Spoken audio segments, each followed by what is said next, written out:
Welcome to MrDantello. Consider this a sanctuary where your rest is protected. This is a live video featuring multiple scary stories to help you sleep and beat insomnia.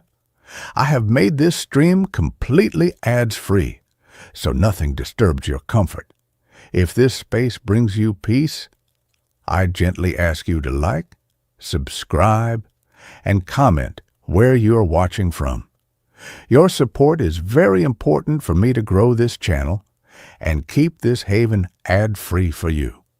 Now, sink into your pillows. Get comfortable. Story 1. We found an empty subway station with today's date on every poster. It started with a delay. The 6 train was stuck somewhere between Brooklyn Bridge and Canal Street. Signal problems, the crackling intercom announced, voice frayed with static and exhaustion. 10 minutes stretched to 20, then 30. Passengers shifted, sighed, tapped phones with dying batteries. A man in a rumpled suit muttered about quarterly reports. A teenager scrolled TikTok with the resigned stare of someone who'd accepted oblivion. I was just tired. Third shift at the radiology lab had bled into the morning commute, and my eyelids felt lined with sandpaper. I leaned my forehead against the cool glass of the window, watching rain streak the tunnel walls, graffiti ghosts flickering past. Echo. No exit. 1994. Names and years swallowed by decades of grime and neglect. Then the train lurched, not forward, downward. A hard, jarring drop, like hitting a pothole at speed. And the lights flickered once, twice, then steadied into a dimmer, yellower glow. The brakes hissed. We rolled to a stop. Silence. No announcement.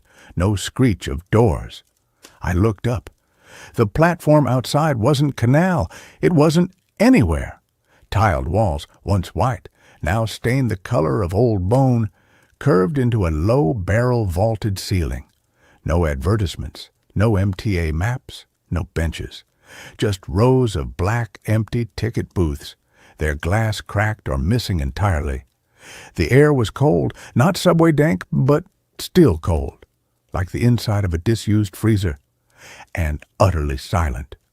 No distant rumble of other trains, no footsteps, no hum of fluorescence, just the rain, muffled, as if falling miles above us. "Where the hell are we?" the suit muttered. A woman in a nurse's scrub stood, peering out. "This isn't on the map." I checked my phone. No service. But the time, 8:17 a.m., was clear. Then I saw the posters. They lined the platform walls, spaced evenly like they'd been put up yesterday. Standard MTA size, glossy, bold Helvetica font, each one identical. A stark black background, white text, centered, "Today, Wednesday, January 7th, 2026. No event, no sponsor, no fine print, just the date. Today's date. Impossible. I'd woken up to that exact date on my phone, my laptop, the coffee shop receipt. But down here, off-grid, off-schedule, why would this station, this forgotten dead end, know what day it was? And why only this day? I turned to the others. The suit was frowning at his watch. The nurse scrolled her phone. Still no bars, but the date glowed. Jan 7, 2026. The teenager had stopped scrolling, staring at the posters, face pale. "Okay," the suit said, voice tight. "We're glitch. Train'll move in a sec." It didn't. Minutes passed. No announcements. No movement. The teenager, kid couldn't have been older than 17, hoodie soaked at the shoulders, stepped toward the doors. "They're unlocked," he said. He pushed. The doors slid open with a soft hiss. Cold air rushed in. We looked at each other. No one spoke, but we all knew. Waiting wasn't an option. We stepped onto the platform.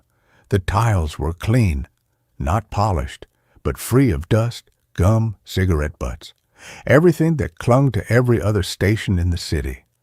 My shoes made no sound, like walking on felt. The nurse, her name tag read Lisa, touched a poster. "It's dry," she said. "No moisture, like it was just printed." I moved down the platform. More posters every 10 feet.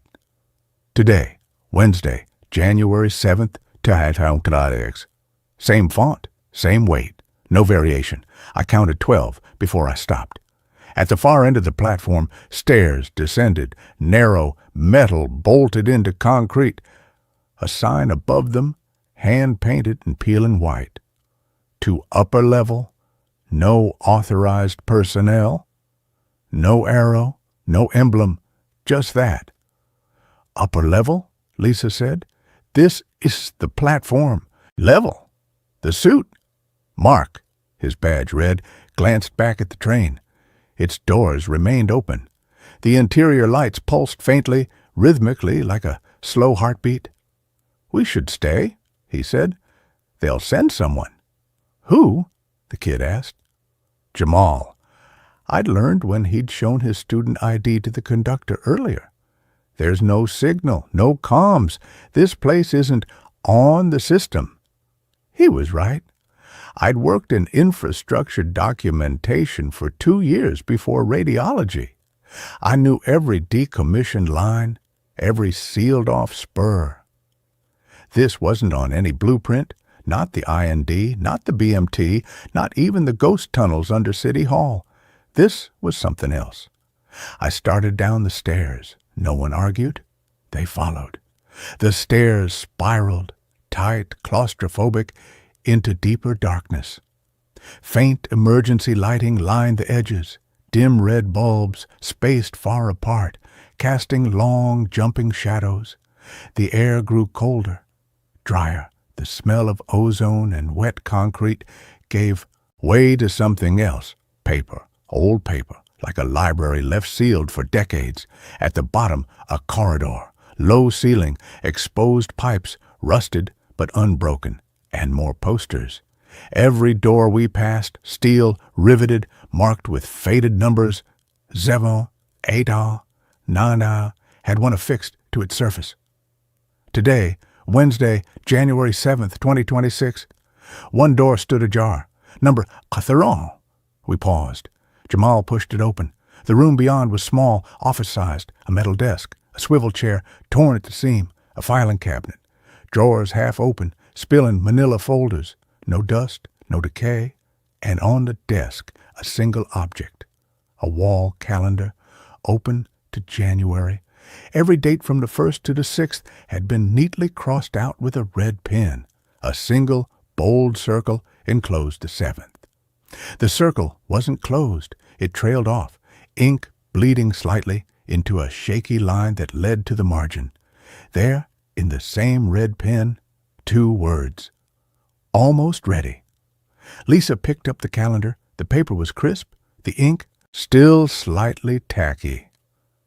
"This was written today," she whispered. Mark backed toward the door. "We need to go back. Now." But Jamal was already moving down the hall. I followed. The corridor ended at a pair of double doors, larger, industrial, like something from a hospital loading bay. Heavy steel, a push bar across them, no poster, just a small circular window set at eye level. Frosted glass. I wiped condensation from it with my sleeve, looked through. Beyond, another platform.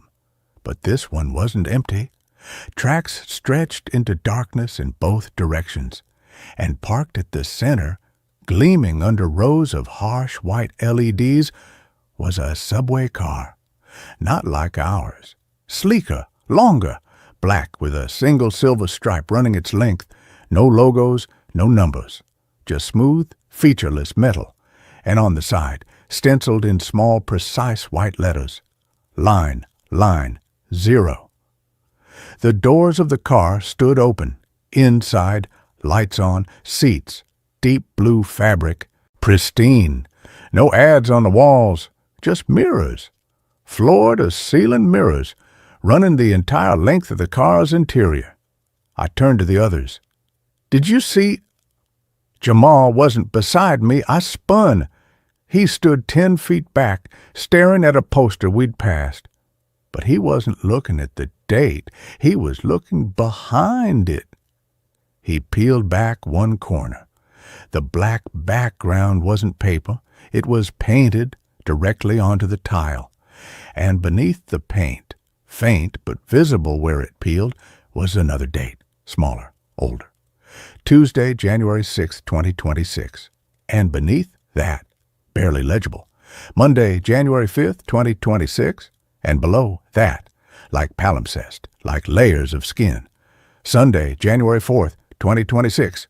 Jamal ripped the poster down, tile after tile, same thing, dates, layer upon layer, each day overriding the last. But the earliest one we could see, faded, almost gone, wasn't January. It was Friday, October 30th, 1987, the day the 711th Street derailment happened. 31 dead. They sealed that tunnel permanently. My breath hitched. This station, I said, it wasn't abandoned. Lisa's voice was thin. It's waiting. A sound echoed down the corridor, not from the train, from beyond the double doors. A click, then another, like a turnstile accepting a token, then footsteps, slow, deliberate, coming from inside line. We froze. The footsteps stopped. Silence, then a voice, filtered, distorted, like it was coming through a PA system clogged with static. Final boarding for January 7th. All passengers must be seated before reset. Mark grabbed my arm. We run. Now. We turned, raced back up the stairs. The spiral felt longer this time. Tighter. The steps slick with condensation that hadn't been there before. We burst onto the lower platform. The 6 train was still there, doors open, but the lights inside were off. Dark. Too dark. Jamal ran for it. "Wait!" Lisa cried. He didn't. He leapt onto the train. The door slammed shut behind him. Clang! The train didn't move, but the interior lights flickered on, and through the windows we saw him, standing in the center of the car, not alone. Figures sat in every seat, faces obscured by shadow, hoods pulled low, hands folded in laps, all facing forward, all facing him. Jamal turned, looked at us through the glass. His mouth moved. We couldn't hear him, but I read his lips. It's not today for them. Then the posters on the platform walls began to change. Not physically. The ink flowed. Black liquid pooled at the bottom of each sheet, then rose, rewriting itself. The 7 ons and 7/2026 dissolved, reformed. Today, Thursday, January 8th, 2026. Lisa gasped. "No, it's still the 7th. It's only 8:42. She checked her phone. The screen flickered. Date changed. Jan 8, 2026. Mark's watch beeped. He looked down. It's midnight. Impossible. But the light filtering through the grates overhead, the weak gray dawn light, was gone, replaced by utter black. The rain had stopped. The only sound was the low, rhythmic thump, thump, thump coming from the sealed train, like a heart or a piston or something being pumped. The double doors at the end of the corridor groaned open, just a crack. Cold air rushed out, and with it, the smell. Not ozone, not decay. Warm bread, like the mall, like the diner, a memory that wasn't mine. The voice returned, closer now, from the hallway. January 7th has concluded. Archive complete. January 8th is now active. All unreconciled passengers will be processed at row 15. Lisa grabbed my hand. Her skin was ice. "We have to find a way out," she whispered. "There is no way out," Mark said, voice hollow. "We're not in the subway anymore. We're in the date." He pointed. "At the ticket booth closest to us." Inside, the glass wasn't cracked.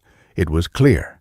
And behind it, sitting on a stool, hands folded, was Jamal, wearing a faded MTA cap, his eyes black, empty.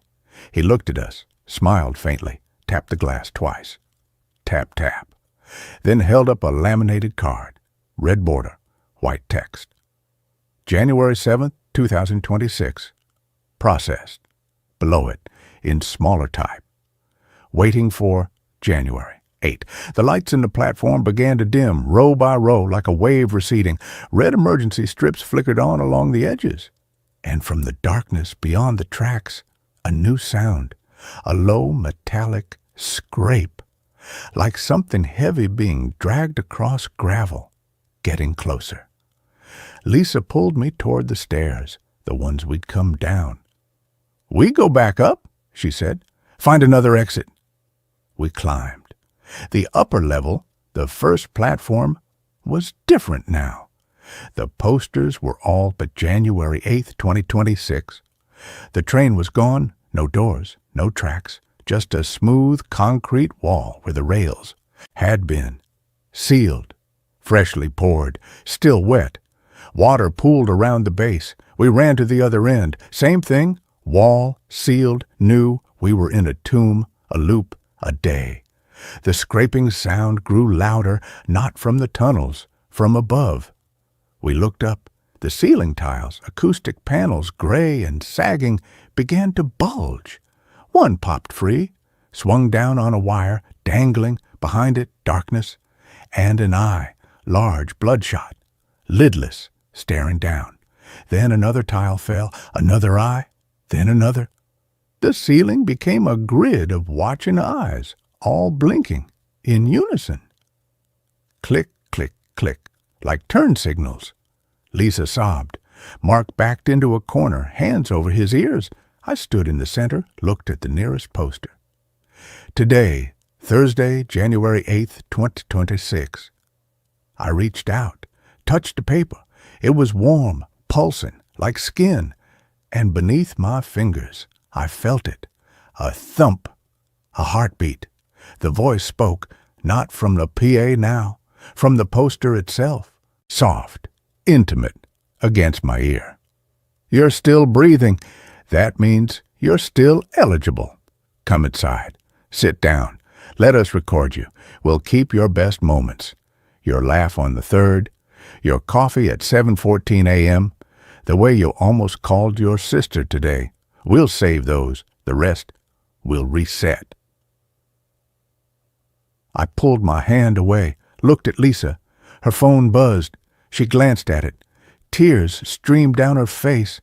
It's showing my mom's number," she whispered. "The one she had before she died. And a text." She turned the screen. A single line. "I'm proud of you, sweetheart. Happy January 8th. Mark slid down the wall. "You don't understand," he said, voice cracking. "I missed January 7th. My daughter's birthday. I was in a meeting. I sent a gift card. She didn't even open it." He looked up, eyes wild. "They're offering me a do-over. A real one." He stood, walked toward the double doors. "Mark, no!" Lisa cried. He didn't stop. Pushed the bar. The door swung open. The black train sat, waiting. Lights on, mirrors gleaming. He stepped inside. The doors closed. The train didn't move, but the mirrors inside rippled like water, and in them reflections that weren't his. A little girl in a pink dress holding a cupcake. Him, kneeling, blowing out the candle with her. Real, vivid, alive. He smiled. Then the mirrors darkened. The train lights dimmed, and on every poster in the station, simultaneously, the date changed. Today, Friday, January 9th, 2026.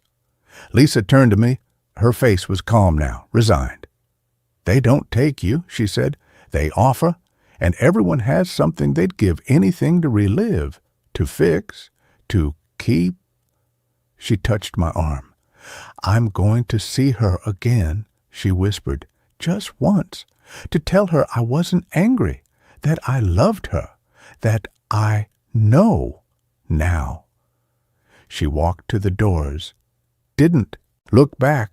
I stood alone. The scraping sound was right behind me now.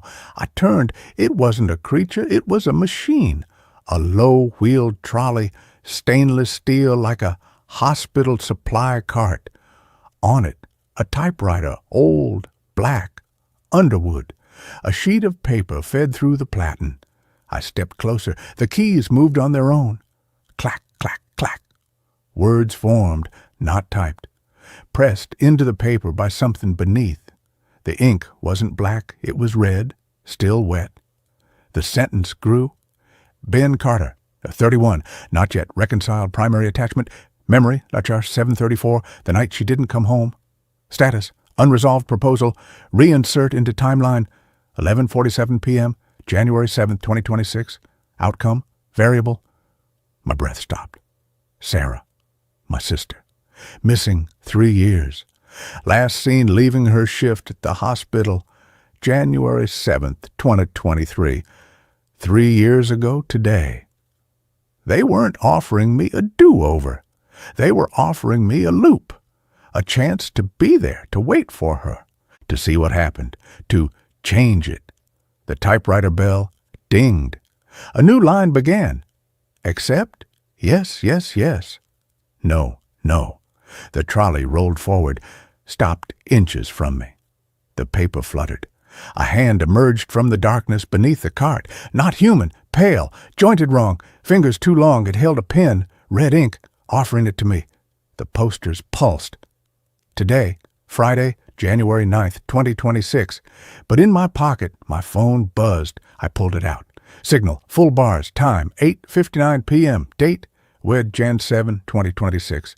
The real date, the only date that mattered. The machine waited.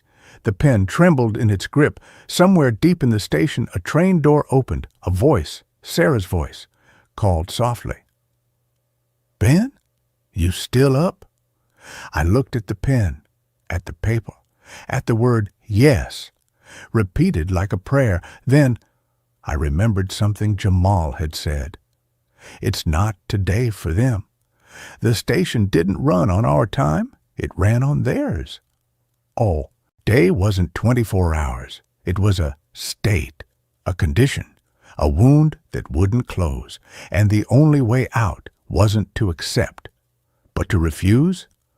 I dropped my phone, stomped on it. Glass shattered. Screen went black. Then I grabbed the pen, not to sign, to stab. I drove it into the typewriter's carriage. Red ink sprayed, thick, warm, alive, splattering the keys, the paper, the trolley. The machine shrieked. A sound like metal tearing. The lights exploded. Darkness. Then emergency red. The posters caught fire, not with flame, with light, blinding white. The date burned away, revealing beneath layer after layer hundreds of dates, thousands, all circling back to one. Friday, October 30th, 1987. The first death. The first unresolved. The origin. The ceiling eyes blinked frantically. The double doors flew open. The black train roared to life, not moving but vibrating. Its mirrors cracking, shattering inward. From the darkness inside, hands reached out, pale, desperate, begging.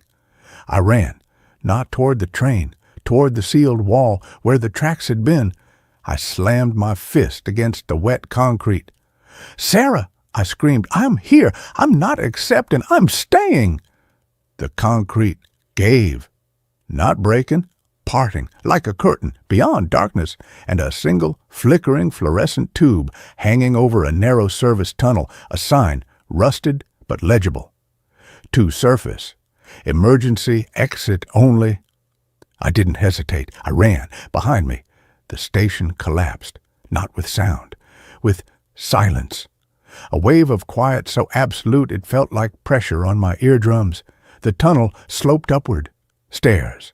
Rusted metal. I climbed, pushed open a heavy hatch. Cold January air hit my face. Rain. Dawn. Gray light over the city. I stood on a rooftop. Gravel. HVS units. A faded no trespassing sign. Below, the skyline. The real world. I pulled out my shattered phone, held a cracked screen to the light. The time flickered, stabilized. 8:59 p.m., Wed, Jan 7, 2026. Still today, still now. I walked to the edge, looked down, a fire escape. I climbed down, into the alley. My car was parked where I'd left it. I got in, drove, not home, to St. Vincent's, the hospital where Sarah worked, the one where she never came out of on January 7th, 2023. The ER doors slid open. A nurse looked up. "Can I help you?" "I'm here to wait," I said. "For who?" I looked at clock above the triage desk. 8:59 p.m. "Someone who's coming back," I said. I sat in the plastic chair, folded my hands, waited. The clock ticked. 9 hours, 9:01, 9:02. No one came, but on the bulletin board across from me, a new poster had been taped up. Fresh, glossy, black background, white text. Today, Wednesday, January 7th, 2026. Beneath it, smaller, in red. Batch, 11:48. In progress. I didn't look away. I just sat and waited. Because some exits don't lead out, they lead forward. And some dates, you don't escape, you occupy. And this story ends here. The next one begins now. A stranger sent me my future diary, and today's entry is missing. The package arrived on a Tuesday. Rain slashed against the window of my studio apartment. A shoebox above Mrs. Gable's laundromat that smelled perpetually of wet wool and detergent. I'd just gotten home from another soul-crushing shift at Data Key Solutions, where I processed insurance claims for people whose lives were reduced to denial codes and deductible percentages. My hand still smelled faintly of toner from the malfunctioning copier. The box sat on my doormat, wrapped in brown paper, no return address, just my name and apartment number, written in precise looping cursive that looked unnervingly familiar. Like my own handwriting after 3 cups of coffee, but smoother, calmer. I almost threw it away. Unsolicited packages are how you get anthrax or crypto mining scams these days. But the weight felt wrong for anthrax, light, almost papery. And the handwriting, it tugged at something. I brought it. Inside, dumped my keys and damp coat on the rickety table by the door, and slit the tape with a paring knife from the kitchenette. Inside, nestled in crumpled newsprint, was a book, not a notebook, a book, bound in cracked dark green leather, the cover worn smooth at the edges. No title, just a single silver clasp holding it shut. It felt cold, heavy. I undid the clasp.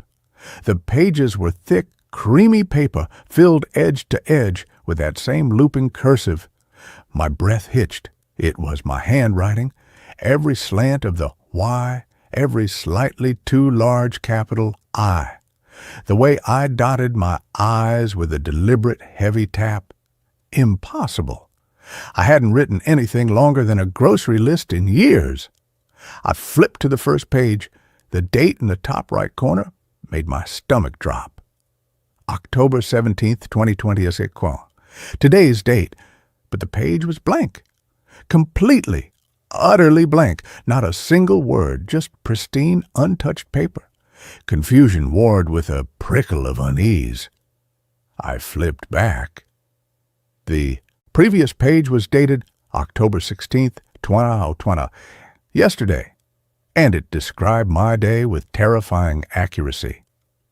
Woke at 6:15 a.m. to Mrs. Gable's cat yowling outside, shower lukewarm again, burned the toast, took bus number 42, the one with the broken AC that smells like feet.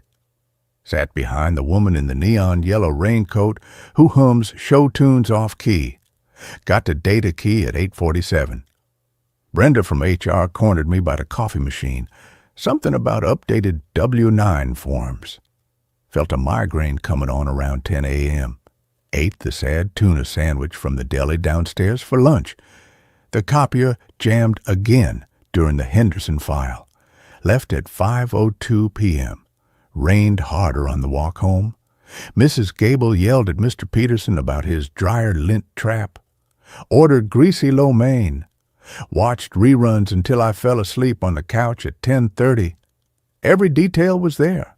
The neon yellow raincoat, the specific grating hum of memory from cats, the exact time the copier spat out my documents like confetti, the texture of the cheap lo mein noodles. My hands started trembling. I flipped forward. The page for October 15th detailed my weekend, boring, accurate. October 14th, the awkward text exchange with my sister about our mom's birthday. October 13th, the leak of faucet I'd been meaning to fix. It went back months, years even. Entries about job interviews I'd bombed, a minor fender bender last spring, the exact words my landlord used when he warned me about late rent. It was my life, my past life, down to the brand of ibuprofen I kept in the bathroom cabinet. But today's page was blank. I slammed the book shut, the clap of leather loud in the small, quiet apartment. My heart hammered against my ribs like a trapped bird. Who sent this? How? The handwriting, it was mine. But I hadn't written this. I couldn't have. I didn't know what today held beyond the usual grind. Unless this was some kind of elaborate, deeply unsettling prank. Maybe Mark from accounting? He'd always had a weird sense of humor. But Mark didn't know about Brenda's W-9 forms cornering or the specific hum of the woman on the bus. No one did. I called Mark, straight to voicemail. I texted him, "Dude, did you send me a weird leather book?" No reply. I called my sister, Chloe. She answered on the third ring, breathless. "Mark? Hey, what's up? You sound weird." "Chloe, did you send me something? A book? In the mail?" "A book? No. Why? You okay? You sound pale." She paused. "Wait, is this about that weird envelope you got yesterday? The one with no return address?" My blood turned to ice. "Yesterday? What envelope?" "The one you texted me about. You said it was heavy, smelled like old paper, and you were freaked out because the handwriting looked like yours but wasn't. You said you hadn't opened it yet." "I didn't get any envelope yesterday, Chloe, I swear." Silence on the line. Then, very slowly, "Mark, I have the screenshot. You texted me at 7:03 p.m. last night. Picture of the envelope on your doormat. Said it gave you the creeps." "I didn't send that text, Chloe. I was home alone all night. Watched The Office reruns. Fell asleep on the couch, just like the book said I would." Another pause, longer this time. Her voice was tight when she spoke again. "Mark, look, maybe you're stressed. Work's been hell. Maybe you just forgot you texted me or sleep texted." "I don't sleep text, Chloe. You know that." My voice cracked. "The book said I fell asleep on the couch at 10:30. How would it know that if I didn't write it?" "Okay," she said, her tone shifting to careful calm. "Okay, maybe it's a coincidence, or one of those AI things. You know, like those apps that generate journals based on your phone data. Scrape your calendar, your texts. I don't have a calendar app. I use a physical planner, and it doesn't know about Mrs. Gable's cat or the copier jamming on the Henderson file. It knows. Everything, Chloe, even the taste of the lo mein. Mark, breathe. Just don't open it again. Put it in a drawer. Throw it out. We'll talk tomorrow, okay? I'm worried about you. I hung up. The apartment felt suddenly airless, the hum of the refrigerator too loud. I stared at the green leather book on a table. The blank page for today glared at me. Why was it blank? Was it a mistake? Had the sender run out of time? Or was it deliberate, a trap? I needed proof. This wasn't just me cracking under pressure. I needed an event the book couldn't have predicted. Something random. I grabbed my jacket and bolted out the door, down the creaking stairs, past the rhythmic thump, thump, thump of dryers, and into the rain-slicked street.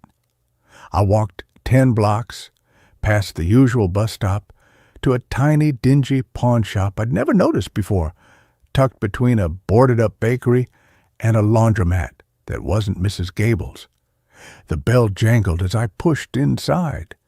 Dust motes danced in the single shaft of gray light from a high window.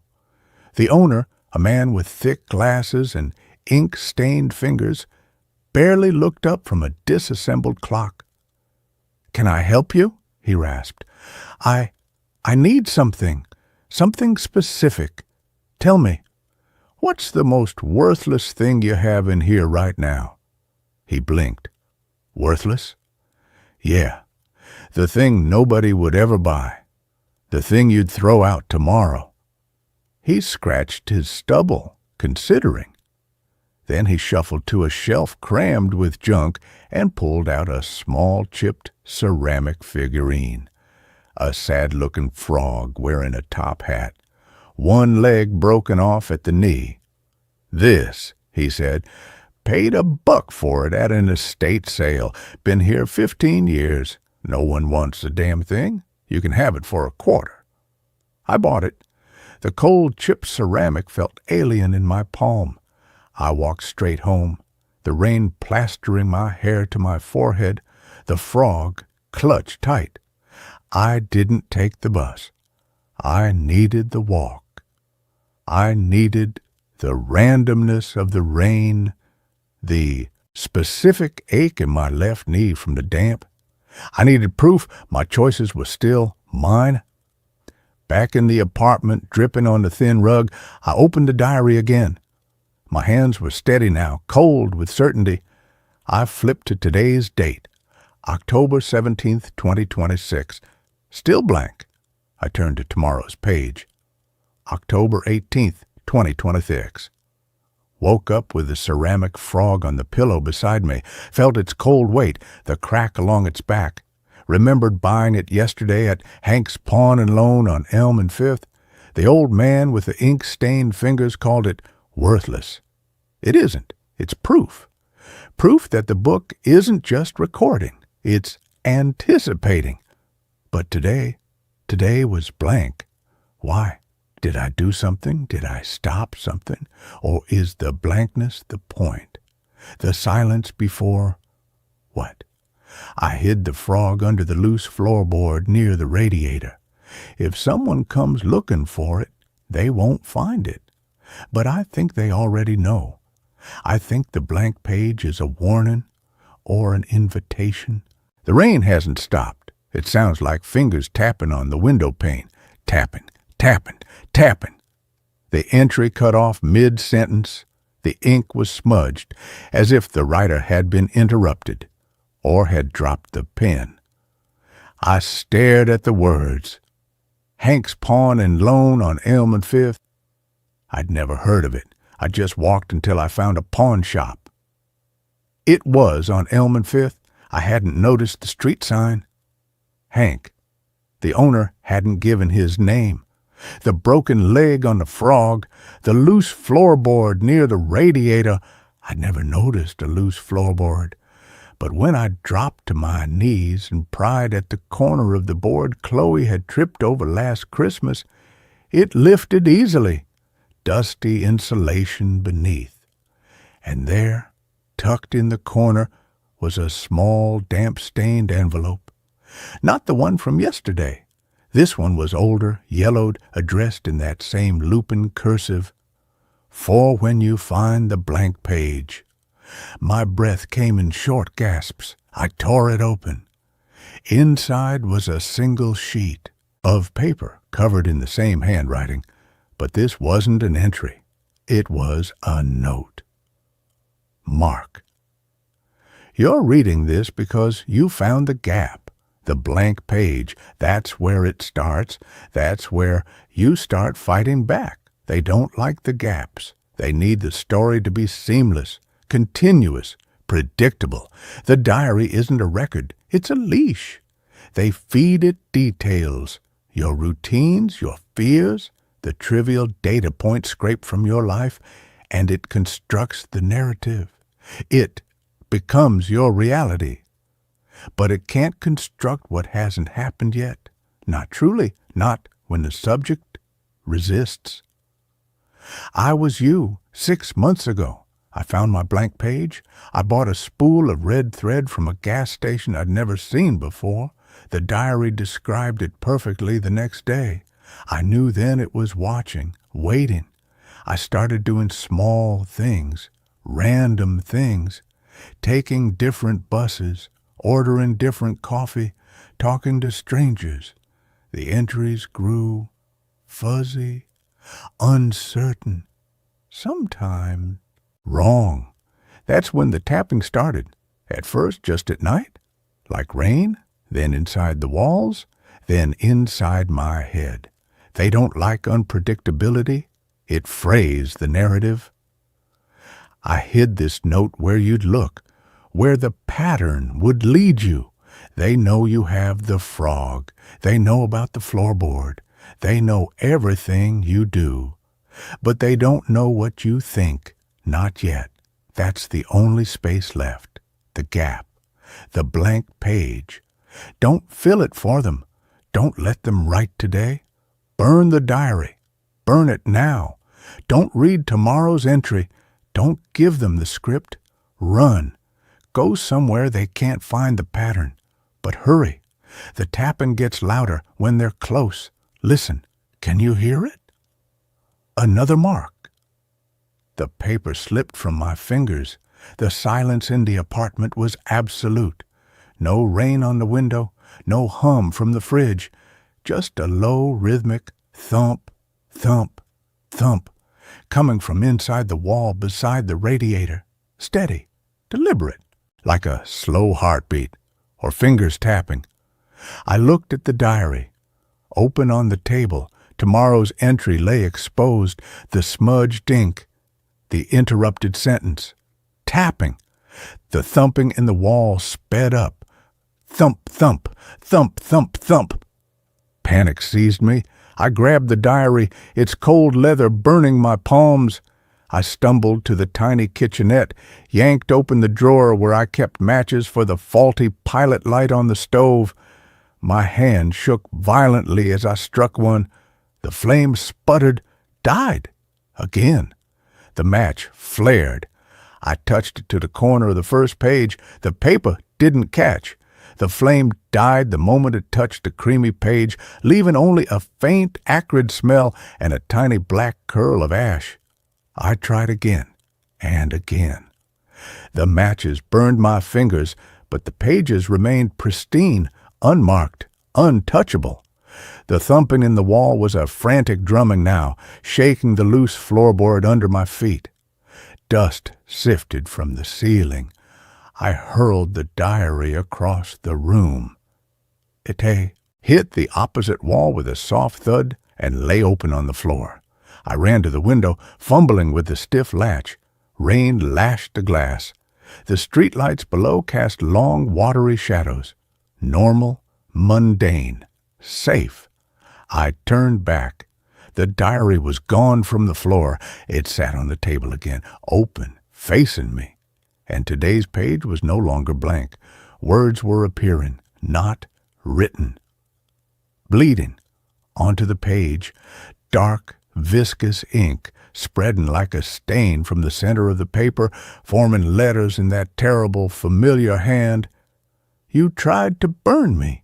You always try to burn me. It never works. The story must be told.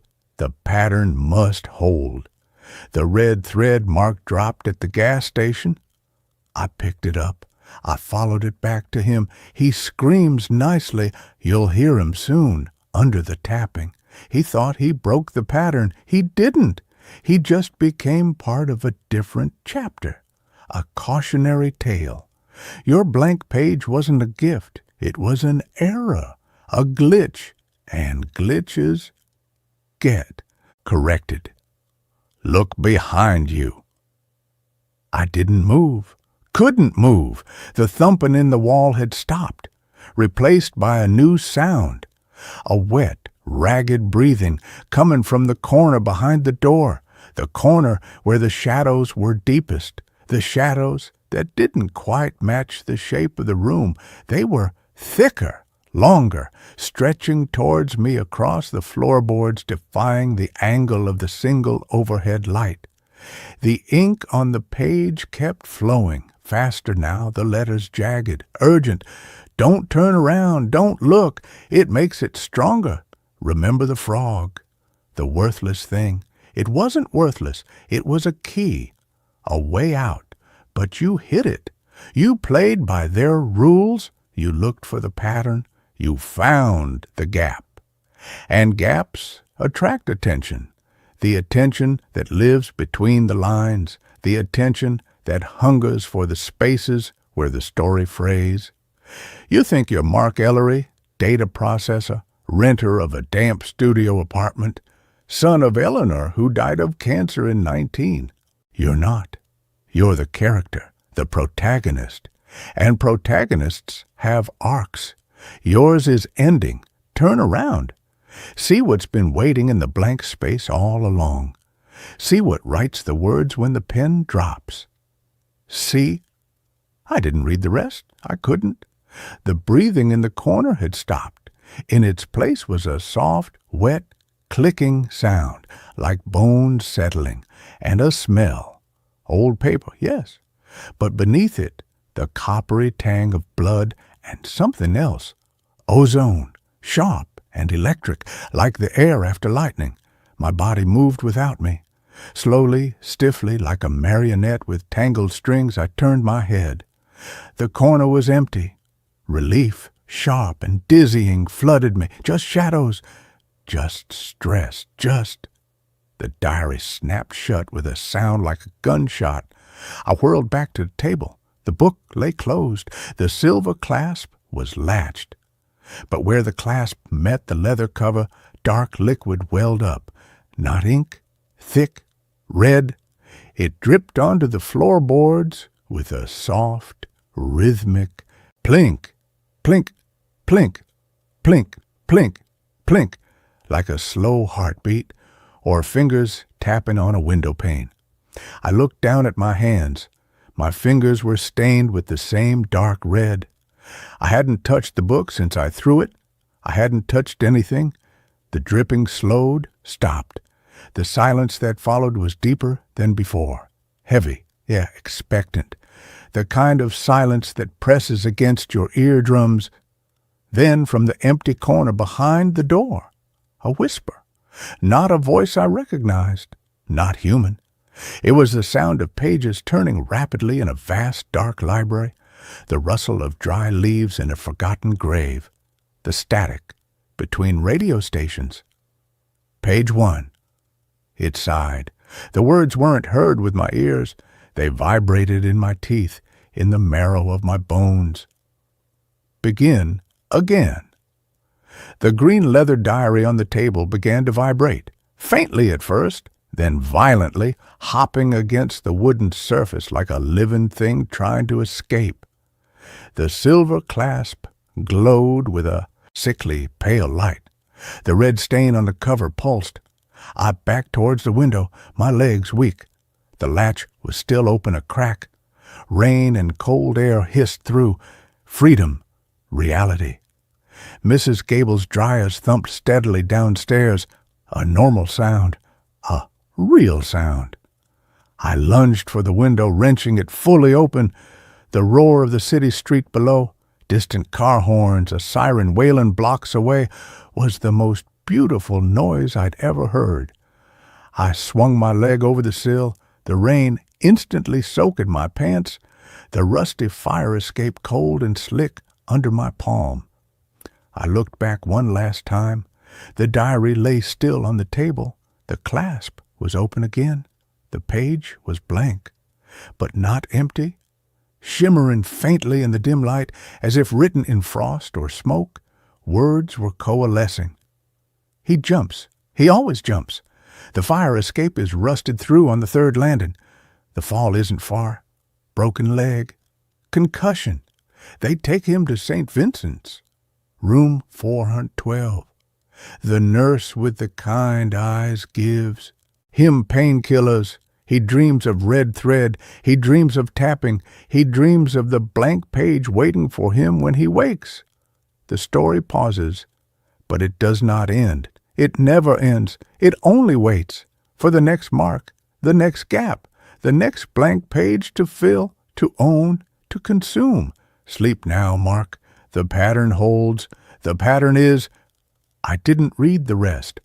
I dropped onto the fire escape, the metal groaning under my weight.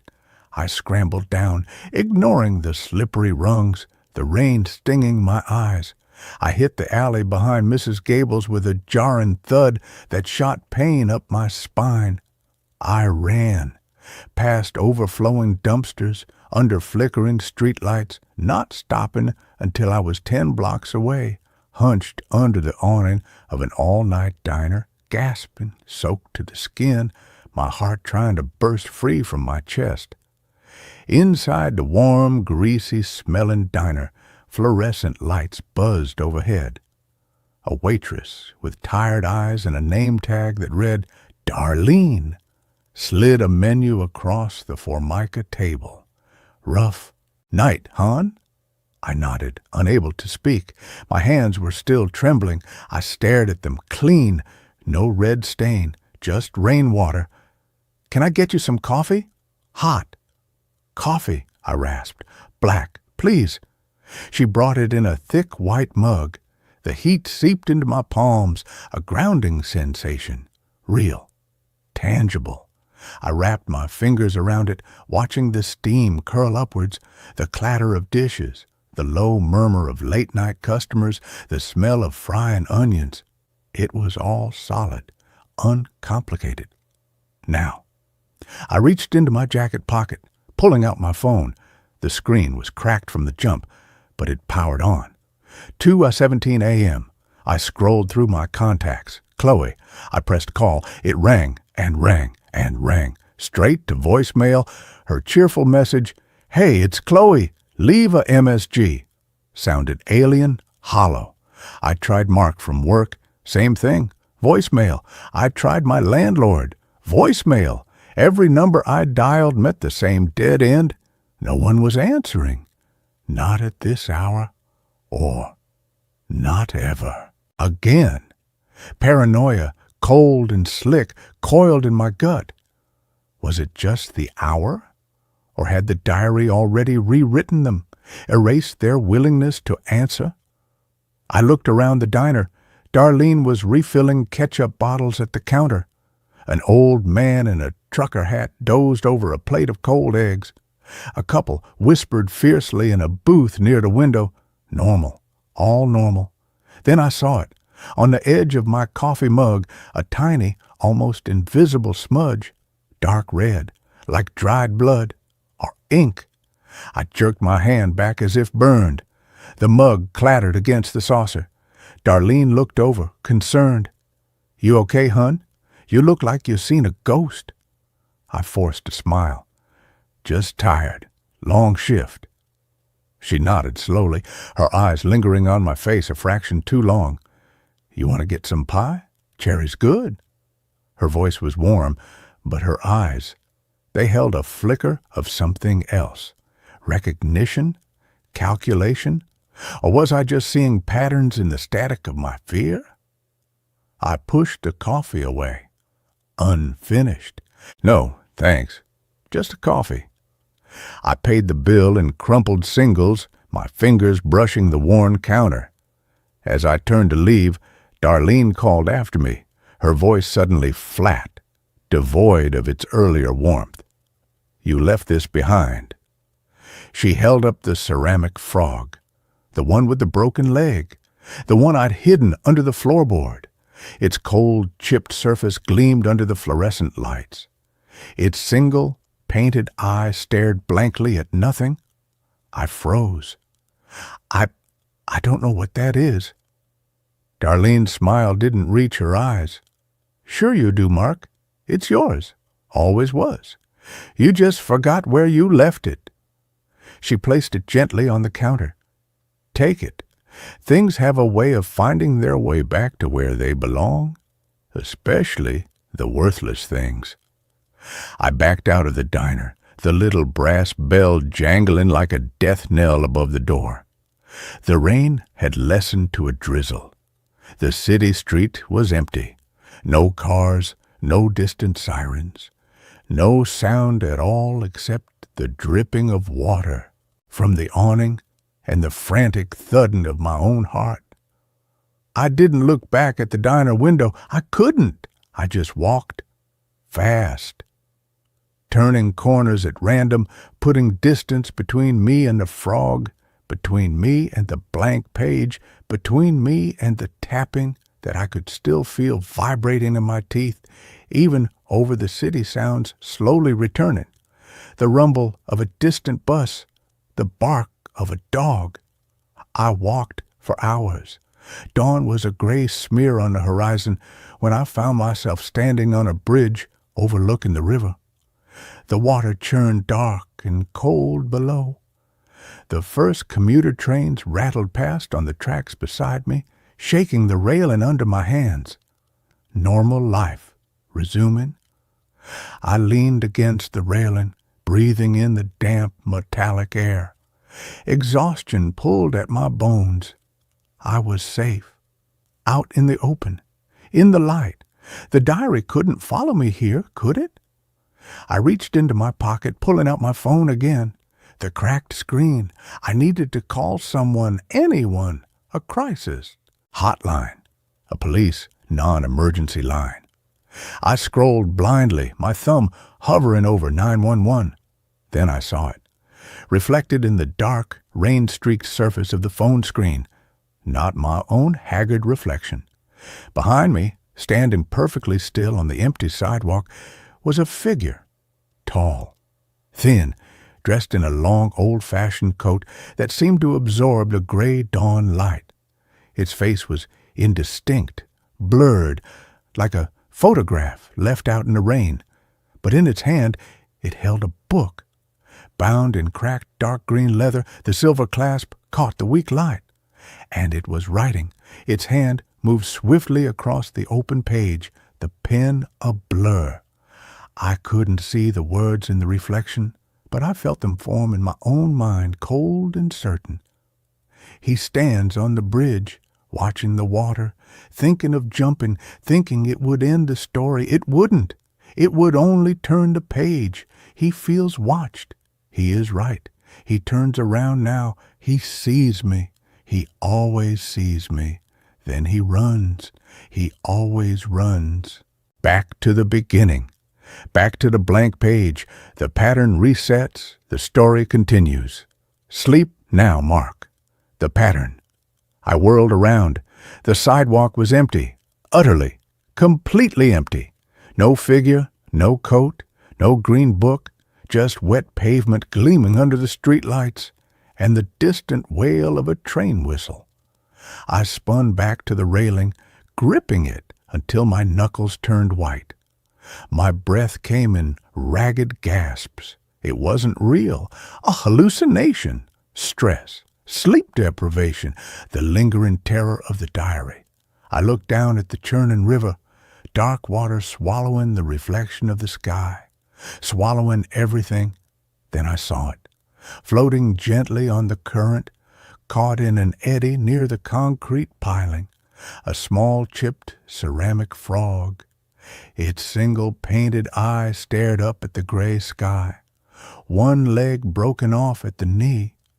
The phone slipped from my numb fingers, hitting the pavement with a sharp crack, the screen shattering completely. I didn't flinch. I just stared at the frog, bobbing on the dark water. From the pocket of my soaked jacket, a new sound began, faint at first, then louder, rhythmic, insistent. Thump, thump, thump. Not from the wall, not from the corner, from inside my own chest, my own heartbeat, but wrong, too slow, too heavy, like something else was beating inside me, something that had been waiting in the silence, something that knew the story by heart. I closed my eyes. The words formed behind my eyelids, written in that familiar looping hand on a field of perfect, terrifying white. Today's entry begins now. That's where this story ends. Let's continue with the next. I'm a paramedic. The body I picked up spoke my name. The rain wasn't just falling. It was a solid, percussive thing, an endless drum solo on the roof of the ambulance. Each drop that hit the windshield was fat and heavy, exploding in a starburst of light from the street lamps before the wipers smeared it away. It was the kind of night that bled into morning without ever truly getting light, a perpetual state of 3 a.m. gloom. My name is Alex, and for the past 8 years, the soundtrack to my life has been a siren, the rhythmic beep of a heart monitor, and the weary sigh of my partner Sarah after a particularly nasty call. We work the night shift in a city that never really sleeps but often dies in its bed. You get used to it. You have to. The horror, the grief, the sheer, sticky mess of human fragility. You build a callus over your soul, a thick, protective layer that allows you to intubate a dying man without your hands shaking and declare a stranger dead without your voice cracking. Tonight was a slow bleed, a fender bender, a drunk who'd fallen down a flight of stairs, a kid with a febrile seizure, the usual smorgasbord of urban misery. We were parked in our designated spot outside the ER. The smell of antiseptic wipes and stale coffee thickened the cab. Sarah was scrolling through her phone, the blue light making her face look hollow. I was staring out at the rain, letting the rhythmic squeak of the wipers lull me into a state of semi-consciousness. Then the radio crackled, a burst of static followed by the calm, disembodied voice of dispatch. Unit 73, respond to a wellness check. 1432 Blackwood Avenue. Repeat, 1432 Blackwood. Police are on scene. No answer at the door. Neighbor reports a foul odor. A wellness check with a foul odor. That was code. It meant we weren't going to be saving anyone. We were going to be dealing with the aftermath, the lonely, quiet end that nobody wants to think about. I keyed the mic. 73 responding. Sarah sighed, pocketing her phone. Blackwood Avenue? Isn't that out by the old mill district? The very same, I said, putting the ambulance in gear. The part of town the city forgot to pave. The drive was quiet. The rain intensified, and the world outside became a blurry watercolor of bleeding reds and yellows. Blackwood Avenue was a street of ghosts. The houses were old Victorians, most of them in a state of terminal decline, their paint peeling like sunburnt skin, their porches sagging like the jaws of old men. 1432 was the worst of the lot. It was set back from the road, partially consumed by an overgrown garden of weeds and thorny bushes that scraped against the side of the ambulance as I pulled into the driveway. A single police cruiser was parked at the curb, its lights off, making it look like an abandoned wreck. 2 officers, a rookie named Evans and a veteran I recognized as Miller, met us on the porch. The smell hit us as soon as we stepped out of the cab. It was sweet and cloying, the unmistakable scent of decay. It's a smell you never forget, and one that clings to the inside of your nostrils for hours. "He's in the living room," Miller said, his face impassive. "Looks like he's been there a while. Name's Arthur Pendleton. Neighbor hadn't seen him in about a week." We donned our gloves and masks, the thin layer of latex and paper, a pathetic shield against the reality we were about to face. The front door was already ajar, splintered around the lock where the police had forced it open. Inside, the house was a time capsule. Dust motes danced in the beams of our flashlights, illuminating furniture draped in white sheets, yellowed wallpaper peeling at the seams, and stacks of old newspapers that reached the ceiling. It was the home of a man who had been alone for a very, very long time. He was in an armchair, facing a dead television. He was old, skeletal thin, his skin the color of old parchment and stretched tight over his bones. His eyes were closed and his mouth was slightly open, as if he had been in the middle of a sigh when his life had simply stopped. There were no signs of trauma, no indication of a struggle, just a quiet, lonely exit. It was a scene we'd witnessed 100 times before. The forgotten ones, the people who die and the world doesn't notice for a week. We did our work, the grim, necessary protocol. I checked for a pulse I knew I wouldn't find. Sarah listened for breath sounds that weren't there. We hooked him up to the monitor, a formality for the paperwork, and watched the flat, unwavering line march across the screen. Time of death was impossible to determine. We just wrote down the time we'd found him. "All right," I said, my voice muffled by the mask. "Let's get him on the gurney." We brought in the body bag and the gurney. It was always the worst part. The transition from a person, a former life, into cargo. We positioned ourselves on either side of the armchair. Sarah took his shoulders and I took his legs. The body was stiff, rigor mortis having come and gone, leaving a strange plastic-like flexibility in the limbs. "On 3, I said. 1, 2, 3. We lifted. He was lighter than he looked, almost bird-like. As we maneuvered him out of the chair, his head lolled to the side, turning towards me. His thin, papery eyelids fluttered. I froze. It was a common phenomenon, a result of shifting post-mortem gases or muscle relaxation. I'd seen it before, but it was always unnerving. "You good?" Sarah asked, her voice strained from the weight. "Yeah," I grunted. "Just weird angle." We lowered him into the body bag. He was lying on his back, his face now pointing up at the ceiling. I reached for the zipper, my hand hovering over his chest. That's when it happened. His lips, dry and cracked like a sun-baked riverbed, pulled back from his teeth. A soft, airy sound escaped, a puff of putrid air that carried a single, impossible word. "Alex."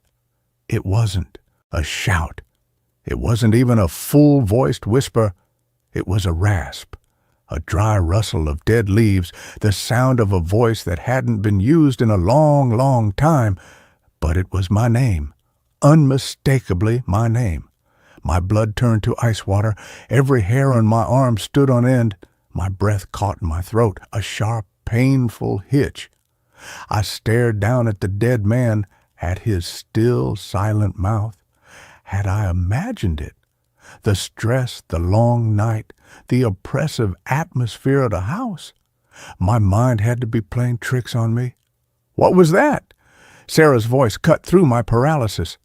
My head snapped up. I looked at her, my eyes wide above my mask. You heard that? I whispered, my voice trembling. She was staring at the body, her face pale. I don't know. It sounded like the wind. But she didn't look convinced. She looked as scared as I felt. I looked back down at Arthur Pendleton. His face was placid again, a mask of serene decay. There was no sign that he had just shattered my understanding of reality.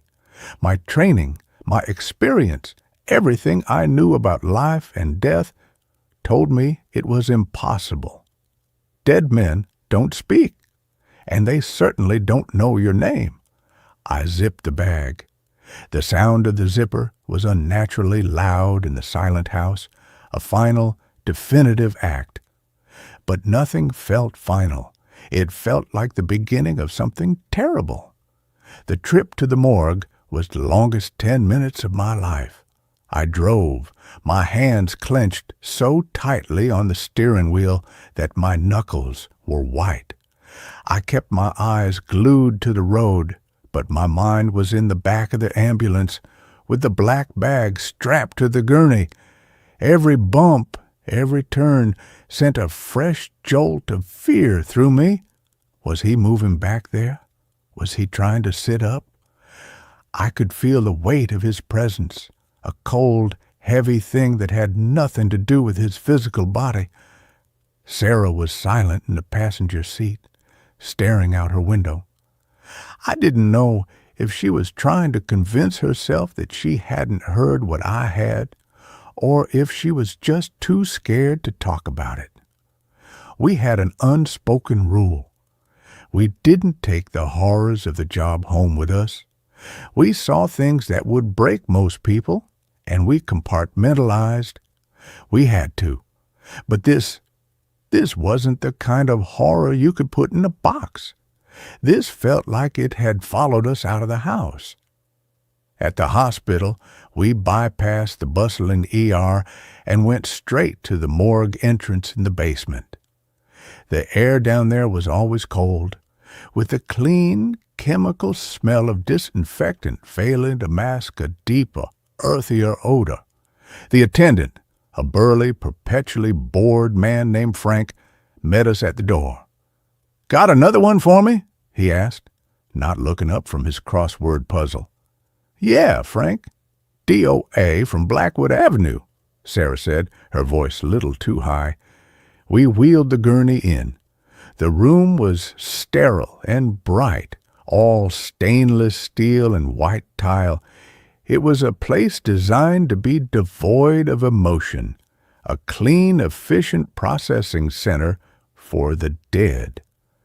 But tonight, it felt like the most terrifying place on earth. As we transferred the bag from our gurney to one of Frank's tables, I could have sworn I felt a faint vibration from inside, a subtle shifting of weight. I let go so quickly my hand recoiled as if I'd been burned. Frank tagged the bag with the name Arthur Pendleton. Then he wheeled him over to one of the refrigerated units, a wall of identical steel doors. He pulled one open, a cloud of cold vapor billowing out. With a practiced heave, he slid the body inside. The door closed with a heavy metallic thud, and the lock clicked into place. It was over. He was gone. But as we walked back to the ambulance, I felt a cold draft on the back of my neck, and I heard it again, as clear as if someone were standing right behind me, a faint, sibilant whisper on the edge of my hearing. "Alex." I spun around, my heart hammering against my ribs. The hallway was empty. Sarah was already climbing into the driver's side of the ambulance. She hadn't heard it. This time, it was just for me. The rest of the shift passed in a haze. We had 2 more calls, a drug overdose and a car accident, but I moved through them like an automaton. My body was there, my hands were performing to familiar tasks, but my mind was miles away, trapped in that dusty house, replaying that impossible moment over and over again. I kept telling myself it was a hallucination, a product of exhaustion and a morbid scene. But I couldn't shake the feeling, the cold, primal certainty that something had latched onto me. Something from that old house, something that wore the face of Arthur Pendleton. When our shift finally ended, the sun was a weak, gray smear on the horizon. I drove home in a stupor, the city still sleeping around me. My apartment, usually a sanctuary from the chaos of my job, felt alien and threatening. The familiar creaks of the old building sounded like footsteps. The hum of the refrigerator sounded like a low, guttural moan. I couldn't sleep. I lay in bed, staring at the ceiling, my ears straining for any sound. Every shadow in the corner of my room seemed to coalesce into the shape of a tall, thin man. Every time I closed my eyes, I saw his face, his cracked lips, his papery skin, and I heard my name, whispered in that dry, dead voice. The next few days were a waking nightmare. At work, I became jumpy and irritable. Every DOA call sent a spike of adrenaline and fear through my system. I found myself hesitating before touching the bodies, my hands trembling. Sarah noticed. "You've been on edge ever since that call on Blackwood," she said one night as we sat in the ambulance. "What's going on, Alex?" I wanted to tell her. I wanted to tell her that I was hearing things, that I felt like I was being watched, that I was convinced the dead man we'd picked up was haunting me. But how could I? She'd think I was losing my mind. She'd report me to our supervisor, and I'd be on administrative leave, forced into therapy. So I lied. "Just tired," I mumbled. "Haven't been sleeping well."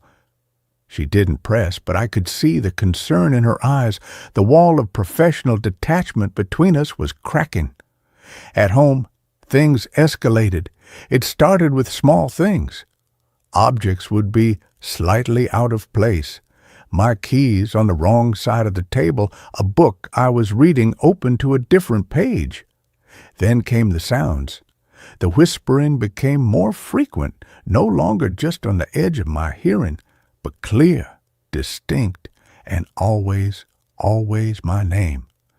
I started hearing footsteps in the hallway outside my apartment door, only to find no one there when I looked through the peephole. One night, I was in the bathroom washing my face. When I looked up into the mirror, he was there. For a split second, standing behind me was the gaunt figure of Arthur Pendleton. He was just a reflection, translucent and wavering, but his eyes were open, and they were staring right at me. I cried out and stumbled back, splashing water all over the floor. By the time I looked again, he was gone. That was when the denial finally shattered. This wasn't stress. This wasn't my imagination. This was real. I was being haunted. My rational mind, the part of me that was a paramedic, that dealt in facts and evidence, screamed for an explanation.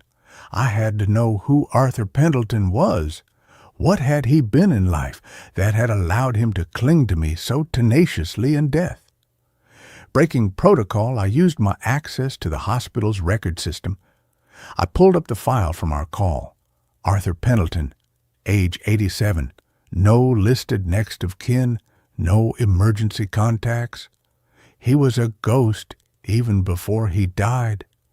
I dug deeper, cross-referencing his name and address in public records databases. I spent hours scrolling through digitized archives of old newspapers, property deeds, census records, And then I found it.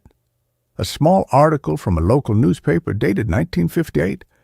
The headline read, "Local Man Claims Contact with the Other Side." The article was about a young Arthur Pendleton who had caused a stir in the community by claiming to be a medium. He held seances in his house on Blackwood Avenue, claiming he could speak to the dead. He also spoke of a theory he called solic transference, the idea that a consciousness at the moment of death could imprint itself onto a receptive living person, a vessel, and continue to experience the world through them. The article dismissed him as a charlatan and a crank. But as I read his words, a cold dread washed over me. He wasn't just a forgotten old man. He was a man who had spent his life obsessed with cheating death, and I had been the first person to touch him when he finally succeeded. The knowledge didn't bring me peace. It brought terror. I wasn't just being haunted by a ghost. I was being targeted by a consciousness that wanted to use me. The activity in my apartment intensified dramatically. The whispers were now full sentences, fragmented and nonsensical, but in that same dry, rasping voice. "So cold? Let me in. I see with your eyes." One evening, I was heating up soup on the stove. I turned my back for a moment to grab a bowl, and when I turned back, every cabinet and drawer in my kitchen was wide open. Another night, I woke up to find all the faucets in my apartment turned on, the sound of rushing water filling the silence. The most terrifying incident happened with my television. I was watching a movie when the screen suddenly went to static. A face began to form in the swirling black and white dots. It was his face, Arthur Pendleton's face. His mouth opened, and a distorted electronic version of my own voice came out of the speakers. "Help me," it said in my voice. "He's trying to get in." I was losing my grip. I was afraid to be in my own home. I was afraid to go to sleep. My work suffered. I made a mistake on a call, gave the wrong dosage of a drug. Sarah caught it and corrected me, saving me from a potentially fatal error. That night, she cornered me in the hospital parking lot. "That's it, Alex," she said, her arms crossed. "I'm not letting you brush this off anymore. You almost killed someone tonight. You're not just tired, you're falling apart. Talk to me now." The dam broke. I told her everything, about the whisper in the dead man's house, about hearing my name in the morgue, about the reflection in the mirror, the whispers, the television. I told her about the old newspaper article and Arthur Pendleton's insane theory. I expected her to recoil, to tell me I was crazy, but she just listened, her expression growing more and more grim. When I was finished, she was silent for a long time.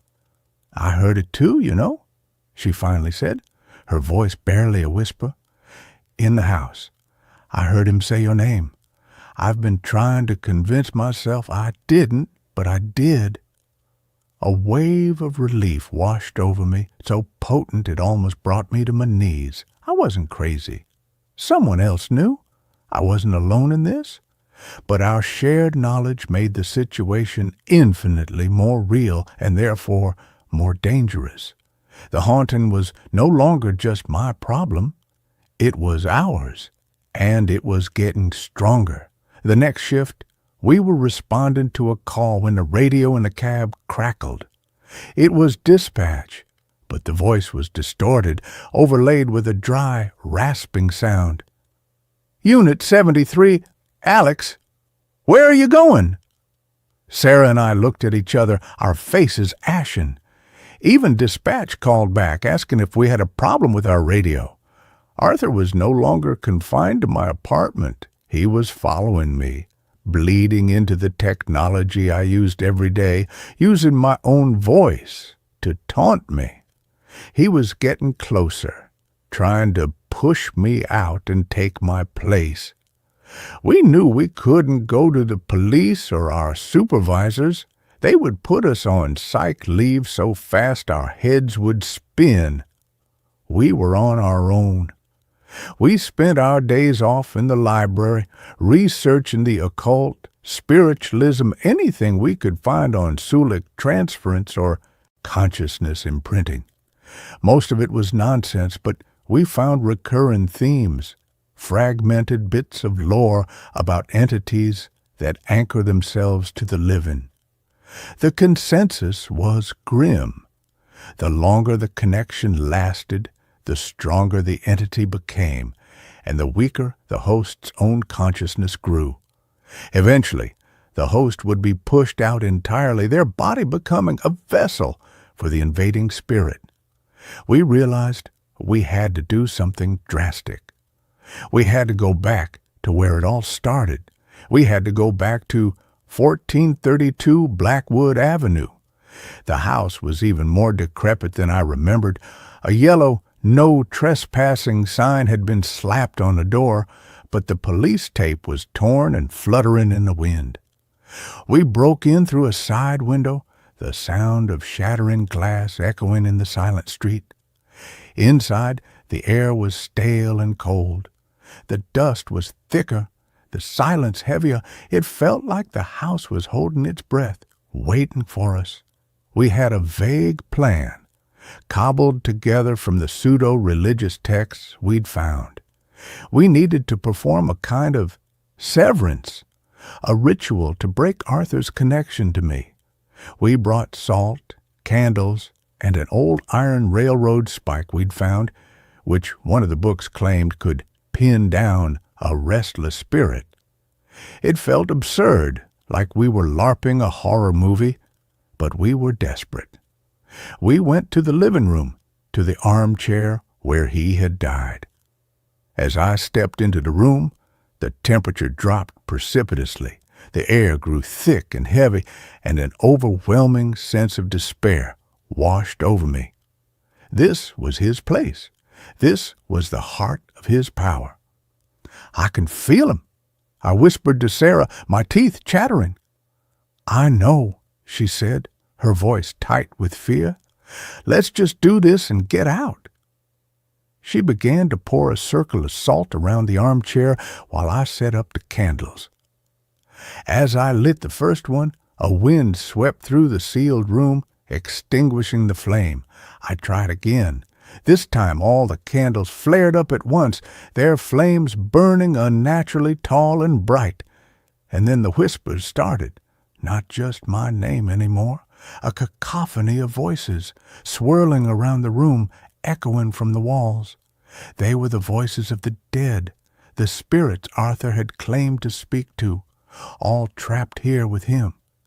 "He is one of us now," a woman's voice hissed. "You cannot take him," a man's voice boomed. The house began to shake. The stacks of newspapers toppled over, sending up clouds of dust. The white sheets on the furniture were ripped off by an unseen force. In the center of the room, above the armchair, the air began to shimmer and coalesce. The form of Arthur Pendleton began to take shape, not as a translucent ghost, but as a writhing, multi-limbed creature made of shadow and dust, his face contorted in a silent scream. "Alex!" Sarah yelled, grabbing my arm. "The spike! Do it now!"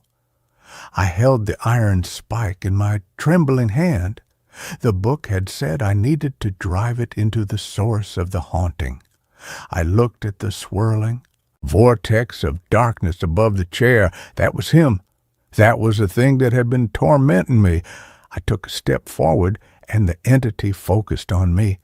Its shadowy form lunged, not at my body, but at my mind.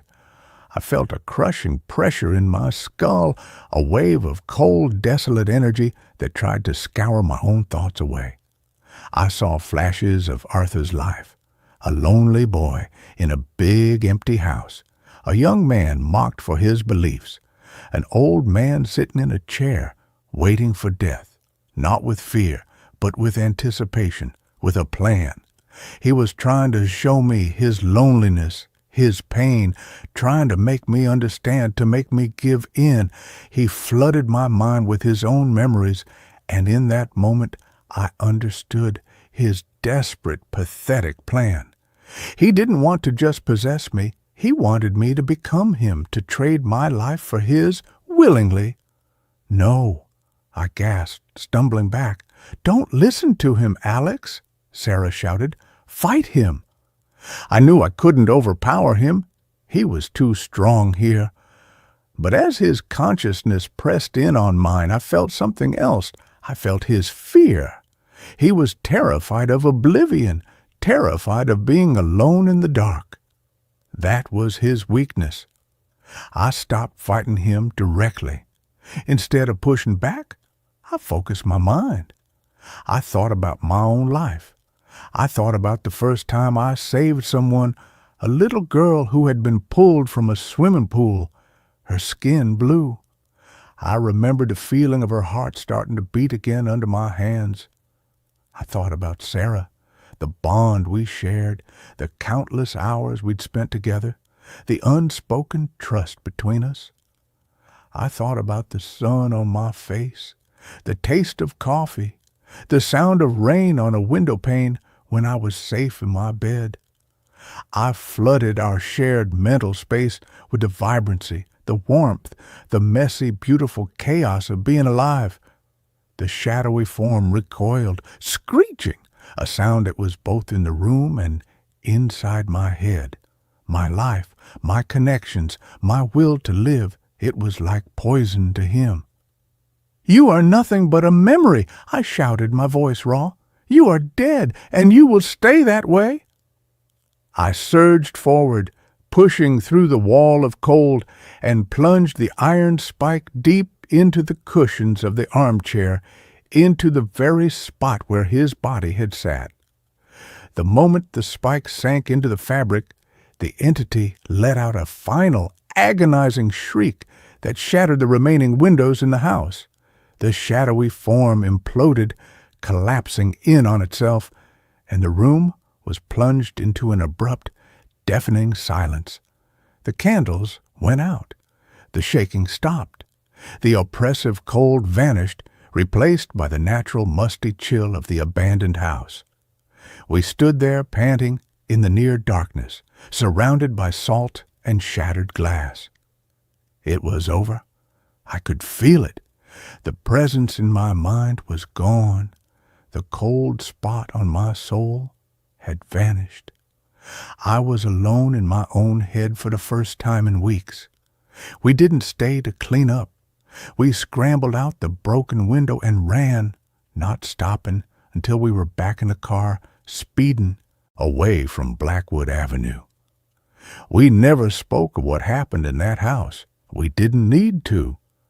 We had faced the impossible together, and we had survived. I left my job a month later. I couldn't do it anymore. I couldn't walk into a stranger's house, not knowing what lingered there. I couldn't touch a dead body without a flicker of that old fear returning, the fear that it might open its eyes, that it might know my name. Sarah stayed on. She was stronger than me. We're still friends, but there's a distance between us now, a shared trauma that we can't ever truly move past. I moved to a new city, got a new job, a quiet, boring office job. I tried to build a new life, to forget the rasping voice and the face and the static. Most days I succeed, but sometimes, on a quiet night, when the wind is blowing just right, I'll hear a sound, a dry rustle of leaves that sounds almost like a whisper. And in those moments, I freeze and I listen, and I pray that I don't hear my name. I broke the connection, I'm sure of it, but I also know that I was a vessel once, and some part of me will always be afraid that I left the door open just a crack, and that somewhere, in the cold and the dark, Arthur Pendleton is still waiting, still whispering, still hoping that one day I'll let him back in. With that, the story is over. Let's move to the next story. The mountain lodge that wasn't there during the daylight. I never should have taken that shortcut. It was late October, the tail end of leaf season in Vermont's Green Mountains, and I was driving back from a photography gig in Stowe. Just some wedding portraits for a couple who wanted rustic authenticity in their album. I'd stayed later than planned, wrapping equipment under a bruised twilight sky, and by the time I pulled onto Route 100 South, the GPS had already blinked out twice. My phone showed one bar. The rental, a dented Subaru Outback with mismatched hubcaps, rattled over frost-heaved pavement as the road narrowed, twisting deeper into the woods. Pines pressed in on both sides, their crowns knitted together like hands in prayer, shutting out the stars. That's when I saw the sign. Not official, nothing from V-Trans. Just a splintered wooden plank nailed to a leaning pine, painted in peeling white. Lodge to me. Below it, a hand-scrawled addition in red.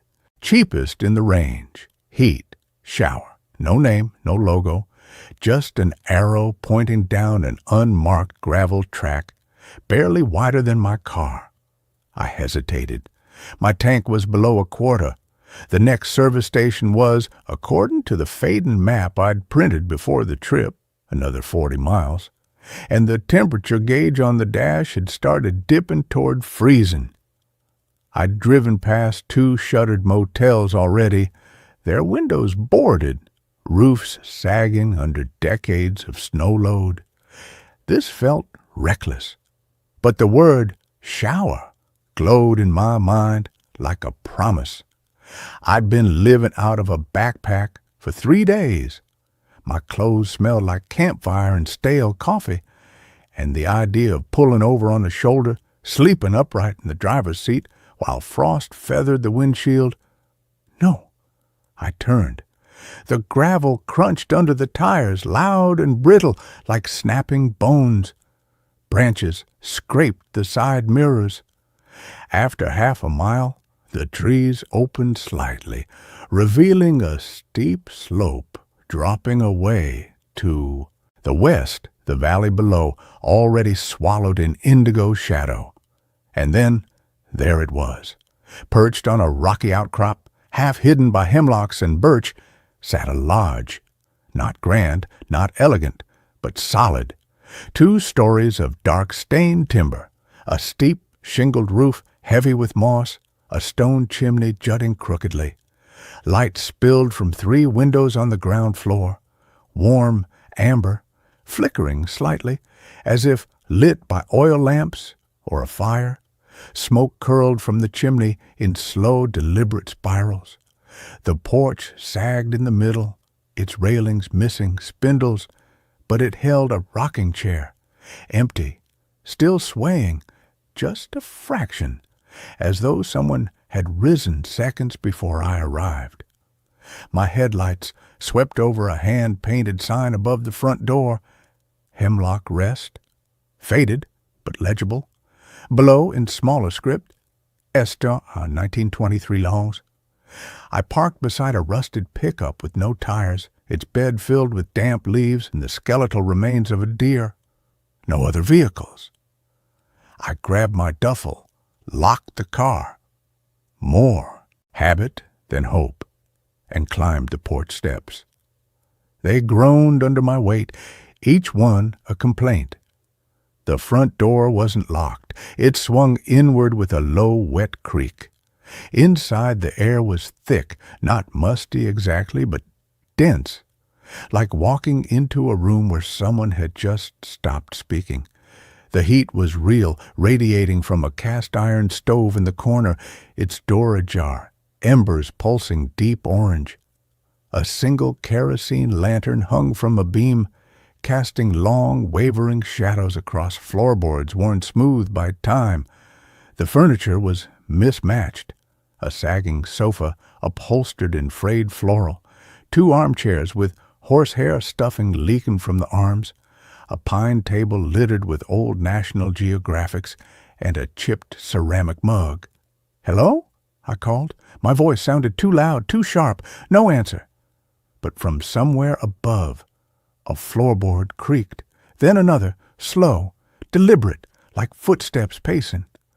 A door opened on the far wall, not slammed, just pushed inward gently as if by a draft. Behind it, a narrow hallway, at its end, a staircase, carpeted in a threadbare runner the color of dried blood. "Anyone here?" I tried again, forcing calm into my tone. Silence. Then a whisper of cloth, a rustle like pages turning. I stepped forward, drawn not by courage, but by the sheer, stupid inertia of exhaustion. The hallway smelled of cedar and something else. Damp wool, maybe, or old paper left too long in a basement. The stairs groaned as I climbed, each step sinking slightly under my weight, as though the wood were still settling, still alive. On the second floor, a single door stood ajar. Light bled from the crack, a soft, yellow light, like candlelight. I pushed it open. The room was small, a narrow bed covered in a patchwork quilt, a dresser with a cracked mirror, a window looking out over the slope, now black with night, and on the nightstand, a brass key, resting beside a single taper candle unlit. Beside it, a handwritten note, ink faded but still legible. "Room 3, $20 cash, leave it on the dresser, towels in the armoire, water's cold, heater works if you stoke the stove downstairs. Quiet after 10. No signature, no date." I dropped my bag, peeled off my jacket, and sat on the edge of the bed. The springs gave a metallic sigh. I pulled out 2 crumpled 20s and left them on the dresser. Then, because I couldn't shake the feeling of being watched, I walked to the window and peered out. Nothing, just trees, swaying in a wind I couldn't feel inside. No moon, no stars. The darkness was absolute, clinging to the glass like tar. I turned back and froze. The candle on the nightstand was lit, not smoking, not sputtering, just there, flame steady, casting a pool of gold on the quilt. I hadn't touched it. I was certain. I'd set the key down, left the money, but the candle, it had been unlit, wick intact, no matches in sight. I blew it out. The smoke curled upward, thin and gray, and vanished. I told myself it was a draft, a trick of the light. Exhaustion. I washed up in the tiny ensuite bathroom, a porcelain sink stained brown at the drain, a mirror fogged at the edges, a shower stall with a rusted curtain rod and no curtain. The water did run, icy and metallic tasting. I brushed my teeth with bottled water, splashed my face, and crawled into bed, fully clothed, duffel bag at my feet like a talisman. The lantern downstairs dimmed. The embers in the stove popped. I lay there, listening. At first, just the usual night sounds, the house settling, the wind in the eaves, the distant hoot of an owl. But then, something else, a tapping. Not on the window, not on the roof. Inside the wall, 3 soft knocks. Pause. 3 more, like someone rapping their knuckles against wood. Tap, tap, tap, tap, tap, tap. Steady, rhythmic, coming from the wall behind a headboard. I held my breath. It stopped. Then a new sound, a low, wet dragging, like something heavy being pulled across the floor. Shh, shh, shh. From the hallway outside my door, I sat up. The doorknob turned, slowly, smoothly, not with a rattle or a click, but with the quiet certainty of something that knew the mechanism intimately. The door opened 3 inches, darkness beyond. Nothing moved in the gap, no shape, no breath, just black. I reached for my phone on the nightstand. Screen lit up. 11:47 p.m. No signal. Camera app opened by accident. I must have bumped it. The lens faced the door. I didn't move, didn't breathe. The door creaked open another inch, and in the phone screen, reflected in the black glass of the display, I saw it. Not in the hallway. Not outside. Behind me, in the mirror on the dresser, a figure stood at the foot of the bed. Tall, thin, wearing what looked like an old wool coat, collar turned up. Its head was tilted slightly as if studying me. No face, not obscured, not shadowed, just absent, where features should have been. There was only a smooth, pale oval, like uncarved marble. I didn't scream. My body locked, every muscle seized, my heart hammered against my ribs, a frantic bird in a cage. I looked down, just for a second, to confirm my hands were still on the quilt. When I looked back at the phone screen, the reflection was gone. The door was closed. Silence. I didn't sleep. Not really. I dozed in fits, jerking awake at every creak, every sigh of the house. At 3:18 a.m., the candle relit itself. This time, I watched the wick blacken, then glow, then burst into flame. No spark, no match, no hand, just ignition. I blew it out again. My hands were shaking. At 4:55 a.m., the dragon's sound returned. Closer, not in the hall this time. Under the bed. A slow, grating scrape. Shh. Then a pause. Then again, as if something were shifting its weight. Breathing. I sat rigid, knees drawn to my chest, staring at the ceiling, counting the cracks in the plaster. 1, 2, 3. A sigh. Not mine. Warm, moist, against the back of my neck. I didn't move, didn't blink. It came again, longer this time. A sigh of relief, of recognition. Then a whisper, so soft it might have been the wind through a crack in the window. You came back. I bolted. I was down the stairs in 3 leaps, stumbling, catching myself on the banister as a splinter bit into my palm. The front door was unlocked. I wrenched it open and stumbled onto the porch, gasping, the cold air like needles in my lungs. Dawn was breaking, not sunrise, not yet. But the eastern sky had lightened to a cold, ashen gray. The valley below was veiled in mist, thin and silvery. I turned back to the lodge, ready to run to my car, ready to drive until the tank ran dry, and stopped. The lodge was gone, not collapsed, not burned. Gone. Where the porch had sagged, where the chimney had leaned, where the Hemlock Rest sign had hung, there was only a bare rock outcrop, slick with dew, crowned with twisted birch and stunted pines. A few rotted timbers lay half buried in ferns, blackened by time. A stone foundation, moss-covered, crumbled at the corners, and in the center of it, a single rusted hinge, half submerged in loam. My car sat where I'd parked it beside the tireless pickup, but the pickup, it looked different, more decayed. Its bed wasn't just filled with leaves, it was filled in. Soil packed tight, saplings growing up through the wheel wells. I stood there, barefoot. I hadn't even put my boots on, shivering, my breath pluming in the air. Had I dreamed it? But my palm stung. I looked down. A fresh splinter, deep and dark, embedded near the base of my thumb. And on my jeans, the faint, damp imprint of the quilt's pattern, interlocking stars and moons stitched in faded blue thread. I drove. No GPS, no radio, just the road, winding down, the mist thinning as the sun finally breached the ridge. I passed a mile marker. Hemlock Gap. 3 men, then another Hemlock Gap, Botwa. At the base of the mountain where the road straightened, I saw it, a small, weathered plaque mounted on a granite boulder beside a pull-off. I stopped. The plaque was bronze, green with patina.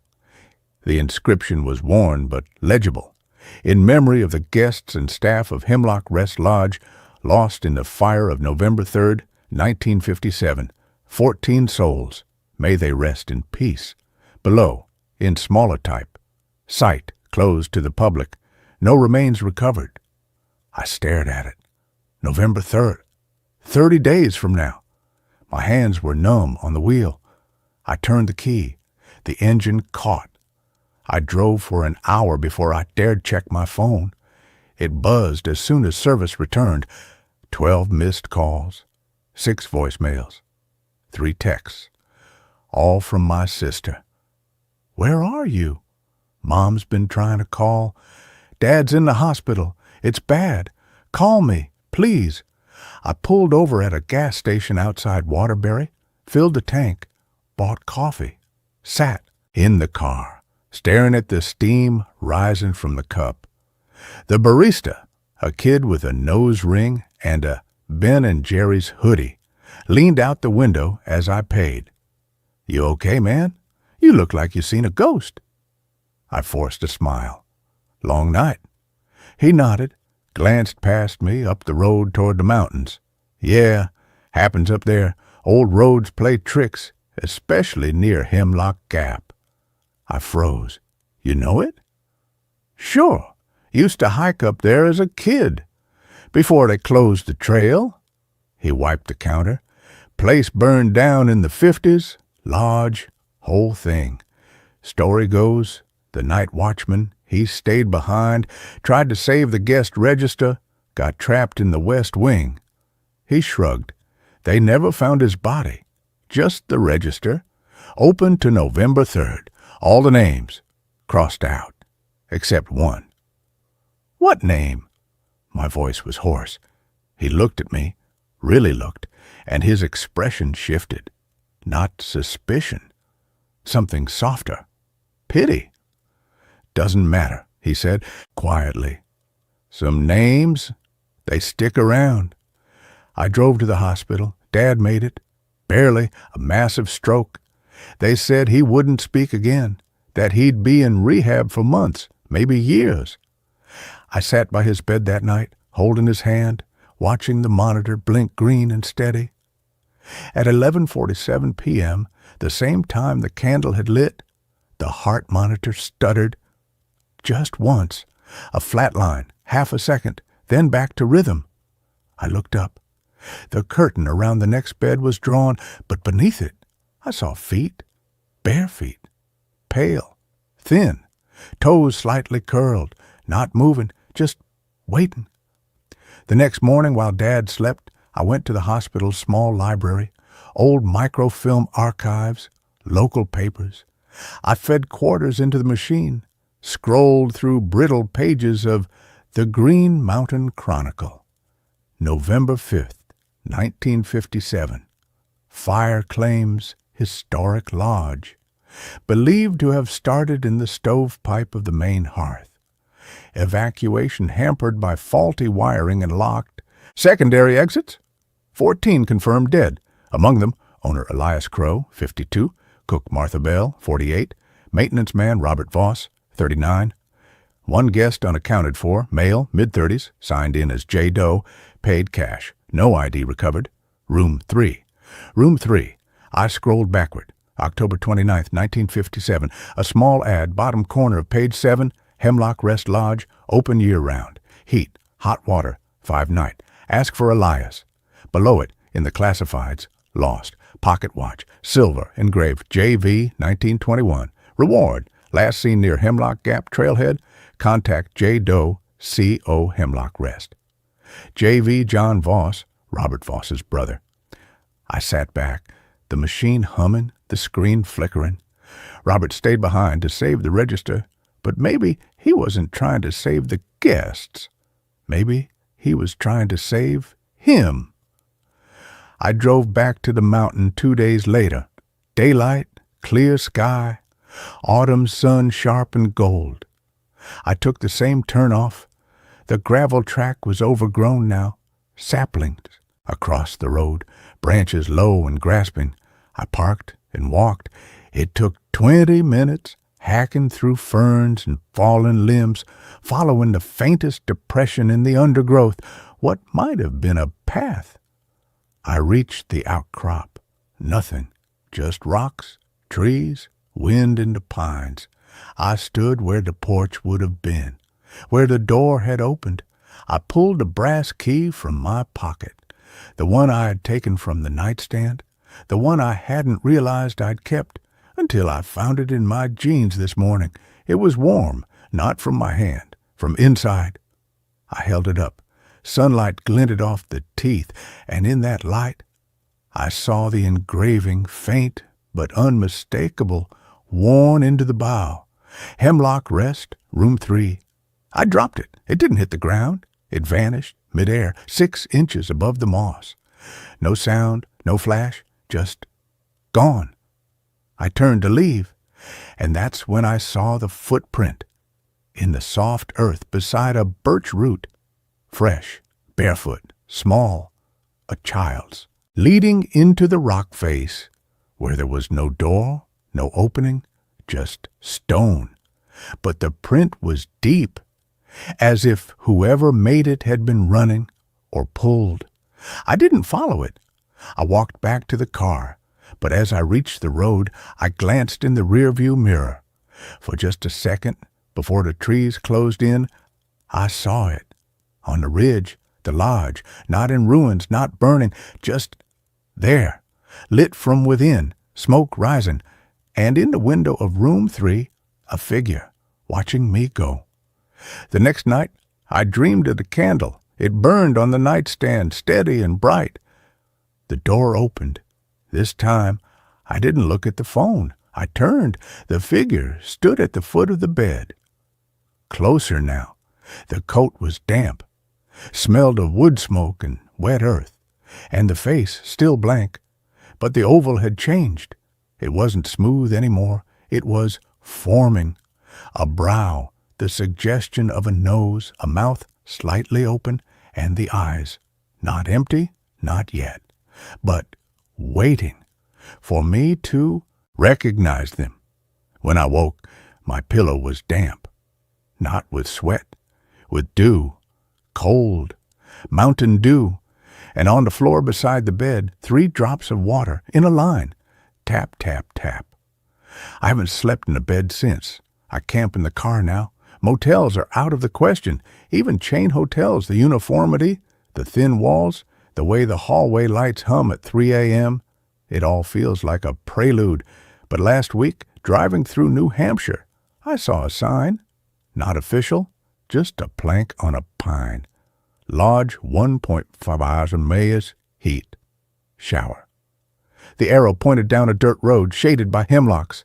I kept driving, but in the mirror, as I passed, the sign wasn't there anymore, just a tree, and nailed to its trunk, a rusted hinge, still swinging, gently, like something had just closed the door. And with that, this story comes to an end.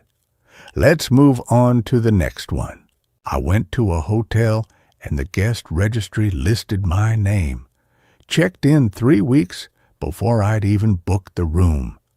The rain wasn't supposed to start until midnight. That's what the weather app promised as I pulled off the interstate. Tires hissing on the slick asphalt of Route 9. But the sky had other plans. By the time I spotted the flickering neon sign, the Blackwell Inn, vacancy, it was a deluge hammering the roof of my aging sedan like frantic fists. My knuckles were white on the steering wheel. 300 miles of driving after the funeral. 300 miles of replaying my sister Lily's voice on the last voicemail I never returned. Hey, just checking in. Call me back when you land? I never called. I'd been in a meeting. By the time I saw the message, she was already gone. An aneurysm, silent, swift, the kind that doesn't give you time to say goodbye. The grief was a physical ache behind my ribs, a hollow space that made the road blur. I needed walls, a door I could lock, anywhere but the echoing silence of my empty apartment. The Blackwell Inn wasn't on my usual route. It wasn't on any app. It just appeared. A squat, 3-story brick building hunched beside the highway exit, its windows dark eyes reflecting the storm. The vacancy light buzzed and spat sparks against the downpour. I turned in. The lobby smelled of lemon-scented disinfectant and damp wool, undercut by something older, deeper. The scent of dust motes, dancing in stale air, the faint, dry sweetness of forgotten cigars. Fluorescent lights hummed overhead, casting a sickly greenish pallor on the cracked linoleum floor. Behind a scarred oak reception desk sat a man. He was old, 70s maybe, but unnaturally still. His thin white hair was combed meticulously over a liver-spotted scalp. Wire-rimmed glasses, magnified eyes that held no warmth, only a flat, watchful stillness. His name tag read, Mr. Vaughn. He didn't look up as I approached, his gnarled hands smoothing the pages of a massive leather-bound ledger open before him. The pen in his right hand was an antique fountain pen, its nib glinting under the lights. Rainwater dripped from my hair onto the counter as I cleared my throat. "Need a room," I said, my voice rough from hours of silence and swallowed tears. "Just for tonight." Vaughn's head lifted slowly like a mechanism rusted shut. His magnified eyes fixed on mine, unblinking. He didn't smile, didn't ask my name. He simply reached beneath the desk and slid a heavy brass key across the polished wood. It landed with a soft clunk. Attached to it was a tarnished fob stamped with the number 3 Ponteron. His hand retreated. He picked up the fountain pen and dipped it deliberately into an inkwell I hadn't noticed, a small obsidian pot that seemed to swallow the light. He began writing in the ledger, the nib scratching loudly in the quiet lobby. Scritch, scritch, scritch. "Payment?" I ventured, fumbling for my wallet. He didn't pause his writing. "Prepaid." His voice was a dry rustle, like pages turning in an empty attic. By the previous guest.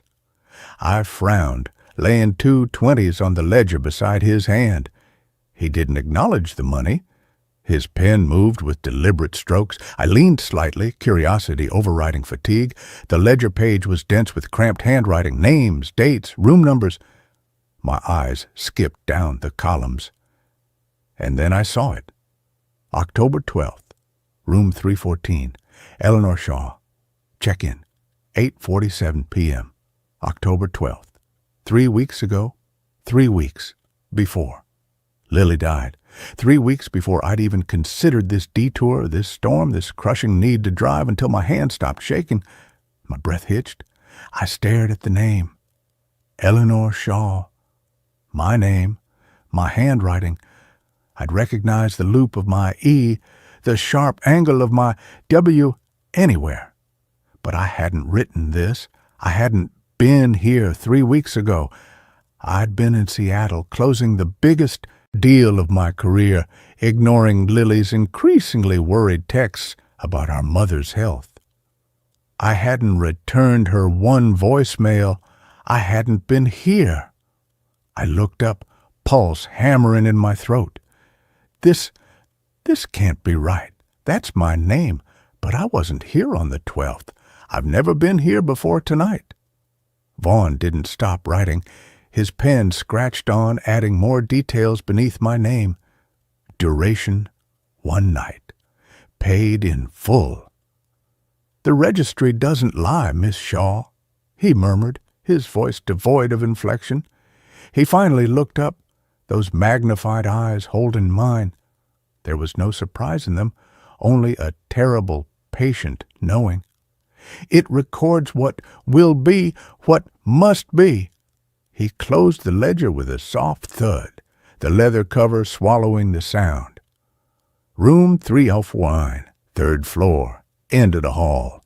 The elevator is out of order, stairs only. He slid the brass key toward me again. It felt colder this time, unnaturally cold, like it had been pulled from a freezer. Your room has been waiting. I took the key. The brass was tarnished almost black in places, worn smooth on the teeth by countless hands. It felt heavier than it should. I forced my voice steady. I think I'd like a different room. Ground floor, something quieter. A flicker of something, almost like pity, crossed Vaughn's impassive face. He shook his head slowly, a stiff, mechanical movement. Room 314 is reserved for you. It has always been reserved for you. The key wouldn't fit any other lock. He tapped the closed ledger with a yellowed fingernail. The registry knows. It always knows who belongs where. I wanted to argue, to demand a refund, to walk out into the storm.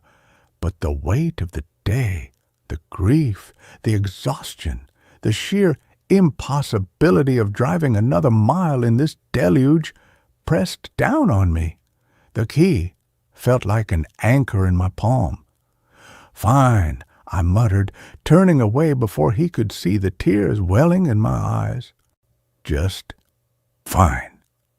The staircase was narrow, carpeted in a faded, muddy brown pattern designed to hide stains. The air grew colder with each step, thick with the smell of old dust and something faintly metallic, like dried blood masked by the lemon cleaner. The third-floor hallway stretched into gloom, lit only by widely spaced wall sconces that flickered erratically. My footsteps were swallowed by the thick carpet. Room 314 was at the very end. The door was heavy, solid core wood, painted a chipped institutional green. I inserted the brass key. It turned smoothly, silently. The lock clicked open. The room was small, sterile, a narrow bed with stiff polyester sheets. A dresser with a dead television bolted to it, a window overlooking the rain-lashed parking lot and the dark tree line beyond. The shower curtain in the tiny bathroom was mildewed at the hem. Standard issue. Except for one thing. On the bedside table sat a single item, a small framed photograph. Not hotel decor. Mata's breath caught. It was a picture of Lily and me, taken last summer at her cabin on Lake Serene. We were laughing, arms around each other's shoulders, the late afternoon sun catching the spray from the dock where we'd just jumped in. I hadn't brought this photo with me. I hadn't seen it since the funeral. I picked it up. The glass was cold. The frame was damp, as if it had been left out in the rain. Taped to the back was a slip of hotel stationery. In my own handwriting, the same lupin E, the sharp W, it read, Ellie. I waited. The water was cold. It's always colder than you think. Don't make me wait alone. My hands shook. I dropped the frame. It hit the carpet with a soft thud, the glass miraculously unbroken. Lily's smiling face stared up at the ceiling. I backed away, heart hammering against my ribs. Impossible. A cruel trick. A sick coincidence. I locked the deadbolt, clicked off the bedside lamp, and fell onto the bed fully clothed. The brass key clutched so tightly in my fist, its teeth imprinted my palm. Sleep wouldn't come. The rain drummed on the roof. The radiator under the window hissed and clanked, a sound like slow, wet breathing, and beneath it all, a new sound. Faint at first, then clearer, the rhythmic drip, drip, drip of water falling into a sink. But a bathroom door was closed. The sound was coming from inside. The room. From the corner near the dresser, I turned on the lamp. Nothing. Just shadows. I turned it off. Drip, drip, drip. I squeezed my eyes shut, willing sleep. Lily's voice whispered in the dark, not from the corner, but from the space behind my own eyes. You didn't answer, Ellie. You never answer. Dawn light, gray and watery, filtered through the gap in the thin curtains. I sat up instantly, stiff and hollow-eyed. The photograph was gone. The bedside table was empty. Relief washed over me, thin and shaky. A nightmare. Just grief. Playing tricks. I showered quickly. The water, tepid and gritty, scrubbing the chill from my skin. I needed coffee. Normalcy. I grabbed my suitcase, eager to flee this room, this hotel, this suffocating sense of being watched. As I passed the reception desk on my way out, Vaughn was there. He didn't look up from the ledger. I placed the heavy brass key on the counter. "Check out," I said, my voice flat. He didn't acknowledge the key. His pen was moving again, scratching across a fresh page. "Room 314. Duration 1 night. Paid in full." He paused, dipped his pen in the obsidian inkwell. "We'll be returning on November 5th. Same room, same key." My blood turned to ice. "No, I won't be back, ever." Vaughn finally lifted his head. Those magnified eyes held no anger, only a terrible certainty. "The registry doesn't lie, Miss Shaw. November 5th is the anniversary. The water remembers anniversaries." He tapped the ledger. "Your sister's silence began that day. The Blackwell feeds on unfinished silences, on the spaces between heartbeats, between messages left unheard." He pushed a slip of paper across the counter. It was a photocopy of the ledger page. There, in crisp black ink beneath my name and the October 12th date, was a new entry. November 5th, room 314, Eleanor Shaw. Check-in, 8:47 p.m. I snatched the paper, crumpling it in my fist. "This is insane. I never booked a room for November 5th. I don't even know where this place is." Vaughn's dry chuckle was the sound of twigs snapping underfoot. "You found us tonight. You'll find us again. The key knows the way. It always knows the way back to the silence you carry." He closed the ledger. The cover was cold, smooth leather. "Drive safely, Miss Shaw. The road is long. The water is patient." He turned away, polishing the obsidian inkwell with a cloth that absorbed the light. I drove east, away from the storm, away from the highway, away from the Blackwell Inn's flickering neon sign that seemed to burn behind my eyelids. I drove through the day, through the night, stopping only for gas and black coffee. I deleted the hotel's location from my phone. I threw the crumpled ledger page out the window at a rest stop in Indiana. I told myself it was stress, grief, hallucination, a weird old man playing mind games. But the brass key was still in my pocket. I hadn't left it on the counter. My fingers had closed around it instinctively as I fled. It felt warm now, pulsing faintly against my thigh like a second heartbeat. 3 weeks later, the rain returned. Not a downpour, a persistent cold drizzle that turned autumn leaves into slick black confetti on the highway. November 5th, Lily's death anniversary. I hadn't planned to drive. I'd planned to stay home, light a candle, finally listen to that last voicemail I'd saved but never played. But the silence in my apartment had grown teeth. It gnawed at the edges of my sanity, filled with the phantom drip, drip, drip of water and the echo of Lily's unspoken words. I got in my car, not east, west, toward the mountains, toward anywhere but here. The GPS rerouted me around a landslide. The new route was unfamiliar, winding through valleys thick with fog. The headlights cut through the gloom, illuminating skeletal trees, and then, through the downpour, the sign flickered into view. The Blackwell Inn. Vacancy. Neon buzzing, spitting sparks against the storm. Exactly as before. I slammed on the brakes, tires skidding on the wet asphalt. My hands were numb on the wheel. I hadn't taken this exit. I hadn't even seen the turnoff. But here it was, the only light for miles, the only refuge from the crushing silence of the road. Vaughn was behind the desk. He didn't look surprised. He didn't look up. The leather-bound ledger lay open before him. He slid the same heavy brass key across the counter. The fob read, 3 House Ta. His pen was already poised, nib wet with black ink. Room 314, Miss Shaw. Paid in full. The registry awaits. I didn't argue. I didn't speak. I took the key. It was warm, almost hot. It vibrated faintly in my palm. The stairs felt steeper this time, colder. The drip, drip, drip started before I reached the 3rd floor. Louder, closer. Room 314's door was slightly ajar. I pushed it open. The room wasn't sterile. It was Lily's bedroom from when we were kids. The faded flowered wallpaper, the twin bed with the patchwork quilt, the small desk littered with half-finished sketches, Lily's dream of being an artist.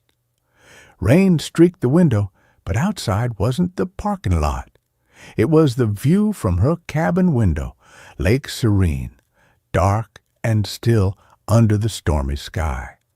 And in the center of the room, standing with her back to me, was Lily. She wore the oversized flannel shirt she always slept in, her dark hair pulled into a messy ponytail. She was humming softly, a tune our mother used to sing. The drip, drip, drip came from the corner. A small, rusty bucket sat on the floor, catching water from a leak in the ceiling. Each drop landed with a soft, final plink. Lily? My voice was a broken whisper. She turned. Her face was pale, waterlogged. Her eyes were the color of the lake on a still morning, deep, endless gray. But her smile was Lily's, soft, sad, understanding. You came back, she said. Her voice wasn't from her throat. It came from the dripping bucket, from the rain on the window, from the space between my own heartbeats. I knew you would. The water called you. It always calls the ones who leave silence behind. Tears streamed down my face. I'm so sorry, Lily. I didn't hear your message. I was in a meeting. I thought there'd be more time. She stepped closer. Her feet made no sound on the worn rug. Her skin smelled of lake water and wet stone. There's always more time in the Blackwell, Ellie. Time to fill the silence. Time to answer the messages. She reached out a hand. It was cold, transparent at the edges. The registry knew. It knew you'd need a place to say the things you never said. A place where the silence isn't empty. It's waiting. She gestured toward the dripping bucket. The water holds the words we never speak. It holds the goodbyes. It holds me. The room shimmered. The childhood bedroom dissolved like mist. The lake view vanished. I stood in the sterile motel room again. Stiff sheets, dead TV, mildewed shower curtain. But the dripping bucket remained in the corner. Lily stood beside it, her form flickering like a bad signal. The brass key in my pocket burned hot. Vaughn's voice echoed from the hallway, dry and final. The key fits all doors here, Miss Shaw, especially the locked ones, especially the doors to the silence. Lily's hand closed over mine. Her touch was the chill of deep water. Stay, Ellie, just for tonight. The water is warm here, warmer than you think. It remembers how to hold you. Her eyes held the flat, watchful stillness of Vaughn's. The registry is never wrong. It knew you'd come back to finish what you started, to answer the call. The dripping bucket filled. The water rose, clear and dark, reflecting the flickering ceiling light. It reflected Lily's face. It reflected my own.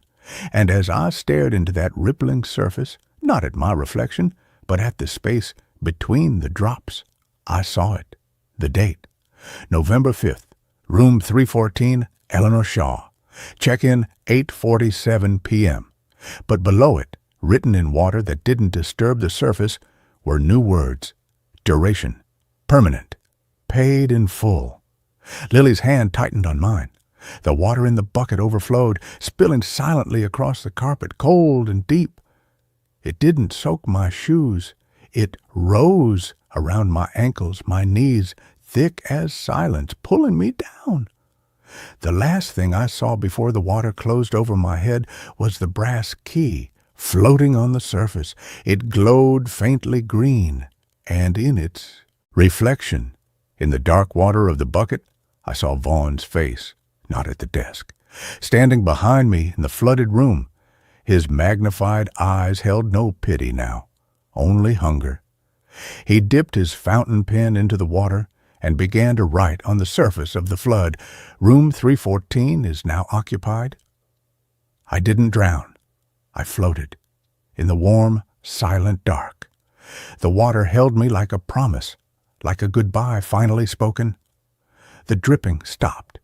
The silence wasn't empty anymore. It was full of Lily's laughter, full of the messages I never answered, full of the weight I'd carried since the phone call that changed everything. The brass key pressed against my chest, warm and heavy, an anchor, a tether. The current carried me gently toward the window. Through the rain-streaked glass, I saw the Blackwell Inn's neon sign flicker brightly against the stormy sky. Vacancy. Below it, in smaller letters I hadn't noticed before, a new line pulsed with the same green glow as the key. Registry. Open. I knew, with a calm deeper than the water, that someone else was driving in the rain right now.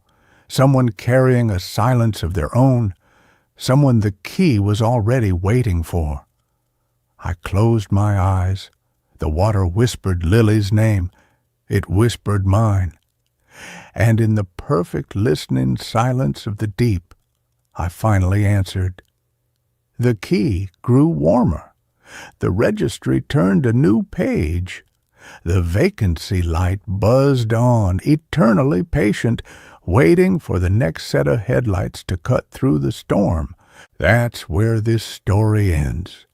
Let's continue with the next. Holloway House, where every mirror shows a different face. The rain had been falling for 3 days straight when I first saw the listing for Holloway House. It was buried deep in a forgotten corner of an online rental forum, sandwiched between ads for city apartments and vacation condos that looked nothing like the structure in the photograph. The image was grainy, taken in low light, showing a sprawling Victorian manor that seemed to lean slightly to the left, as if tired from holding up its own history. The description was sparse, almost cryptic. Historic property available for long-term caretaker/tenant. Solitude guaranteed, low rent. References not required, but discretion is. There was no name attached to the listing, only an email address that looked like a string of random characters. At the time, my life in the city had become a cacophony of noise and expectation that I could no longer endure. The constant hum of traffic, the pressing crowd of strangers, the relentless glare of screens. It all felt like it was eroding me, layer by layer. I needed silence. I needed to disappear. So, When I replied to the email and received an immediate acceptance along with coordinates and a gate code, I didn't hesitate. I packed a single bag, left my lease early, and drove into the storm. The journey to Holloway House took me further away from civilization than I had intended. The paved roads eventually gave way to gravel, and the gravel dissolved into a muddy track that wound through a dense forest of ancient oaks. The trees here were twisted, their branches interlocking overhead to form a tunnel that blocked out most of the gray sky. The air grew colder as I drove deeper, the temperature dropping sharply despite the heater blasting in my car. When the trees finally parted, revealing the house, the sight of it sent a shiver down my spine that had nothing to do with the cold. It was larger than in the photo, looming against the backdrop of the stormy woods. The paint, once perhaps a dignified white or cream, had peeled away to reveal dark, rotting wood that looked like wet charcoal. Vines clung to the walls, thick and aggressive, pulling at the eaves as if trying to drag the house into the earth. But what struck me most, even from the distance of my car, were the windows. There were dozens of them, of all shapes and sizes, and every single one seemed to reflect the lightning flashing overhead with an unnatural clarity. I parked the car in the overgrown driveway, the tires sinking slightly into the mud. I grabbed my bag and ran to the front porch, the rain soaking through my jacket in seconds. The door was heavy oak, carved with intricate patterns of vines and faces that seemed to shift in the flickering light of my flashlight. Before I could knock, the door swung inward with a groan that sounded suspiciously like a human sigh. The hallway inside was dim, lit only by the flashes of lightning that pierced through the stained glass transom above the door. The air smelled of dust, old paper, and something else, something metallic like ozone or old blood. I stepped inside, closing the door against the storm. The silence that followed was absolute. The roar of the rain vanished instantly, replaced by a stillness so profound it felt like pressure against my eardrums. "Hello?" I called out, my voice sounding thin and fragile in the vast space. There was no answer, no creak of floorboards, no scurry of mice, just the silence. I walked further into the foyer, my boots leaving wet prints on the polished hardwood. That's when I saw them, the mirrors. They were everywhere. A massive standing mirror leaned against the wall to my left, its frame carved from black wood that seemed to absorb the light. Another hung above the fireplace, oval-shaped with a cracked surface. A vanity mirror sat on a console table to the right. And looking up, I saw smaller mirrors embedded in the ceiling, the walls, even the doors. The house was a labyrinth of reflections. I caught my own reflection in the standing mirror, a tired-looking man with wet hair and wide eyes. I smiled weakly at myself, trying to reassure my own nerves. The reflection smiled back, but the timing was off. It was a fraction of a second too slow. I blinked, and for a moment I thought the reflection hadn't blinked at all. I shook my head, blaming the fatigue and the strange lighting. Old houses play tricks on the mind, I told myself. It's just the glass. I explored the ground floor, finding the kitchen stocked with non-perishable food and the living room furnished with heavy, dusty antiques. Everything was covered in a fine layer of gray dust, except for the mirrors. They were spotless, gleaming as if they had been polished moments before my arrival. I found a note on the kitchen counter written in elegant looping script. make yourself at home. The rules are simple. Do not break the glass. Do not stare too long after midnight. And remember, what you see is not always what is there. The note was unsigned. I crumpled it in my hand and tossed it aside, feeling a prickle of unease at the base of my neck. I decided to find the bedroom. The listing had mentioned a master's suite on the second floor. I climbed the grand staircase, the steps creaking under my weight. The walls of the stairwell were lined with more mirrors, small framed portraits that reflected my ascent from every angle. As I walked up, I felt watched, not by a person, but by the reflections themselves. In some of the smaller mirrors, my reflection seemed to be wearing different clothes. In one, I wore a suit instead of my jeans and jacket. In another, my hair was longer. In a third, I wasn't alone. A shadowy figure stood just behind my shoulder, visible only in the glass, not in the room itself. I spun around, heart hammering, but the hallway was empty. When I looked back at the mirror, the figure was gone, and my reflection was normal again. I reached the second floor and found the master bedroom at the end of the hall. It was a large room with a 4-poster bed draped in heavy velvet curtains. But like the rest of the house, it was dominated by mirrors. There was a full-length mirror on the closet door, another above the dresser, and a peculiar circular mirror mounted directly on the ceiling above the bed.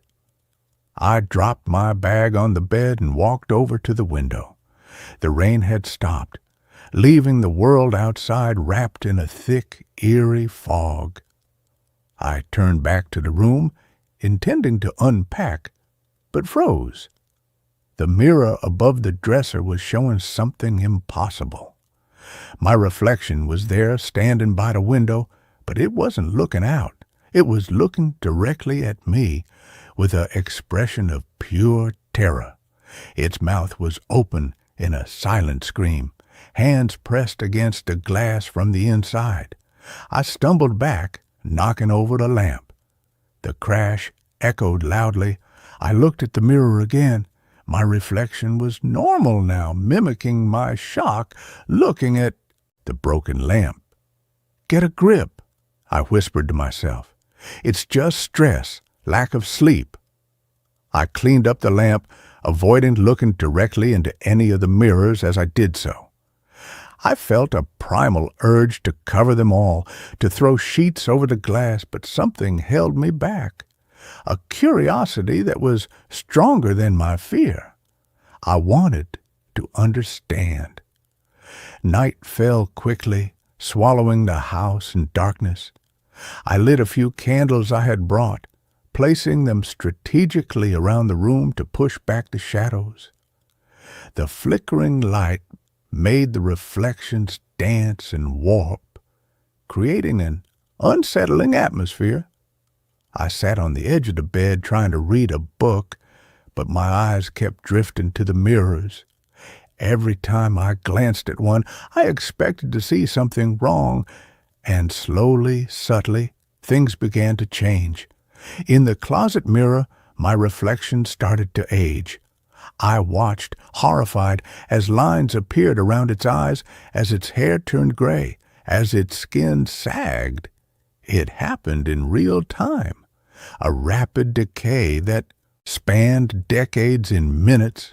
Then, just as quickly, it reversed, becoming younger than I was, a child staring out with ancient eyes. I squeezed my eyes shut, counting to 10. When I opened them, the reflection was normal again. I laughed nervously, a brittle sound in the quiet room. "Hallucinations," I muttered. "Carbon monoxide? Maybe the furnace is leaking." I checked the detector on the wall. The green light blinked steadily. It wasn't that. I decided to try to sleep. I blew out most of the candles, leaving only one on the nightstand. I climbed into the bed, pulling the heavy quilt up to my chin. I lay on my back, staring up at the circular mirror on the ceiling. In the dim light, I could see my own face looking down at me. I closed my eyes, forcing myself to relax. Sleep came fitfully, plagued by dreams of falling through endless halls of glass. I woke up abruptly sometime later, gasping for air. The room was pitch black. The candle had burned out, but the room wasn't dark. A faint, silvery glow emanated from the mirrors. They were glowing softly, casting an ethereal light across the room. I sat up, my heart pounding. I looked at the ceiling mirror. My reflection was sitting up too, but it wasn't me. It was a woman, pale and gaunt, with hollow eyes and matted hair. She was wearing a tattered dress that looked like it belonged to another century. She stared down at me, her expression unreadable. I scrambled out of bed, backing away until I hit the wall. The woman in the mirror didn't move. She just watched me. Then, slowly, she raised a hand and pointed at the closet door. I couldn't move. My legs felt like lead. The woman in the mirror tilted her head, then mouthed a word. I couldn't hear it, but I could read her lips. Look. I tore my gaze away from the ceiling and looked at the closet mirror. The reflection there had changed again. It showed the room, but it was different. The furniture was newer. The walls were painted a bright yellow, and there were people in the room. A family, a father, a mother, 2 children. They were laughing, playing. It looked like a happy memory. But then the scene shifted. The lights went out in the reflection. The family stopped laughing.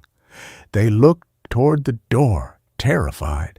Shadows poured into the room in a mirror, swirling and twisting, consuming the family one by one. The last thing I saw in the reflection was the father, hiding in the closet, his face pressed against the glass, screaming silently as the shadows took him. The image faded, returning to my own terrified face, staring back at me. I was shaking uncontrollably. This wasn't a trick of the light. This wasn't my mind breaking.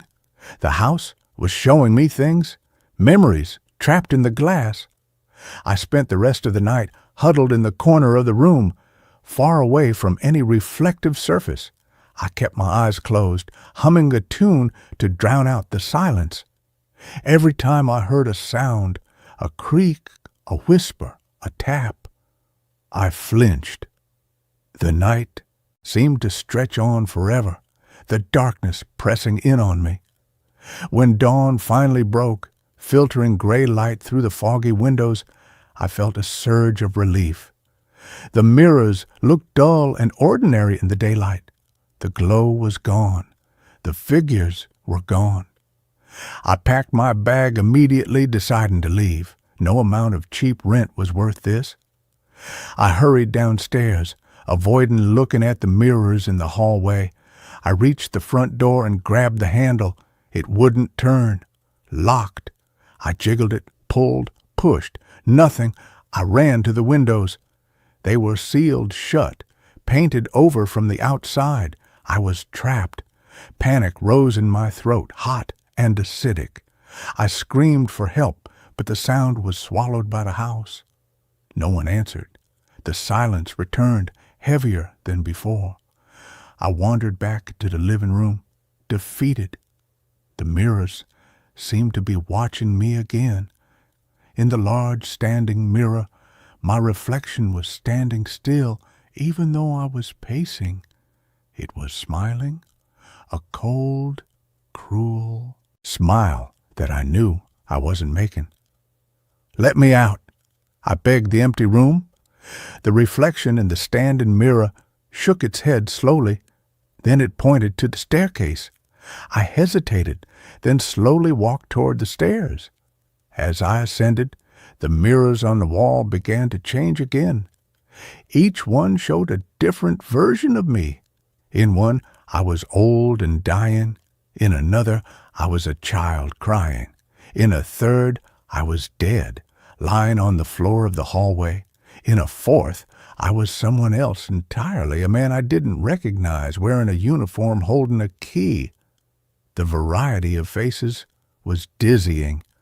Were these past tenants, victims, or were they possibilities, futures that hadn't happened yet? The sheer volume of faces all staring at me with varying degrees of pity, fear, or malice was overwhelming. I covered my eyes, stumbling up the stairs. Back in the bedroom, I sat on the bed, trying to think logically. If the doors and windows were sealed, there had to be another way out. Or maybe the key was hidden somewhere. The note had mentioned discretion. Maybe there was a secret passage. I began to search the room, tearing through drawers, lifting rugs, tapping on the walls. The mirrors followed my movements, their reflections shifting and changing. In the vanity mirror, I saw a reflection of myself, finding a loose floorboard under the bed. I stopped and looked at the actual floor. There was no loose board, but the reflection insisted. It showed my hand prying it open, revealing a small metal box. Driven by a compulsion I couldn't explain, I got on my knees and checked under the bed. The floorboards were solid. I tapped them. One sounded hollow. My heart leaped. I found a knife in my bag and jammed it into the crack. With a grunt of effort, I pried the board up. There, nestled in the dirt beneath, was a small metal box, exactly as the reflection had shown. My hands trembled as I opened the box. Inside was a single key, old and rusted, and a journal. The leather cover was cracked. The pages yellowed. I opened the journal to the first page. The handwriting was shaky, frantic. Day 1. The mirrors are beautiful. They show such wonderful things. I skipped ahead. Day 14. They are lying. The faces are not mine. Who are they? Day 30. I can't look away. They pull me in. The man in the blue suit says he can help, but his eyes are wrong. Day 45. There is no way out. The house eats us. It keeps our faces. It keeps our stories. The entries became more incoherent, devolving into scribbles and drawings of eyes and mouths. The last entry was dated 50 years ago. It is my turn now. I see myself in the ceiling. He is waiting. He looks just like me, but he is hungry. I dropped the journal, my breath coming in short gasps. The previous tenant had never left. He had become part of the collection, and now the house wanted me too. I grabbed the key from the box. It felt warm, vibrating slightly in my palm. I ran to the door, inserting the key into the lock. It turned with a smooth click. I threw the door open and sprinted down the hallway. The mirrors on the walls were chaotic now, the images flashing rapidly, a strobe light of nightmares. Faces screamed, cried, laughed, begged. I kept my eyes fixed on the floor, running blindly toward the stairs. I could hear sounds coming from the glass, whispers, footsteps, the sound of breathing right next to my ear, though no one was there. "Stay with us," a voice whispered, sounding exactly like my mother. "Look at us," another voice commanded, sounding like my own. I reached the top of the stairs and nearly fell, catching myself on the banister. I looked up instinctively. The mirror at the landing showed a figure standing at the bottom of the stairs, blocking my path. It was me, but distorted, tall and thin, with limbs that were too long and a face that was a blur of features. It reached out toward me. I screamed and bolted down the stairs, jumping over the last few steps. I hit the foyer floor running, The front door was still locked, the key from the box not fitting this lock. I panicked, searching for another exit. The kitchen window, sealed. The back door, blocked by furniture that hadn't been there before. The house was rearranging itself, trapping me. I ran back to the living room, the mirrors screaming now, a cacophony of voices rising to a deafening roar. "Join us," they chorused. "Be part of the collection." I covered my ears, falling to my knees. The reflections were leaning out of the frames, their hands stretching into the room, grasping at the air. The glass rippled like water. I saw the woman from the ceiling mirror reaching for me, her fingers inches from my face. I scrambled backward, knocking over a table. A shard of glass from a small picture frame cut my hand. Blood dripped onto the floor, and then silence, instant, absolute silence. The voices stopped. The grasping hands retracted. The ripples in the glass stilled. I looked up, trembling. The mirrors were calm. My reflection stared back at me, normal, terrified, bleeding. But in the large standing mirror, the reflection wasn't mimicking me. It was kneeling too, but it was smiling. It wiped the blood from its own hand, though I hadn't touched my wound yet. It brought the bloody finger to its lips and tasted it. Then it pointed to the fireplace. I followed its gesture. The fire, which had been cold ashes, suddenly roared to life, flames licking high into the chimney. But the fire wasn't burning wood. It was burning images. Faces appeared in the flames, screaming silently as they were consumed. The house was feeding. I realized then that the key wasn't for the door. The key was a distraction. The house didn't want me to leave. It wanted me to stay and watch, to become a witness and eventually a participant. I stood up, my legs shaking, and walked toward the fireplace. The heat was intense, but I felt no pain. I looked into the flames. I saw my own face among the others, twisting in agony. But then the image changed. I saw myself sitting in a chair, old and gray, watching the fire. I saw myself dying into bed, my eyes open, staring at the ceiling mirror. I saw my face added to the collection, preserved in the glass, waiting for the next tenant. The horror of it washed over me, not as a sudden shock, but as a slow creeping realization. There was no escape.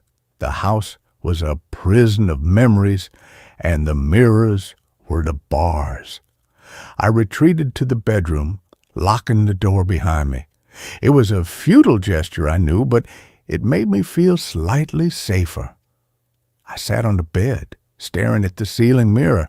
The woman was gone. Now it showed only my own face, looking back at me with infinite sadness. "Why?" I whispered. The reflection didn't speak, but its eyes filled with tears. Tears that didn't fall. I understood then the faces weren't monsters. They were victims. They were people who had come here seeking solitude just like me, and had been trapped by their own reflections.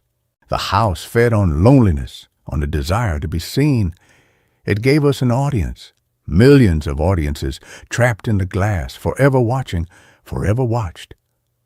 Days passed, or maybe weeks. Time lost its meaning in Holloway House. The sun rose and set, but the light never seemed to fully penetrate the gloom. I stopped trying to leave. I stopped checking the doors. I spent my days wandering the halls, looking at the mirrors.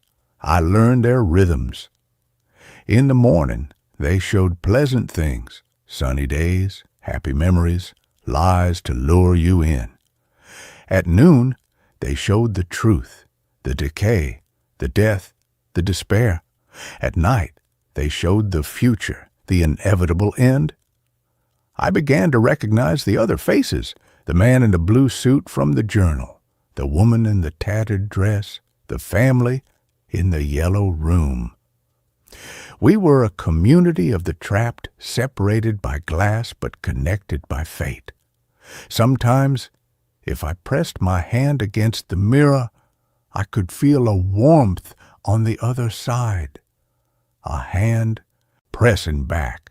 I started talking to them. At first, it was just muttering to myself, but soon I was holding conversations.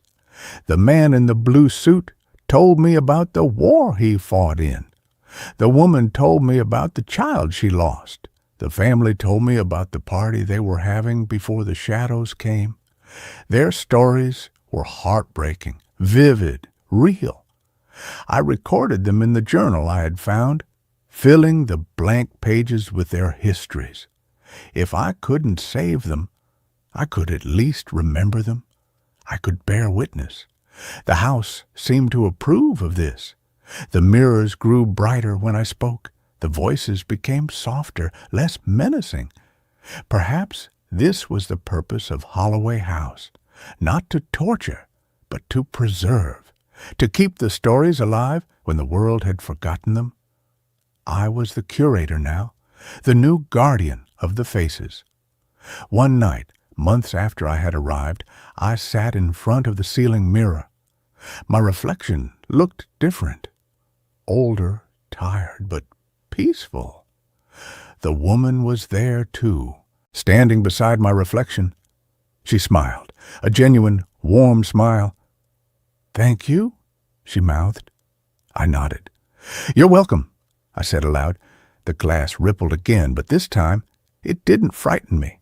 It felt like a curtain lifting. I saw beyond the glass into a space of pure light, where the faces were free, dancing and laughing, no longer trapped. The house was releasing them.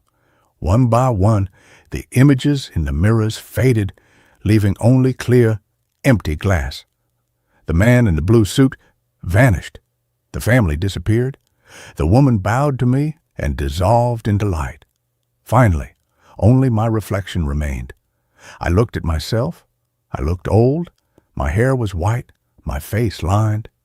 How much time had passed? Years? Decades? I didn't know. But I felt light, unburdened. I stood up and walked to the bedroom door. I opened it. The hallway was bright, filled with sunlight streaming through clean windows. The dust was gone. The peeling paint was restored. The house was beautiful. I walked down the stairs, the floorboards silent under my feet. I reached the front door. I turned the handle. It opened easily. Fresh air rushed in, smelling of rain and pine. I stepped out onto the porch. The world outside was vibrant, alive. Birds sang. The trees swayed in a gentle breeze. I walked down the path toward my car, which sat covered in leaves and moss. It looked like it had been there for decades. I touched the hood, and the metal crumbled to dust. I wasn't surprised. I turned back to look at the house. Holloway House stood tall and proud, no longer leaning, no longer dark. In the windows, I saw no reflections, just clear glass, showing the rooms inside, empty and waiting. I knew then that my time was up. I had done what I needed to do. I had freed them, and in doing so, I had freed myself. I walked away from the house, into the woods, leaving the car, leaving the past. I didn't look back. I didn't need to. The faces were safe now. They were a part of the world again, in the memories I carried, in the stories I had written. As I walked deeper into the forest, the trees began to thin. The path led to a road, a real road, with cars passing by. I stuck out my thumb.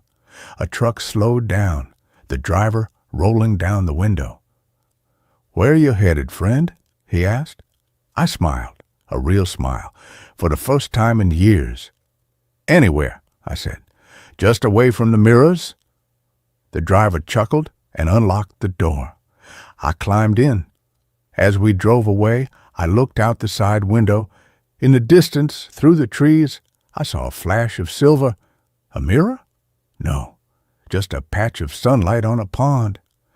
I closed my eyes and leaned back.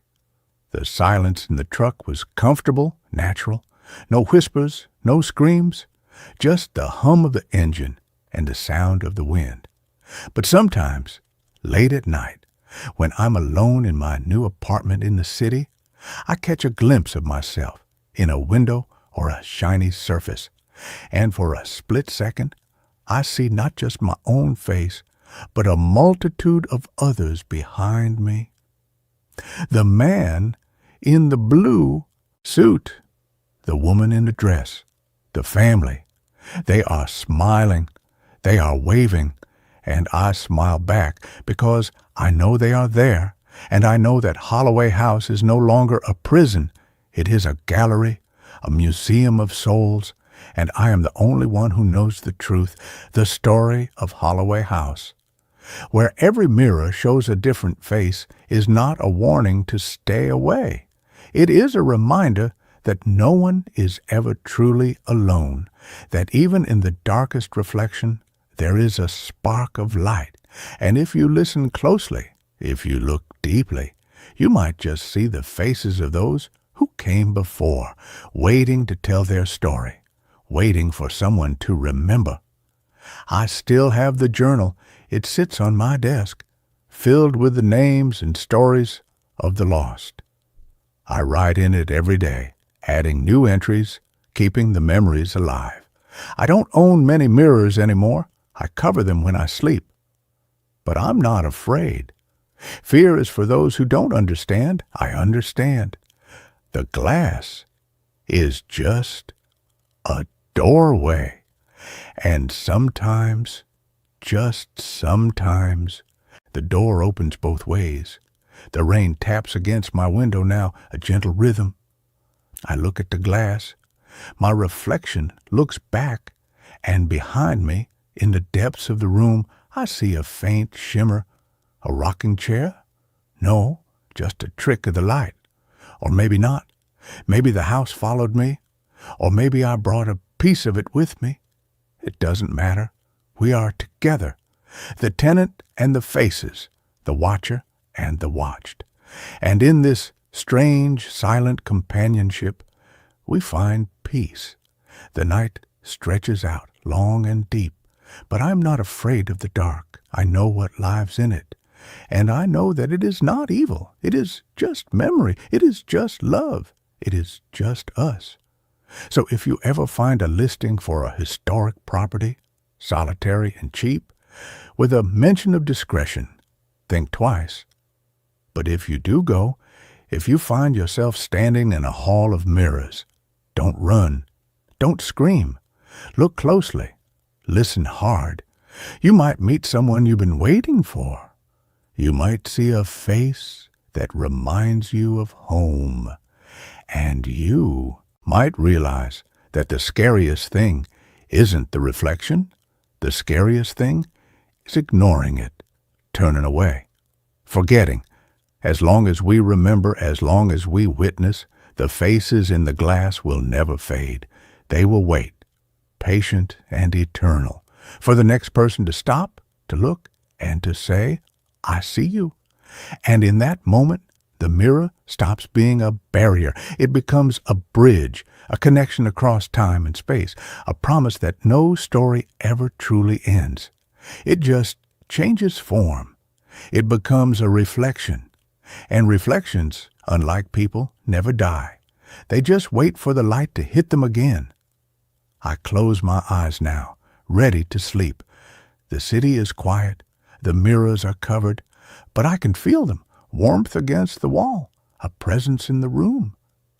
I whisper good night to the empty air, knowing they are listening, knowing they are there. And as I drift off, I dream not of glass and shadows, but of light, of 1,000 faces smiling in the sun, of a house that is no longer hollow, of a home where everyone belongs, even the ones in the mirror, especially the ones in the mirror. The end of the story is just the beginning of the memory, and memories are the only things that last forever. And with that, this story comes to an end. Let's move on to the next one. My reflection just mouthed a word I have never heard before. I should have known something was wrong the moment Mrs. Gable handed me the key. Her fingers were dry and papery, trembling slightly as she pressed the tarnished brass into my palm. The key itself was unusually long, almost like something from a century ago, with intricate notches that felt alien against my skin. She wouldn't meet my eyes, instead staring at a point somewhere over my shoulder as she explained the rent. $300 a month for an entire floor of a Victorian house on the edge of town. Utilities included, no lease required, just cash first and last month up front. "It's been empty for years," she'd said, her voice thin as cigarette smoke. "The previous tenant, well, he left in a hurry. You'll have the whole third floor to yourself. 3 rooms, a bathroom with the original fixtures. The mirrors are all intact, which is rare for a place this old." She'd paused then, her lips pressing into a bloodless line. "Just don't spend too much time looking at yourself in them. Old glass plays tricks on the eyes." I'd laughed it off. Desperation makes you dismiss superstition. My savings had evaporated after the layoff, and the prospect of homelessness loomed large and sharp-toothed. $300 was impossible to refuse, even for a place with a landlady who spoke in warnings and wouldn't look me in the face. I signed nothing, handed over $600 in crumpled bills, and watched her retreat down the overgrown path to her own small house next door without a backward glance. The house itself stood at the end of Hemlock Street, a cul-de-sac that dead-ended into a thicket of pine trees. It was a 3-story Victorian with peeling paint the color of dried blood, gingerbread trim sagging like rotten teeth, and windows that seemed to watch you as you approached. The front porch groaned under my weight, each step a protest. The key turned with a gritty resistance, and the door swung inward with a sigh that carried the scent of dust, old wood, and something else. Something faintly sweet, like forgotten flowers pressed between the pages of a book. The interior was better than I'd feared, not renovated certainly, but preserved in a kind of dusty amber. Faded floral wallpaper curled at the edges in the hallway. The staircase to the 3rd floor was steep and narrow, the banisters smooth from decades of hands. My floor consisted of a small sitting room with a fireplace, a bedroom large enough for my bed and a dresser, and a bathroom that made me pause. The bathroom was a time capsule. Black and white hexagonal tiles, a clawfoot tub with tarnished brass feet, and a sink with separate hot and cold taps. But it was the mirror that dominated the space, a massive floor-to-ceiling oval framed in dark, carved wood, depicting twisting vines and strange, unblinking eyes hidden within the foliage. The glass itself wasn't perfectly clear. It had a slight waviness to it, the imperfection of hand-blown glass from another era. When I looked into it, my reflection seemed just a fraction of a second behind my movements, as if swimming through thick water. I told myself it was fatigue, the stress of moving, of uncertainty, of sleeping in a strange place. I unpacked my few belongings, made the bed with clean sheets that felt absurdly bright against the gloom of the room, and tried to settle in. Night fell early beneath the canopy of pines, and by 8 o'clock The house was steeped in shadows that the single bare bulb in my sitting room couldn't quite penetrate. I heard things. The settling groan of old timber, the whisper of wind through cracks in the window frames, the skittering of something small in the walls, normal sounds for an old house. I repeated this to myself like a mantra. The first incident happened on the third night. I'd been washing my face before bed, the cold water a shock against my skin. As I straightened up, water dripping from my chin, I caught my reflection in the large mirror, and it didn't move with me. For 3 heartbeats, long enough for my breath to catch in my throat, my reflection remained bent forward, hand still at the sink, while I stood upright. Then, with a subtle shimmer in the glass, it snapped into alignment, water droplets suddenly appearing on its chin as if by magic. Froze, my blood turning to ice water. I waved my hand slowly in front of the mirror. The reflection waved back, perfectly synchronized. I leaned left, it leaned left. I blinked, it blinked. Stress, I whispered aloud, my voice swallowed by the thick silence of the house. You're overtired. But that night I slept with the bathroom door closed for the first time. The occurrences grew more frequent, more subtle. I'd catch my reflection turning its head a moment before I did, or its expression would linger in a smile after my own face had gone neutral. Once, while brushing my teeth, I saw my reflection's eyes flick toward the doorway behind me, a quick, nervous glance that I hadn't made. I spun around, toothbrush still in my mouth, but the doorway was empty, just the dark rectangle leading to my bedroom. I started avoiding the mirror.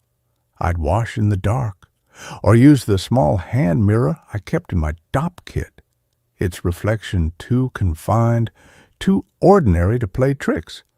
But the large mirror called to me.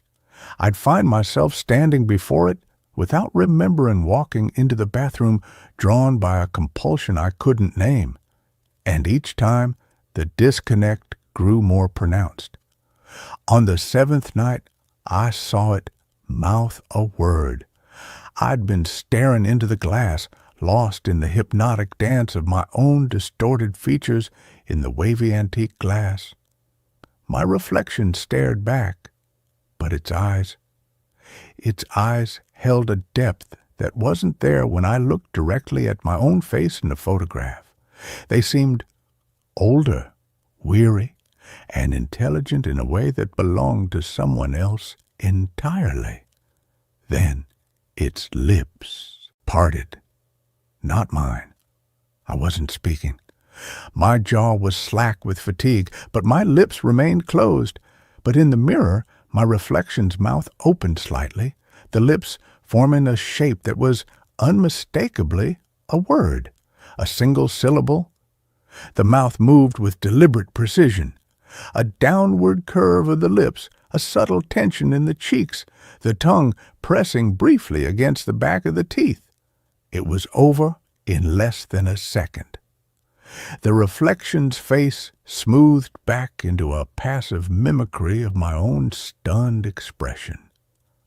I stumbled backward, my shoulder blades hitting the cold tile wall, my heart hammered against my ribs like a trapped bird. What word? I hadn't heard anything, just the faint hum of the old house.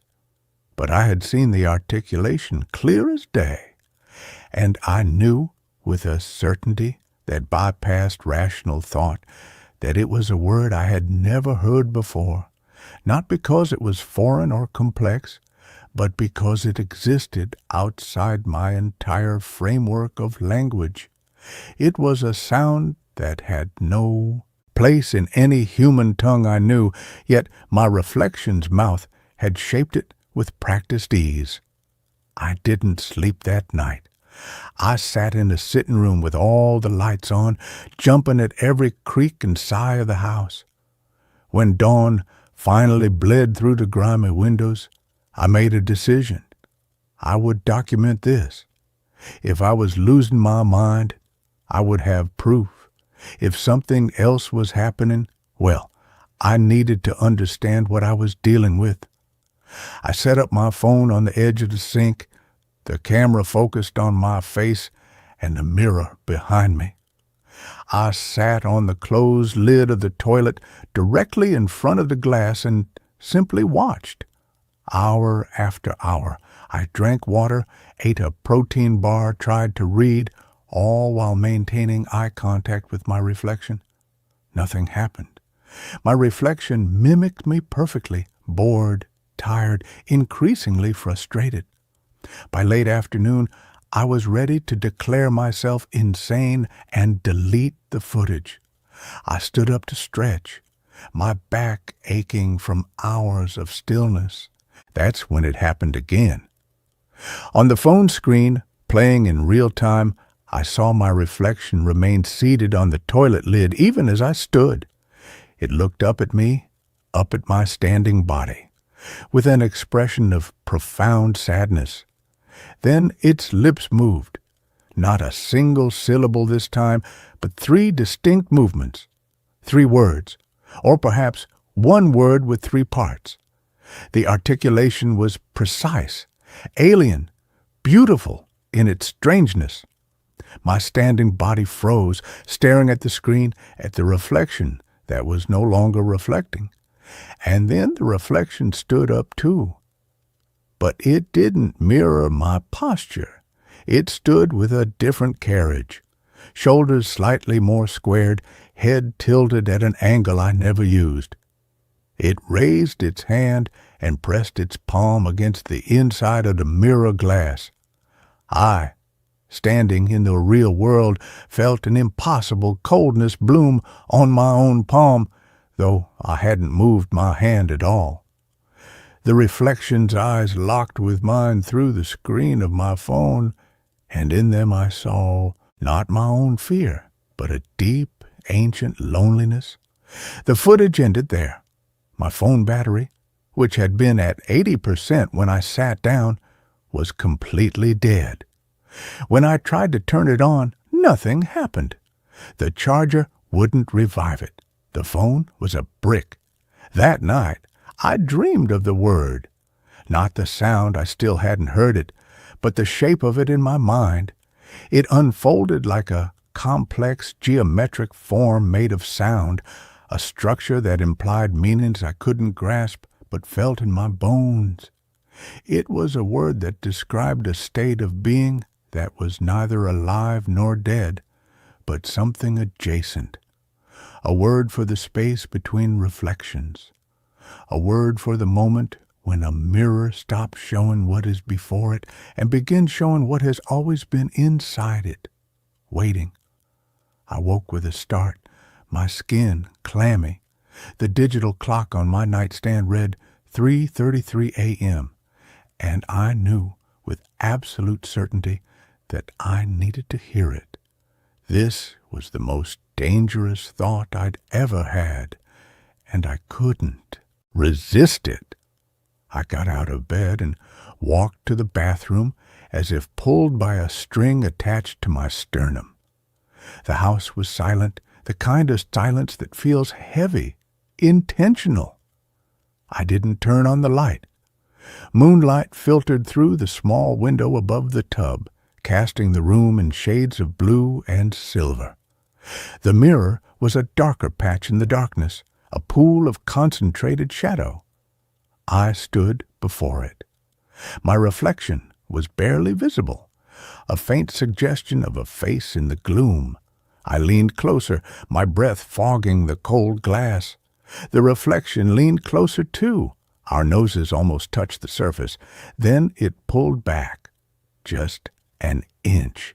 A deliberate movement that I did not make. In the darkness, the features of my reflection seemed to sharpen, to gain a definition that my own face lacked in the low light.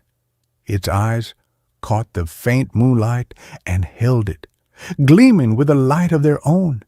Its lips parted, And this time, I heard it. It wasn't a sound that traveled through the air.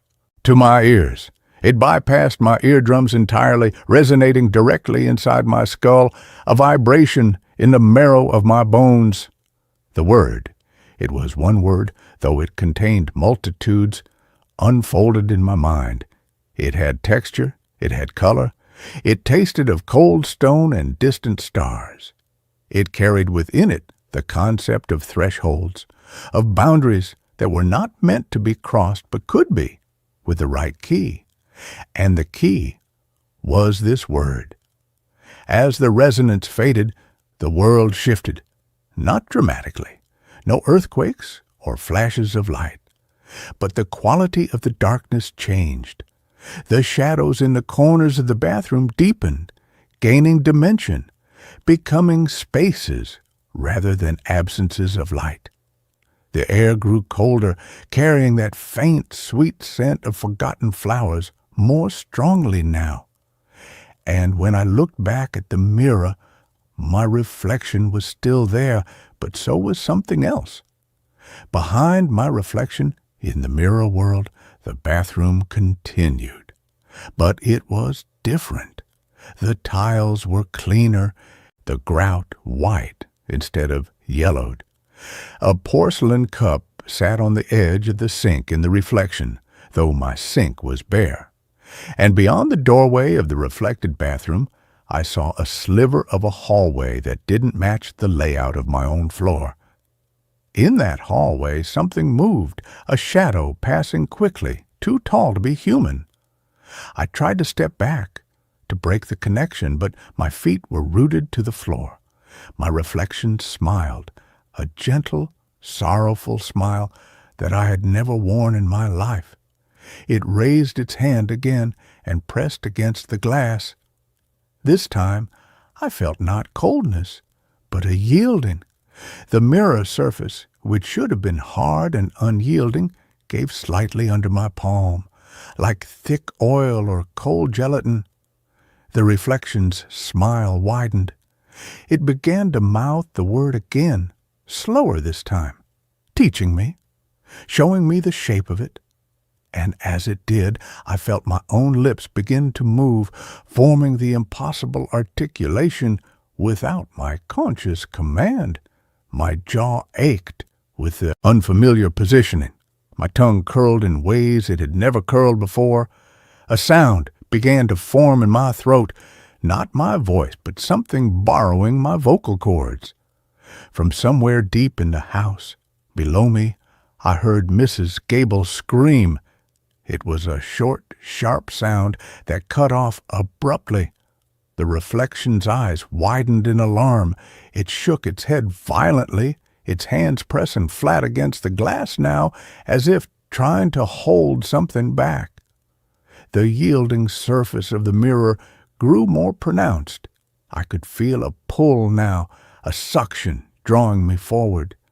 The sweet floral scent intensified, becoming cloying, overwhelming. Behind my reflection, the tall shadow reappeared in the hallway of the mirror world, moving closer, its elongated limbs unfolding with unnatural grace. I fought. Every muscle in my body screamed in protest as I wrenched myself backward, stumbling away from the mirror. The connection broke with a sound like tearing silk. I fell against the bathtub, gasping, my lips still tingling with the ghost shape of that impossible word. I didn't sleep again that night. I sat in the sitting room with every light on, a kitchen knife clutched in my hand. When dawn came, I walked straight to Mrs. Gable's house next door. I pounded on her door until her son answered, his face drawn and pale. "She's gone," he said, his voice hollow. "She disappeared last night, around 3:30. We've called the police." He looked past me toward the Victorian house. "She left a note, just one sentence. It learned the word." I moved out that afternoon. I didn't pack carefully. I threw clothes into a duffel bag, grabbed my laptop, and fled, leaving behind furniture, dishes, half my belongings. I didn't look back at the house as I drove away. I checked into a modern hotel with no mirrors in the bedroom, only a small one behind the bathroom door that I covered with a towel. For 3 days I was safe. I slept fitfully, but I slept. I told myself it was over. I had escaped. Yeah, on the 4th night, I woke thirsty. I padded to the bathroom in the dark, forgetting about the covered mirror. As I reached for the towel to uncover it, old habits die hard. I hesitated. My hand trembled inches from the fabric. And in that moment of hesitation, I saw it.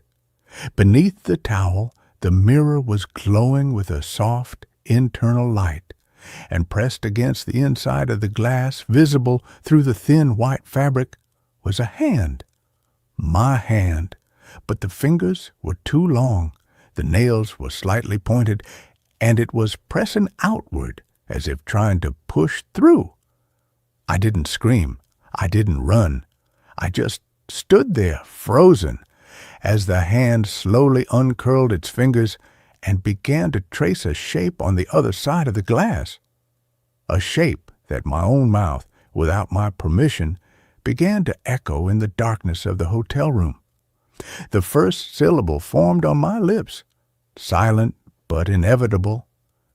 The word was not done with me. It had only just begun.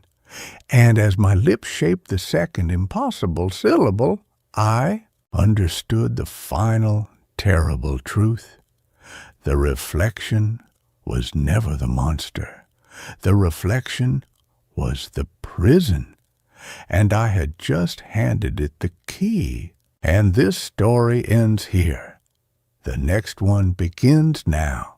The tunnel was supposed to be sealed, but something walked out of it. The rain hadn't stopped for 3 days straight. It drummed a relentless hollow rhythm on the roof of my rusted-out Corolla, blurring the skeletal trees into gray smudges against a bruised twilight sky. I was lost. Hopelessly, stupidly lost. My GPS had flickered its last coherent instruction: turn left in 500 feet, somewhere back on County Road 17, before dissolving into a pixelated mess of static and the words recalculating, recalculating, like a dying mantra. My phone was a useless brick, its battery icon a mocking, empty white sliver. The road I was on now wasn't on any map I'd seen. It was barely a road at all. More a muddy scar scraped through dense, forgotten woods, flanked by ditches, choked with dead reeds, and the bloated carcass of some unidentifiable animal, half submerged in the runoff. The headlights cut feeble cones through the downpour, illuminating only the immediate curtain of falling water and the slick, glistening asphalt that seemed to vanish into the suffocating darkness ahead. Panic, cold and slick, coiled in my gut. I needed shelter, anything, a gas station, a farmhouse, even a bus stop bench, just dry ground and maybe a flicker of human presence. That's when I saw it. Not a building, but a structure rising from the gloom like the spine of some buried leviathan, stark against the rain-lashed trees, a concrete archway massive and brutalist, its surface stained black with decades of grime and water runoff. It looked like the entrance to a storm drain, but scaled up to monstrous proportions. Above the arch, faded almost beyond recognition by weather and time, were blocky, stenciled letters: Metropolitan Rail Transit, Project Phoenix, Tunnel 7, sealed 1978. Below that, someone in more recent, angrier times had spray-painted, "Don't go in, they're still there." My breath hitched. A sealed subway tunnel, abandoned infrastructure. Exactly the kind of place I'd researched obsessively during my brief, ill-advised stint as an urban explorer before the accident, before the nightmare started, before I learned that some doors, once opened, can't be closed. The rational part of my brain screamed, "Drive on, find a ditch, sleep in the car, wait for dawn." But the rain was relentless, turning the road into a treacherous slick. The car's heater wheezed pathetically, doing little against the damp chill that seeped through the floorboards and into my bones. And that painted warning. It wasn't fear that pricked at me then. It was a terrible, morbid curiosity, a dark echo of the compulsion that had led me into places I shouldn't have been before. They're still there. Who? What? The sealed date, 1978, felt significant, heavy with unspoken history. Project Phoenix, a name that sounded hopeful, promising rebirth, yet ended in this decaying monument to abandonment. I pulled onto the muddy verge beside the archway, the tires sinking slightly. Cutting the engine was like stepping into a vacuum. The sudden absence of the car's rumble was replaced by the oppressive roar of the rain on the concrete and the leaves, and beneath it, a deeper, more unsettling silence. The air that rushed in through the open window was thick with a smell of wet earth, ozone, and something else, a metallic tang, like old blood or rust, mixed with the damp, fungal scent of deep earth and stagnant water. It was the smell of a place long shut away, a place that breathed differently. The entrance yawned before me, a rectangle of absolute blackness that swallowed the weak beams of my headlights just a few feet in. No light penetrated beyond that initial threshold. It felt less like an entrance and more like a wound in the landscape. The spray-painted warning seemed to pulse in the gloom. Don't go in. They're still there. My hand hovered over the door handle. Common sense warred with a deeper, colder pull. I needed to get out of the car. Needed to stretch my legs, clear my head. Maybe just peek inside. Just far enough to get out of the rain for a minute. The argument felt flimsy even to me, but the chill was winning. I grabbed my backpack, water bottle, half-eaten granola bar, my useless phone, a cheap LED flashlight I kept for emergencies, and stepped out. The rain instantly soaked through my thin jacket.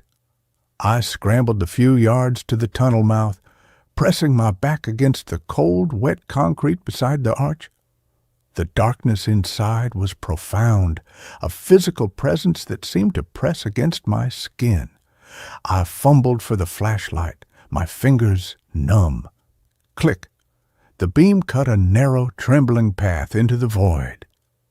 It illuminated damp, moss-slicked walls curving upwards into a vaulted ceiling lost in shadow. The floor sloped downwards, disappearing into the blackness the light couldn't reach. The air that wafted out was several degrees colder than the rain outside, carrying that same metallic fungal stench, now stronger, laced with the unmistakable odor of decay. And beneath it all, almost imperceptible at first, was a sound, a faint, rhythmic drip, drip, drip of water fallen onto stone. But woven through it, so low it vibrated in my molars rather than registering in my ears, was a hum, not electrical, organic, a deep, resonant thrumming, like the slow pulse of something vast and ancient sleeping or waiting. I took one step inside, then another. The transition was immediate. The roar of the rain faded to a muffled drumming on the entrance arch. The cold intensified, biting through my clothes. The beam of my flashlight seemed weaker here. the darkness actively resisting it. The tunnel walls were rough concrete, scarred with deep grooves and patches of thick black mold that seemed to writhe in the shifting light. Rivulets of water ran down the walls, feeding the steady, dripping ahead. The floor was uneven, littered with chunks of fallen concrete and debris. My boots crunched on broken glass, the remnants of old, thick bulbs long shattered.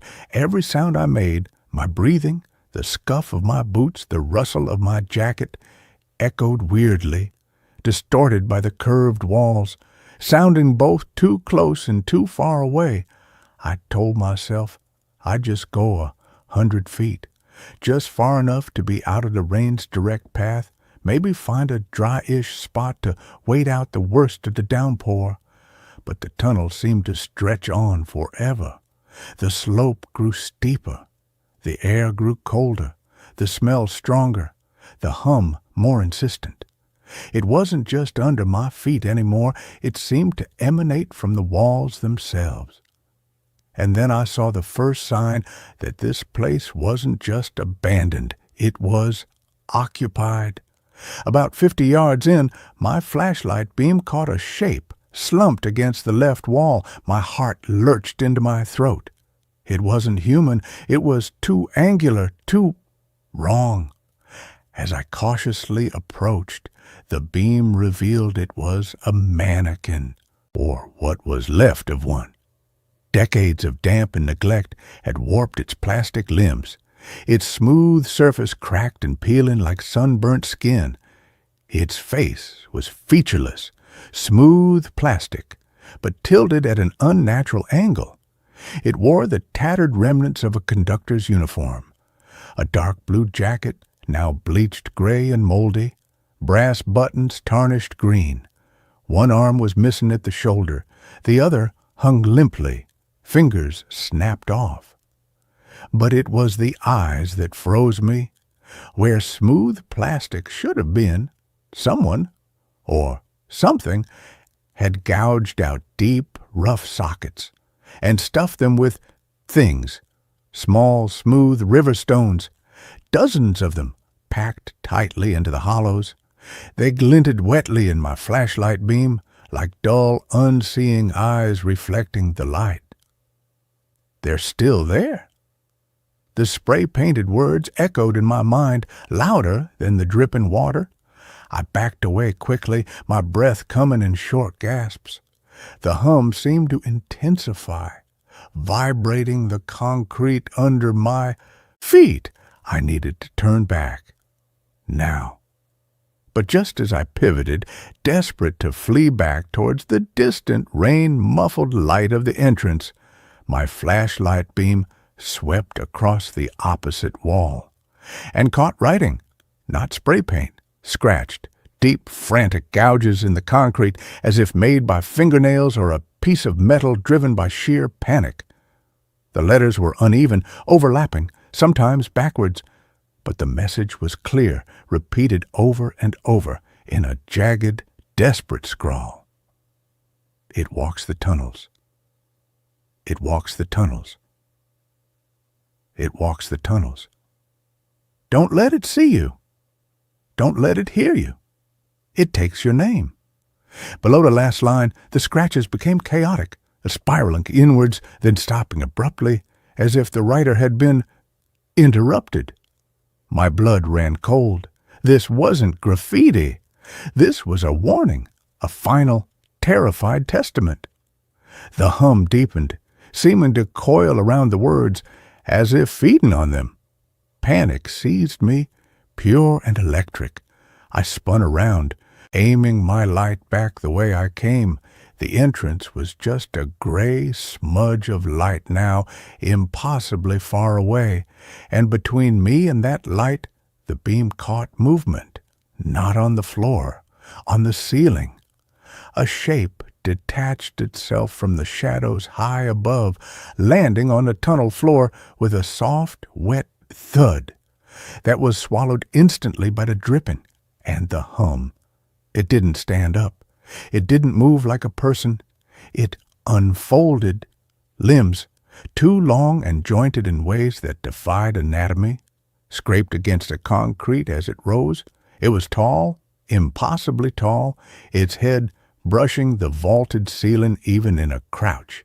Its skin wasn't skin. It was the color and texture of the tunnel walls themselves. Rough, wet concrete, streaked with black mold and glistening with moisture. Patches of what looked like rusted rebar protruded from its back and limbs. It had no face, just a smooth, blank plane of concrete where a face should be, featureless except for two deep, dark pits that might have been eyes. They didn't reflect the light. They absorbed it. It didn't make a sound. It just, what? And it was looking directly at me. The hum surged, becoming a physical pressure in my chest, a vibration that rattled my teeth. The air crackled with static. The thing took a step forward. Its foot, a misshapen block of concrete, landed with a heavy crunch on the debris-strewn floor. Another step. It moved with a terrible, deliberate slowness, but there was an unstoppable weight to it, like a landslide gathering momentum. Don't let it see you. Don't let it hear you. The scratched warning screamed in my mind. I killed the flashlight. Instant suffocating blackness crashed down. The panic was a living thing, clawing at my throat. I couldn't breathe, couldn't move, couldn't even whimper. I pressed myself flat against the cold, wet wall, squeezing my eyes shut, willing myself to become part of the concrete, part of the mold, part of the silence, the heavy crunch, crunch, crunch of its steps stopped. The hum didn't. It pulsed, searching. I could feel its attention, a cold probing pressure against my skin like icy fingers tracing my outline in the dark. It knew I was there. It just didn't know where. Seconds stretched into eternities. The dripping water sounded like a death knell. My own heartbeat was a frantic drum solo in my ears, impossibly loud in the suffocating quiet. It takes your name. What did that mean? Was it hunting me or something else? Then a new sound, faint at first, from deep within the tunnel, far ahead of me, beyond the thing that blocked my path back to the entrance. A sound that cut through the hum, through the dripping, through my terror. A voice. It was a woman's voice, weak, trembling, filled with a terror so profound it was almost beyond sound. It was whispering, repeating a single phrase over and over, a desperate, broken mantra. Not real, not real, not real. Please, not real. My eyes snapped open in the blackness. Someone else was here, trapped, like me. The thing in front of me seemed to react. Its head tilted slightly, the dark pits of its eyes seeming to swivel towards the source of the voice deep in the tunnel. The hum shifted pitch, becoming sharper, more focused. It takes your name. The warning. Did it mean it stole your identity, your voice, your very essence? The woman's desperate whispering. Was that her fighting it, trying to deny its reality to preserve her own? The thing took a step, not towards me, towards the voice, deeper into the tunnel. Another step. The heavy crunch receded slightly. The oppressive pressure of its attention lessened, shifting down the dark corridor. This was my chance, my only chance. While it was distracted by the other victim, I had to move, had to get back to the entrance, the rain, the car, the world. I pushed off the wall, moving as silently as I could, boots sliding on the wet concrete. Every rustle of my jacket, every scuff of my soul felt like a shout in the tomb-like silence. I kept my eyes fixed on the faint gray smudge of the entrance arch, willing myself towards it. 10 feet. 20. The heavy footsteps of the concrete thing were fading, replaced by the woman's fading, increasingly ragged whispers. Not real. Help. Please. Not real. I was halfway back. Hope, fragile and dangerous, flickered. Then my foot kicked something. A loose chunk of concrete. It skittered across the floor, the sound unnaturally loud in the stillness. The heavy footsteps stopped, the woman's whispering cut off abruptly, replaced by a choked gasp that ended in a wet gurgle. The hum surged back, not just focused, but angry. The cold pressure slammed back onto me tenfold. The thing was turning, coming back. I ran, blindly, desperately, towards the gray light. My flashlight was still off. I didn't dare turn it on, illuminating myself like a beacon. I stumbled over debris, my hands outstretched, scraping against the rough walls. The entrance was closer now. 50 yards? 30? I could see the rain streaking down the archway, hear its roar growing louder. Behind me, the heavy crunch, crunch, crunch resumed, faster now, much faster. It wasn't walking, it was pursuing. The hum was a physical wave pushing at my back, trying to slow me, to pin me against the wall.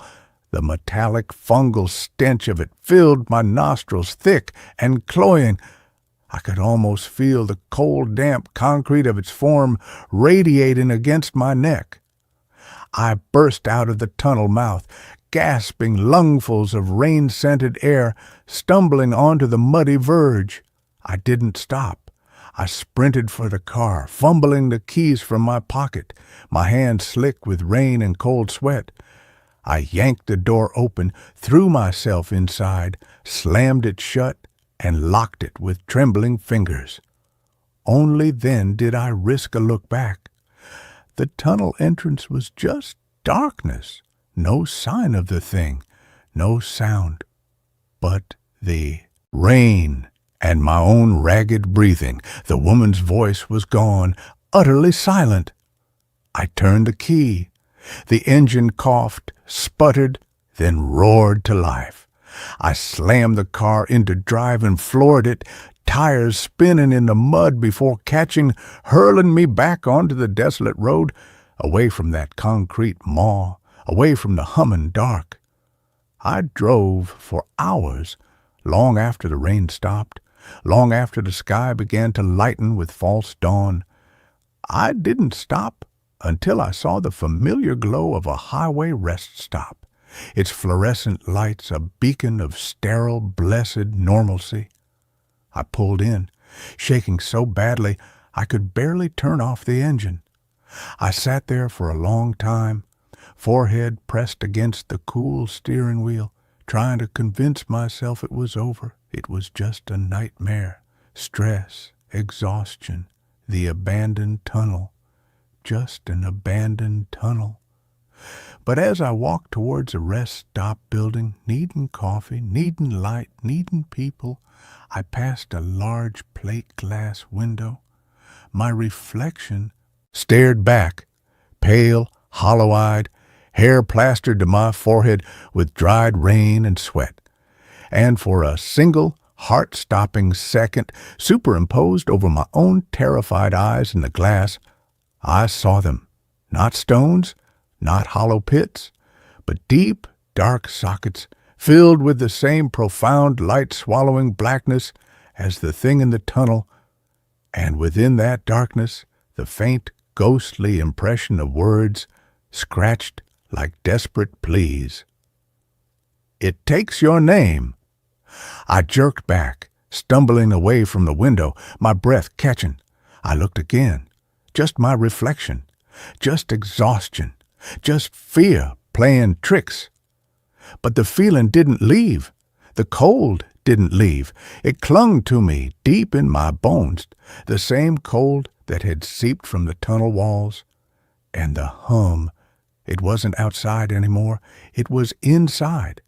a faint, subsonic thrumming in my own chest, a rhythm that felt alien, yet intimately connected to the pulse of that vast, sleeping darkness beneath the earth.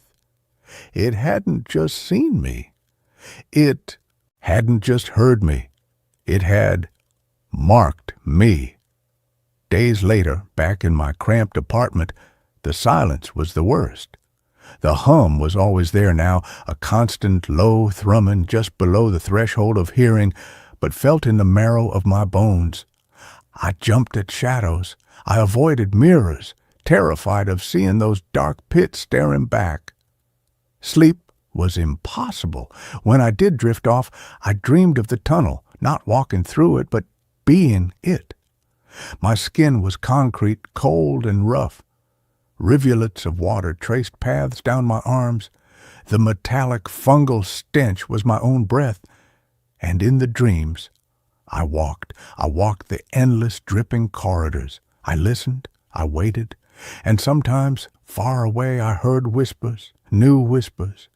Desperate, terrified voices repeating, "Not real, not real, please." I'd wake up gasping, drenched in cold sweat that smelled faintly of ozone and damp earth. I'd check the locks, all secure, but the feeling of being watched never left. It was in the corners of the room, in the spaces between the streetlights outside my window. It was in the silence between the ticks of the clock. Then, 2 weeks after I escaped, I got the letter. No return address. Just my name, my real name, handwritten in a spidery, unfamiliar script on cheap, yellowed paper that smelled faintly of mildew and that same metallic tang. Inside, a single sentence written in the same faded brown ink as the guest ledger at Willow Creek. Reservation confirmed. Tunnel 7, room awaiting. Check in, soon. Below it, scratched into the paper itself, as if by a desperate fingernail, were the words, "It walks the tunnels." I dropped the letter like it was burning. It fluttered to the floor. The hum inside my chest surged, vibrating the floorboards. Outside, the city lights seemed to dim. The familiar sounds of traffic faded. The only sound left was the dripping of a leaky faucet in the kitchenette. Drip, drip, drip, and beneath it, the deep, resonant thrumming. Not just in my chest now, in the walls, in the floor, in the very air of my apartment. The tunnel wasn't sealed, it never had been, it was just waiting, and it knew where I lived, it knew my name. I walked to the window. The city lights were gone, only darkness. And in that darkness, far down the street, beneath the flickering neon sign of a closed bodega, I saw it, a shape, tall and impossibly thin, standing perfectly still in the rain that wasn't falling, its head tilted slightly, smooth concrete face turned towards my building, towards my window. The hum wasn't just inside me anymore, it was everywhere. The city itself was holding its breath, waiting for me to come home, to Tunnel 7, where my room was waiting, where my name was already written in the damp, dark ledger of the earth. I didn't scream. I just turned away from the window. The cold was too deep now, the hum too familiar. Resistance felt like a distant memory, a story told about someone else. The letter lay on the floor. The scratched words seemed to glow faintly in the gloom of the room. It walks the tunnels. And soon I knew with a chill and absolute certainty I would walk them too. Not as a guest, not as a victim, but as part of the hum, part of the concrete, part of the waiting dark. My name was taken. My place was reserved. The tunnel wasn't sealed, it was just hungry, and I was already on the menu. The walk back wouldn't be long. The entrance was closer than I thought. It was always closer than I thought. Right outside, right inside, always walking, always waiting for me. With that, the story is over. Let's move to the next story. I stayed in a hotel where every guest looked exactly like me. The rain was coming down in sheets when I pulled into the parking lot of the Evergreen Motel, the kind of relentless gray downpour that turns highways into rivers and makes even the most determined road tripper reconsider their life choices. My GPS had rerouted me 3 times around a multi-car pileup on the interstate, dumping me onto this desolate stretch of county highway an hour past dusk.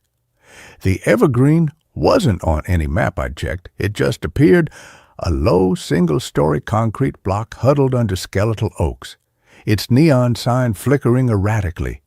Vass NCY, with the A and Y dark. Desperation overrides caution. My car's fuel gauge had been blinking its final warning for 20 miles. I needed a room, a shower, and 6 hours of unconsciousness before facing the last leg of my drive home. The lobby smelled of industrial carpet cleaner and stale cigarette smoke, despite the prominent no smoking signs. Fluorescent lights hummed overhead, casting a sickly greenish pallor on the cracked linoleum floor. Behind the scratched plexiglass counter sat a clerk, middle-aged, thinning hair combed over a shiny scalp, thick glasses perched on his nose. He didn't look up as I approached, meticulously polishing a coffee mug with a rag that looked dirtier than the mug itself. "Room for the night," I said, my voice hoarse from hours of driving and the dry air of the car. "Just need a place to crash." He finally glanced up, his eyes magnified by the thick lenses, scanned my face with unnerving intensity. Not a flicker of recognition, just a slow, methodical assessment. He slid a laminated registration card and a cheap ballpoint pen across the counter. $75, cash only, key deposit $50, total $125. I fished the bills from my wallet, noticing how his gaze lingered on my hands as I counted them out. He took the money without a word, slid a heavy, old-fashioned brass key across the counter, number 7, and gestured vaguely down a dimly lit hallway. "Breakfast continental, 6 to 8 a.m. Lobby closes at 10. Checkout 11 sharp." He turned back to his mug, the conversation clearly over. Room 7 was functional. Thin carpet the color of weak tea. A bed with a lumpy mattress covered by a scratchy synthetic blanket. A small TV bolted to a dresser. A bathroom with a shower that sputtered brown water before reluctantly clearing. The air held the same faint chemical tang as the lobby, underneath the damp wool smell of my own clothes. Exhaustion hit me like a physical blow. I didn't care. I stripped down to my t-shirt and boxers, set the alarm on my phone for 6:30 a.m., and fell into the bed. Sleep came instantly, a deep, dreamless plunge. I woke to the sound of the shower next door. Not unusual, but then I heard it again and again, from multiple directions. A rhythmic, overlapping susurration of water hitting tile, muffled through the thin walls. It was 6:15 a.m., too early for everyone to be showering. I checked my phone. Dead. The charger I'd plugged in was loose, dangling from the outlet. I frowned, jamming it back in. Still dead. The battery icon flashed red. I must have drained it completely the night before. No big deal. I'd grabbed coffee in the lobby, used their microwave for the instant oatmeal I'd packed. I pulled on my jeans and a clean t-shirt, running a hand through my sleep-mussed hair in the small mirror above the sink. My reflection looked back, tired eyes, stubble shadowing my jaw, the familiar scar just above my left eyebrow from a childhood tumble off my bike. Normal. I splashed water on my face, the cold shock helping to clear the fog. Stepping into the hallway, the overlapping sounds of showers had stopped. An eerie quiet hung in the air, broken only by the low thrum of the fluorescent lights overhead. The hallway stretched maybe 20 rooms in each direction, doors all identical, painted a faded beige. The carpet muffled my footsteps. I turned towards the lobby, and that's when I saw the first one. He was leaning against the doorframe of room 12, sipping from a paper cup, wearing my clothes, the exact same slightly too big gray hoodie I'd bought at a gas station 3 days ago, the same faded black jeans with a small tear on the knee I'd been meaning to fix. His hair was the same messy brown, the same height, the same build. He turned his head as I approached, and I froze. It was my face, not similar, identical. Same tired eyes, same scar above the left eyebrow, same faint crease between the brows I got when concentrating. He stared at me, unblinking. No surprise, no recognition, just a flat, waiting look. His cup lowered slightly. I could see the cheap, gritty coffee inside. Morning, I stammered, my voice sounding thin and alien even to myself. He didn't respond, just kept staring. His eyes, they were the right color, the right shape, but the light in them was wrong, dull, like stones in a puddle, empty. I forced my legs to move, walking quickly past him towards the lobby. My heart hammered against my ribs. Twin. Must be a twin, or a cousin I never knew about. Freak coincidence. The rationalizations felt flimsy, paper shields against a sudden primal chill. I rounded the corner into the main lobby area. The chill turned to ice in my veins. The breakfast area was set up beside the counter, a folding table covered with a plastic tablecloth. On it sat a large dented coffee urn, a tray of stale-looking danishes wrapped in plastic, and a bowl of rubbery-looking fruit. And sitting at the 2 small wobbling tables were guests, 4 of them, all eating danishes, all sipping coffee, all wearing variations of my clothes. From the past week of travel, one had on the blue flannel shirt I'd worn yesterday. Another wore the same band T-shirt I'd packed but hadn't yet worn. All had the same messy brown hair, the same height, the same build. All had my face, my scar, my tired eyes. They chewed slowly, methodically, their movements perfectly synchronized. No one spoke.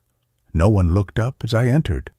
The only sounds were the scrape of plastic forks on paper plates, the low hum of the fluorescents, and the heavy rhythmic thud of my own pulse in my ears. The clerk was behind the counter again, wiping it with the same grimy rag. He glanced at me, then back at the identical men eating breakfast. No reaction, as if this was utterly normal, as if I was the anomaly. I backed out of the lobby area, stumbling back into the hallway. My breath came in short, sharp gasps. This isn't happening. Sleep deprivation, carbon monoxide, bad gas station coffee. I fumbled in my pocket for my phone. Still dead. Useless. I needed to get out, now. Back to my room, grab my bag, get in the car, drive until I found a real town, a real police station. I turned towards room 7, my pace quickening. Halfway down the hall, room 7's doctor was open, standing just inside the threshold, looking out at me with that same flat, empty stare, was another one, wearing the exact same clothes I was wearing right then, the gray hoodie, the black jeans with the tear. He held a small, cheap plastic toiletry bag identical to mine. He didn't move, just watched me approach. I stopped 10 feet away. My mouth was dry. What are you doing in my room?" He tilted his head slightly, a slow, deliberate movement. His voice, when it came, was my voice, pitch perfect. But the cadence was off, robotic, devoid of inflection. "Checking out. Checking out? That's my room. I just woke up in there." He blinked, slowly. "No, you woke up in room 7. This is room 7. He took a step forward, out of the room. My room. He held up the brass key. It gleamed dully under the hallway lights. "Key for room 7? I looked at the door number. The brass numeral 7 was screwed crookedly to the peeling paint. It was room 7. But how? I'd just been in there. I'd seen the brown water in the shower. I'd seen my reflection. Panic clawed at my throat. Where is the real me, the one who was in here?" He didn't answer. He just stood there, blocking the doorway, holding the key. The hallway felt colder. The hum of the lights seemed louder, vibrating in my teeth. I glanced down the hall toward the lobby. The 4 men were still there, eating in silent unison. The clerk was watching me now, his expression unreadable behind his thick glasses. I needed proof, something tangible. I pushed past the man in the hoodie, my hoodie, ignoring the jolt of revulsion as my shoulder brushed his, and stumbled into room 7. It was empty. The bed was neatly made, the scratchy blanket pulled taut. The bathroom door was open, no damp towels, no steam on the mirror. The sputtering shower head was dry. The outlet where I'd plugged my phone, the charger was gone. Completely gone, as if I'd never been there. On the dresser, where my duffel bag should have been, sat a single, cheap plastic toiletry bag, identical to the one the man in the hallway held. I opened it with trembling hands. Inside, a travel-sized toothpaste, a generic razor, deodorant. All unopened, all generic, nothing personal, nothing that was mine. The man in the hoodie stood silently just inside the door, watching me. "Your things were removed," he stated flatly, "during cleaning, standard procedure after checkout." "I didn't check out. I was here." "Checkout time is 11, he said, his voice devoid of any nuance.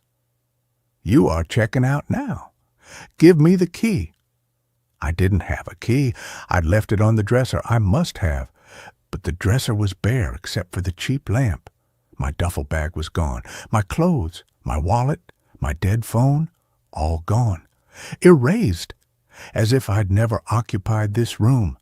As if he had always been the one staying here. You took my things," I whispered, the words catching in my dry throat. "Items not removed by checkout time are disposed of," he replied. He held out his hand, the hand that was my hand. "The key, please." I had no key.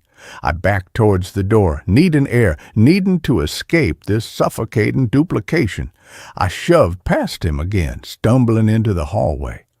I didn't look at the breakfast area. I headed straight for the lobby counter, my breath coming in ragged gasps. The clerk looked up as I approached, his expression unchanged. "Checking out, Mr. Ellis." Ellis, my name, but it didn't feel like mine in his mouth.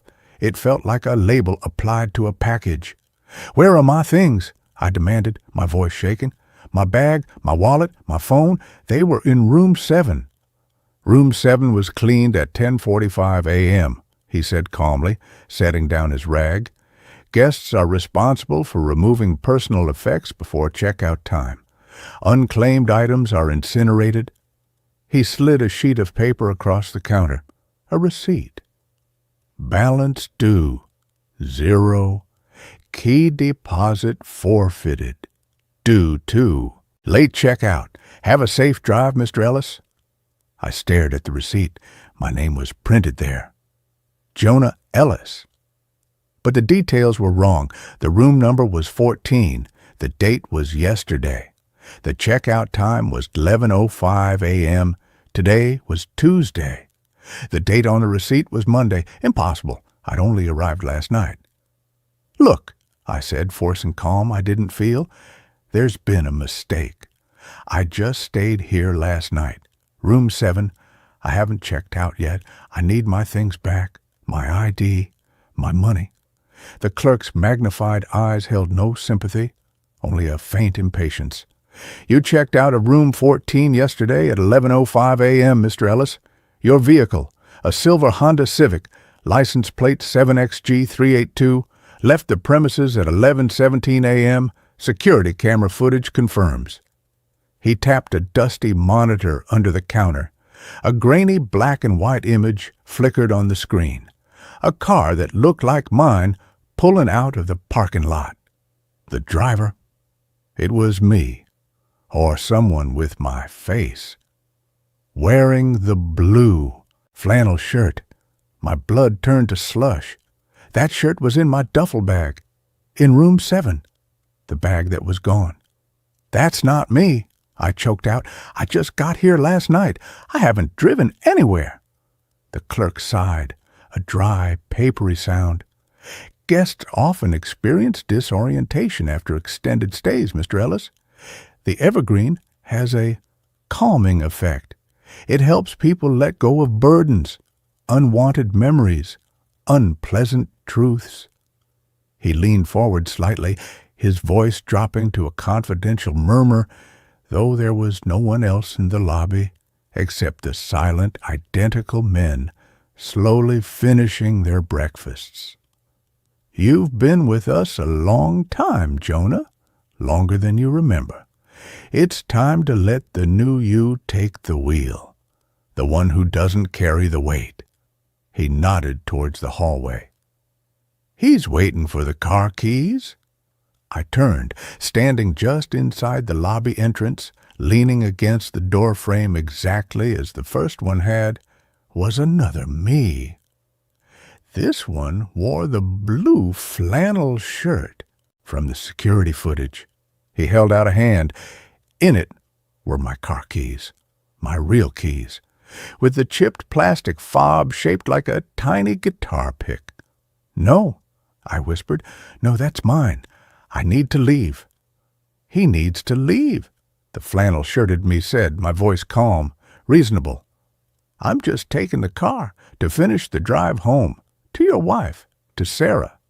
He said her name softly. Sarah. My wife's name? Only I knew that. Only I knew how her laugh sounded when she was trying not to snort, the tiny freckle behind her left ear, the way she hummed off-key in the shower. How did he know? The clerk's voice cut through the rising static in my head. "The contract, Mr. Ellis. You signed it, upon arrival. Standard for extended stays. Clause 7B, transfer of primary identity upon checkout is mandatory for continuity of experience. It's better this way. Cleaner, less messy than disposal." He slid another sheet of paper across the counter. A contract. My signature.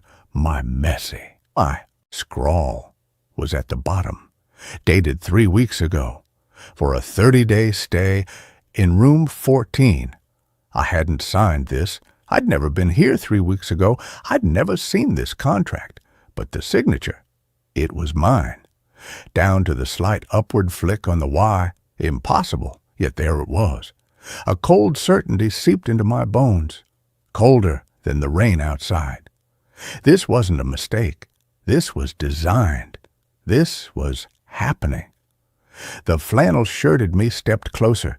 He didn't look threatening. He just looked tired, profoundly bone-deep tired. The same tiredness I'd seen in my own eyes in the mirror this morning, but in his eyes it was mixed with something else. Relief. "It's okay," he said softly, my voice thick with an emotion I couldn't name. I'll take care of her. I'll fix the leaky faucet in the kitchen. I'll remember to buy her favorite tea. I'll be the husband you couldn't be, the man you wanted to be. He held out the keys again. Let me carry it. Let me have the life. You've earned the rest. The words struck a chord deep within me, a resonance I couldn't deny. The weight, the constant pressure of being me, the failures, the compromises, the quiet dread that woke me at 3 a.m., the sheer exhaustion of holding herself together. It was heavy, so heavy. Watching him stand there, holding the keys to my car, to my life, to Sarah. He looked so certain, so capable. He looked like the man I'd always pretended to be. The clerk cleared his throat. The transfer must be voluntary, Mr. Ellis. For the tether to hold, he can't take what you don't release. All the Johns, Hoodie, Flannel, the ones still at the breakfast table, stopped what they were doing. They all turned. 12 identical faces, 12 pairs of my tired eyes all fixed on me. Waiting, not demanding, just waiting for me to choose, to let go. The weight pressed down. The memory of Sarah's face when I left for this trip, her worry, the unspoken, please come, back whole this time, felt like a physical ache. The thought of facing that again, of failing again, it was a wall I couldn't climb. The man in the flannel shirt wasn't a thief. He was an offer, an escape, a chance for her to have the better version, for me to stop carrying the unbearable weight of being imperfectly, messily human. My hand moved before my mind could protest. I took the keys from his outstretched palm. They felt warm, real. Then, slowly, deliberately, I placed them back in his hand. My fingers brushed his. The same rough patch on the knuckle from the bike fall when I was 10. The same faint tremor when nervous. He closed his fingers around them. Be good to her, I whispered, my voice cracking. The words tasted like surrender, like ash. He nodded, a single solemn dip of the chin. I will, I promise. He turned and walked out the front doors into the still falling rain. I watched through the grimy glass as he got into my car, my silver Honda Civic. He started the engine, the familiar cough of the old motor echoing in the quiet parking lot. He pulled out onto the highway, the tail lights disappearing into the gray curtain of rain, heading towards the life that was no longer mine. Silence descended in the lobby, heavy, final. The clerk slid a new registration card across the counter, fresh, blank. Room 14 is vacant now, Mr. Ellis, he said, his voice back to its flat monotone. Would you like to stay? The rate is very reasonable. All utilities included. No burdens, no memories, just rest. I looked down at the card. My hand hovered over the pen. The name Jonah Ellis was already printed at the top. Below it, a blank line for signature, my signature, the same signature that had condemned me. The weight was gone, truly gone. In its place was a vast, hollow quiet, a peace so deep it felt like the absence of self. The clerk watched me, waiting. The other Johns had returned to their breakfasts, eating in silent, perfect unison. The hum of the fluorescent lights filled the silence. The chemical smell of the carpet cleaner was almost comforting now. Sterile, clean. I picked up the pen. The plastic felt cool in my fingers. I didn't remember where I'd gotten this pen or this hand or this name. It didn't matter. The hollow quiet was good. The peace was good. I pressed the pen to the paper. The ink flowed smoothly. My signature, Jonah Ellis, appeared on the line, neat, precise, utterly unfamiliar. The clerk took the card, stamped it with a loud thwack, and slid a new brass key across the counter. "Number 14. "Welcome back, Mr. Ellis," he said, not looking up. "Your room is ready. Checkout is at 11. He turned back to polishing his coffee mug, the rag moving in slow, endless circles. I took the key. It felt warm in my palm, heavy with promise. I turned towards the hallway, towards room 14. My footsteps on the thin carpet made no sound. None of the other Johns looked up as I passed. They just kept eating their danishes, sipping their coffee, their identical faces serene in the greenish fluorescent light. The weight was gone. The hollow quiet was everything. I walked down the hall, the brass key clutched tight, already forgetting the taste of rain, the smell of the car's upholstery, the specific curve of Sarah's smile. The peace was so deep, so complete. Room 14 waited. I would rest. I would rest forever. The key turned smoothly in the lock. I stepped inside. The door clicked shut behind me. The silence was perfect. The quiet was home. I am Jonah Ellis. I am at peace. I am no one at all. The hollow hummed, and I let it fill me. And with that, this story comes to an end. Let's move on to the next one. My journal entries are being written in my handwriting while I sleep. I bought the journal on a Tuesday afternoon at a dusty bookstore tucked between a laundromat and a pawn shop. It wasn't on any list of things I needed. My life was already overflowing with obligations I couldn't meet. But something about the object called to me. The cover was worn leather, the color of dried blood, unadorned except for a single brass clasp that clicked shut with satisfying finality. The pages inside were thick, cream-colored paper with faint blue lines, the kind that begged for ink rather than ballpoint. I paid $12 for it and carried it home in a paper bag, feeling faintly ridiculous for purchasing a physical journal in 2026. But my therapist had suggested it. Write 3 things you're grateful for each night before bed. It retrains the brain's negativity bias. Dr. Chen had no idea I'd been lying to her for months about actually doing the exercises. This journal, I told myself, would be different. This one I would use.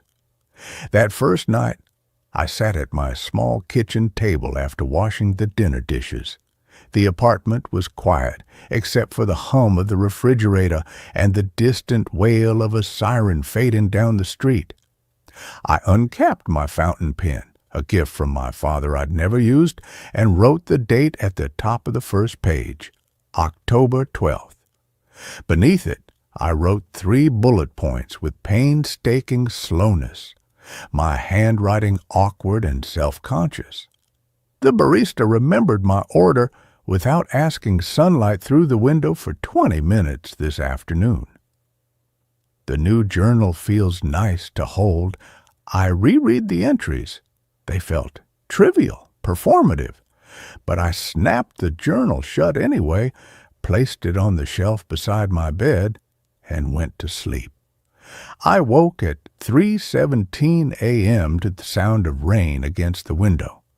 Not unusual for October. What was unusual was the weight on my chest, a pressure both physical and psychic, as if something had been sitting on me moments before I opened my eyes. The room was dark except for the green glow of my alarm clock. I lay there listening to the rain, waiting for my heart rate to slow. That's when I noticed it. The journal was no longer on the shelf. It lay open on my nightstand, precisely centered beside the lamp. I sat up slowly, my breath catching. I never left books open. It was a superstition I'd carried since childhood, the vulnerability of exposed pages, the invitation to dust or worse. I reached for the journal with trembling fingers and lifted it into the faint light from the street lamp filtering through the blinds. The page was no longer blank after my 3 bullet points. Beneath them, in handwriting that was unmistakably mine, same slant, same pressure on the downstrokes, same tendency to dot my I's with small circles rather than straight lines, were 3 additional entries, dated October 12th, written in my hand, but I had not written them. The man in 4B watches me through his peephole when I check my mail. You shouldn't have trusted him with the key. The walls are thinner than you think. I dropped the journal as if burned. It landed on the duvet with a soft thud. My hand shook as I fumbled for my phone, turning on the flashlight and aiming it at the page. I examined the ink. Same blue-black as my fountain pen, same slight bleed into the paper fibers where I pressed too hard. I compared the new entries to my original 3. The handwriting was identical down to the microscopic quirks. The tiny hook at the end of my Y's, the way I crossed my T's with a single swift stroke from left to right. I checked the fountain pen on my desk. The cap was off. I never left it uncapped. The nib was damp. I spent the rest of the night on the couch with all the lights on, the journal locked in the kitchen cabinet. When dawn broke, I called in sick to work. I spent the morning examining the journal under magnification, comparing letter forms with samples of my handwriting from old birthday cards and work notes. There were no discrepancies, no tremors that might indicate forgery, no inconsistencies in ink flow. Whoever had written those 3 additional entries had done so with my hand, my muscles, my neural pathways guiding the pen. But I had no memory of it. None. I considered rational explanations. Sleepwalking. I'd done it as a child, according to my mother, though I'd outgrown it by 10. Could it return in adulthood? I researched for hours. Sleep-related dissociative disorders, automatic writing during hypnagogic states, fugue states triggered by stress. Nothing perfectly fit. Sleepwalkers didn't typically perform fine motor tasks requiring the precision of handwriting. They didn't compose coherent, psychologically probing statements. That evening, I set up my phone on a tripod aimed at the nightstand. I placed the journal open to a fresh page, the fountain pen beside it. I set the camera to record continuously through the night. I took a sleeping pill, a stronger one than usual, and went to bed, determined to sleep through whatever happened. I woke at 6:03 a.m. to my alarm. The first thing I did was check the phone. The recording showed 8 hours of darkness punctuated by the green glow of my alarm clock at 3:17 a.m. At 3:18 a.m., the darkness shifted, a faint shape moving at the edge of the frame. At 3:19 a.m., a hand entered the frame from the left side of the bed. My hand, pale in the low light, wearing the silver ring on my right middle finger, I never removed. The hand picked up the pen. It wrote for exactly 4 minutes and 37 seconds. Then it set the pen down, closed the journal with deliberate care, and retreated into darkness. At 3:24 a.m., the shape on the bed shifted, the unmistakable form of a person lying down. I played the video 3 times. My stomach churned. I was watching myself commit an act I had no memory of performing. Not a dream, not a hallucination. A documented physical action executed by my body while my consciousness was absent. I opened the journal with numb fingers. October 13th. You watched the recording. I know you did. The sleeping pill didn't work. I just waited until your breathing deepened. He's coming back tonight. You should leave. The third entry made no sense. No one was coming to my apartment. I lived alone. I had no visitors scheduled. I'd told no one I was homesick today, yet the entry stated it as fact. I spent the day in a state of hypervigilance. Every creak of the building made me jump. I checked the locks on my door and windows repeatedly. At 7 p.m., there was a knock. I froze in the middle of my living room, my blood turning to ice. 3 sharp raps. Deliberate, not the hesitant knock of a neighbor or delivery person. "Hello?" A man's voice called through the door. "Maintenance. Got a report of a leak in 4A. I didn't have a leak. I hadn't called maintenance. My building's maintenance man was a woman named Rosa, who always texted before coming by. "Who is this?" I called, my voice tighter than I intended. "Just maintenance," the voice said. A pause. "Your neighbor in 4B said he heard dripping." My skin prickled. The second journal entry from last night. The man in 4B watches me through his peephole when I check my mail. I dismissed it as paranoia, but 4B was Mr. Holloway, a reclusive man in his 70s I'd exchanged maybe 10 words with in 2 years of living here. Why would he tell maintenance I had a leak? "Rosa handles maintenance," I said. "I'll call her tomorrow." A longer pause. Then, "Rosa is out sick. I'm filling in." Another pause. "You sound scared. You shouldn't be scared." I didn't answer. I stood perfectly still, barely breathing. After a full minute of silence, I heard retreating footsteps. I waited 10 more minutes before peering through the peephole. The hallway was empty. I called a building manager. Rosa was indeed out sick with the flu. But no substitute had been sent to my apartment. No leak had been reported. That night, I didn't sleep. I sat in my armchair facing the door, a heavy flashlight in my lap, the journal open on the coffee table. At 3:17 a.m., my eyelids grew heavy, despite my exhaustion. The sleeping pill from the previous night must have lingered in my system. I fought it, pinching my forearm until tears sprang to my eyes. But sleep pulled me under like a riptide. I woke at 4:02 a.m., slumped in the chair, drool drying on my chin.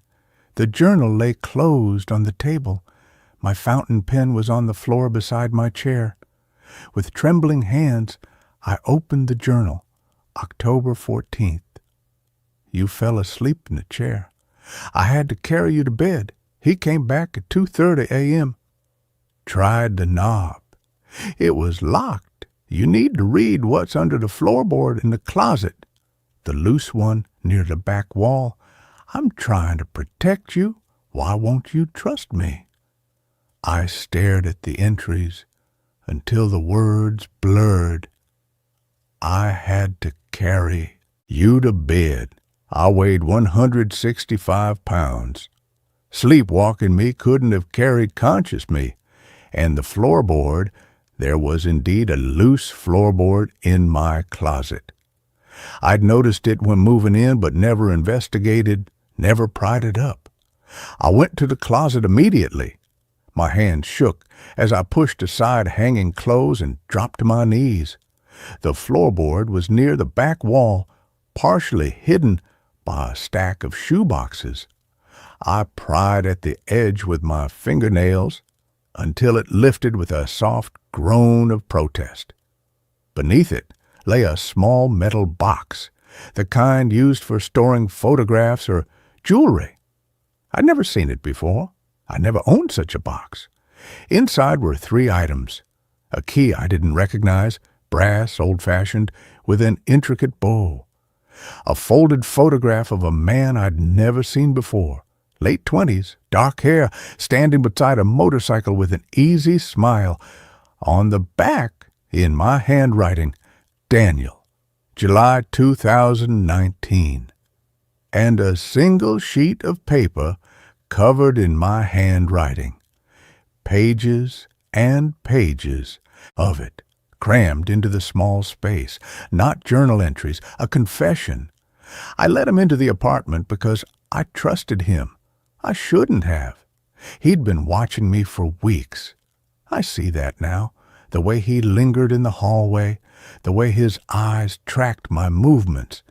But I was lonely, so lonely, and he was kind.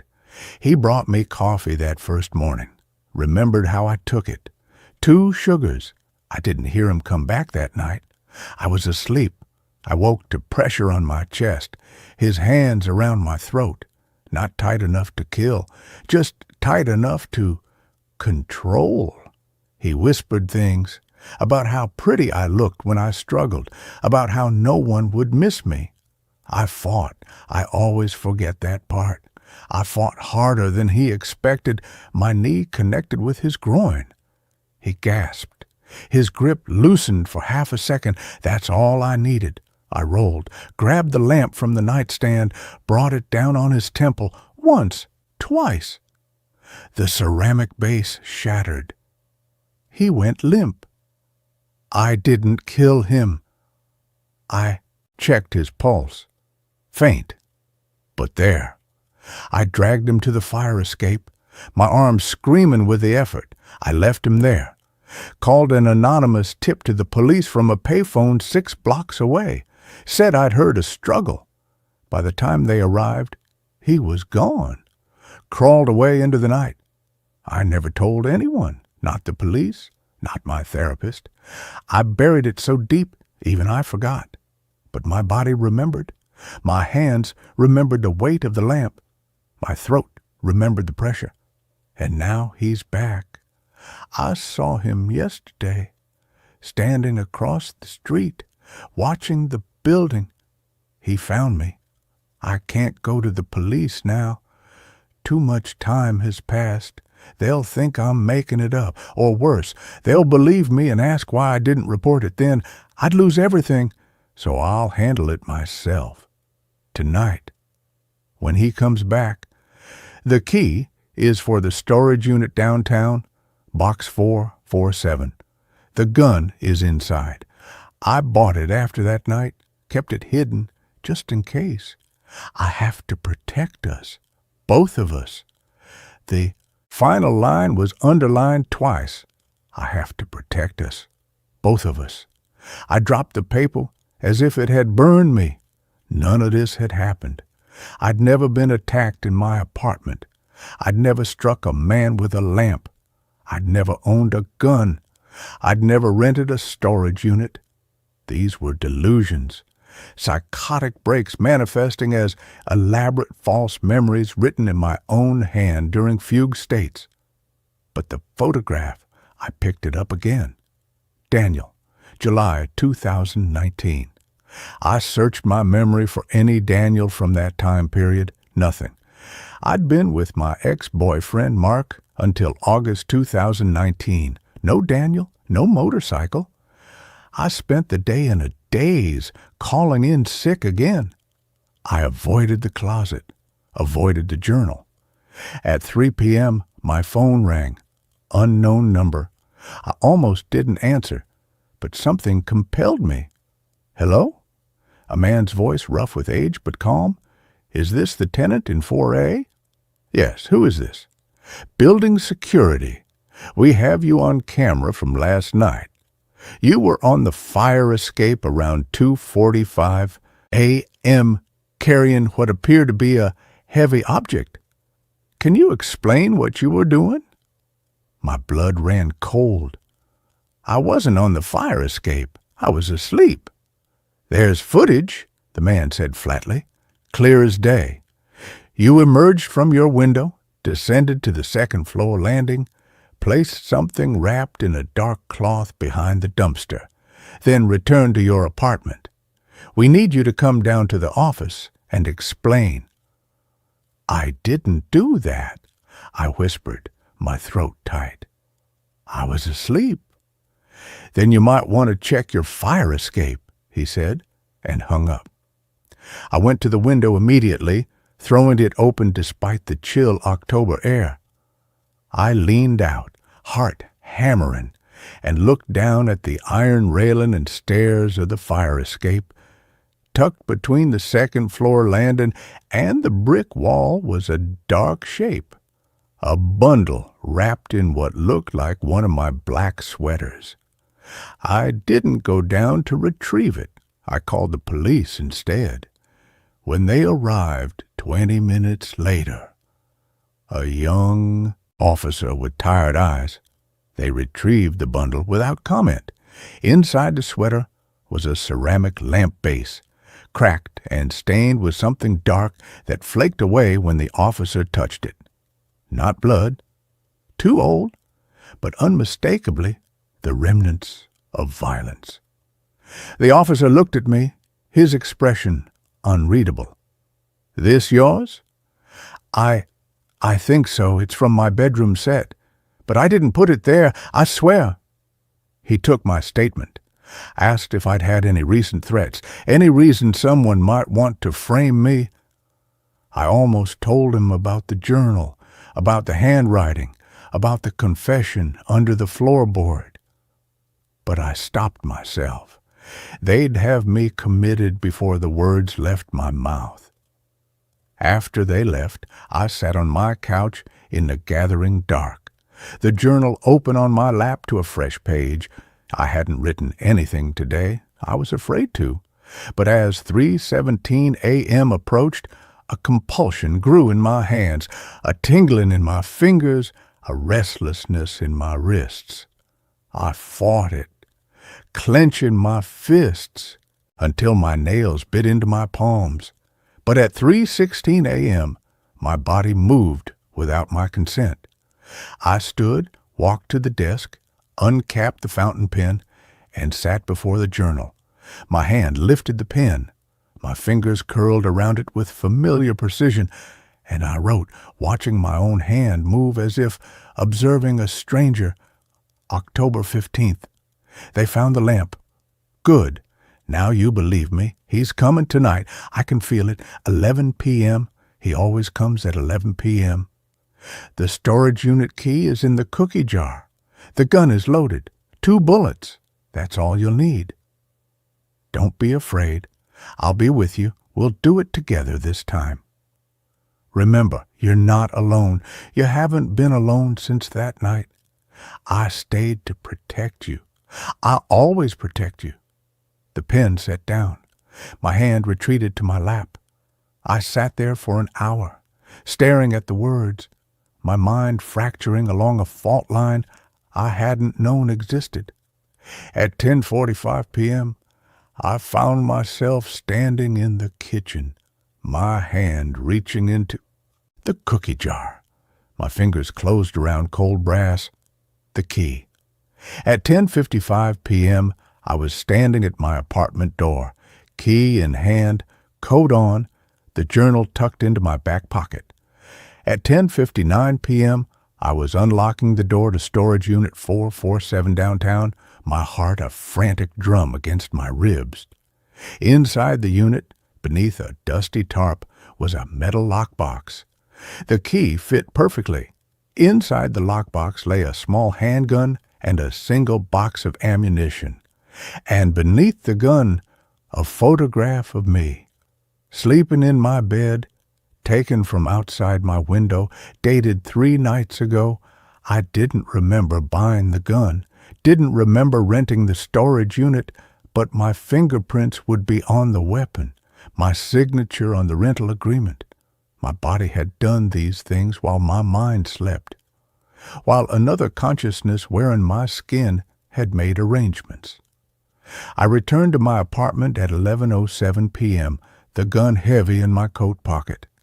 The hallway was empty, silent. I unlocked my door and stepped inside, flipping on the light.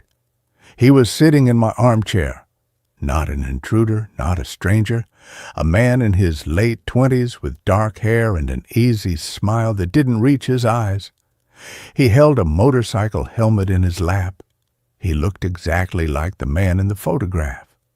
"Daniel." "Hello?" he said softly. "I've been waiting." I froze, my hand instinctively moving toward my coat pocket, toward the gun. "Don't," he said, not unkindly. "You won't need that. Not tonight." "Who are you?" My voice was a whisper. He smiled sadly. "You really don't remember, do you? Not any of it." "I remember what my journal says. I don't know if it's true." "The journal isn't lying," he said, "but it's not telling the whole truth either. Your other self, it only knows what it needs to know to keep you safe. It filters the memories, protects you from the worst parts." "What worst parts?" He set the helmet on the floor and leaned forward. "You didn't hit me with a lamp that night. I never attacked you. You invited me in. We'd been seeing each other for 3 months. You were in love with me, I was in love with you, and then you found the messages on my phone, to my wife, to my daughter. The room tilted. None of this matched the journal. None of it matched the confession under the floorboard. You confronted me," he continued, his voice gentle. "You were so angry. You grabbed the lamp. I tried to stop you. We struggled. The lamp slipped from your hands. It didn't hit me, it hit you. The base struck your temple. You fell. You were unconscious for nearly an hour." Tears welled in my eyes. "That's not what happened." "It is," he said. "When you woke up, something had fractured, not just physically, mentally. You looked at me and didn't recognize me. You called me a stranger. You said I'd tried to hurt you. You were terrified. I tried to explain, but you screamed. I left. I thought you'd remember in the morning, but you never did."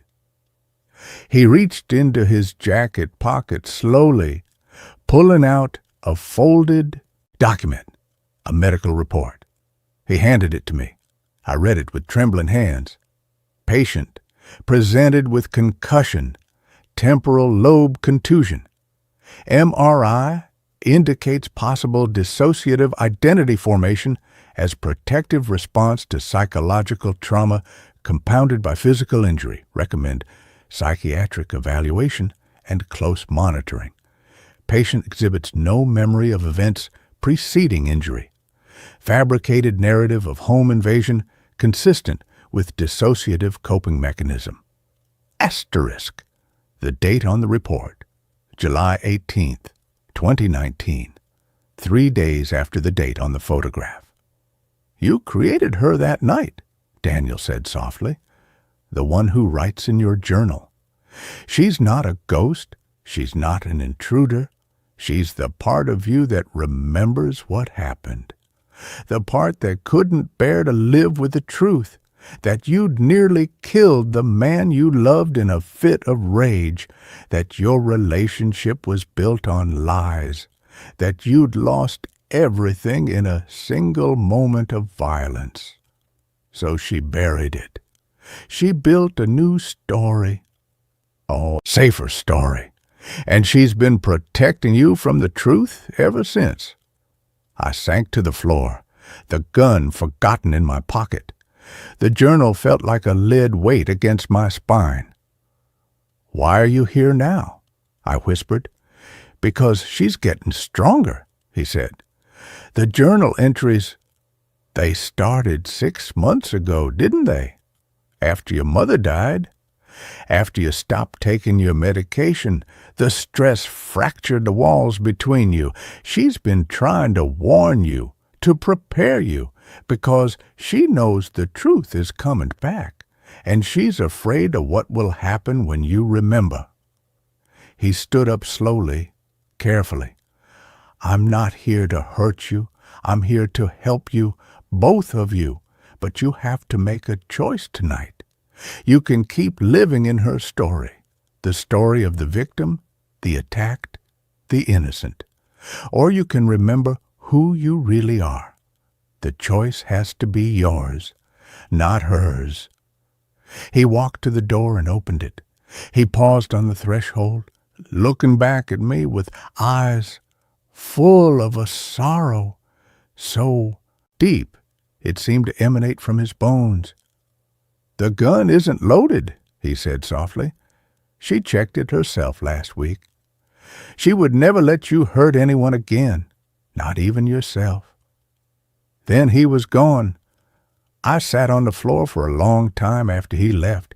The apartment was silent except for the hum of the refrigerator. The green glow of the alarm clock read 11:47 p.m. Slowly, I pulled the journal from my back pocket. I opened it to a fresh page. My hand lifted the fountain pen without my conscious command, but this time I didn't fight it. I let my fingers curl around the pen. I let my hand move across the page, but the words that appeared were not hers. They were mine.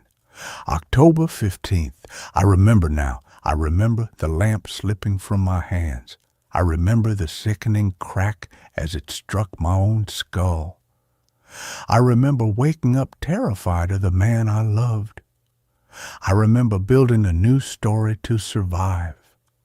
I remember creating her to carry the shame I couldn't bear. She wasn't protecting me from him. She was protecting me from me. And I let her. For 7 years, I let her write my life while I slept through the truth. But I'm awake now, and I'm so sorry. The pen set down.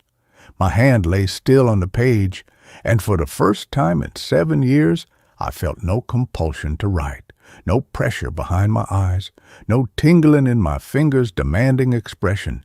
She was gone, not banished, not destroyed, simply integrated. The walls between us had dissolved, not with violence, but with truth. And in that dissolution, I felt not wholeness, but a profound and devastating grief for the years I'd sleepwalked through my own life, for the love I'd destroyed and then forgotten, for the other self who had shouldered my shame with such fierce, misguided loyalty. I closed the journal. The brass clasp clicked shut with finality. I didn't sleep that night. I sat by the window, watching the city lights fade as dawn approached. At 6:03 a.m., my alarm rang. I turned it off. I made coffee. I showered. I dressed for work. And on my way out the door, I paused beside the bookshelf. I picked up the journal one last time. I didn't open it. I simply held its weight in my hands, the weight of 7 years of dreams, of warnings, of protection born from fracture. Then I placed it gently in the trash can by the door. Some truths are too heavy to carry forward. Some selves must be laid to rest, not with ceremony, but with silence. And as I walked down the hallway toward the elevator, my keys jingling in my hand, I understood the final, terrible mercy of dissociation. It doesn't protect you from pain, it merely postpones it, and the interest accrued over 7 years of sleep is a debt paid not in currency but in the quiet, unblinking recognition of who you have always been, both the victim and the perpetrator, both the wounded and the wound, both the hand that writes and the hand that erases, forever bound in the fragile, unbreakable architecture of a single, shattered soul, learning, at last, how to hold itself together. I remember dying, but everyone says I've been hot, scalding, enough to burn the memory of ice water out of my bones. But it wasn't. It ran lukewarm and thin from the faucet, the same weak pressure that had plagued this apartment since I moved in after Clara left. I stood under it shivering, scrubbing my arms raw. My left forearm wouldn't clean. No matter how hard I scrubbed, how much soap I used, the skin remained stained a faint watery blue, like drowned flesh. And when the steam thickened, curling around me like grave mist, I could still feel it. The crushing weight of the river current, the shocking cold as it filled my mouth, the desperate flail of my legs against the muddy bottom as my lungs burned. I remembered the exact moment the world went silent, the bubbles rising past my face, silver and fragile, the streetlights above the water's surface blurred and distant like stars in a dream. The thought that cut through the panic, sharp and final. This is how I die. I turned off the water. The dripping echoed in the tiny bathroom. I toweled off slowly, avoiding the mirror. I didn't need to see the hollows under my eyes, the grayish pallor that clung to my skin no matter how much I slept. I knew what was there. I dressed in the bedroom, pulling on clean sweatpants and a t-shirt. The blue stain on my forearm had faded to a ghostly watermark, barely visible, just like the memory everyone insisted wasn't real. Downstairs, Mrs. Gable was feeding pigeons on her stoop. Her laundromat smelled of damp cotton and industrial soap. She beamed when she saw me. "Eli, you look better today. Color in your cheeks." Her eyes were sharp behind her thick glasses, missing nothing. The tremor in my hands, the way I gripped the railing too tightly. I forced a smile. "Just tired, Mrs. Gable?" "Bad dreams." She patted my arm. "Honey, you haven't slept at all since that little tumble last week. Finch said you slipped on the fire escape, hit your head something awful. Lucky you landed in the bushes." Her voice dropped, conspiratorial. "Heard the ambulance sirens myself, scared the daylights out of me, but you bounced back quick, like a cat." She chuckled, offering me a stale cookie from her pocket. "No broken bones, no concussion. Doctor said it was a miracle." I took the cookie, nodded. A miracle. The word tasted like river mud. I hadn't slipped on the fire escape. I'd jumped, or rather, he had jumped. The man who lived in this body before the water took him. Before I woke up in the hospital bed, tubes in my arms, the sterile smell of antiseptic stinging my nose, and a doctor with calm eyes telling me, "You're safe now, Mr. Vance. You fell, but you're fine, perfectly fine." I'd known it was a lie before the words were fully out. The memories weren't of falling. They were of sinking, of giving up, of the river pulling me down into its cold, dark embrace, while the city lights glittered like indifferent stars above. I walked to work. Data Key Solutions. Cubicle 4B. The fluorescent lights hummed overhead, a sound that used to be background noise. Now it felt like the river's roar, muffled but insistent. Brenda from HR intercepted me at the coffee machine. "Eli, glad you're back. We've all been so worried." Her smile was perfect, professional. Her eyes flickered over my face, cataloging. "Dr. Evans called this morning. He's pleased with your progress. Said the dissociative episode was severe, but the new meds are working." She slid a manila folder across the counter. My employee file opened to a page stamped. "Medical leave. Approved. Dates circled October 12th to October 19th. Today was October 20th. "Just a fall, sweetie," she repeated, her voice syrupy with concern. "You blacked out. Hit your head. It's understandable you'd have some Vivid dreams. Trauma does that. She patted my hand. Her touch was warm, real. But the memory of icy water closing over my head was more real. I remembered the weight of my soaked clothes dragging me down, the panic as my foot snagged on a submerged branch. The last thought before the darkness took me, let go. It's easier to let go. I spent the day inputting insurance claims. Numbers blurred on the screen. Every time I blinked, I saw bubbles rising. The coppery taste of fear flooded my mouth. At lunch, Mark from accounting slid into the booth across from me in the break room. Dude, you okay? You look like hell. I stared at my sandwich, turkey and avocado on rye. Clara's favorite. I hadn't eaten avocado in years. I remember dying, Mark, I said quietly, the words scraping my throat raw. In the river, last Tuesday night, I jumped off the bridge. Mark's smile froze. Then it crumpled into pity. Whoa, heavy. Finch told us you had a bad fall off the fire escape. Concussion, maybe? Dr. Evans said, I didn't fall off the fire escape. The words came out too loud. Heads turned. Mark leaned in, voice low, urgent. Eli, listen. Finch called the cops. They found you curled up at the base of the Sycamore Street Bridge at 3 a.m. You were dry. Your shoes were clean. No mud, no river smell, just confused, shaken, talking about water. He squeezed my arm. The river's 3 blocks away, the bridge railing's 8 feet high. You'd have broken bones. You have nothing, not a scratch.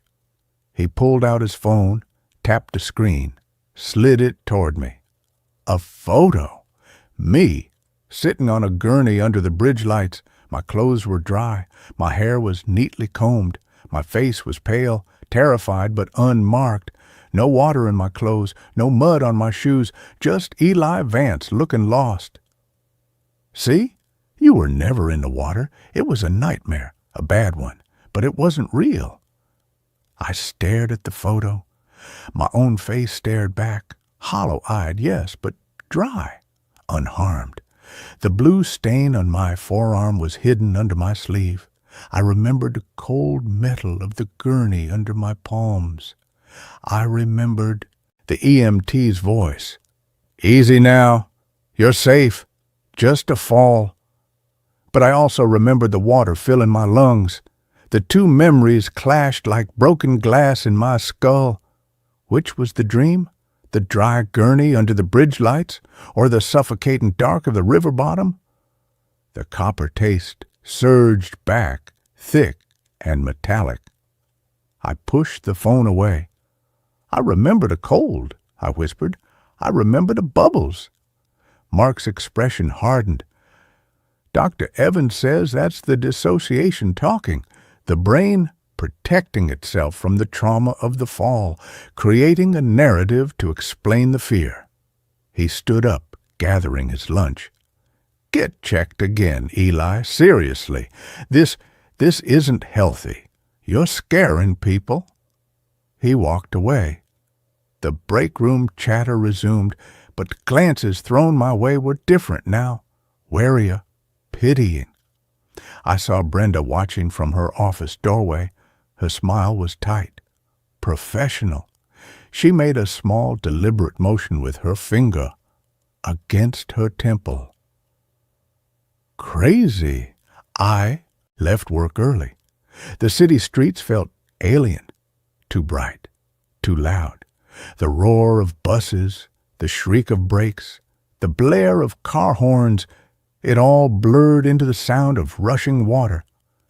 I found myself walking toward the river, not the Sycamore Street Bridge where they'd found me dry, the old stone footbridge near the Botanical Gardens, where I'd jumped, where I'd died.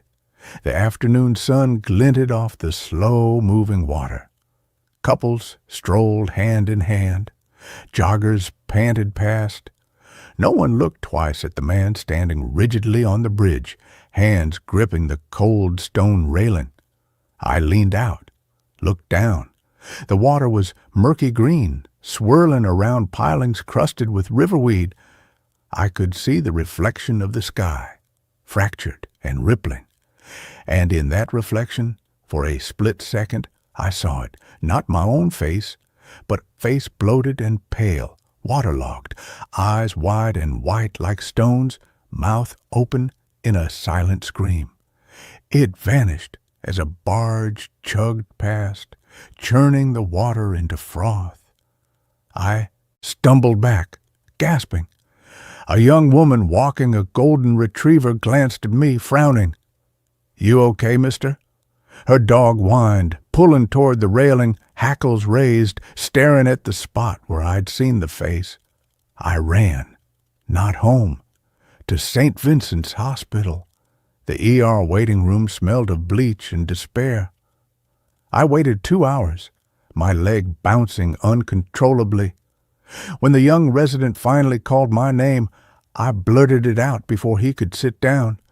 I died last Tuesday in the river, under the Sycamore Street Bridge.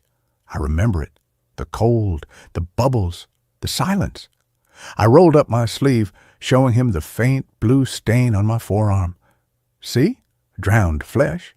It won't wash off." The resident, Dr. Chen, didn't flinch. He examined the stain with calm professionalism. "Interesting discoloration," he murmured, pressing it lightly. "Looks like a mild bruise, or possibly a reaction to laundry detergent, common in cheap apartments with old pipes." He pulled up my chart on his tablet. "Mr. Vance, your records are clear. You presented to the ER last Tuesday night after a fall from your fire escape, approximately 8 feet. You sustained a minor scalp laceration and a bruised wrist. No fractures, no signs of submersion, no hypothermia, your clothes were dry, your core temperature was normal." He swiveled the tablet toward me. Scans, X-rays, a CT scan of my head, all pristine, no trauma, no water in the lungs, no residue of river sediment under my nails. Nothing. Just Eli Vance, 32, with a minor head injury and a story no one believed. "Dr. Evans has you on a low-dose antipsychotic for the dissociative episodes," Dr. Chen continued gently. "He believes the fall triggered a stress response. Your brain created a detailed, immersive fantasy to cope with the fear of falling. It's not uncommon.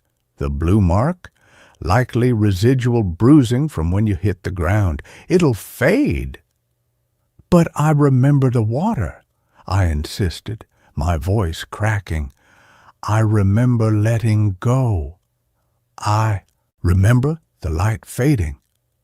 "You remember a dream," he corrected, his tone kind but firm. "A very vivid, traumatic dream. Your brain conflated the fear of falling with the fear of drowning. It's a protective mechanism." He placed a hand on my shoulder.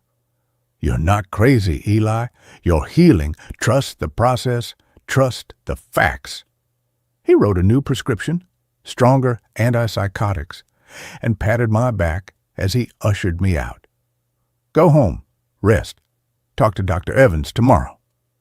The sliding glass doors hissed shut behind me, sealing me out of the sterile, factual world.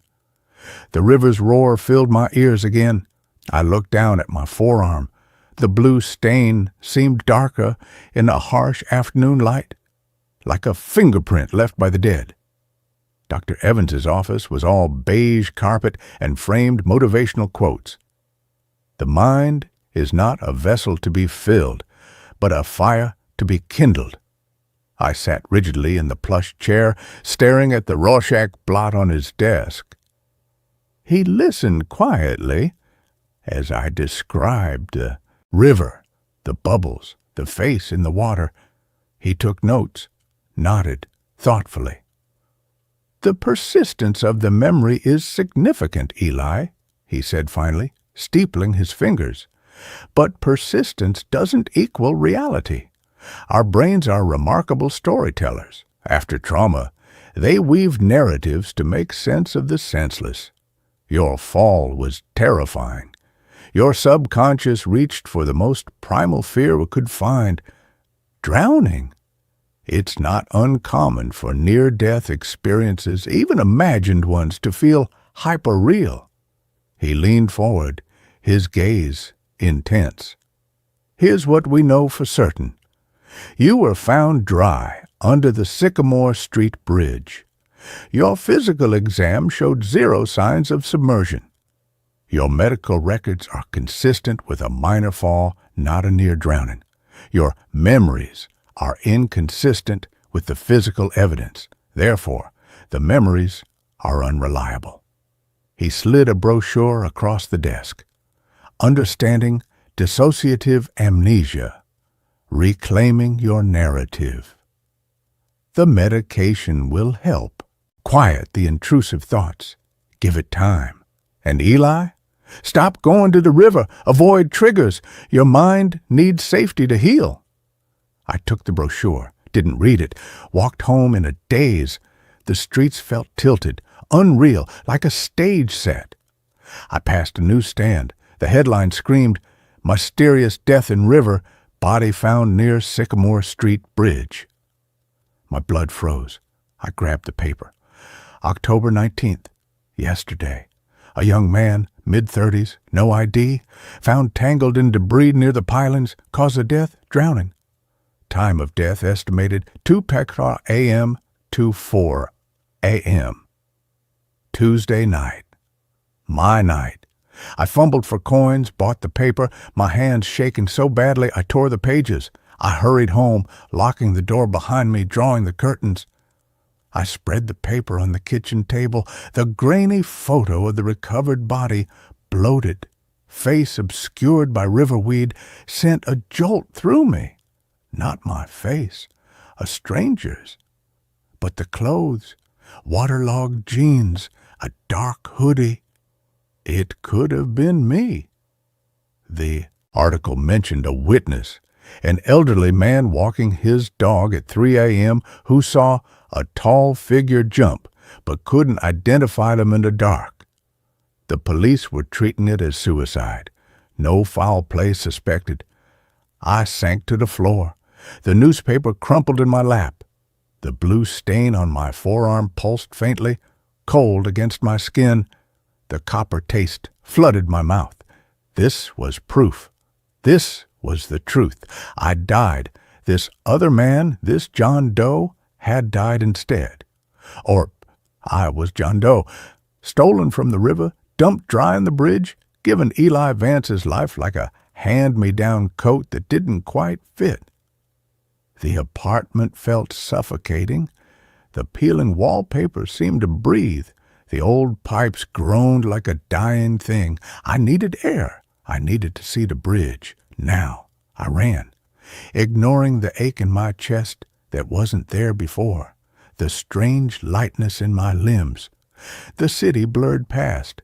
At the Sycamore Street Bridge, police tape fluttered in the breeze, cordoning off a section near the railing. 2 cops stood guard, bored. I approached cautiously. "Excuse me, I think I might have seen something the night that man died." One cop, a heavy-set man with a mustache, eyed me. "You with the media? We're not giving interviews." "No, I live nearby.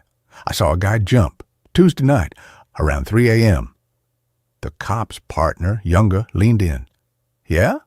What did he look like?" "Tall," I said, my voice tight. "Wearing a dark hoodie, he just climbed over and let go. No hesitation." The young cop exchanged a glance with his partner. The older one sighed. "Look, pal, we got that report. From an old guy walking his poodle. Said the same thing. But here's the thing." He pointed to the railing.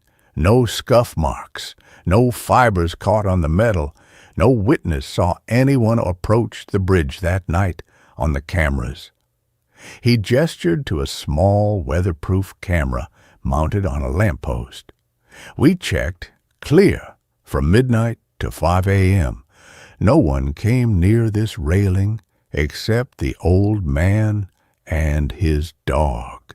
And you, he tapped his notebook.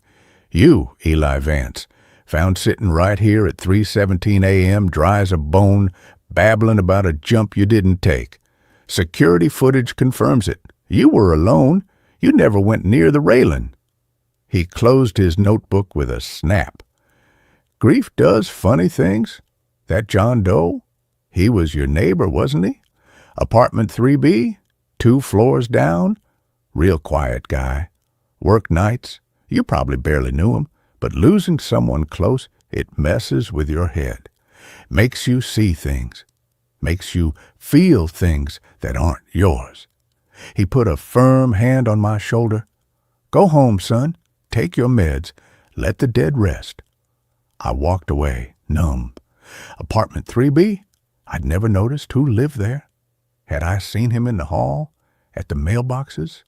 His face in the newspaper? Was a stranger's?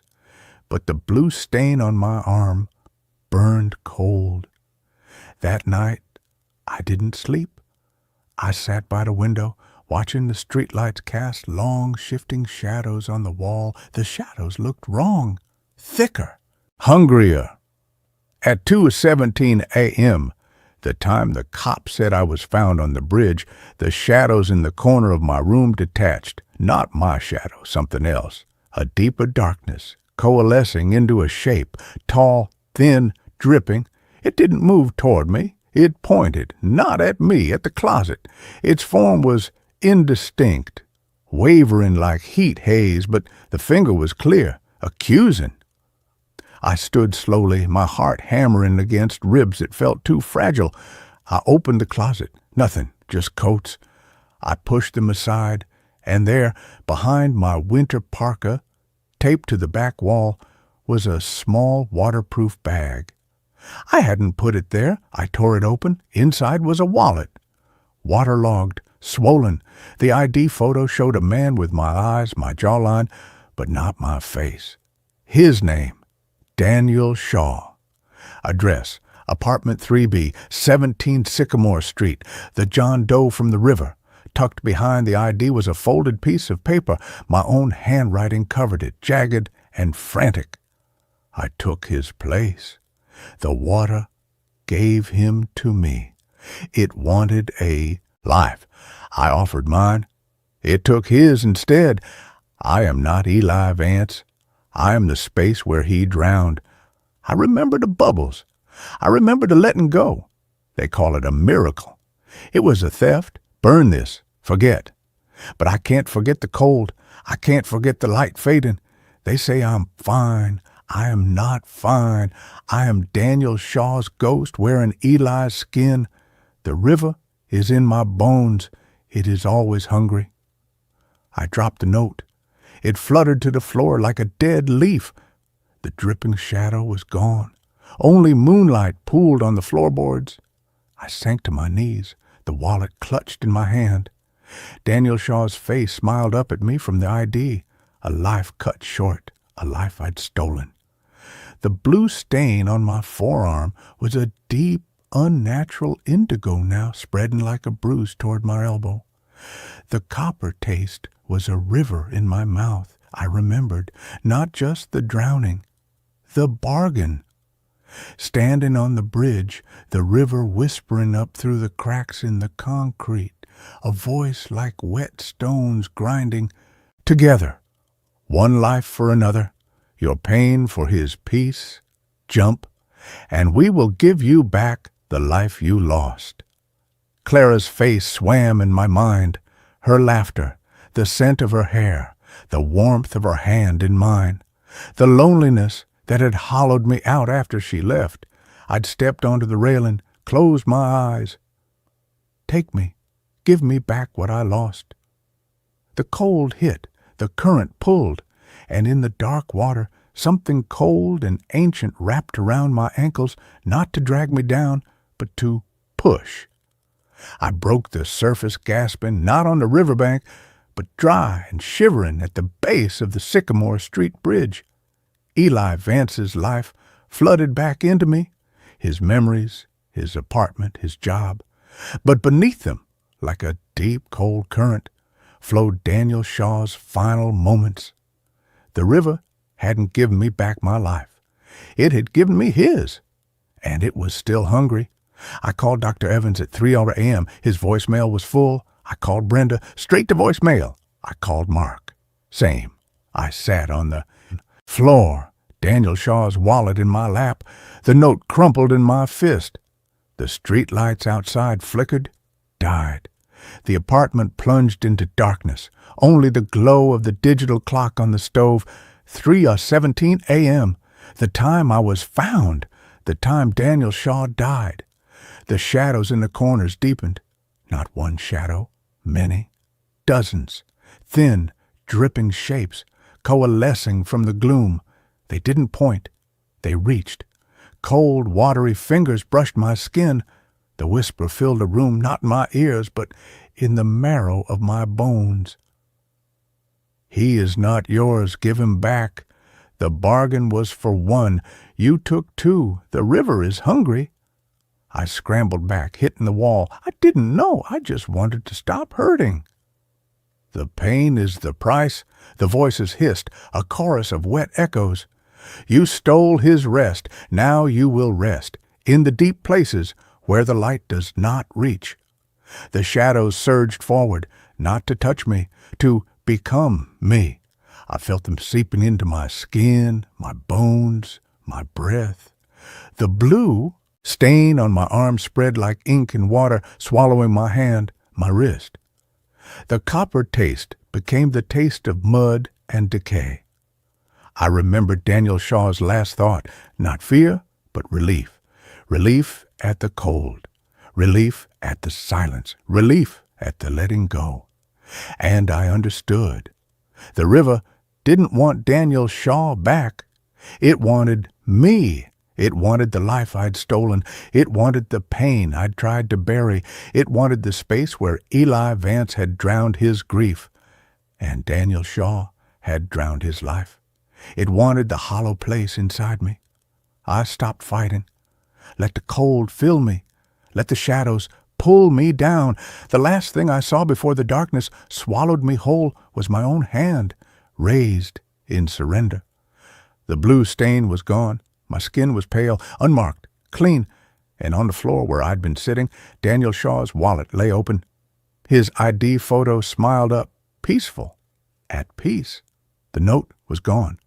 Only a single waterlogged maple leaf rested beside the wallet. Out of season, out of place, glistening with river water. Outside, the streetlights flickered back on. Dawn bled gray over the city. In the apartment above Mrs. Gable's laundromat, the shower ran. Lukewarm water streamed down the tiles. A man stood beneath it, scrubbing his arms. His left forearm was perfectly clean, unblemished. He turned off the water, dried himself, dressed. He walked downstairs, nodding to Mrs. Gable on her stoop. "Morning, Mrs. Gable. Beautiful day." His voice was calm, steady. He walked to Data Key Solutions, Cubicle 4B. He input insurance claims with quiet efficiency. At lunch, Mark from accounting joined him. "Rough night?" Mark asked, eyeing the dark circles under the man's eyes. The man smiled, a warm, easy smile. "Just dreams. Dr. Evans says they'll fade." He took a bite of his turkey and avocado sandwich, Clara's favorite. He didn't notice the faint scent of river water that clung to his skin. He didn't feel the cold spot in his chest where a heart should beat.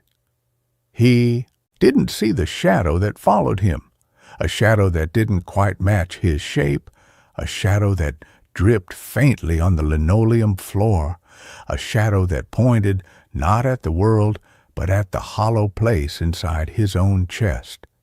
He was fine. Perfectly fine. The doctor said so.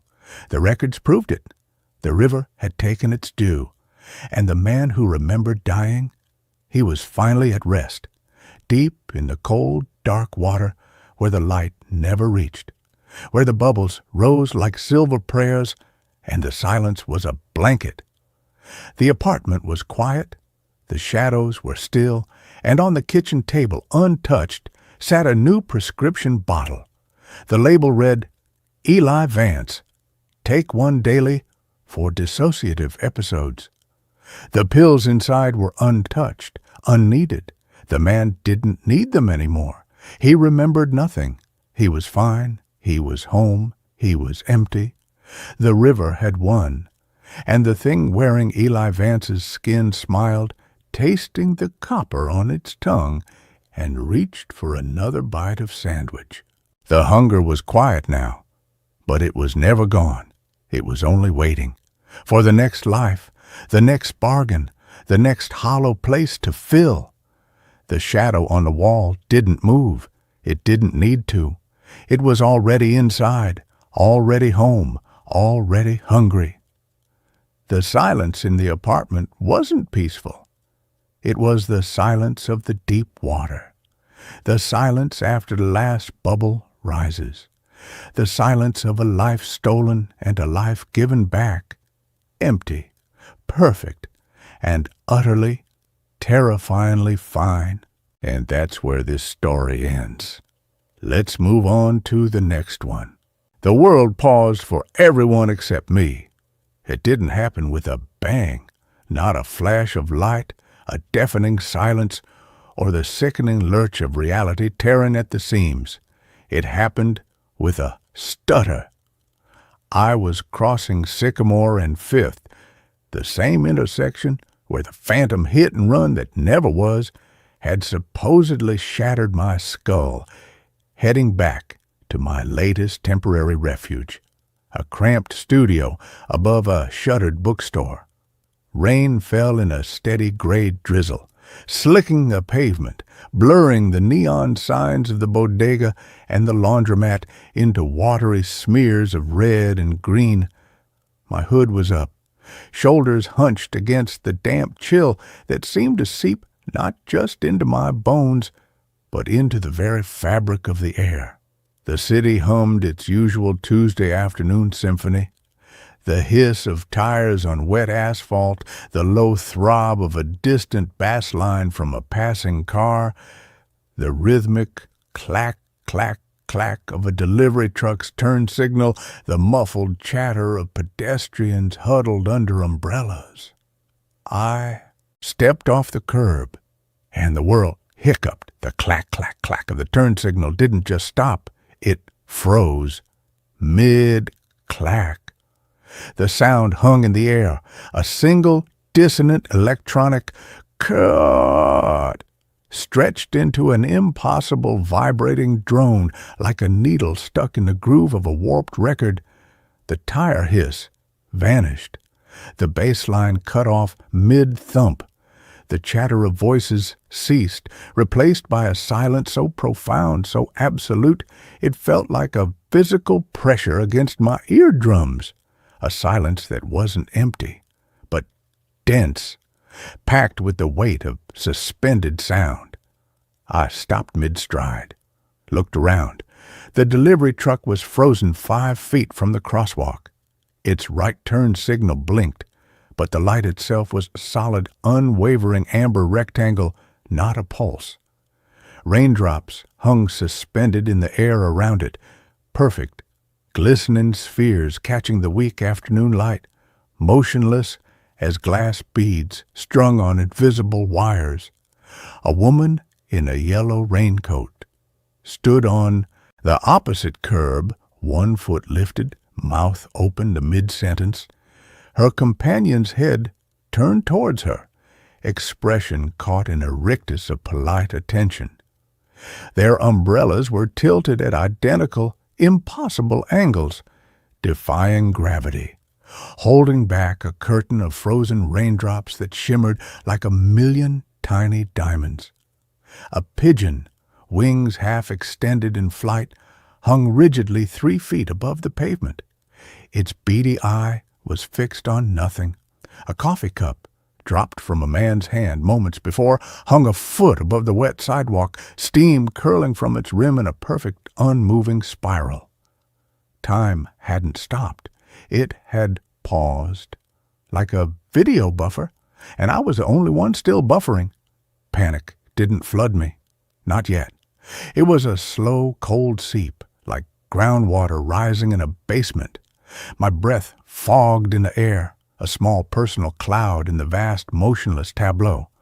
I reached out, fingers trembling, and touched the nearest raindrop. It was cold, solid, smooth, like a bead of ice, yet not frozen. It yielded slightly under my fingertip, a perfect sphere of liquid held in impossible stasis, then snapped back to its original shape as I withdrew my hand. This is a seizure, I thought, the rational part of my brain clinging to the cliff edge. A temporal lobe aura, a microstroke, stress-induced fugue. You're dissociating. Look away. Blink. Breathe. I closed my eyes, counted to 10, inhaled the damp, ozone-tinged air, exhaled slowly, opened my eyes. The world was still paused. The amber light on the truck, the suspended pigeon, the frozen steam from the coffee cup. The silence pressed in, heavier now, not peaceful. Anticipatory, like the breath held before a scream. I took a step forward. My shoe splashed in a puddle. The sound was obscenely loud, a sharp sploosh that echoed in the unnatural quiet, seeming to ripple outwards, disturbing the frozen raindrops nearby, making them vibrate faintly on their invisible strings. I kept walking, past the frozen truck, past the woman in yellow, her open mouth a dark, silent O, past the pigeon, its tiny claws clenched rigidly in midair. The bookstore studio was only 2 blocks away, my refuge, my temporary anchor. I needed to get inside, needed walls, a door I could lock, needed to prove this was a hallucination confined to the street. I reached the alley beside the bookstore. The rusted fire escape ladder hung down, as always. I grabbed the cold, wet metal. It didn't budge, not rusted shut. Paused. Like everything else, I pulled harder. Nothing. The ladder was fused to the wall, to the air, to the very concept of down. It wasn't heavy. It was unmovable. A sculpture. I looked up. The fire escape stairs above were slick with rain, each rivulet of water frozen in mid-drip, forming delicate glassy stalactites. The window to my studio was dark, unreachable. A whimper escaped my throat. The sound hung in the air for a second, a tiny, pathetic vibration, before being swallowed by the dense silence. That's when I saw him, across the street, standing beneath the awning of the shuttered laundromat. Elias. Not the frail old man, not the smooth-faced horror. This Elias wore a simple, dark suit, immaculate, despite the rain. His hair was neatly trimmed. His face was calm, lined with age, but his eyes, those pale, depthless winter sky eyes, were fixed on me. He wasn't frozen. He was watching. He raised his hand, not in greeting, in acknowledgement. Then slowly, deliberately, he tapped his wristwatch. Tick. The sound was impossibly loud, a single, crisp, mechanical tick that cut through the silence like a knife. It wasn't the sound of a watch. It was the sound of the world unpausing. The amber light on the truck snapped off. The turn signal resumed its rhythmic clack, clack, clack. Raindrops plummeted. The pigeon flapped its wings and darted away. The coffee cup hit the sidewalk with a sharp crack, shattering dark, liquid spreading across the concrete. The woman in yellow finished her sentence, her voice suddenly loud and ordinary in the returning city hum. The bass line thumped. The tires hissed. The world rushed back in, a tidal wave of sound and motion. I staggered back, clutching the frozen fire escape ladder for support, my heart hammering against my ribs. I looked across the street. The awning was empty. Elias was gone. No one else seemed to have noticed. The woman chatted on, oblivious. The truck driver leaned out his window, cursing at the traffic light changing to red. Life resumed its chaotic, noisy flow. But it was different. The sounds were thinner, flatter, like a recording played back at a slightly wrong speed. The colors seemed muted, washed out. The rain felt colder, sharper, and beneath it all a new layer had been added to the city's hum, a faint, subsonic thrum. The basement hum. It was back, stronger, closer. That night, in the studio I couldn't reach, I huddled on the floor of a 24-hour diner booth, the only place with lights, people, and the relentless clatter of the grill that felt like a lifeline against the silence. I nursed a cup of terrible coffee, the coppery aftertaste a constant reminder of the phone's predictions, of the real, of the cut on my palm that now ached with a deep, bone-deep cold. I watched the other patrons, a trucker reading a paperback, 2 students arguing over calculus, a couple holding hands, silent, lost in their own world. At 2:47 a.m., the trucker turned a page. The page didn't just rustle, it froze mid-turn. The rustle became a sustained, papery shh. The hiss of the grill behind the counter cut off mid-hiss. The student's argument froze on the word derivative. The boy's mouth open, the girl's finger jabbing the air. The couple's hands clasped on the table became statues. The world paused. Again, the dense, anticipatory silence slammed down. I didn't panic. This time, I waited, looked towards the large plate glass window. He was there, Elias, standing on the sidewalk, hands in his pockets, rain falling around. Him, but not on him, each droplet pausing just before contact, forming a shimmering, motionless halo. His pale eyes met mine through the glass. He didn't tap his watch. He simply held up his phone, screen lit, showing a single line of text. "How long will you hide?" The world snapped back. The page finished its rustle. The grill hissed. The boy said, "Teve is just the slope, Sarah. It's not that hard." The couple squeezed hands. No one noticed, except me. The pauses grew more frequent. 3:17 a.m. In the bathroom, brushing my teeth. The faucet water froze midstream, a solid, glistening column. The toothbrush bristles hung motionless against my teeth. Elias appeared in the mirror behind me, reflection clear and sharp, while the rest of the room was suspended. He mouthed 2 words. The cut, 9:03 a.m., on the subway. The train lurched to a halt between stations. The lights flickered and froze in the off position, plunging the car into near darkness, except for the glowing screens of paused phones held by frozen commuters. The stale air hung thick and unmoving. Elias stood at the far end of the car, a lone figure in the gloom, his suit immaculate, his eyes fixed on me. He raised a hand, palm out, not stop. Wait.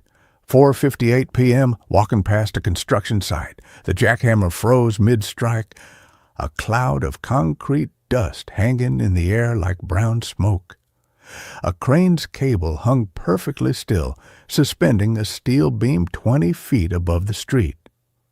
Elias stood on the scaffold, silhouetted against the gray sky, a dark cutout against the frozen city. He pointed down, at the manhole cover at my feet. The pauses weren't random. They were invitations, signposts leading me back to Sycamore Lane, to the basement, to the real. The final pause happened at 3:22:45 a.m. I was standing on the rain-slicked sidewalk outside the Sycamore Arms building. I didn't know how I'd gotten there. One moment, the diner booth. The next, here, drawn, pulled, like iron to a magnet. The building loomed dark and silent, windows like empty eye sockets. The rusted basement door hung open just as it had the first time.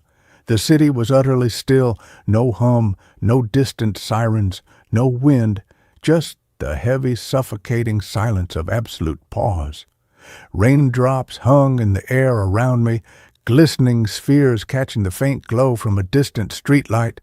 A cat, frozen mid-leap onto a dumpster, muscles coiled, tail rigid, a falling leaf, suspended inches from the pavement.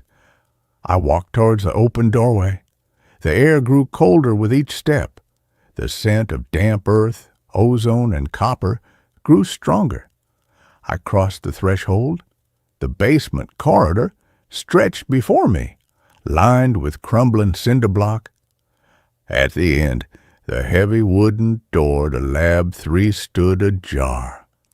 A sliver of that familiar, pulsing blue light bleeding through. I walked down the corridor. My footsteps were the only sound. Tap, tap, tap. Echoing in the tomb-like silence, I reached the door, pushed it open. The blue light washed over me, cold and sterile. The room was as I'd seen in the dreams, in the phone's feed. The hum was here, not subsonic now, but a deep, resonant thrum that vibrated in my teeth, in my bones, in the very core of me. The projector sat on the metal table, no film threaded, just the reel, spinning, pale, glistening, veined with threads of pulsing blue light, eyes blinking slowly in the sprocket holes. Elias stood beside it. He turned. His face was weary, resigned, but his eyes held no sorrow now, only a profound, terrible calm. "You're on time," he said, his voice clear and dry in the humming room. Not a whisper, not a thought, a real sound. Why? My voice was a croak, raw with disuse, with fear. Why me? Why pause? He walked towards me, stopping an arm's length away.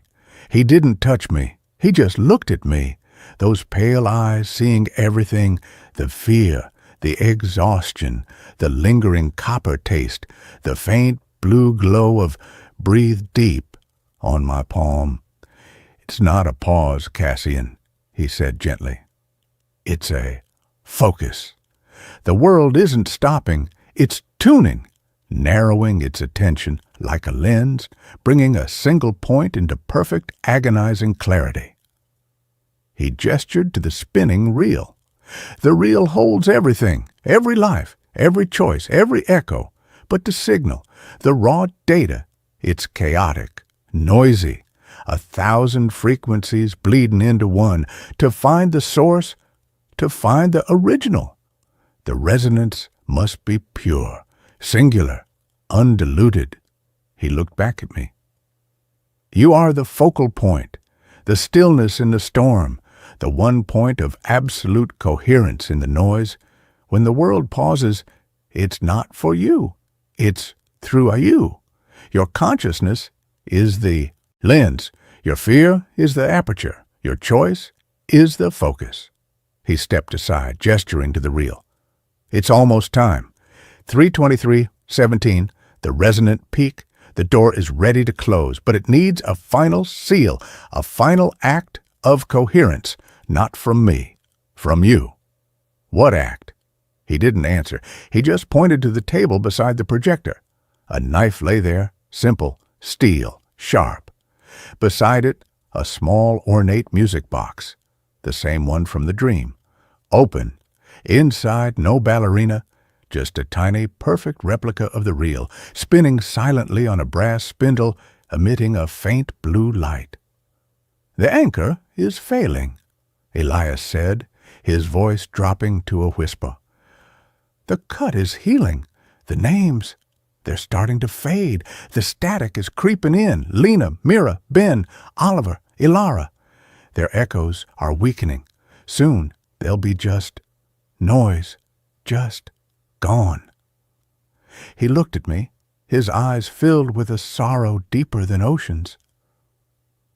The only way to preserve them, to keep them whole, safe, on the shelf in the blue light, is to add a final perfect echo, the strongest one, the purest one, yours. He picked up the knife, held it out to me. The world pauses for you, Cassian, because it's waiting for you to make the cut, not on your palm, here. He tapped his own chest over his heart. To step into the real, to become the silence, to be the final perfect echo that holds all the others in place, forever. He placed the knife in my hand. The metal was cold, familiar, like I'd held it 1,000 times before. It won't hurt, he whispered, the lie gentle, worn smooth by repetition. Not for long, and they'll be safe. They'll be whole. They'll be remembered. The humming deepened. The reel spun faster. The eyes in the sprocket holes blinked rapidly, frantically. The blue light flared, bathing the room. The knife, Elias's calm face, in its cold, sterile glow. 3:23:10 a.m. 7 seconds. The world outside the door was utterly still. Frozen raindrops glistened in the corridor. 3:13, 4 seconds. I looked at the knife in my hand, at Elias's outstretched chest, at the spinning reel, at the tiny, perfect replica in the music box. I thought of Lena's laugh, Mira's hug, Ben's hand in mine, Oliver's sleepy weight, Ilara's tiny fingers, safe, stored, whole. 3:23:16, 1 second. Elias closed his eyes.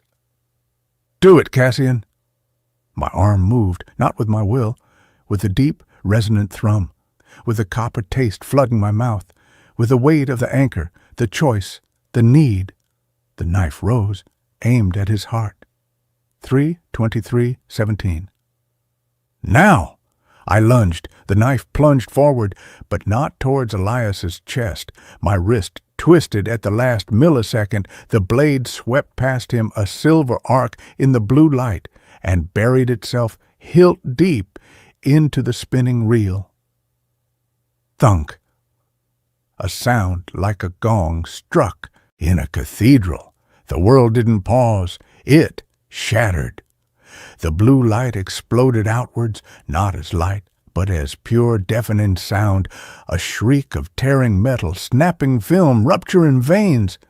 The eyes in the sprocket holes flared wide, impossibly wide, screaming silently before dissolving into streaks of light. The reel cracked, splintered, shattered into 1,000 shards of pale, veined material that hung suspended in the air, each fragment glowing with fading blue light, each containing a flickering, fragmented image. Lena's smile, Mira's eyes, Ben running, Oliver sleeping, Ilara reaching up, names, moments, lives hanging in the air, frozen, paused. The humming ceased. The light died. The room was plunged into near total darkness, lit only by the faint, dying embers in the floating shards. Elias stood frozen, his hand outstretched, his face a mask of utter, profound shock. He hadn't seen it coming. Not this, not the defiance, not the destruction. I yanked the knife free. The shattered reel collapsed in on itself, the fragments dissolving into fine, pale dust that drifted slowly to the floor. Silence, not the dense, anticipatory silence of the pause. A true silence, empty, final. I turned to Elias. He was still frozen, not by the world, by me, by the act, by the broken reel. I walked past him, out of Lab 3, down the corridor, through the open basement door, into the rain-slicked street. The world was still paused. Frozen raindrops, the suspended cat, the halted leaf, I looked up at the sky. No stars, just the gray, featureless void of the pause. I raised the knife, not to cut, to strike. I slammed the hilt against the nearest streetlight pole. Clang! A single, pure, resonant note. It didn't echo. It propagated, rippling outwards, a wave of unpausing. The raindrops fell. The cat landed on the dumpster and darted away. The leaf kissed the pavement. The city's hum rushed back. The tires, the bass line, the chatter, but it was different. Thinner, fainter, like a recording playing on a dying battery. The copper taste was gone. The thrum was gone. The blue light was gone. I looked at my palm. The etching, breathed deep, was fading, not healing, erasing, one letter at a time. B-R-E. The names weren't stored. They weren't safe. They were free, unbound from the real, unbound from the echo, unbound from me. I walked away from Sycamore Arms. The city felt lighter, emptier. The people on the street moved with a strange, dreamlike slowness. Their faces were clear, distinct, real, not blurred, not smudged, but their eyes held a distant vacancy, a quiet confusion, as if they'd just woken from a long, deep sleep and couldn't quite remember the dream. A woman passed me, holding a child's hand. She looked at me, not with fear, not with pity, with a faint, puzzled recognition. Her lips moved, not forming words, just shaping them.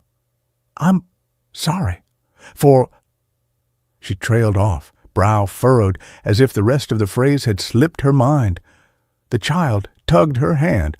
"Mommy, what's wrong?" The woman blinked, shook her head, smiled, a little uncertainly. "Nothing, sweetie. Just déjà vu? Like I forgot something important."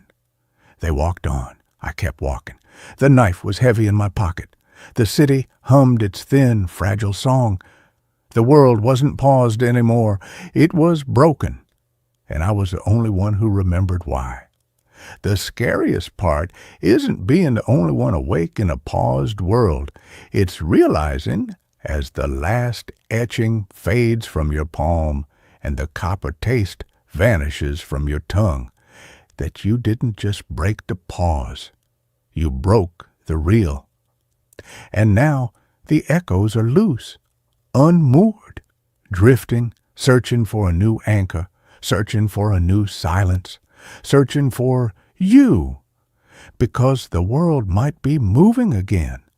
But in the quiet spaces between heartbeats, between raindrops, between breaths, you can still hear it, the faint, desperate, fading hum, calling you back to fix what you broke, to become the silence again, to finally let the door close.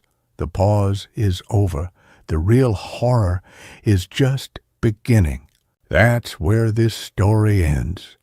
Let's continue with the next. The abandoned hospital intercom still calls for doctors by name. I never believed in ghosts, not really. Not the kind that rattle chains or float through walls in white sheets.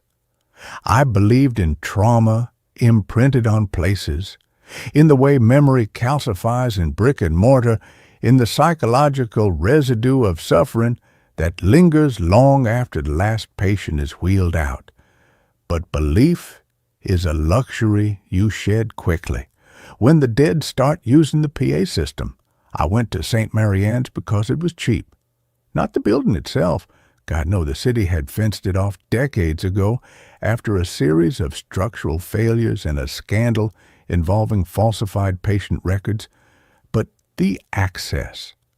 A contact of mine, a guy named Ruiz, who scavenged copper and vintage medical equipment from derelict institutions, told me he knew a way in through the old boiler room access tunnel, and for $200 cash, he'd leave a padlock unchained between midnight and 4 a.m. on Tuesdays. Why? Because I was writing a book echoes in the walls, abandonment and the architecture of suffering. Academic, pretentious, and, crucially, funded by a generous grant that required primary sensory documentation from at least 3 high-profile derelict medical facilities. St. Mary Ann's was the crown jewel, a 13-story Art Deco monolith. Built in 1931, shuttered abruptly in 1987 after a catastrophic boiler explosion killed 17 staff and patients in the East Wing, and then left to rot under layers of asbestos, pigeon guano, and municipal neglect. It had everything: peeling murals of saints in the lobby, rusted gurneys stacked like cordwood in the ambulance bay, and, according to urban explorers, a working intercom system. Not functional, not restored. Working. That was the rumor, that if you stood in the old nursing station on the 4th floor at exactly 2:17 a.m., the intercom would crackle to life, and a voice, calm, professional, exhausted, would page a doctor by name. Always the same name, always the same time. Ruiz laughed when I asked him about it. Yeah, man, heard it. Page for Dr. Alistair Finch, 3rd floor ICU, code blue, every damn Tuesday, like clockwork. Probably some backup battery buried in the walls, feeding a looped tape, or rats chewed through a wire and completed a circuit. Shit happens in old buildings. He didn't sound convinced by his own explanation. Neither was I. But I needed the chapter, and $200 was cheaper than bribing a night guard at the state asylum. So I went. Midnight, June 10th, 2025. The air outside St. Mary Ann's was thick with the smell of wet brick and rotten ivy. The chain on the rusted service gate hung loose, just as Ruiz promised. I slipped through, flashlight beam cutting a narrow cone through the gloom. The tunnel entrance was a black maw beneath a collapsed section of foundation, reeking of mildew and something else. Sterile, chemical, like old antiseptic that had gone sour. I descended. The stairs were concrete, slick with condensation, edged with green-black mold that flaked off under my boots like dead skin.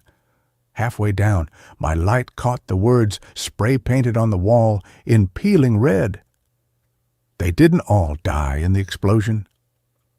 Below it, smaller, some just stayed. I moved faster. The tunnel opened into the sub-basement, a cavernous space filled with the hulking silhouettes of dead boilers, their iron flanks streaked with rust and soot.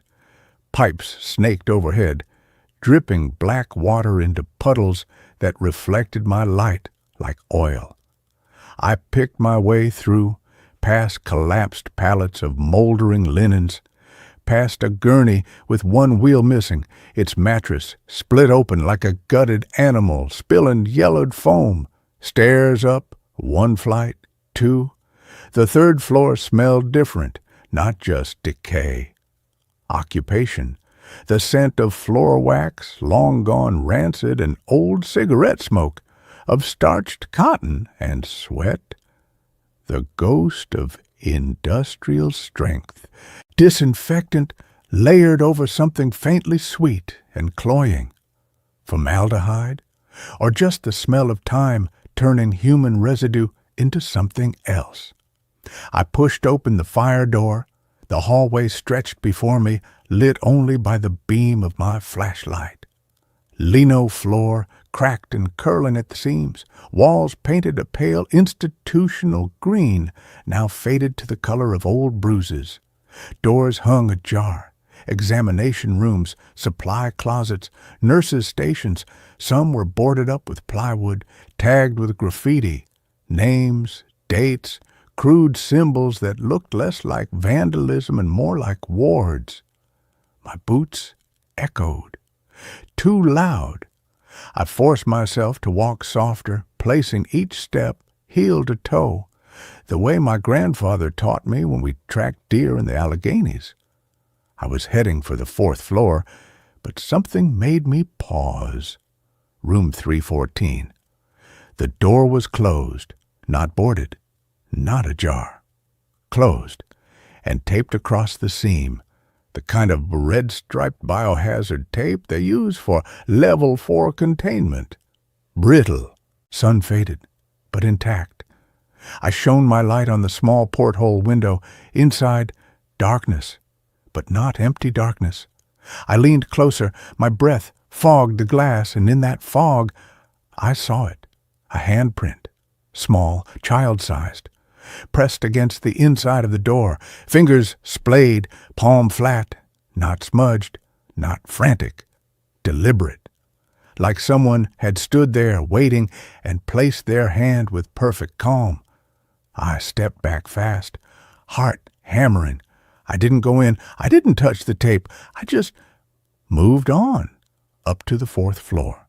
The nursing station was where Ruiz said it would be, a horseshoe-shaped counter of yellowed formica, littered with overturned coffee cups, scattered charts, pages fused together by damp, and a Bakelite telephone with the receiver dangling off the hook, coiled cord severed cleanly a foot from the base.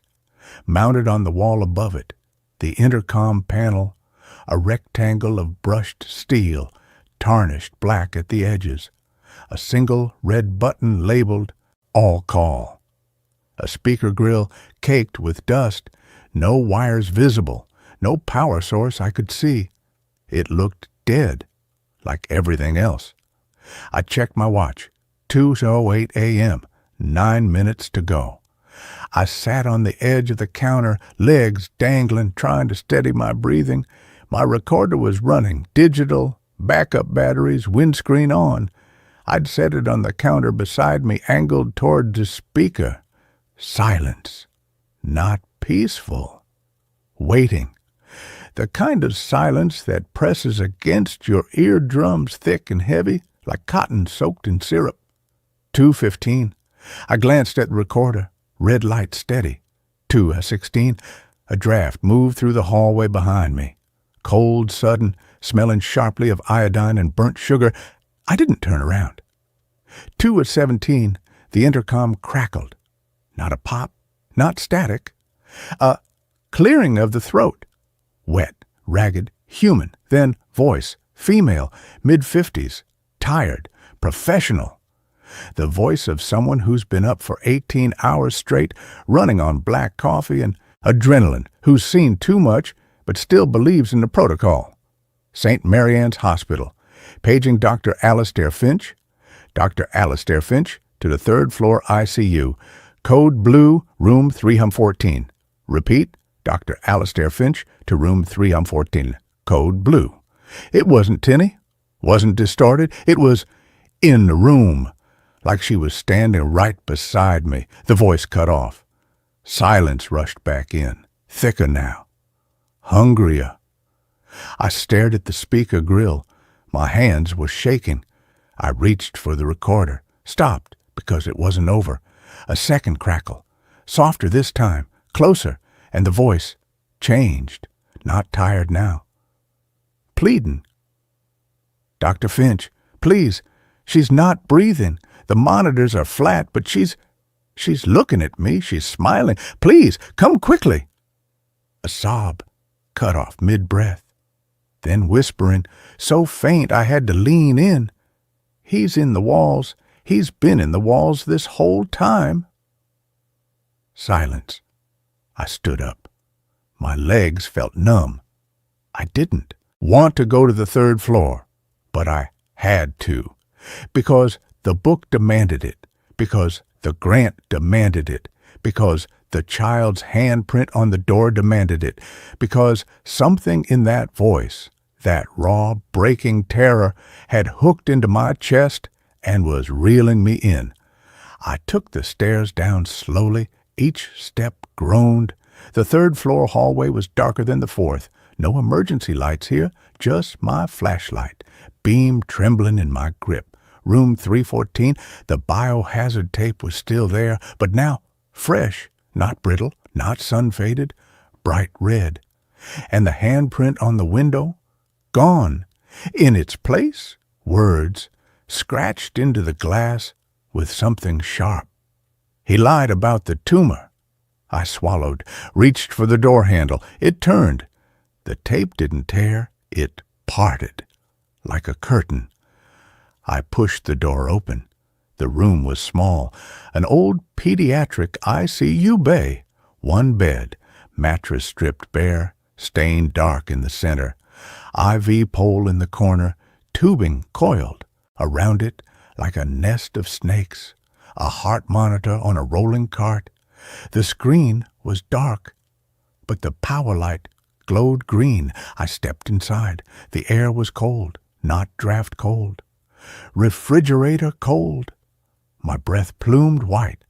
I moved to the monitor, pressed the power button. The screen flickered, booted, not to a menu, to a live feed.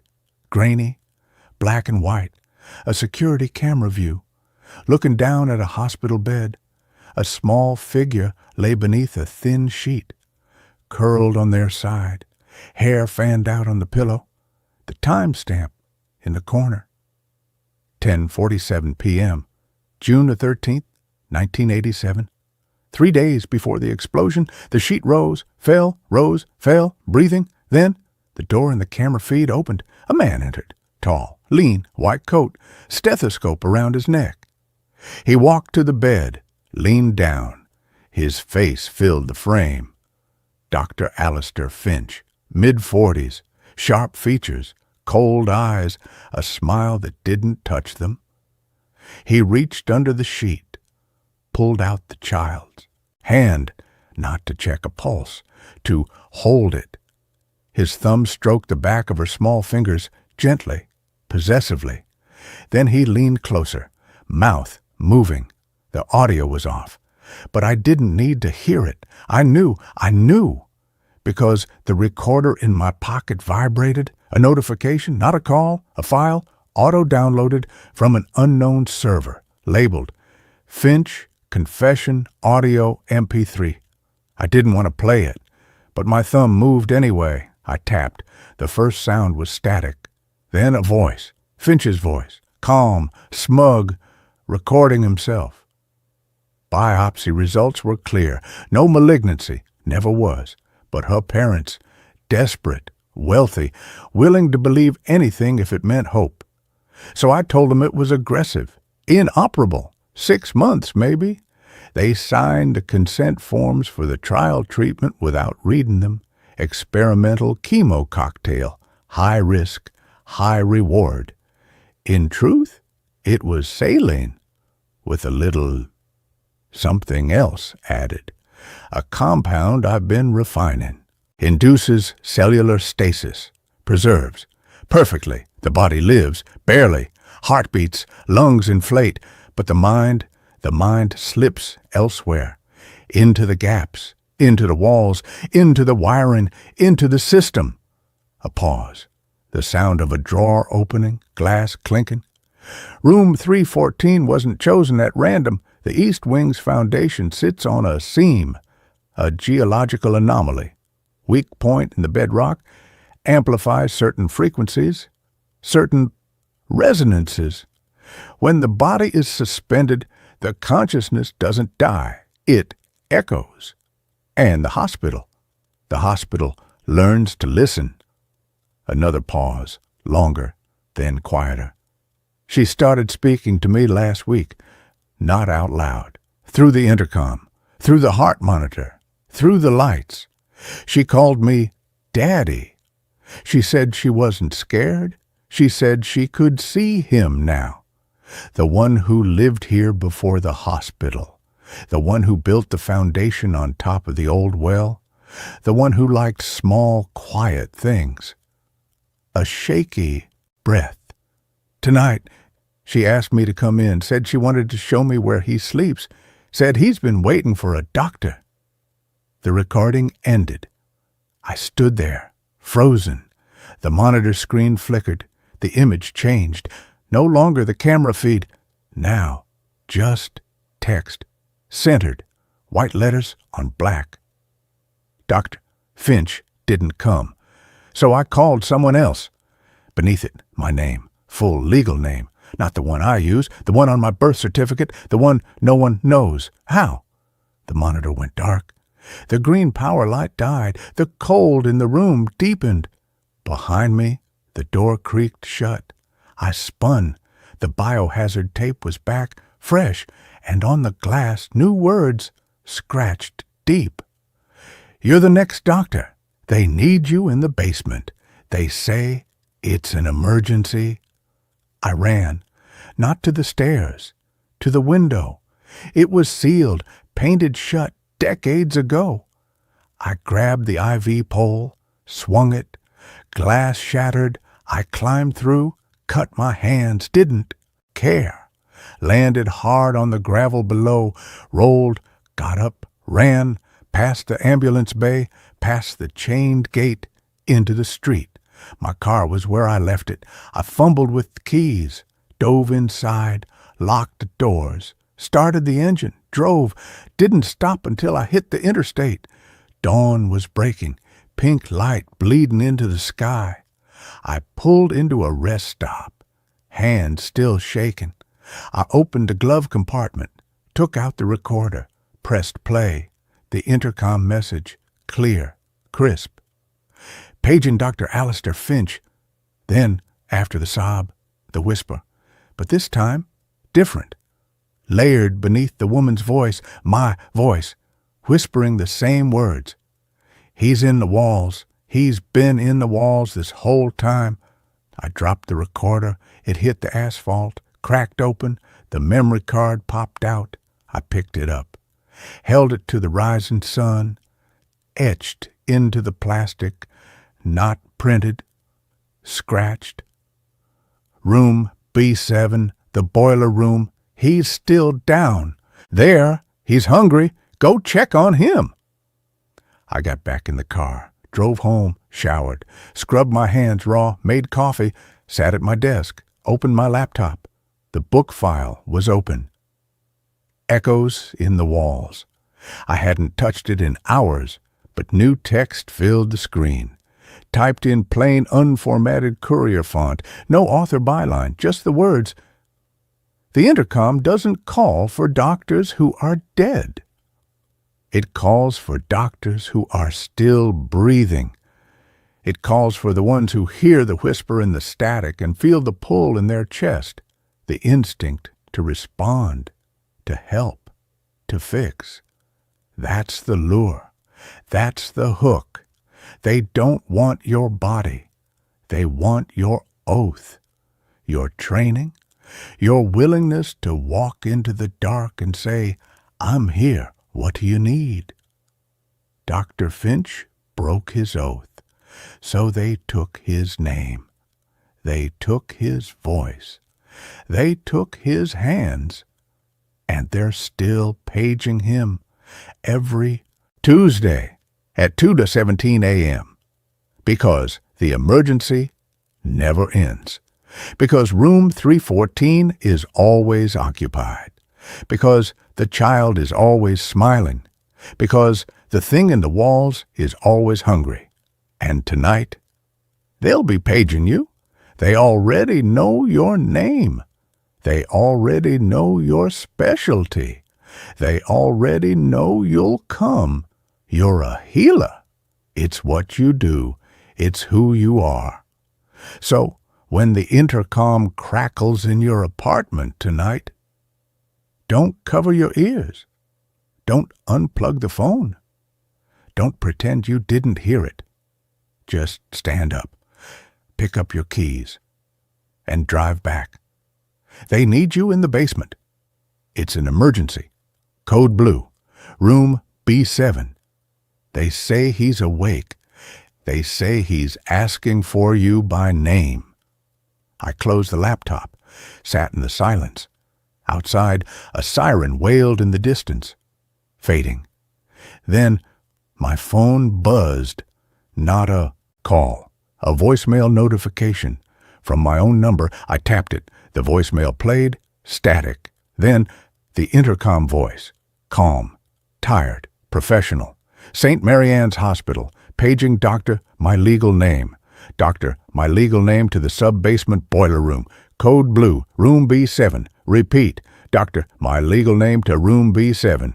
Code blue. A pause. Then the whisper, my own voice, faint, terrified. He's not in the walls anymore. He's in the pipes. He's in the wires. He's in the voice. He's coming up. Hurry. I looked at the clock. 6:47 p.m. 12 hours until 2:17 a.m. 12 hours to decide. Do I pack my stethoscope? Do I sharpen my scalpel? Do I go back and face the thing that knows my name, my oath, my deepest instinct to help? Or do I run? But running doesn't work. Ruiz told me, weeks later, when I tracked him down, pale and shaking, in a bus station in Altoona, he'd gone back, just once, to retrieve a wrench he'd left behind. He stood in the 4th floor nursing station at 2:16 a.m., heard the crackle, heard the page for Dr. Finch. He laughed, said out loud, "Yeah, right," like he's going to show. And the intercom answered, not with Finch's name, with his full name, middle name, the name his mother used when she was angry. Paging Mr. Elias Ruiz.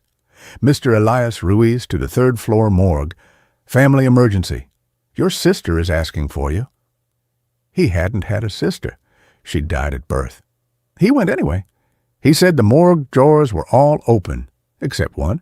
Drawer 7. It was closed, taped shut, with bright red biohazard tape, and written on it, in his own handwriting, though he swore he hadn't touched a pen in days. "She's cold. She needs your coat." He ran. He hasn't slept through the night since. He jumps at every phone ring, every intercom announcement in an airport, every public address system in a mall. He whispers over and over, like a prayer, "I'm not a doctor. I'm not a doctor. I'm not a doctor." But the thing in the walls doesn't care about degrees. It cares about response. It cares about the moment you hear the call and your body turns toward the sound. Because that's when it knows. That's when it claims you. So tonight, when 2:09 a.m. comes, I'll be sitting at my desk. Laptop open, recorder ready, keys in my pocket. And when the intercom crackles in my apartment wall, the one that's never been connected to anything, I won't flinch. I'll stand up. I'll pick up my bag. I'll walk out the door because the child is still smiling, because the boiler room is still waiting, because the oath doesn't expire. And somewhere in the dark, beneath 13 stories of crumbling concrete and broken promises, a voice is whispering my name over and over, not pleading, inviting. "Doctor, doctor, we need you. It's time." And I'll go, because that's what doctors do. We answer the call, even when we know, especially when we know, that the patient isn't human, that the illness isn't natural, that the cure isn't in the textbooks, that the only thing waiting in room B7 is a mouth, wide open, hungry, and speaking my name. That brings this story to a close. Let's carry on to the next one. I woke up in a hospital. The staff won't tell me what year it is. The first sensation was the hum, a low, soft, persistent thrum that seemed to vibrate not just in my ears, but in the very marrow of my bones. It was the sound of a perfectly functioning, utterly sterile machine. The second sensation was the smell, antiseptic, clean to the point of being aggressive, a scent so devoid of organic life it felt like the opposite of breathing. My eyes opened. The world was a uniform, shadowless, milky white. The ceiling, the walls, the thin synthetic blanket covering me, all the same shade of clinical non-color. My name is Mark Thorne. I knew this with a sudden crystalline certainty. I was 34 years old. I was an architect. I was engaged to a woman named Anna, a woman whose laugh sounded like wind chimes and whose hair smelled of lavender and sunshine, and I had been in a car accident.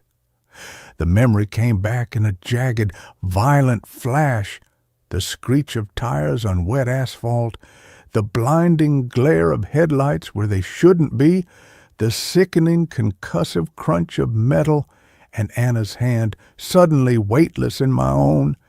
Panic, cold and sharp, clawed its way up my throat. I tried to sit up, but my body refused to obey. It felt like a borrowed suit, heavy and disconnected. A soft, pleasant chime sounded somewhere in the room, and a woman appeared at my bedside.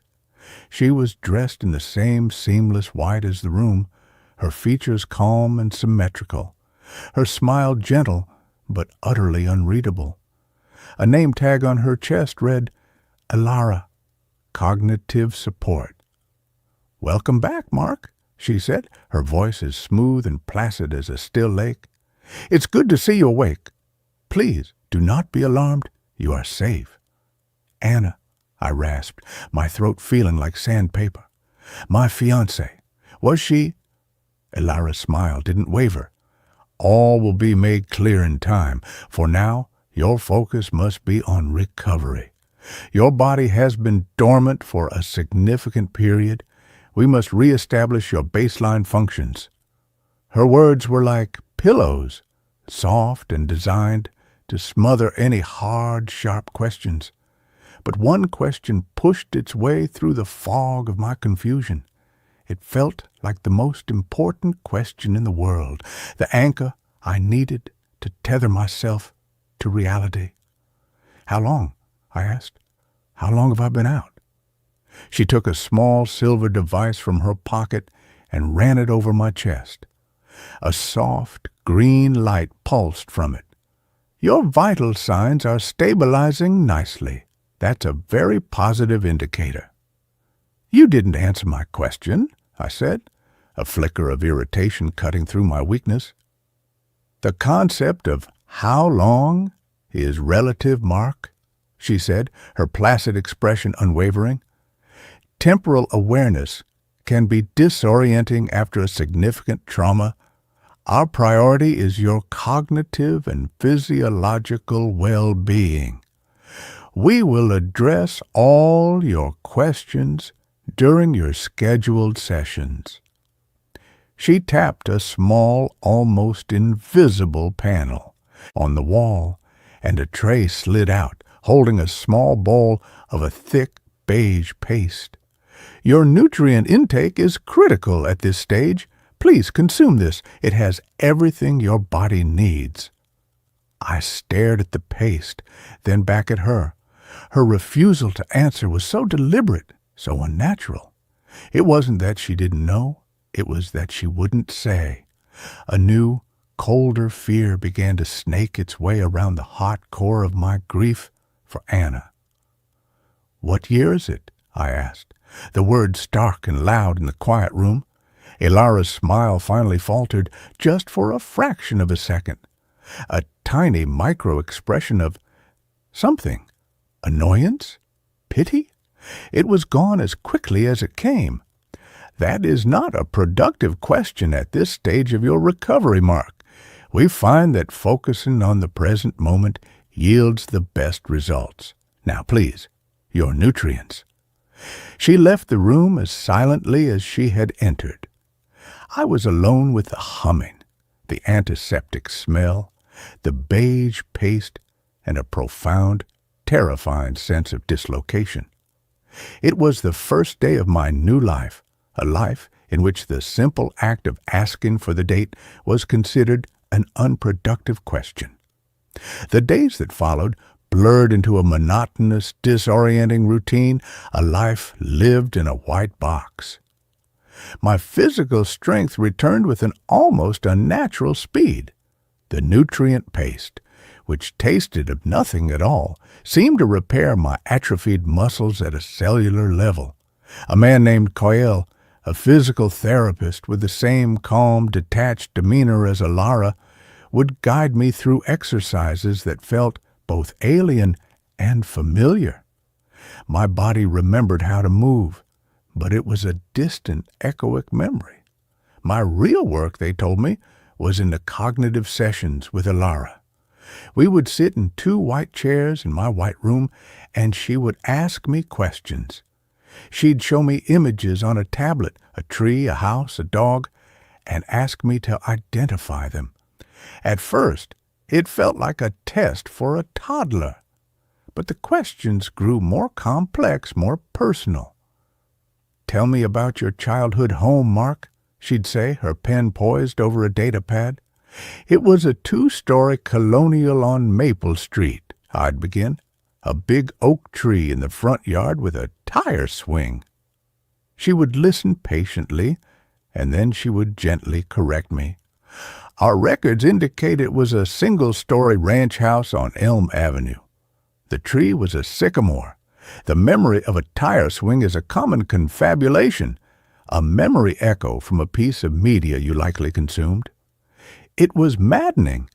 Every detail I provided, every memory I held dear, was met with a calm, clinical refutation. They had a file on me, a complete and total record of the life of Mark Thorne. And it was all wrong. My father was a carpenter, not an accountant. My first pet was a cat named Mittens, not a goldfish named Bubbles. Anna and I met in a coffee shop during a rainstorm, not through a university-sponsored social mixer. "The trauma of your accident was significant, Mark," Alara explained, her voice dripping with synthetic sympathy. "It has created inconsistencies in your neural pathways. Think of your memory as a corrupted file. We are simply helping you restore the original uncorrupted data. We are helping you find yourself again." They were trying to gaslight me into a different life. But why? The more I clung to my own memories, the more they increased the frequency of the sessions. The more they insisted my past was a fiction. My grief for Anna was the one thing I held on to with a white-knuckled grip. It was my proof. My pain was real. Our love was real. They wanted to take that away, too. They called it emotional trauma, an anomaly to be corrected. The hospital, I had no other word for it, was a labyrinth of identical white corridors. There were no windows, not a single one. There was no way to see the sun, the sky, the outside world. There was no way to know if it was day or night. The soft, ambient light in the ceiling never changed. The staff, there were perhaps a dozen of them that I saw, moved with a silent, synchronized efficiency. They all wore the same white uniforms, the same placid smiles. They were like a hive of well-meaning, soulless insects. I never saw another patient. My repeated questions about this were met with the same frustratingly vague responses about individualized recovery protocols. The need to know the year became an obsession, a gnawing, desperate hunger. It was the key. It was the one piece of information that would unlock this whole nightmare. I tried every tactic I could think of. I tried pleading. I tried demanding. I tried feigning a breakdown. Nothing worked. They would simply sedate me with a small, painless injection, and I would wake up in my bed. The lost hours, a terrifying blank space in my mind. The first crack in their perfect white wall came in the form of a child's drawing. I had been permitted a recreational period in a room that was slightly larger than my own, filled with simple geometric objects that were meant to be stimulating. A maintenance panel in the wall was slightly ajar. My curiosity, The one part of me they hadn't managed to sedate took over. I glanced at the camera in a corner, then quickly pried the panel open. Inside was a tangle of fiber optic cables, and tucked away in a corner, a folded piece of paper. My hands trembled as I unfolded it. It was a drawing done in the clumsy, earnest style of a young child. It depicted a family of stick figures standing under a sky that was a violent, angry shade of orange-red, cracked with jagged black lines. Beneath the drawing, in shaky block letters, was a single phrase, "Before the broken sky." The broken sky. The phrase echoed in my mind, resonating with a deep, primal sense of dread. I tucked the drawing into the waistband of my uniform, my heart pounding. It was a piece of the puzzle. It was proof that something had happened, something terrible, something that they were trying to erase. That night, I faked taking my mandatory sedative. I palmed a small dissolvable tablet and hid it under my tongue until the orderly left. For the first time, I was awake when I was supposed to be asleep. The humming of the facility seemed louder in the artificial night. I slid out of bed and crept to my door. I had no plan, just a desperate need to see something other than the four white walls of my room. The corridor was empty, bathed in the same eternal soft light. I began to walk, my bare feet silent on a cool, seamless floor. I didn't know what I was looking for. A window, a clock, an exit. A soft, scraping sound from a room down the hall made me freeze. I pressed myself against the wall, my breath held tight in my chest. The door was slightly ajar. I peered through the crack. Inside, an old man was on his hands and knees, trying to pry up a floor tile with a spoon he must have stolen from a meal tray. He was gaunt and wild-eyed, his white hair a chaotic halo around his head. He saw me. His eyes widened in terror, and he scrambled back, holding the spoon like a weapon. "Shh," I whispered, holding up my hands. "I'm not one of them." He watched me for a long moment, his chest heaving. Then he seemed to make a decision. "You're new," he rasped, his voice dry and cracked. "The architect. I heard them talking." "My name is Mark," I said. "What is this place?" "This place is a lie," he said, his eyes darting toward the door. "They're trying to correct you, aren't they? Trying to make you forget. Don't let them. The memories are all we have left of what it was like. Before."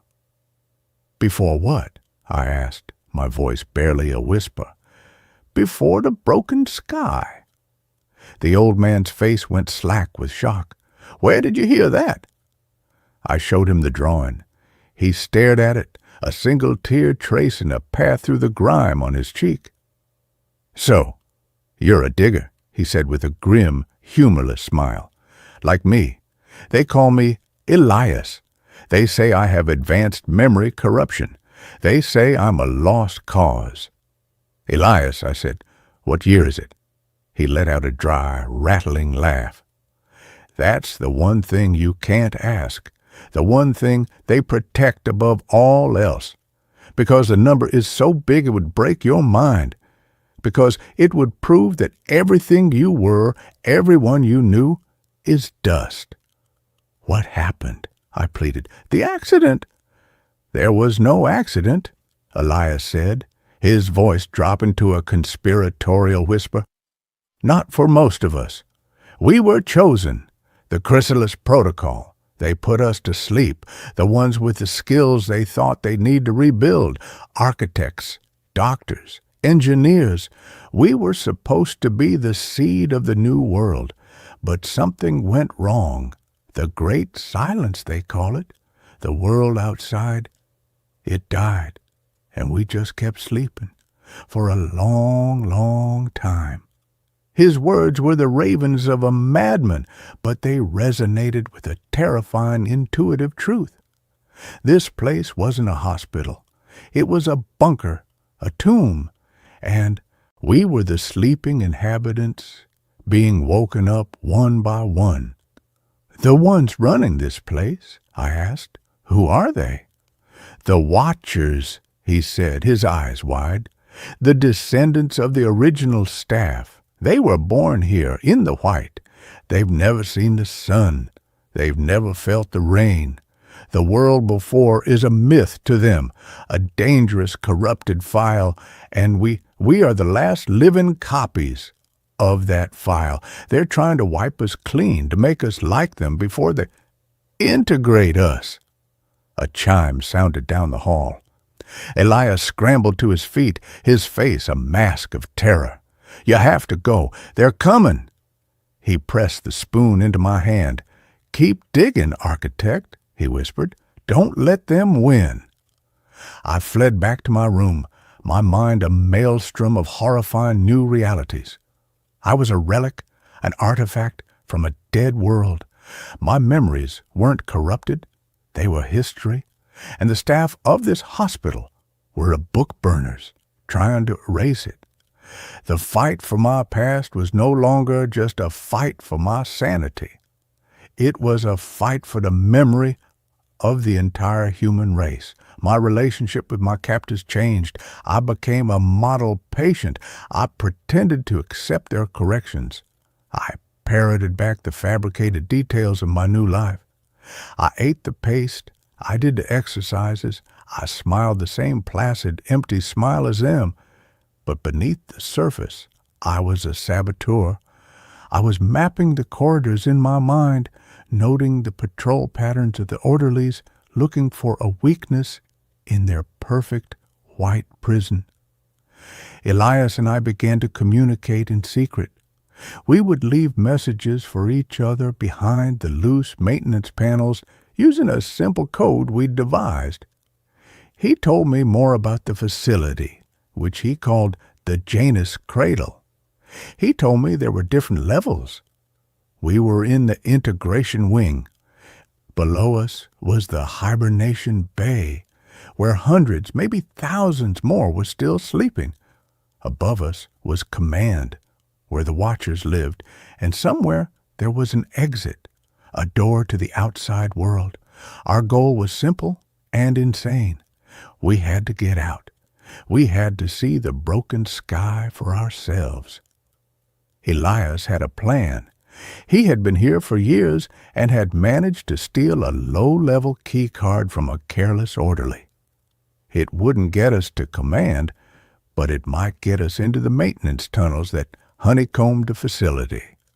Our chance came during a system-wide diagnostic, a monthly event where the surveillance system was briefly rebooted, leaving small gaps in the camera coverage.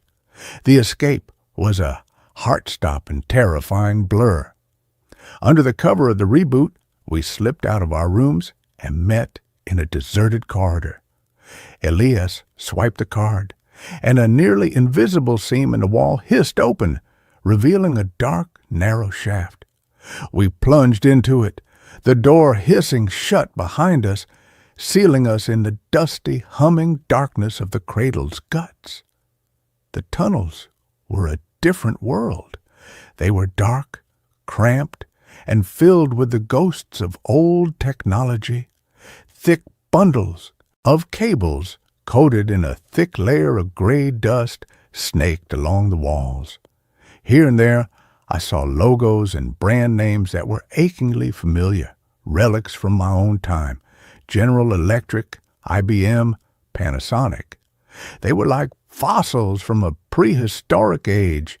We were moving through the skeleton of a dead world. We found a maintenance nexus, a small chamber where several tunnels converged. In the center was a dusty computer terminal, an ancient-looking desktop computer from the early 21st century. It was dead, of course, but beside it, on a shelf, was a stack of leather-bound logbooks. We opened the first one. The entries were handwritten, The ink faded, but still legible. The date on the first page made my breath catch in my throat. October 23rd, 2026. My accident had been in August of 2026. The logbook was the journal of Dr. Eris Thorne, the original director of the Janus Cradle. Not a cold young man who was my doctor, but his ancestor, his namesake. I read his words, my horror growing with every page. He wrote of a world teetering on the brink of collapse, not from war, but from something far more insidious. A series of cascading ecological disasters, a runaway greenhouse effect that was melting the poles and turning the skies a permanent, hazy red. He wrote of the chrysalis protocol, a desperate last-ditch effort to preserve a select group of humanity's best and brightest, to put them to sleep until the earth could heal itself. October 29th, 2026. The great silence has begun. All external communications went dark this morning. We are on our own now. The sky is the color of rust. May God have mercy on the souls of those we left behind. May 12th, 2048. The first of the cradle-born generation has come of age. They have never known a blue sky. They look upon us, the sleepers and the original staff, with a mixture of awe and pity. They call our world the before times. July 3rd, 2091. I am the last of the originals. The others are gone. The cradle-born run this place now. They are good, pragmatic people, but they fear the past. They see the memories of the sleepers not as a history to be preserved, but as a sickness to be cured. They have begun what they call cognitive correction. They believe they are doing a kindness, sparing the newly awakened the grief of a world that is gone forever. I have tried to argue with them, but to them I'm just a sad old man clinging to ghosts. The last entry was dated a week later. The writing was shaky, almost illegible. They are wrong. Memory is not a sickness. It is the only thing that proves we were ever alive at all. I have hidden these logs. Maybe one day one of the sleepers will find them. Maybe one of them will be strong enough to remember for us all. I looked up from the book, my eyes stinging. 100 years. 200. The number didn't matter. Elias was right. The world I knew, the world of Anna, of Maple Street, of blue skies and rainstorms, was not just gone. It was ancient history. A noise from the tunnel behind us made us jump. The sound of footsteps. They knew we were gone. We had to move. We grabbed the logbooks and plunged deeper into the labyrinth. We were lost for what felt like days. We survived on the emergency nutrient packs we found in a forgotten storage closet. The Watchers were hunting us. We could hear their calm, dispassionate voices echoing through the tunnels, calling our names, assuring us that they only wanted to help. It was during our flight that we stumbled upon the nursery. It was a large circular room, filled with rows upon rows of cryogenic pods, far smaller than the ones in the hibernation bay. These were for children, but the most horrifying part was a large glass-walled observation room. Inside, a group of cradle-born children, no older than 5 or 6, were sitting at desks, watching a large screen. On the screen was a pastoral scene from the before times, a family having a picnic in a sunny green field. "Look, children," a soft, synthesized voice was saying, "this is a memory echo. It is a simulation of the corrupted data that the sleepers carry.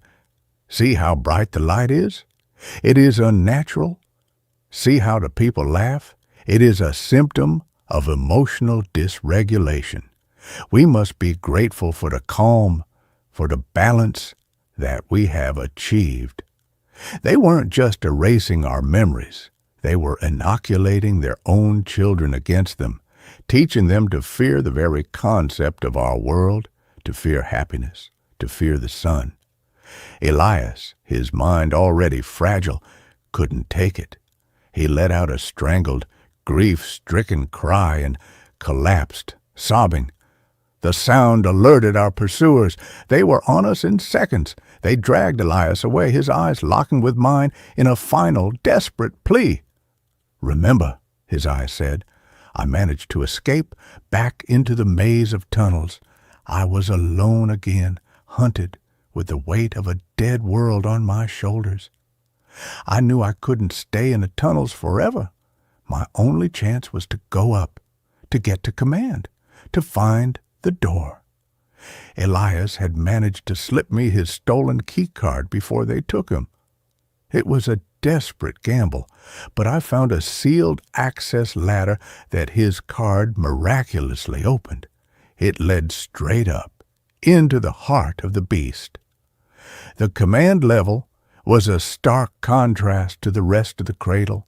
The walls were a dark, polished gray. The air was warmer. This was where the watchers lived. I crept through the corridors, my heart in my throat. I saw their living quarters, as Spartan and minimalist as my own room. I saw their food synthesizers, their communal learning centers. It was a life of perfect, sterile, passionless order. I found my way to the central control room. It was a vast, circular chamber. The walls were a single panoramic screen, currently displaying the vital signs of the thousands of souls still sleeping in the hibernation bay. In the center of the room, a young man was sitting at a console. It was the man I knew as Dr. Aris. He wasn't in his white uniform. He was wearing a simple gray tunic. He didn't seem surprised to see me. "Mark Thorne," he said, his voice as calm as ever. "The architect. I must admit, you have been our most resilient subject." "Where is Elias?" I demanded, my voice raw. "He has been returned to hibernation," Aris said. "His memory file was too deeply corrupted. Perhaps in a few more generations our techniques will be advanced enough to help him, to cure him." "He wasn't sick," I snarled. "He was remembering a world of chaos, of pain, of uncontrolled emotions that led to its own destruction," Aris countered, his gaze unwavering. "We are offering you a gift, a second chance, a life of purpose, of balance. You can help us build the new world, but first you must let go of the old one." "My world had love," I said, my voice thick with emotion. "It had art. It had Anna." For the first time, I saw a flicker of something in Aris's eyes. It wasn't pity. It was a deep, almost academic curiosity. "Anna," he mused. "The primary emotional trauma, the core of the corruption. Her file is fascinating. The depth of the codependent pathology is unlike anything we have on record." He gestured to the main screen. The vital signs were replaced by a photograph. It was a picture of me and Anna on a beach, laughing, the sun in our hair.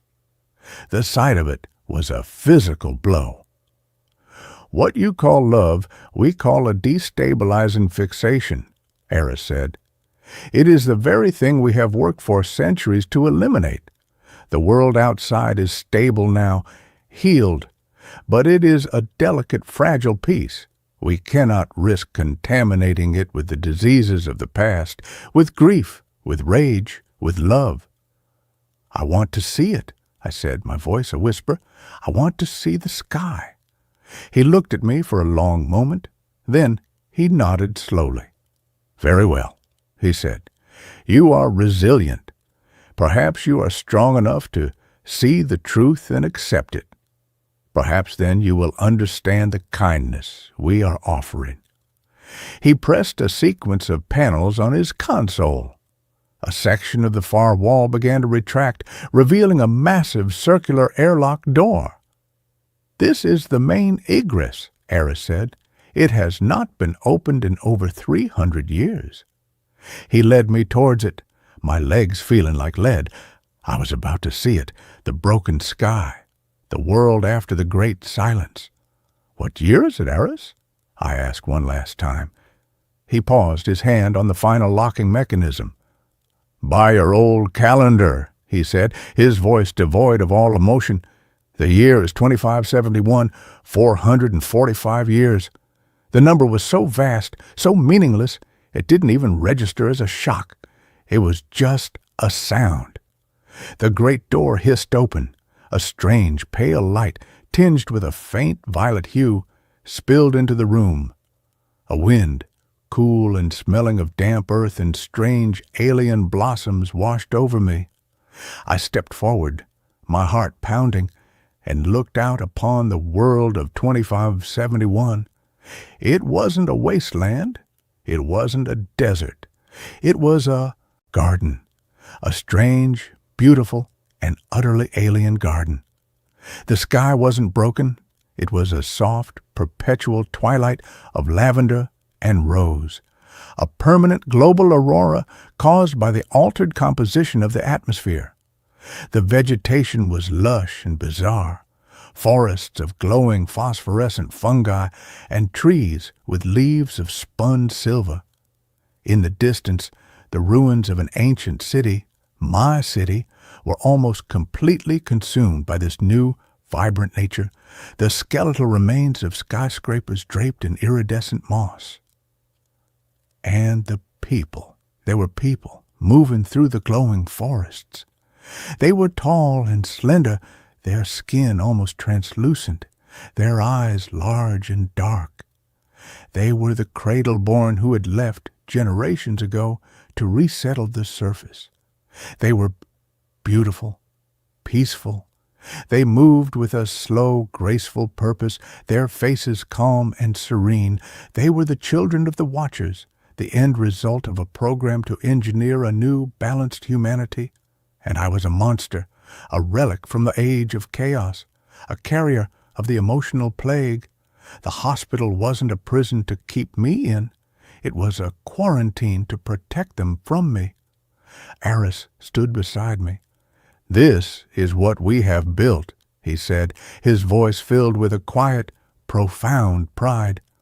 "A world without pain, without grief, without the destructive passions that burned your world to the ground. You can be a part of this, Mark. All you have to do is let her go. Let Anna go."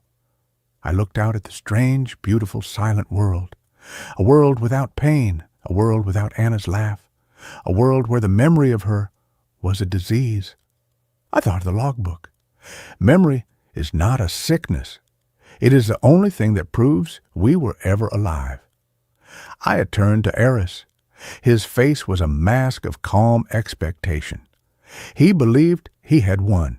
He believed that seeing this new, perfect world would make me surrender my broken, chaotic past. "No," I said, the word feeling like the first real thing I had said since I woke up. I didn't wait for his reaction. I turned and walked out of the airlock, down the ramp, and into the strange violet twilight of the new earth. I was a ghost, a man out of time, a walking museum of dead emotions. I was utterly, completely alone. But for the first time since I had opened my eyes in that white room, I was free. I didn't know where I was going or what I would do. I only knew that I would not forget. I would carry the memory of Anna, of our world, into this silent, peaceful future. I would be the sickness. I would be the chaos. I would be the ghost that haunted their perfect, passionless garden. I would remember for them all. And with that, this story comes to an end. Let's move on to the next one. The house was a repository of my father's silences. He had been a man built of quiet, thoughtful spaces, a linguist who spoke 7 languages but seemed to prefer the universal grammar of solitude. When he passed, he left me his only worldly possession of any real value. This house, a rambling 2-story salt box perched on a hill, overlooking a perpetually gray and melancholy sea. I, a freelance audio archivist, a man who made his living by cleaning the static from old recordings and coaxing the voices of the dead back into the digital light, came here to catalog the final, most profound of his silences. My name is Leo. For the first month, my life was a slow, methodical dance with dust motes and memories. I moved my professional life into his old study, a room on the ground floor that was the heart of his quiet kingdom. It was a beautiful, somber space, paneled in dark, almost black oak, with a large bay window that framed the turbulent slate-gray ocean like a living painting.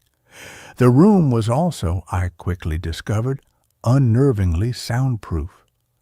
When I closed the heavy felt-lined door, the world outside, the sighing of the wind, the cry of the gulls, the rhythmic, percussive crash of the waves, vanished completely. The silence inside was absolute, a perfect, sterile vacuum. It was the ideal environment for my work, for listening to the delicate, fragile whispers of the past. It was during a late-night session, while meticulously restoring the audio from a set of 1940s wax cylinder interviews, that I first heard them. I had my headphones on, my ears tuned to the subtle imperfections of the recording, filtering out the hiss and crackle. I paused the playback to make a note, and in the sudden, manufactured silence of the headphones, I heard it.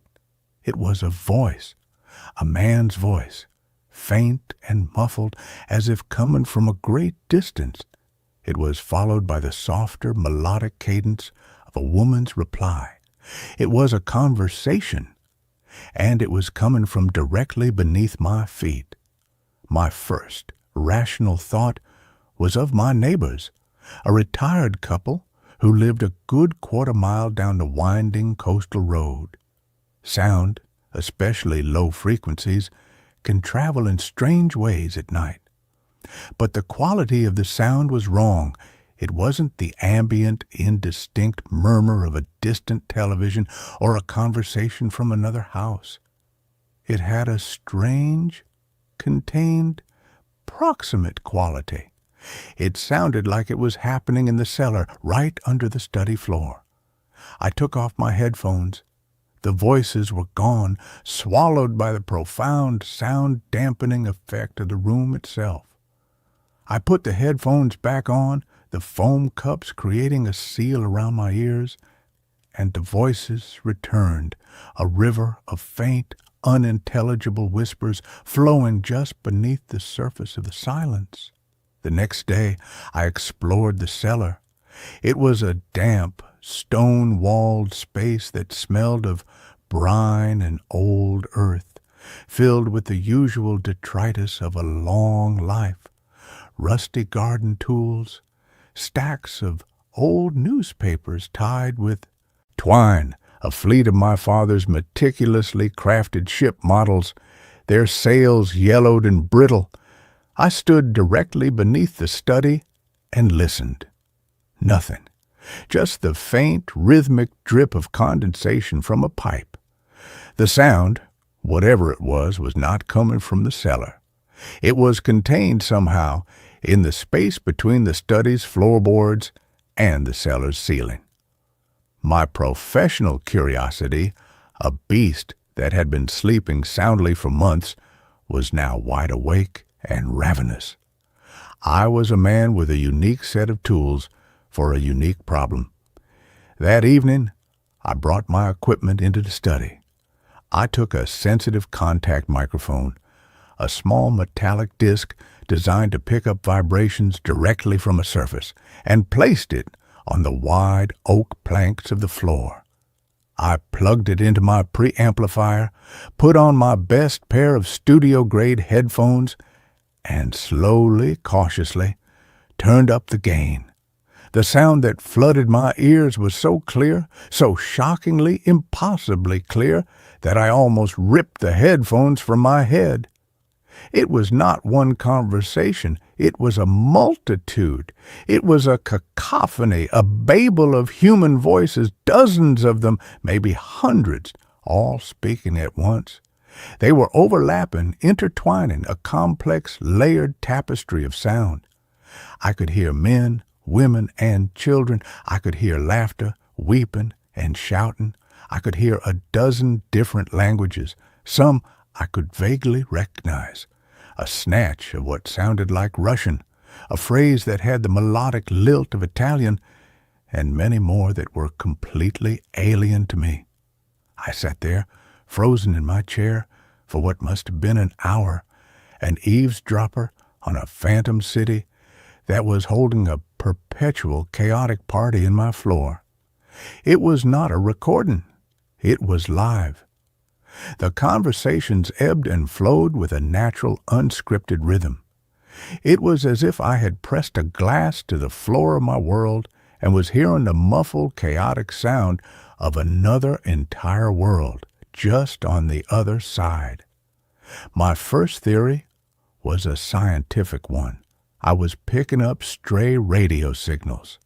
The old, unshielded wiring in the house, combined with the specific atmospheric conditions of the coast, was acting as a massive, crude antenna, and my sensitive audio equipment was simply amplifying the effect.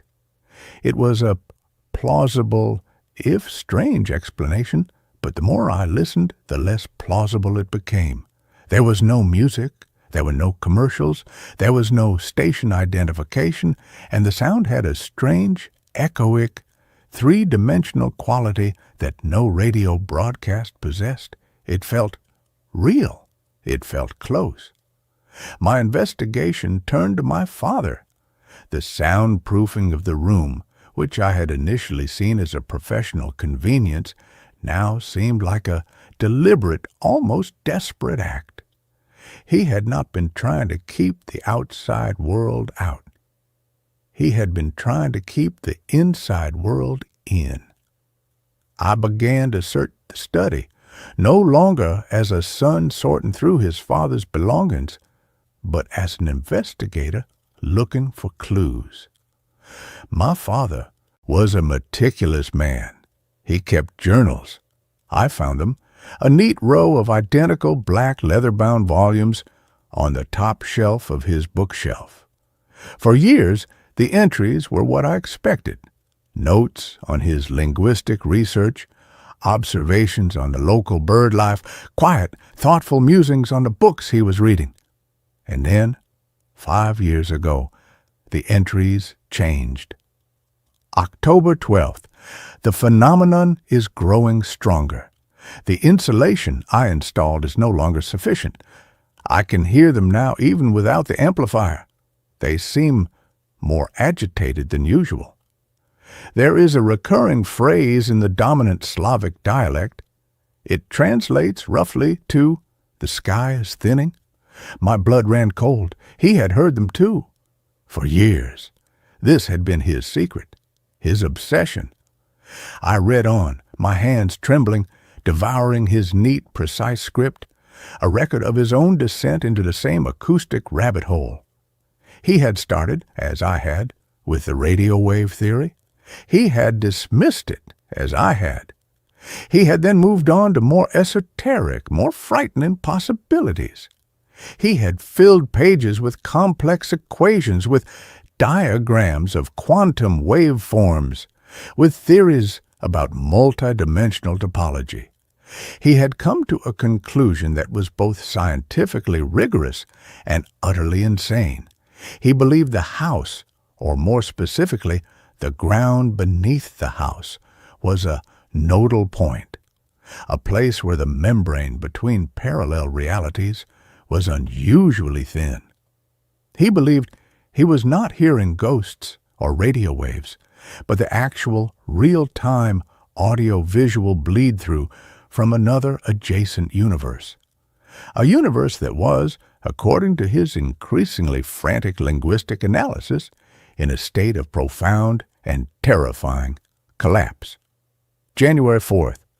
I have finally isolated a clear, repeating signal from the chaos.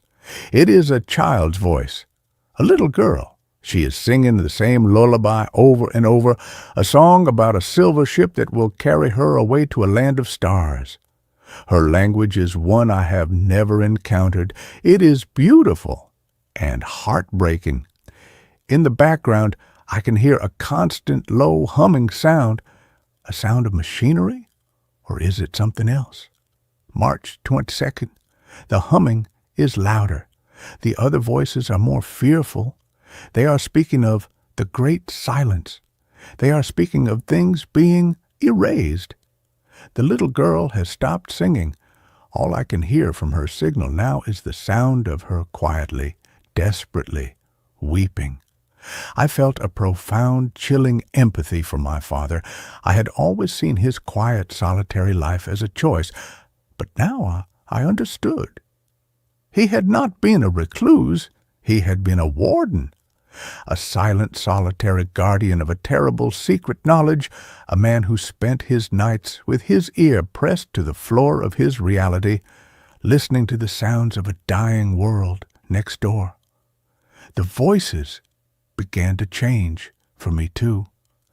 My presence, my focused, amplified attention seemed to be affecting them. Or perhaps it was affecting the barrier between our worlds. The conversations became clearer, and they began to show an awareness of me. I was recording one night, trying to isolate a single, clear conversation from the babel, when I heard a man's voice, speaking in clear, unaccented English, say, with a chilling conversational clarity, "The listener is back. Be quiet. He can hear us."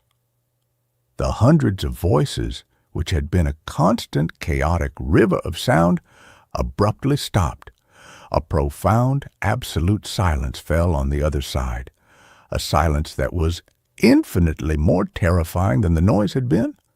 I sat there, frozen, my own silence a mirror of theirs. We were two worlds, holding our collective breath, suddenly, terrifyingly aware of each other. Then a single voice broke the silence, a woman's voice, old and cracked with grief. "Can you help us?" she whispered, her voice seeming to come from a spot directly beneath my chair. "Please, it's so cold here. And the silence has taken everyone." I ripped the headphones from my head, my heart a frantic, trapped bird in my chest. I scrambled back from my desk, my chair tipping over and crashing to the floor. This was no longer a passive experience. I was not just an observer, I was a participant. They knew I was here, and they were asking for help. My father's journals became my Bible, my roadmap. He had been working on a device. He called it a resonance amplifier. It was a complex array of copper wiring, quartz crystals, and old vacuum tubes, all connected to a central, gramophone-like brass horn. He had built it in the cellar, directly beneath the study. His notes on it were frantic, almost unhinged. He believed that just as he could hear them, they could, faintly, hear him. He believed that by creating a sympathetic resonance, he could establish a clearer, more stable channel. He wanted to speak to them. He wanted to understand. But his final entries were filled with a terrible new fear. August 9th. I have made a terrible mistake. The amplifier works too well. I spoke to them. I established a connection with a man who called himself a physicist. He told me of their world, a world like ours, but one where a single subatomic experiment in the 1950s had gone wrong. It had created a flaw in their reality, a kind of entropic sound-eating void that was slowly, inexorably expanding and erasing their world. The great silence, it is not a metaphor, it is a literal thing, a wave of absolute nothingness that is consuming their universe. And he told me something else. He told me that our world, our reality, is like a tuning fork to them. They can feel our vibrations, and they believe that by creating a strong enough bridge, they can escape. They can cross over. August 14th, he was lying. The physicist, he is not a man, he is a mouthpiece. There is something else there in the silence, something that has been drawn to the decay, something that is wearing the voices of the dead like a mask. The little girl is gone. They are all gone. All that is left is the echo and the hunger behind the echo. I have to dismantle the amplifier. I have to reinforce the silence. I pray it is not too late. That was his last entry. He had died of a heart attack 2 weeks later. I went down to the cellar. In the far corner, hidden under a dusty canvas tarp, was the device. It was just as he had described it, a strange, beautiful, and terrifying piece of steampunk technology. The brass horn was aimed up at the floorboards of the study. My father had not been able to dismantle it. He had simply covered it up, a sleeping monster he hadn't had the strength or the time to kill. And now it was my monster, my responsibility. The voices from the floorboards were no longer pleading for help. They were demanding it. They were using a new tactic, one that was far more insidious, far more cruel. They were using my own memories against me. I began to hear my mother's voice in the mix. She had died of cancer when I was a teenager, and the sound of her voice, so perfectly, achingly real, was a knife in my heart. "Leo, my love," she would whisper, "I'm here. I'm not gone. I just slipped into the wrong room. Help me get back. Just open the door a little wider." I knew it was a lie. I knew it was a trick. It was the entity, the great silence, the hungry echo, using the stolen voice of my mother as bait. But the emotional, irrational, grief-stricken part of my soul did not care. It wanted to believe. The physical manifestations began. A fine gray dust, like pulverized sound waves, started to seep up through the floorboards of the study, coating everything in a thin, lifeless layer. The temperature in the room plummeted, and the air took on a strange, metallic, ozone-like smell. The silence in the house was no longer a peaceful absence of sound. It was an active, aggressive presence, a presence that was trying to erase the natural ambient noise of my world. The ticking of the grandfather clock in the hall grew fainter. The cry of the gulls outside the window sounded thin and distant, as if coming from behind a thick wall of glass. My world was being muted. I knew I had to make a choice. I could flee.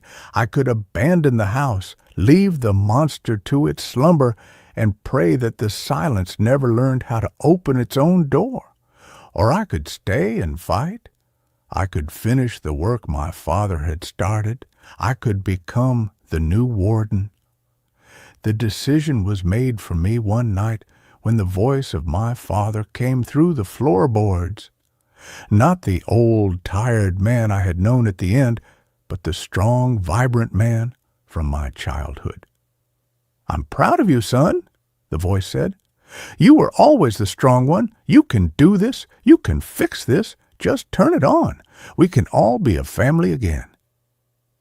It was the one thing he had never said to me in his life, the one thing I had always longed to hear, and the lie was so perfect, so beautiful, that it almost broke me. But it also gave me the strength I needed. The thing under the floor was not just a monster, it was a thief. It had stolen the voices of the dead, and it was wearing my own personal grief like a Sunday suit. And I was going to take it back. I went down to the cellar. The air was colder than ever, and the humming from the amplifier was now a low, expectant thrum. It was active. My own emotional turmoil was feeding it, priming it. My father's notes had been filled with his attempts to create a stable, two-way channel. But his final frantic scrawls were about the opposite. He had been trying to create a sonic counterpulse, a wave of focused, chaotic, real-world sound that would, he theorized, disrupt the resonance and permanently collapse the fragile bridge between the worlds. He had been building a bomb made of noise, but he had never had the courage or the time to detonate it. I found his schematics. The plan was terrifyingly simple. It required me to reverse the polarity of the main amplifier and then feed a single, powerful, complex audio signal into it, a signal that was the antithesis of the cold, entropic silence on the other side, a signal that was full of life, of chaos, of love, of pain, a signal that was as messy, as imperfect, and as real as the world I was trying to protect. I knew what I had to use.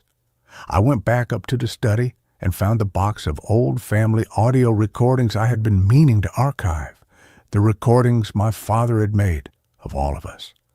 I found the one I was looking for, a cassette tape from the summer of 1995, a family barbecue.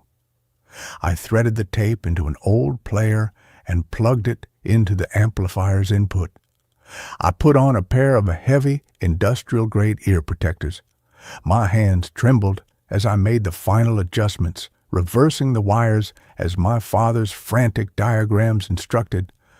The humming from the amplifier grew to a deafening, bone-jarring roar.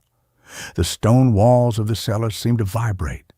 The gray dust was now pouring from the ceiling, and in it I could see faint, screaming, spectral faces. The voice of my mother, of my father, of Eleanor, of every loss I had ever known, was screaming in my head, a chorus of beautiful, perfect lies begging me to stop. I closed my eyes. I thought of my father, the lonely, silent warden. I thought of his last, brave, desperate act. And I hit the play button. The sound that erupted from the brass horn was not a single, clean tone. It was a wave of pure, chaotic, beautiful life. It was the sound of my father laughing, a deep, rumbling sound I had almost forgotten. It was the sound of my mother calling my name, telling me to be careful with the fireworks. It was the sound of my own 10-year-old voice shrieking with delight. It was the sound of crickets, of a crackling bonfire, of a badly played guitar, of a screen door slamming.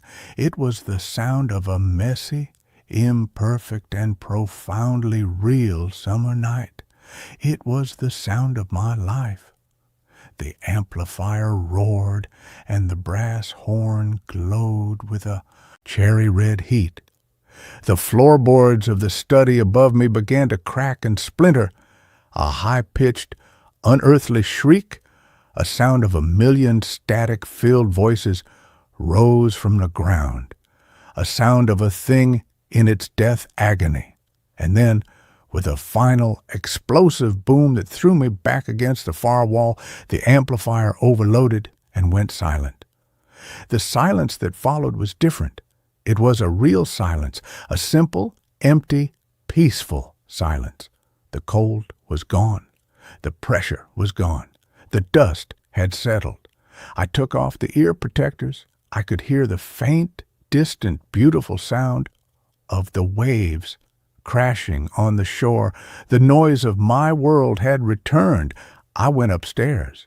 The study was a wreck. The floorboards were a splintered, buckled mess. In the center of the room was a jagged, dark hole leading down into the cellar. But the oppressive, soundproof feeling was gone. It was just a room again, a room with a beautiful view of the sea. I live in my father's house now. I have become its new guardian. I repaired the floor, and the room is my studio again. The work I do now feels different, more meaningful. I am no longer just an archivist of the dead. I am a curator of the sounds of the living. I know that the other world, the silent, hungry world, is still out there, on the other side of an infinitely thin but now blessedly stable wall, and I know that the silence in this house is not an absence. It is a victory. It is the sound of a door that has been closed. It is the sound of a battle that was won, not with weapons, but with a noisy, imperfect, and beautiful memory. It is the sound of my father's legacy. It is the sound of peace. With that, the story is over. Let's move to the next story. The flooded town still has working streetlights beneath 6 feet of water. I took the job because the ad mentioned underwater documentation and paid $5,000 for 48 hours of work. No diving certification required, no background check. Just an email with GPS coordinates and instructions. Report to Lock Haven Reservoir Spillway at dusk. Boat and equipment provided. Document streetlights in Sector 7. Do not descend below 15 feet. The town had been flooded in 1978 when the federal government dammed the Blackwater River for hydroelectric power. 300 homes, a main street, a school, a church, all submerged beneath 60 feet of water that had since been designated a protected wildlife habitat. No one had legally entered the reservoir in 45 years, but the email insisted on documenting street lights. I told myself it was an environmental survey gig with eccentric requirements. Desperation makes you rationalize anything. The boat waited at the spillway dock, a flat-bottomed aluminum craft with an electric motor and a waterproof case containing a GoPro, a depth gauge, and a single brass key stamped with the number 7. No note, no explanation, just the key resting on top of the camera like an afterthought. I started the motor and guided the boat toward Sector 7, the eastern quadrant of the reservoir, marked on a laminated map tucked beneath the seat. The water was unnaturally still, no ripples from wind, no disturbance from fish, just a perfect mirror reflecting the bruised purple of twilight sky. At exactly 7:03 p.m., the first streetlight ignited beneath the surface. Not a flicker, not a gradual brightening. A sudden, perfect bloom of amber light 6 feet below the waterline, its glow cutting a perfect cone through the murk to illuminate a section of pavement that shouldn't have existed. I killed the motor and drifted directly above it, leaned over the gunnel with the GoPro recording. The light stood on a wrought iron pole exactly as it would have on dry land in 1978. Glass globe intact, wiring visible through the water as delicate traceries of silver, the base planted firmly in cracked asphalt that stretched into darkness in all directions. And it was on, not flickering, not short-circuiting, burning with steady, impossible luminescence as if powered by a grid that had been severed nearly half a century ago. I checked the depth gauge, 6 feet exactly. The email's warning echoed in my skull. Do not descend below 15 feet. But 6 feet wasn't 15. 6 feet was just a dive. A single breath held. I stripped my underwear, strapped the GoPro to my chest, and slipped into the water. The cold hit like a physical blow, 38 degrees Fahrenheit, according to the gauge I'd clipped to my wrist. But beneath the initial shock came something worse. The water didn't feel like water. It had texture, resistance, like moving through cold syrup laced with static electricity that prickled my skin with every motion. I kicked downward, my eyes fixed on the streetlight's glow. 10 feet. 8. 6. I hovered directly beneath the surface, my face 6 feet from the light's glass globe. The amber glow cast perfect illumination across the submerged street, cracked asphalt webbed with weeds that swayed in a current I couldn't feel. A rusted mailbox stood sentinel at the curb, its flag raised as if awaiting pickup. A child's tricycle lay on its side in the gutter, one wheel slowly turning though nothing touched it. And a streetlight burned on, its filament visible through the glass, glowing with impossible heat that should have shattered the globe instantly upon contact with cold water. I reached out, just to touch the pole, just to confirm it was real. My fingers passed through solid iron as if it were mist. I jerked back, bubbles streaming from my lips. Tried again. Same result. The pole existed as light and memory rather than matter. I swam to the mailbox. Same phenomenon. My hand passed through, the metal as if reaching into a projection. The tricycle's handlebars dissolved beneath my touch, but the asphalt beneath my feet was solid. The weeds brushing my legs were real. The cold was real. Only the artifacts of human habitation existed in this half-state, present but intangible, visible but untouchable. I broke the surface at 7:11 p.m., gasping, my body trembling with cold and disorientation. The boat had drifted 20 yards east. I swam to it, hauled myself aboard, and checked the GoPro footage. The video showed exactly what I'd seen. The streetlight burning steadily 6 feet down, the mailbox, the tricycle. But at the 0047 mark, something moved in the periphery. A figure standing beneath a second streetlight 50 yards east. Tall, slender, wearing what looked like a 1970s-style dress coat. It stood perfectly still, facing my camera, though the water around it remained undisturbed by breathing or movement. At 0052, it raised one arm and pointed directly at my lens. At 0058, the footage dissolved into static for 3 seconds, before returning to normal. The figure was gone. I played the clip 6 times, zoomed on the figure's face during the frames before it pointed. Where features should have been was smooth, seamless skin stretched taut over bone. No eyes, no mouth, just a suggestion of humanity wearing the skin of a man. The second streetlight ignited at 7:15 p.m., exactly 15 minutes after the first, then a third at 7:30 p.m., a fourth at 7:45 p.m.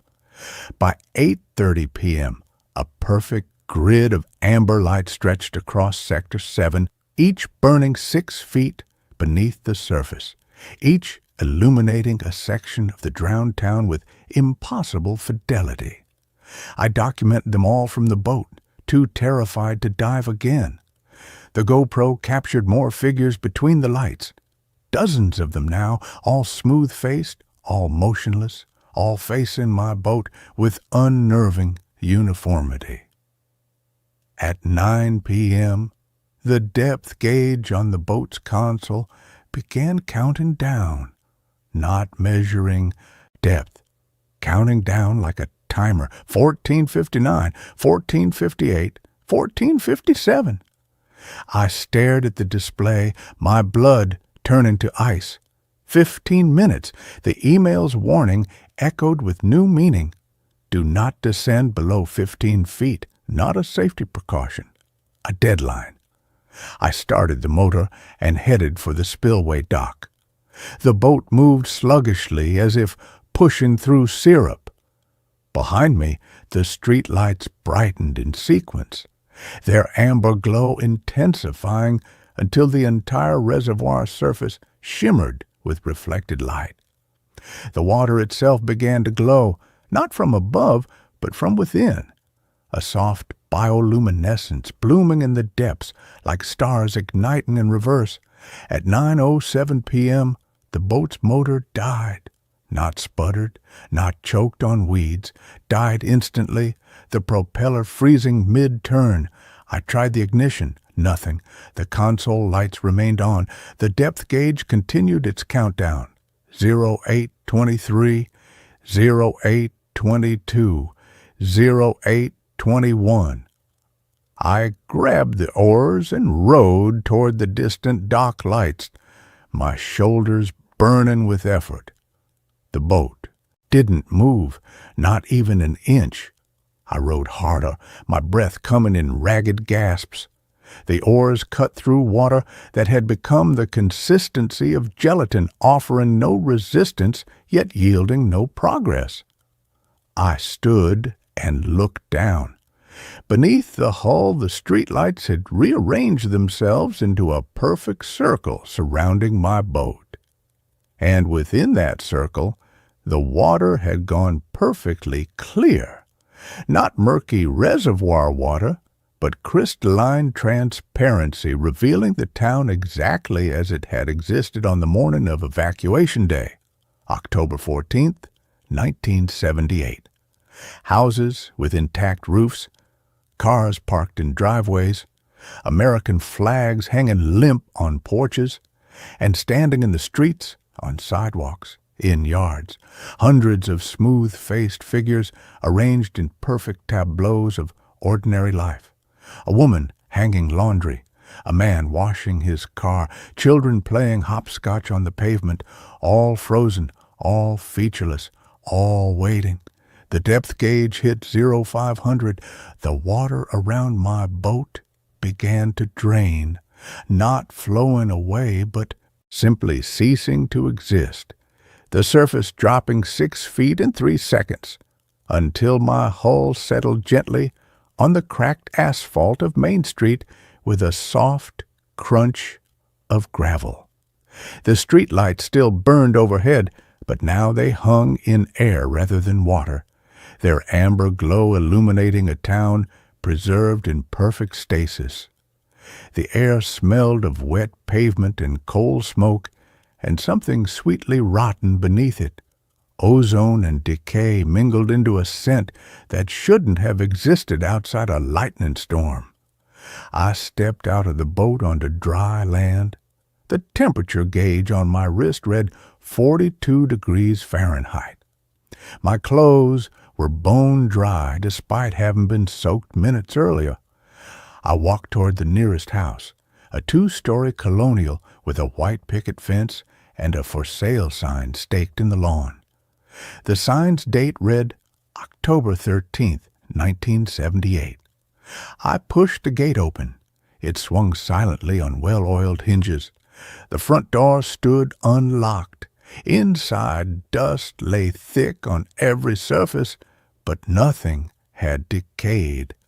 A pot of soup simmered on the stove, steam rising in perfect curls. A newspaper rested on the kitchen table, the headline reading, "Dam Completion Ceremony Tomorrow." The date, October 14th, 1978. I backed out of the house, walked down the street. Every home told the same story. Meals cooking on stoves, televisions playing static-filled broadcasts, beds neatly made with indentations suggesting recent occupants. But no people. Just the smooth-faced figures standing motionless in doorways and yards, their blank faces turned toward me as I passed.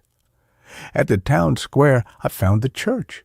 Its steeple pierced a sky that wasn't sky, a perfect replica of twilight with stars that didn't twinkle and a moon that hung motionless. The church doors stood open. Inside, pews were filled with smooth-faced figures sitting in perfect rows, all facing the altar where a single streetlight had been erected in place of a crucifix. Its amber glow illuminated a ledger resting on the pulpit. I approached slowly, opened the ledger. The pages contained names, thousands of them, handwritten in precise cursive. Each entry included a date of arrival and a single notation in the remarks column. The earliest entries dated 1978. Sarah Mitchell, October 14, 1978, accepted the light. Thomas Chen, October 14, 1978, resisted the current. Maria Flores, October 14, 1978, chose the deep.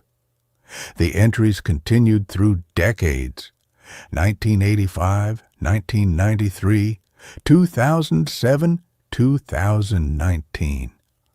All people who had drowned in the reservoir according to newspaper clippings I'd researched before accepting this job, all documented here as if their deaths had been appointments kept rather than accidents suffered. The final entry before today's date was from 3 days ago. Daniel Reeves, July 18, 2026, descended below 15 feet, became anchor. Beneath it, a fresh line waited with my name already written in precise cursive. Jonathan Miller, July 21, 2026. The pen rested beside the ledger. I didn't pick it up, didn't complete the entry. Just stood there as the streetlight above the altar brightened, its glow intensifying until the entire church filled with amber radiance that seeped into my skin, my bones, the spaces between my thoughts. The smooth-faced figures in the pews turned their heads in perfect unison to face me, not threatening, not hungry, just waiting for me to make a choice. The depth gauge on my wrist hit 0015. The town began to flood, not with water rushing in from outside, with water materializing from nothing, droplets condensing in midair, coalescing into streams that flowed uphill, filling streets and homes with impossible physics. The streetlights didn't flicker, didn't short-circuit, just burned brighter as the water rose, 3 feet, 4 feet, 5 feet, until I stood chest-deep in liquid that felt like memory given form. The smooth-faced figures didn't drown. They dissolved into the water itself, their forms unraveling into shimmering particles that swirled around me like fireflies made of light. At 0003, the water reached my chin. At 0002, my lips. At 0001, my nose. I didn't fight it, didn't struggle for air, just closed my eyes as the water covered my face and discovered a terrible truth. I could breathe it, not water, not air.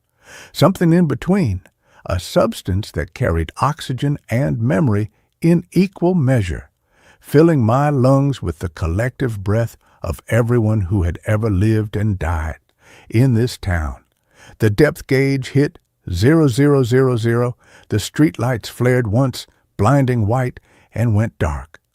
Absolute silence crashed down, not underwater silence, the silence of a held breath, of a moment suspended between inhale and exhale. I opened my eyes. I floated 6 feet beneath the surface of the reservoir, my body weightless, my lungs full of impossible substance. Above me, the boat drifted exactly where I'd left it. Below me, the town slept in perfect darkness, and around me, the smooth-faced figures drifted like plankton in a sea of potentiality, their forms constantly dissolving and reforming. their blank faces occasionally resolving into features I recognized from newspaper archives and obituaries. One drifted close, a woman in a floral dress, her face smooth as polished stone. She reached out and pressed a hand against my chest, not cold, not warm, just present. And in that contact, I understood everything. The town hadn't drowned in 1978. It had transformed. The dam's construction had severed its connection to the living world, but the collective consciousness of its residents, 3,000 souls facing forced evacuation, had generated enough psychic energy to preserve their home in a pocket dimension sustained by memory and light. The streetlights weren't powered by electricity. They were powered by attention, by witnesses. Every time someone discovered the lights beneath the water, their observation reinforced the town's existence for another cycle. The 15-foot warning wasn't about safety. It was about commitment. Descend below 15 feet, and you became part of the mechanism, another anchor holding the town in its suspended state. Daniel Reeves had become an anchor 3 days ago, and now it was my turn. The woman's hand remained on my chest. Her face resolved briefly into features, kind eyes, a gentle smile, hair the color of wheat. She mouthed 2 words I felt rather than heard. "Thank you." Then she dissolved back into the water. I floated there for what might have been minutes or hours or days. Time had no meaning in this place. The streetlights remained dark. The town slept, and I understood my purpose now, to wait, to watch, to become the next witness who would draw future explorers down with impossible lights and whispered promises until one of them, too, chose to descend below 15 feet and take my place. Dawn broke above the reservoir. Pale gold light filtered through 60 feet of water to illuminate the sleeping town. And at exactly 6:17 a.m., the first streetlight reignited, amber glow blooming 6 feet beneath the surface, its light cutting a perfect cone through the murk to illuminate cracked asphalt and a rusted mailbox with its flag raised as if awaiting pickup. I didn't rise to the surface, didn't swim for the boat, just floated 6 feet down, my lungs full of memory water, my body becoming part of the current that sustained this impossible place. The GoPro still strapped to my chest, continued recording. Footage that would never be recovered, never be viewed, never explain why a man had vanished in a protected reservoir while documenting streetlights that shouldn't exist. But someone will find the boat eventually. Someone will see the lights. Someone will dive down to investigate, and when they do, I'll be waiting 6 feet below the surface, not as a monster or a ghost, but as a guide. I'll show them the town exactly as it was on the morning of October 14th, 1978. I'll let them touch the intangible artifacts. I'll watch their terror turn to wonder as they realize the water breathes and the lights remember and the town never really drowned. It just learned to live beneath the surface, sustained by the one resource reservoirs produce in abundance, the quiet desperation of people with nowhere else to go. The second streetlight ignited at 6:32 a.m., the third at 6:47 a.m. By 7:30 a.m., the entire grid burned steady beneath 60 feet of water, each lamp a beacon calling the next witness home. I am the anchor now. And anchors don't drown. They just hold the light until someone else is ready to carry it. And this story ends here. The next one begins now.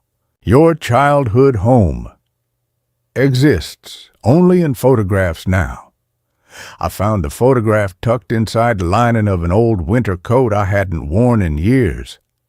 It was a Polaroid, the kind with the white border that yellows with age, the kind that smells faintly of chemicals even decades later. I was cleaning out my closet, preparing for a move I didn't really want to make, when my fingers brushed against the stiff cardboard tucked into the inner pocket. I pulled it out and stared at it for a long time, standing in the middle of my modern, sterile apartment, with the hum of the refrigerator the only sound in the room. The photograph showed a house.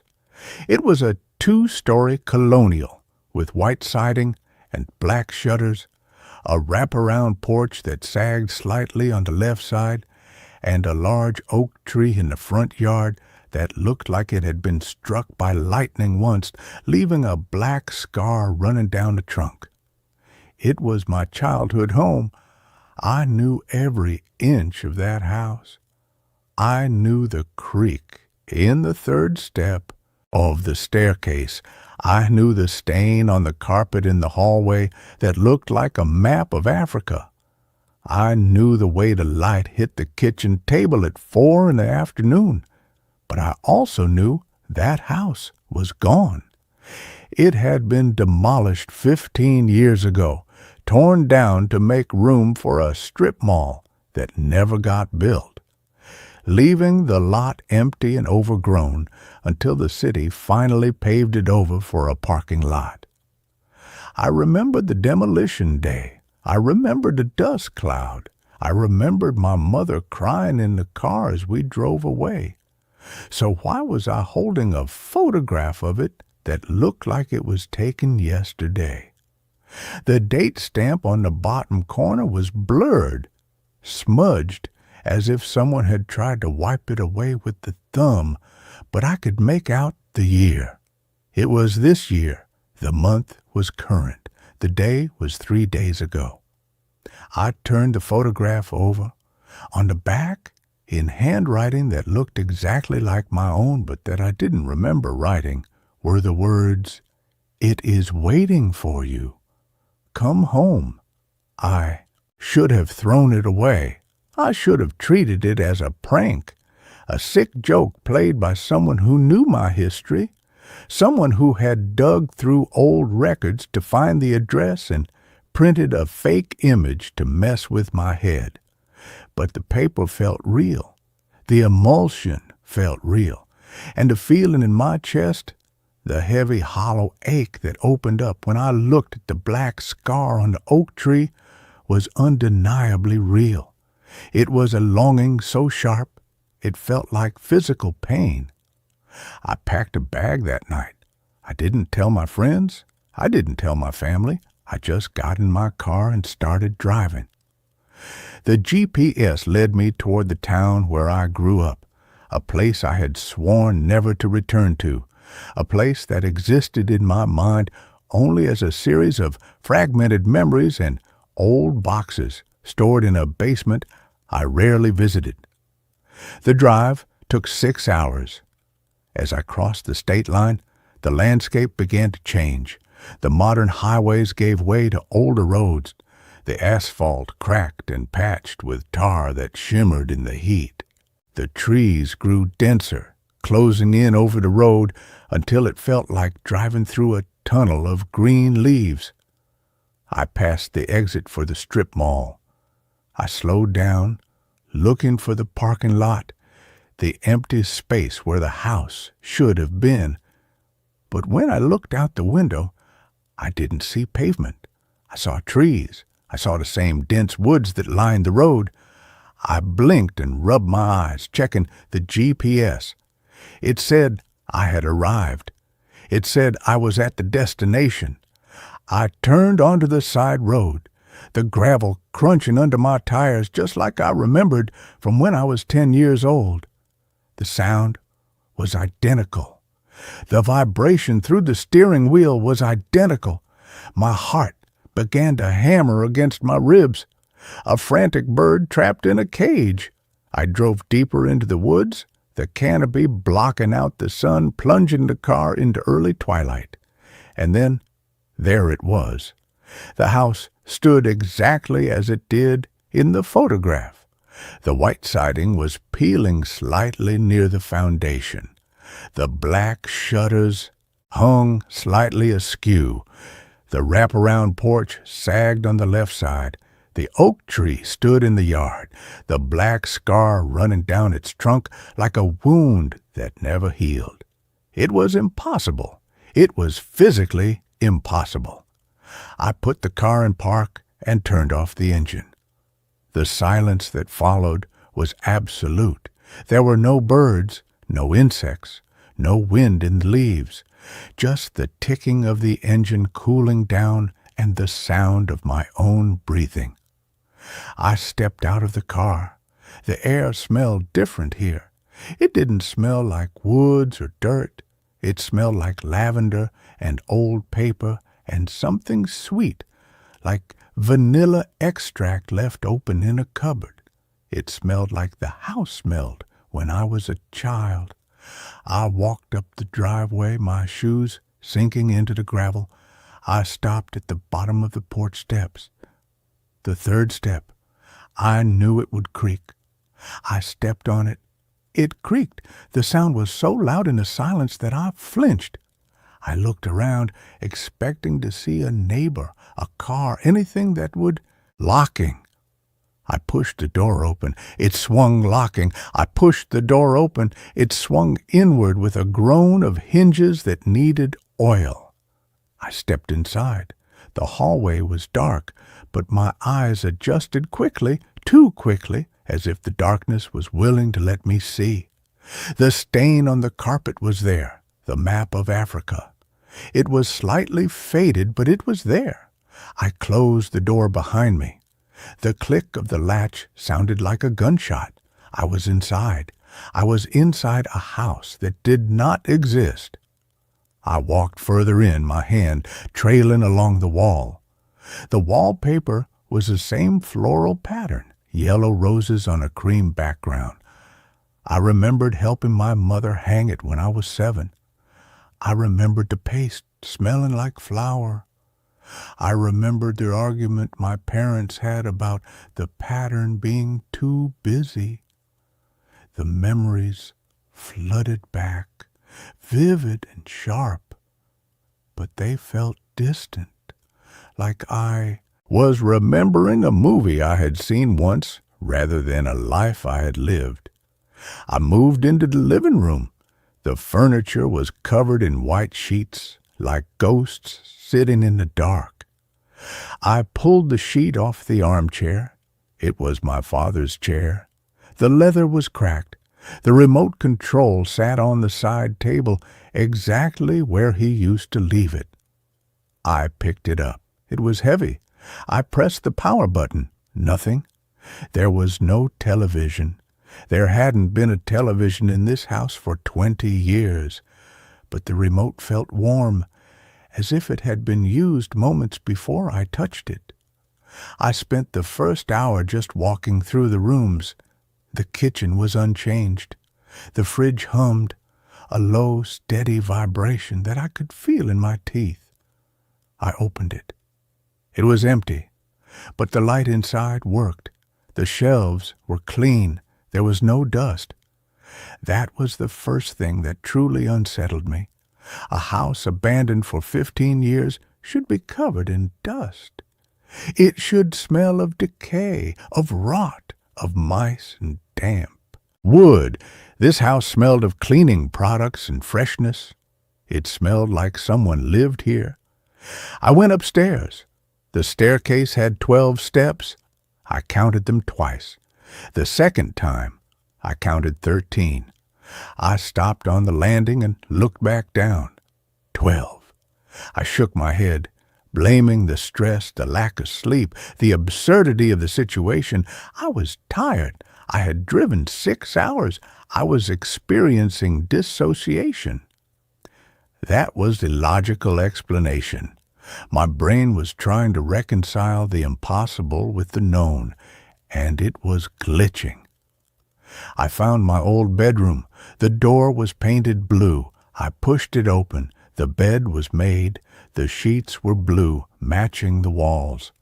There were posters on the wall, bands I liked when I was 14, bands that hadn't existed in the real timeline of my life at that age. I walked to the window and looked out. The view was the same as the front yard, the oak tree, the driveway.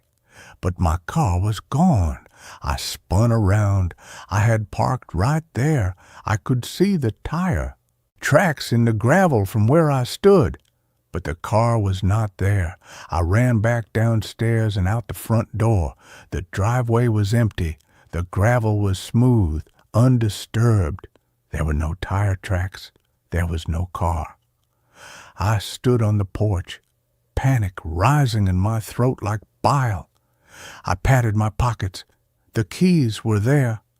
I could feel the metal digging into my thigh, but the car was gone. I went back inside and locked the door. I told myself I would wait until morning. Maybe it was a trick of the light. Maybe I had parked further down the road and walked back without realizing it. Maybe I was losing my mind. I sat in the living room in the armchair and waited for the sun to go down.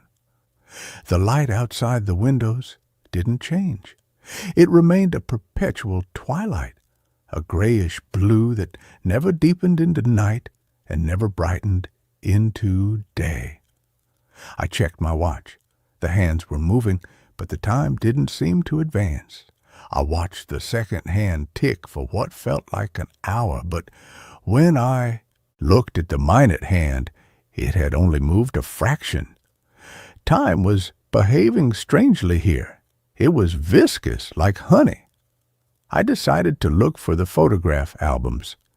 If this house was a memory made manifest, maybe the albums would explain it. I went to the bookshelf in the corner of the living room. I knew where they were, the bottom shelf. I pulled out a large leather-bound album. I opened it on my lap. The first page was a picture of me as a baby. I looked closer. The baby in the photo wasn't me. It looked like me, but the eyes were wrong. They were darker. The smile was too wide. I turned the page, a picture of my 5th birthday. There were people there I didn't recognize. They were smiling, but their faces were blurred, as if the camera had moved during the exposure. I turned another page, a picture of the house itself. It was taken from the street. The date stamp said, yesterday. I turned another, a picture of the front door open, a picture of the hallway, a picture of the armchair I was sitting in the photo. Someone was sitting in the chair. It was me. I was looking at the camera. I was wearing the clothes I was wearing right now.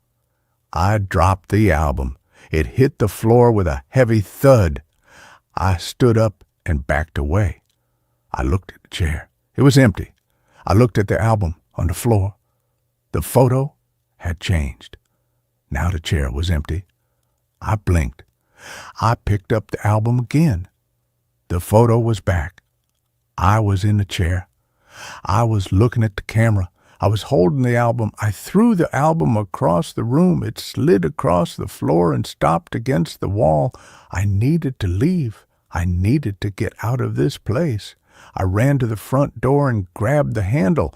It wouldn't turn. It was locked. I had locked it myself, but I had the key. I put the key in the lock. It wouldn't go in. It felt like the hole was filled with something solid. I pounded on the wood. I screamed. The sound was muffled, absorbed by the house. I ran to the kitchen window. I tried to lift the sash. It was painted shut. I looked for a tool, a knife, anything to break the glass. I opened a drawer. It was full of photographs, hundreds of them, all of me, all taken from different angles.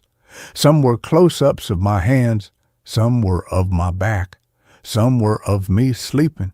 I slammed the drawer shut. I ran to the back door. It was the same, locked, solid. I was trapped. I slid down the wall to the floor and put my head in my hands.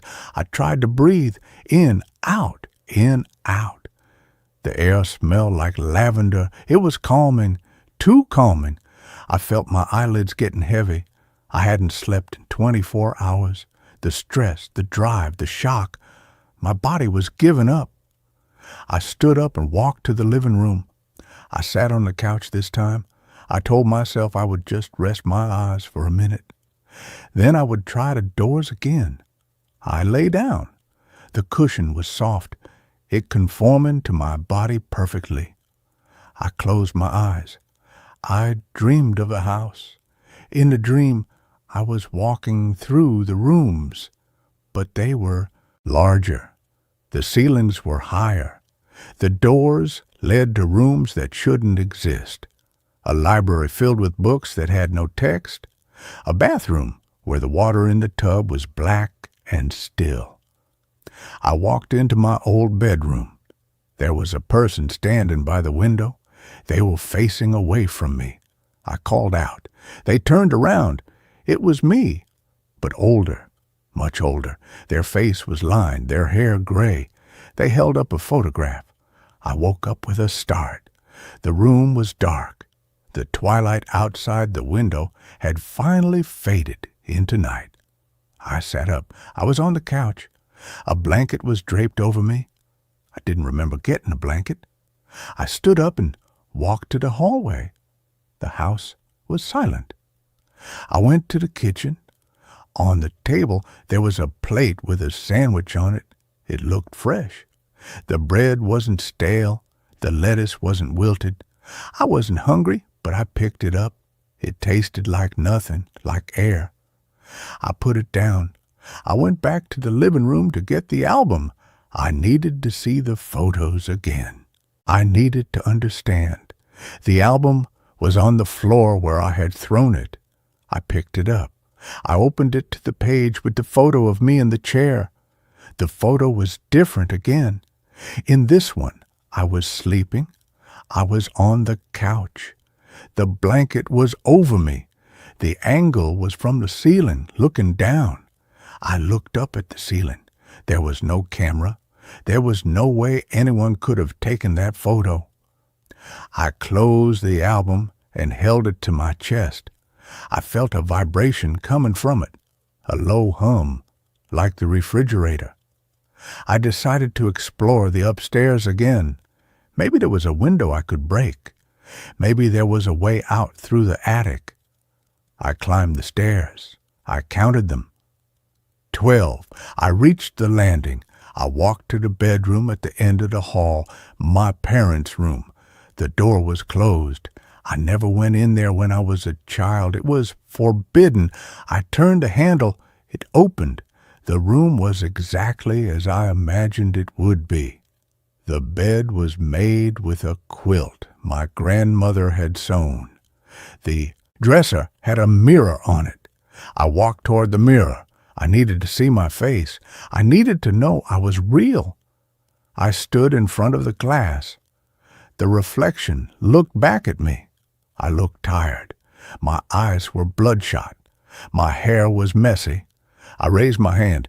The reflection raised its hand. I touched the glass. The reflection touched the glass. But the reflection was smiling. I was not smiling. I stepped back. The reflection stayed close to the glass. It pressed its hands against the surface. I looked at my hands. They were at my sides. The reflection's hands were on the glass. I backed away until I hit the doorframe. The reflection stepped out of the mirror. It didn't walk. It glided. It was wearing my clothes. It had my face. But it wasn't me. It walked past me out of the room, down the hall. I followed it. I had to know where it was going. It went into my old bedroom. It sat on the bed. It looked at me. It pointed to the wall. There was a new photograph hanging there. I hadn't seen it before. It was a picture of the house from the outside, but the windows were dark. all of them, except one. My old bedroom window. There was a light on in there. In the photo, a figure was standing in the window. It was me, looking out. I looked at the window in the room. It was dark. I looked back at the photo. The figure in the photo waved. I raised my hand instinctively. The figure lowered its hand.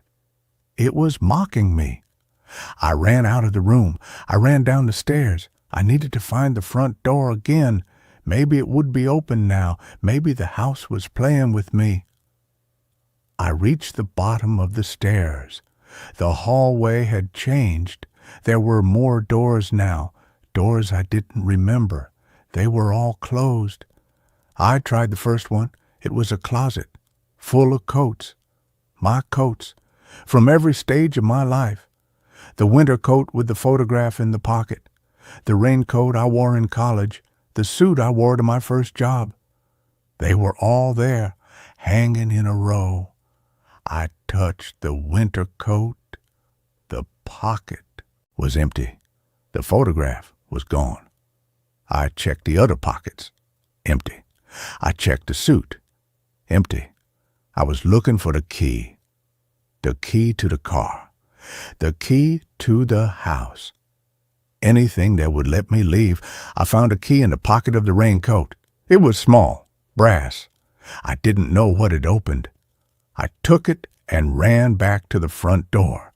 I tried it in the lock. It fit. I turned it. It clicked. I opened the door. I stepped out onto the porch. The air was cold. The night was dark. But the driveway was still empty. The woods were silent.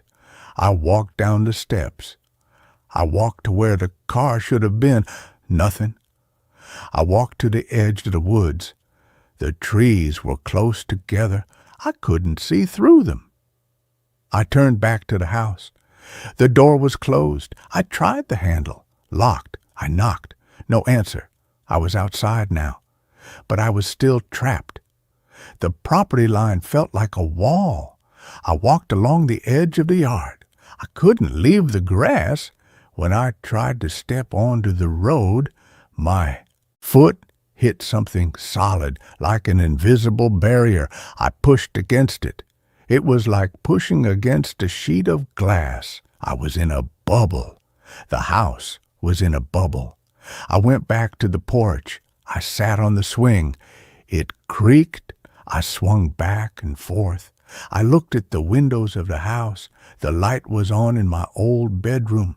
I could see the figure standing there, watching me. I stood up and went back to the door. I used the key. It opened. I went inside.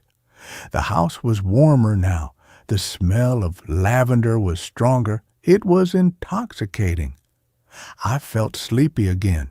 My limbs felt heavy. I walked to the living room. The album was on the table, open. I looked at the page. It was a picture of me on the porch swing, taken from the inside of the house, through the window. I looked at the window. The curtains were drawn. I walked to the window and pulled the curtain back. The glass was reflective. I saw my reflection. I saw the room behind me. I saw the table with the album. I saw the figure standing behind me. I spun around. No one was there. I looked back at the glass. The figure was still there. It was closer now. It was standing right behind my reflection.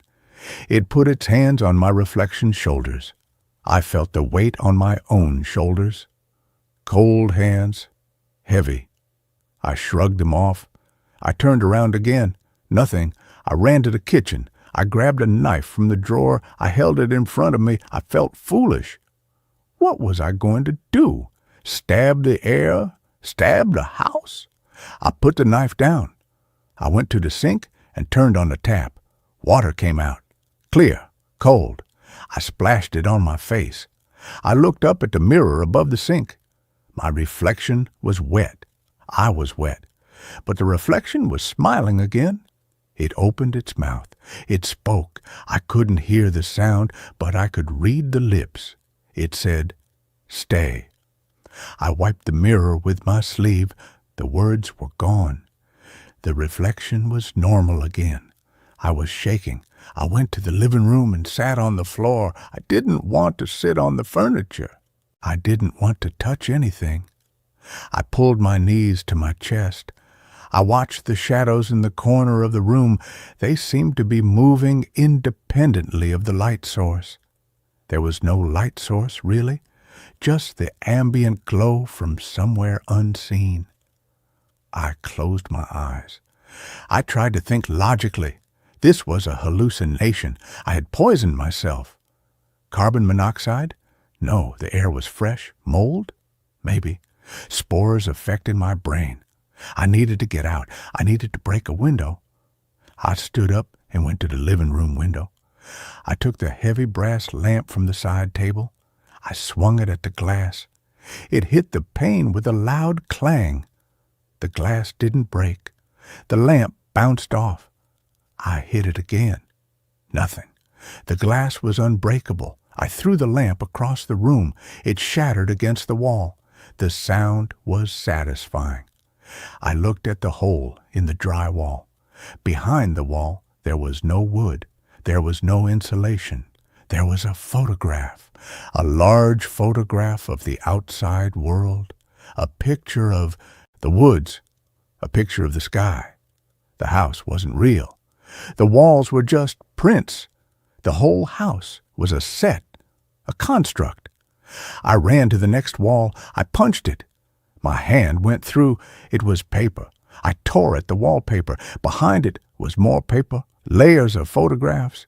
The house was made of memories glued together. I tore at the wall until my fingers bled. I made a hole big enough to crawl through. I looked through the hole. On the other side, there was darkness. Not the darkness of night, the darkness of a void. There was nothing behind the walls, just empty space. I stepped through the hole. I stood in the darkness. The house was behind me. I could see it, glowing like a lantern in the void. I walked away from it. I walked into the dark. I walked for what felt like hours. I didn't get tired. I didn't get hungry. I just walked. Eventually, I saw a light ahead, a small rectangular light, like a door. I walked toward it. As I got closer, I realized it was a photograph, a large photograph hanging in the void. I stepped into the photograph. I was back in the living room. I was standing where I had started. The hole in the wall was gone. The wallpaper was intact. The lamp was on the table, unbroken. I looked at my hands. They were not bleeding. I looked at the clock on the wall. The time was the same as when I started. I sat down on the floor. I laughed. It was a dry, hollow sound. There was no way out. The house was a loop, a closed circuit of memory. I was part of the memory now. I was the subject of the photographs. I stayed in the house for days, or maybe weeks. Time didn't move. I ate the food that appeared on the table. It tasted like nothing. I slept in the bed. I dreamed of the house. I woke up in the house. I stopped trying to leave. I started looking at the albums again. I found new pages, pages I hadn't seen before, pictures of me sleeping, pictures of me eating, pictures of me staring at the wall. The dates were in the future, tomorrow, next week. Next year, I was being documented. I was being archived. I went to the mirror in the parents' room. I looked at myself. I looked older. My hair had more gray. My face had more lines. I hadn't aged. I knew I hadn't aged. But the reflection had. I touched the glass. The reflection touched the glass. It felt warm. It felt like skin. I pressed harder. The glass gave way. It was soft, like flesh. I pushed my hand through the mirror. It went into the wall. I pulled it back. There was no hole. My hand was dry. I looked at the reflection. It was crying. I was not crying. I wiped my eyes. They were dry. The reflection wiped its eyes. Tears came away on its fingers.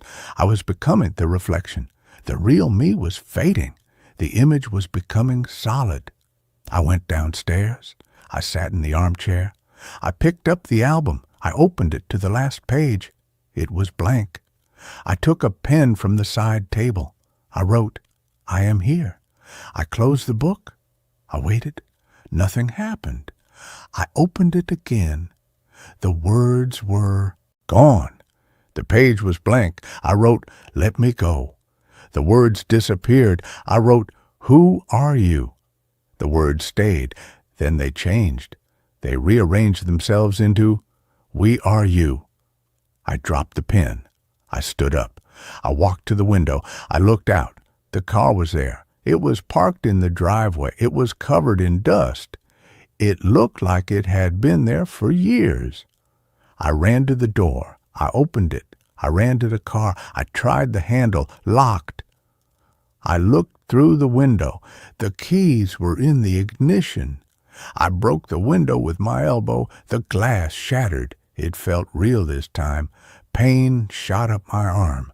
Blood dripped onto the seat. I reached in and unlocked the door. I got in. I put the key in the ignition. It turned. The engine started.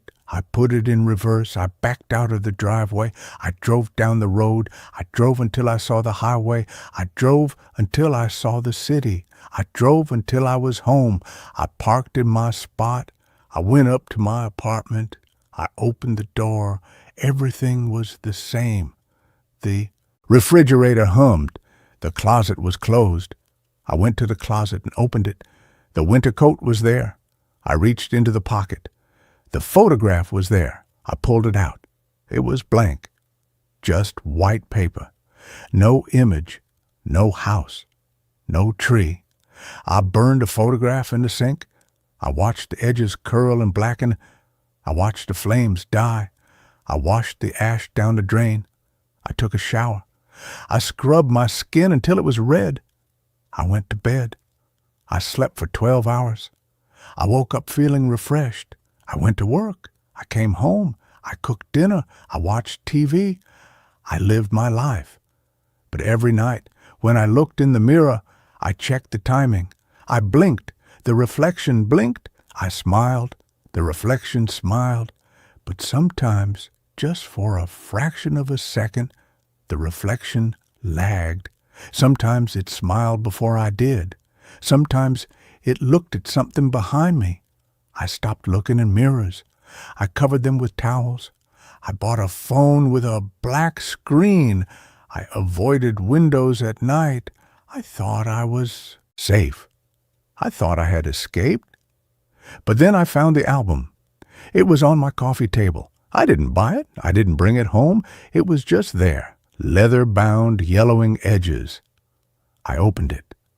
The first page was a picture of my apartment, taken from the outside. Through the window. I was inside.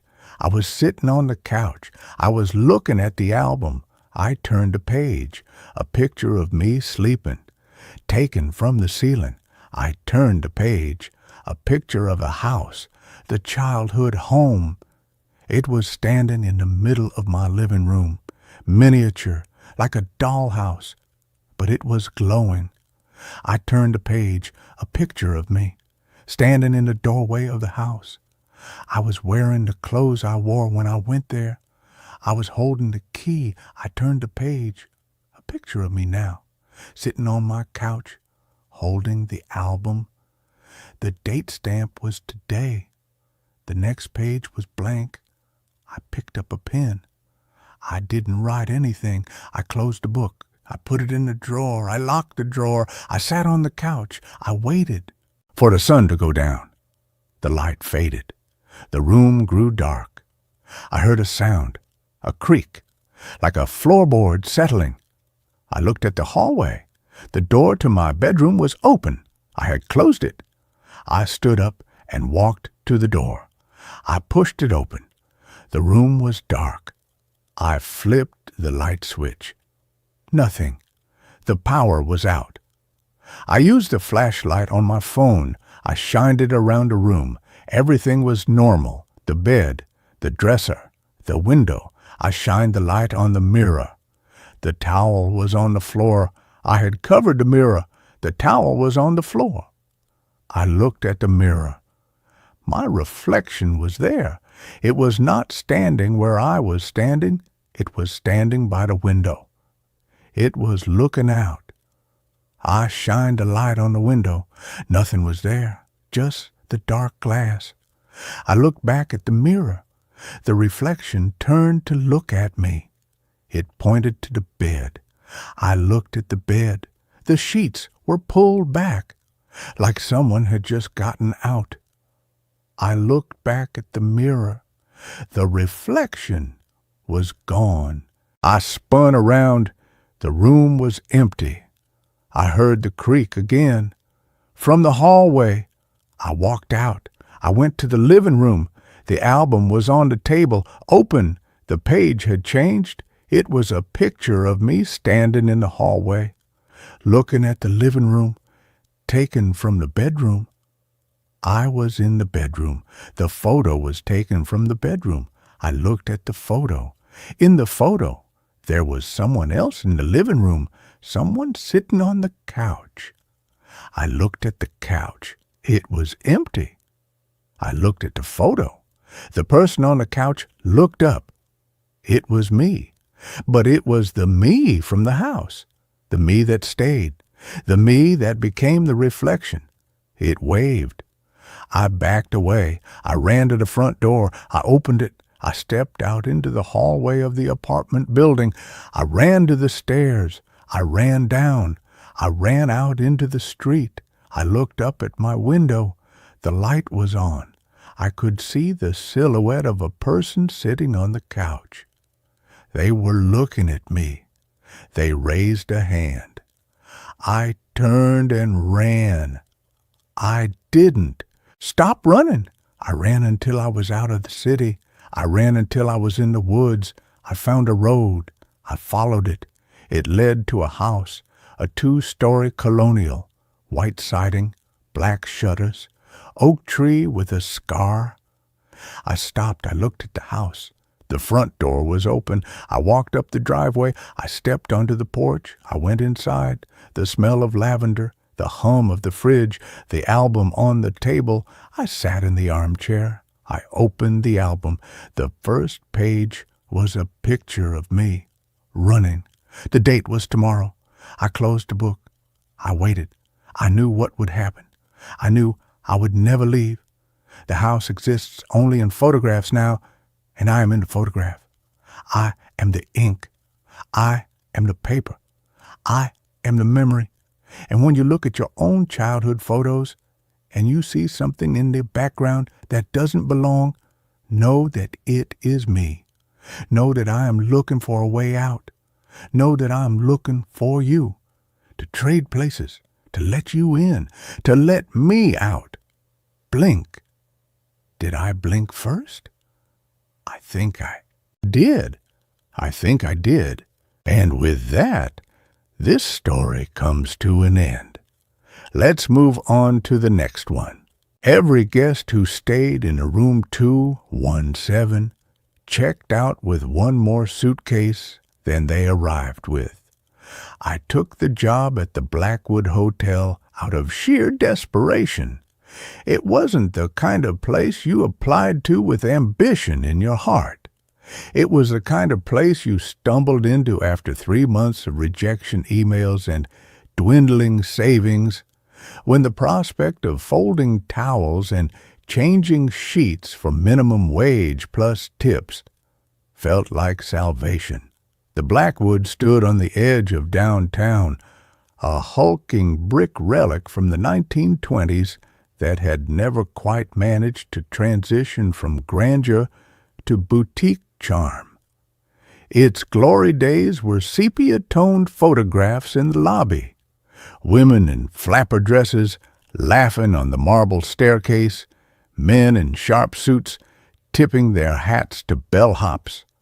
Now the carpets were threadbare in the high traffic areas, the brass fixtures tarnished to a dull brown, and the air carried a permanent scent of lemon-scented disinfectant, trying and failing to mask the underlying odor of mildew and old wood. Mr. Albright, the manager, was a man carved from the same weary material as the hotel itself. Thin, stooped, with eyes that had seen too many checkouts and not enough genuine goodbyes. He showed me the ropes on my first day, how to mix the industrial strength cleaner just right, which rooms had temperamental locks, where the spare linens were kept. He spoke in a low, measured monotone, as if conserving energy was a survival skill. When we reached the third floor, he paused outside room 314, his key card hovering over the reader. "There's one rule," he said, not looking at me. "One absolute rule you do not break. Room 217 is on the second floor at the end of the east wing. You will clean every room on your list except that one. Room 217 cleans itself." I almost laughed. It was such an obvious, tired ghost story, the kind every old hotel uses to spook new staff. "Cleans itself?" I repeated, trying to keep the skepticism from my voice. Albright finally turned his head and looked at me. His eyes weren't playful. They were flat, exhausted, and utterly serious. "The door will be locked when you arrive each morning. When you return at the end of your shift, it will still be locked. But if you look through the peephole, which I do not recommend, you will see that the bed is made, the towels are fresh, the trash can is empty. It happens between the hours of 10 a.m. and 4 p.m. No one goes in. No one comes out. The previous housekeeper, a woman named Lena, who worked here 20 years, insisted on cleaning it herself once. She lasted 3 days before she quit without collecting her final paycheck. She left her own suitcase in room 217. Took a different one with her when she walked out the front door, a larger one. He swiped a key card. The lock clicked. He pushed the door open to 314. Just stay off the east wing after 10 a.m., stick to your list, and never, ever accept a tip from a guest staying in 217. They'll try to give you one. Always in cash. Always exact change for $100 bill in ones. Don't take it. Don't even look at it. Just say thank you and leave. I nodded, humoring him. Old buildings have quirks. Superstitious managers have rules. I figured 217 was probably just a room reserved for the owner or used for storage, and Albright used the spooky story to keep curious staff away. I didn't believe in ghosts. I believed in leaky pipes, faulty wiring, and the human tendency to invent narratives to explain the mundane. For 2 weeks, I followed the rules. I avoided the east wing after 10. I cleaned my assigned rooms efficiently, learning the rhythms of the place. The Blackwood wasn't empty. Far from it. It had a steady stream of guests, traveling salesmen passing through on their way to nowhere important, elderly couples on fixed incomes who remembered when the hotel was still fashionable, the occasional musician playing at the dive bar down the street. They were quiet mostly, transient, unmemorable. Then came the Tuesday when Mrs. Gable called in sick. Mrs. Gable was the day shift housekeeper, a stout woman in her 60s with iron-gray hair and a no-nonsense demeanor. She'd been at the Blackwood longer than Albright. She never spoke of room 217. She just never went down that hall. When Albright told me I'd have to cover her route that day, my stomach tightened. I'd have to pass 217. I might even have to clean it if a guest had checked out. "Don't worry," Albright said, his voice devoid of reassurance. "No one's checked out of 217. Guest is still in residence. Just do the other rooms on the east wing. Leave 217 alone. Knock once at 11 to offer turn-down service. If they don't answer, leave the chocolates on the floor outside the door and walk away. Don't wait. Don't listen." I spent the morning cleaning rooms on the west wing, my anxiety building with each passing hour. At 10:45, I stood at the entrance to the east wing, my cart laden with fresh towels and miniature shampoo bottles. The hallway here was different, narrower. The carpet pattern was the same, but it seemed to absorb sound more completely. The air was cooler. I pushed my cart forward, the squeaky wheels suddenly silent, as if the hallway itself was swallowing noise. I cleaned 212, 214, 216. Each room felt normal enough, though a subtle unease settled over me the closer I got to the end of the hall. At 216, as I was wiping down the bathroom sink, I heard it. A soft, rhythmic thumping from the other side of the shared wall. Thump, pause. Thump, pause. Like something heavy being gently set down on the floor, over and over. I pressed my ear against the wall. The sound stopped immediately. I waited a full minute. Nothing. I finished the room quickly and backed out into the hall. Room 217 loomed at the end. The door was identical to all the others, dark wood, brass number plate, electronic lock, but it felt different. The air around it seemed denser, charged with a stillness that wasn't peaceful but watchful. I glanced at my watch. 10:58. I had 2 minutes before I was supposed to knock. I busied myself restocking my cart, my hands trembling slightly. At 11 a.m. exactly, I walked to the door. My knuckles rapped against the wood. 3 sharp professional taps. Housekeeping. Turn-down service. Silence. Not ordinary silence of an empty room or a sleeping guest. This was an active silence, a presence holding its breath. I waited the required 10 seconds. Nothing. I bent down, placed the 2 foil-wrapped chocolates on the carpet directly in front of the door, and stood up. As I turned to leave, my eyes caught something at the base of the door. Not a shadow, a seam of darkness that shouldn't have been there. The door wasn't fully closed, just a hair's breadth, less than a millimeter, but enough that the light from the hallway didn't bleed underneath it evenly. One side was perfectly dark.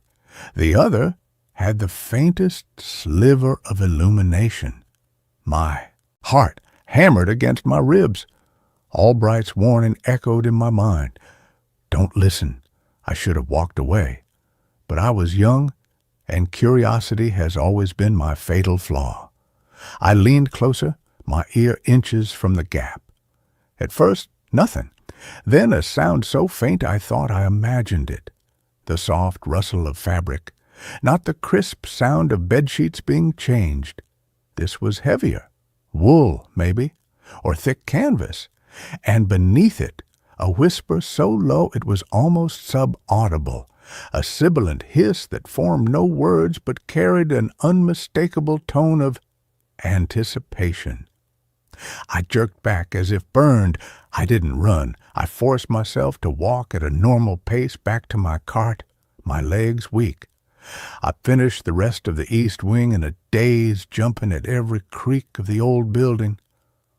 When I returned to the lobby at 1 p.m. to take my lunch break, Albright was waiting for me behind the front desk, his arms crossed.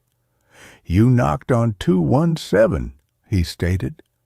It wasn't a question. I nodded, unable to speak.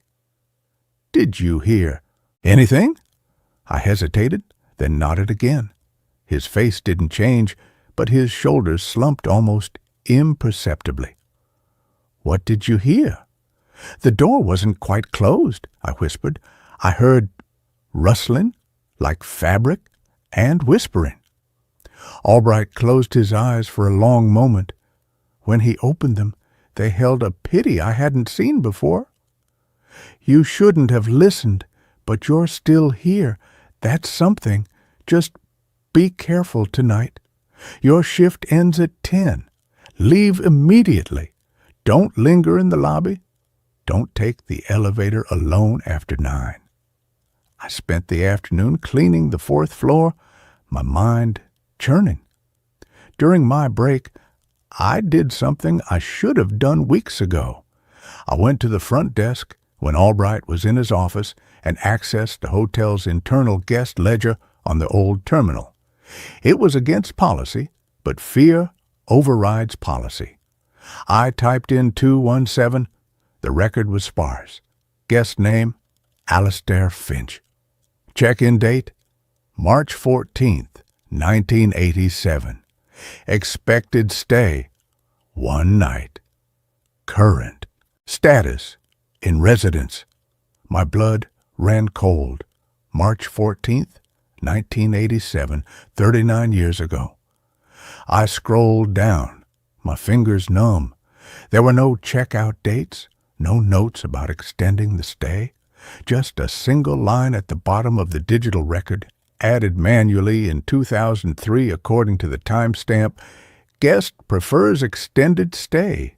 Billing handled internally. Do not disturb. I logged out quickly, my pulse roaring in my ears. A guest who had been in residence for nearly 4 decades. It was impossible. A clerical error, surely, a placeholder record for a room kept permanently reserved. But Albright's warning, Mrs. Gable's departure, the self-cleaning room, it all clicked into a horrifying pattern. Room 217 wasn't just haunted, it was occupied. Permanently.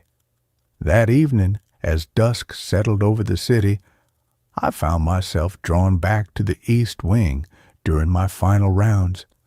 I told myself I was just checking that all the other rooms were properly secured for the night. But I knew the truth. I needed to see, just once.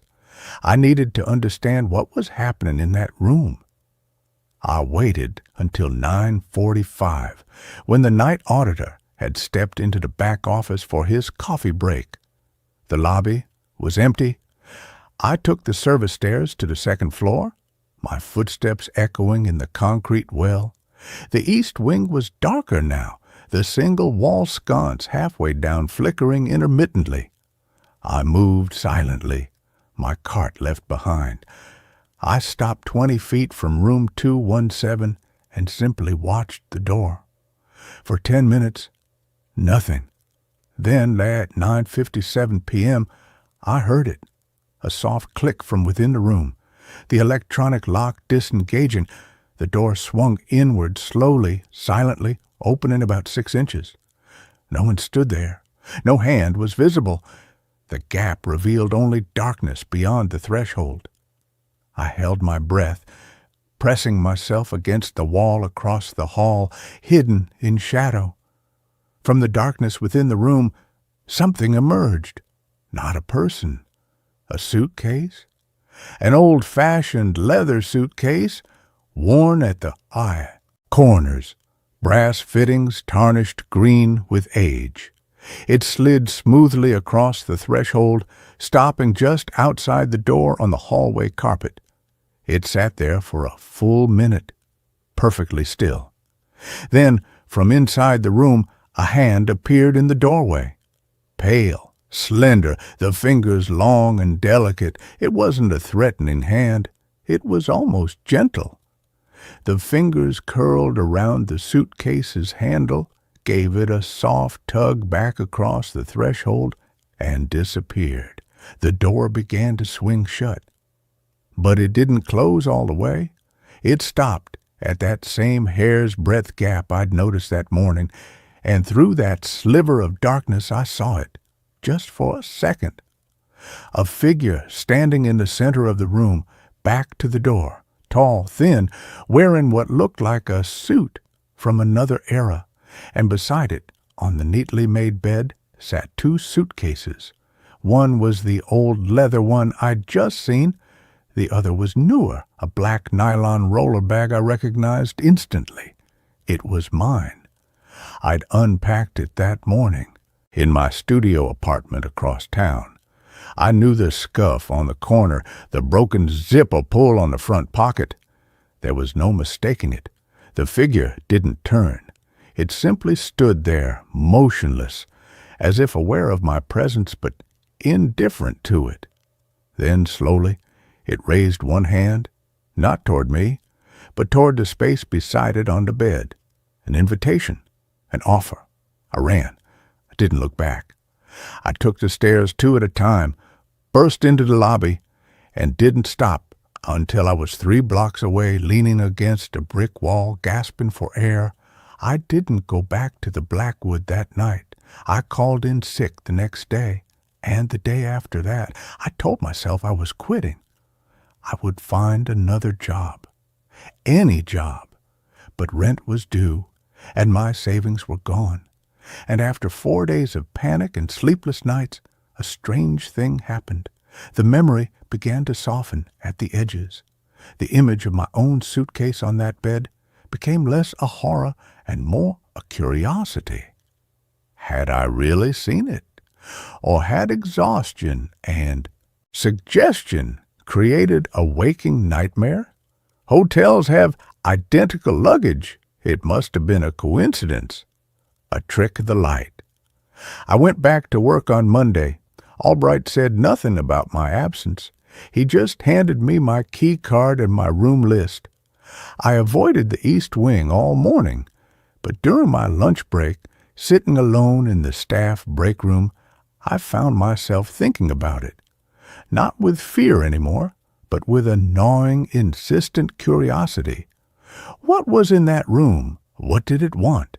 And why my suitcase? The question looped in my mind until it lost its terror and became a puzzle, a challenge.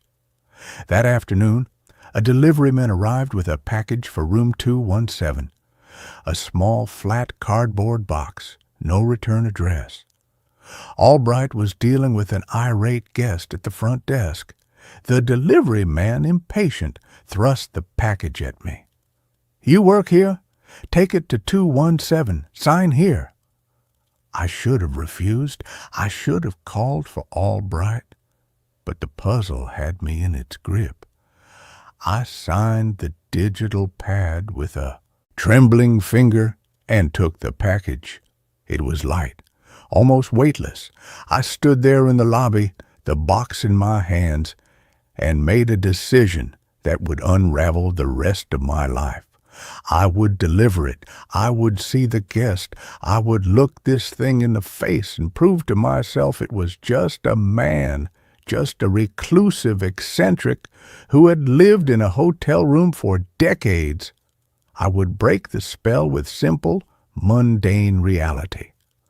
I took the elevator to the second floor. My palms were slick with sweat. The hallway to the East Wing had never felt longer. I stopped outside 217, the package held tightly against my chest. I raised my hand to knock, but before my knuckles could touch the wood, the lock clicked, the door swung inward 6 inches, the same as last time. An invitation. My breath caught. I could still turn back. I could drop the package and run. But I didn't. I pushed the door open the rest of the way and stepped inside. The room was immaculate, not just clean, perfect. The bed was made with hospital corners so tight you could bounce a coin off the duvet. The desk was bare except for a single unlit candle in a brass holder. The air was cool and carried a faint scent of sandalwood and old paper. And there, standing by the window overlooking the alley, was the figure I'd seen through the crack in the door. He turned as I entered. He was tall and gaunt, dressed in a charcoal gray suit that might have been fashionable in the 1940s. His face was pale, almost translucent, with deep-set eyes the color of faded denim. He wasn't monstrous. He wasn't decaying. He looked tired, profoundly, eternally tired and sad. "You shouldn't be here while awake," he said. His voice was soft, cultured, with an accent I couldn't place. "The threshold is fragile. Consciousness weighs too heavily on it." I held out the package, my arm trembling. "Delivery?" A faint smile touched his lips. Not a happy smile, a resigned one. "Ah, yes, the monthly reminder." He took the box from my hands without touching my fingers. He didn't open it. He simply placed it on the desk beside the candle. "You saw your suitcase," he said. It wasn't a question. I nodded, unable to speak. "It's not a threat," he said, turning back to the window. "It's an offer, a replacement. Everyone who stays here carries baggage. Not the kind that fits in luggage. The other kind, regrets, guilt, memories that have calcified into weights around the soul. Room 217 absorbs them. It takes the heaviest piece of you and gives you back an empty vessel. A fresh start. The new suitcase is always lighter than the one you arrived with. Isn't that what everyone wants? To be unburdened? I thought of my own baggage, the failed relationship that still woke me at 3 a.m., the career path abandoned in shame, the constant low-grade anxiety that had been my companion since adolescence. The weight of it all pressed down on me in that moment, so tangible I could barely stand upright. "What's in my suitcase?" I whispered. He turned and looked at me, his faded eyes holding mine. "Nothing, and everything. It contains the shape of what you left behind. The ghost of your burden. It's not dangerous. It's just empty, waiting to be filled again. Eventually, everyone fills it again. That's why they check out. They can't bear the lightness for long. They miss the weight. It's familiar. It's theirs." He gestured to the 2 suitcases on the bed. The old leather one, my black nylon bag. The first guest stayed for 73 years. He arrived with a single valise containing his entire life after his family perished in a fire. He left with 12 steamer trunks, each heavier than the last. He couldn't stop collecting weight. The second guest stayed 3 nights. She arrived with 2 suitcases full of her husband's debts and infidelities. She left with 1 small clutch purse. She never looked back. I have been here since 1943. I arrived with 1 suitcase. I have been waiting for it to feel light enough to leave behind. It never does. The room only takes what you're willing to surrender, and I cannot surrender the last piece. "What's the last piece?" I asked, my voice barely audible. "My name," he said softly. "Without it, who would I be? The room cannot take what I will not release, so I remain, and the suitcases accumulate." He gestured around the room. Only then did I notice them, stacked neatly in the corners under the bed, lining the closet that stood slightly ajar. Dozens of suitcases, hundreds, different eras, different styles, all impeccably maintained. A silent museum of surrendered sorrows. "You can leave now," he said, his gaze returning to the window. "Before the threshold solidifies with your presence, go while you still can." But I didn't move. The weight on my own shoulders felt suddenly unbearable. The thought of walking back into my life, carrying all of it, the shame, the fear, the endless cycle of anxiety, made my chest constrict. What would it feel like to be free of it, just for a night, just to see what lightness felt like? I think I'd like to stay, I heard myself say. The man by the window went very still. He didn't turn. You don't mean that? I do, I insisted, the words gaining strength. Just one night, to see what it's like, to see if I could let go. Slowly he turned. His expression had changed. The sadness was still there, but beneath it was something else. Pity, yes, but also a flicker of hunger, a longing so deep it was almost physical. One night, he repeated. You understand the terms? You will sleep in this bed. When you wake, there will be one more suitcase than when you arrived. You may take it with you, or you may leave it here. The choice is always yours. I understand. He nodded once, a sharp, final motion. He walked to the door and opened it. I will take the hallway. You may have the room. Sleep well. He stepped out, pulling the door shut behind him. I heard the lock engage. I was alone. The room was silent. Too silent. No hum of traffic from the street, no groan of pipes, no whisper of wind. Just a profound, velvety quiet that seemed to press against my eardrums. I sat on the edge of the bed. The mattress was firm, the linens cool against my skin. I lay back, fully clothed, staring at the ceiling. I expected fear. I expected to lie awake all night.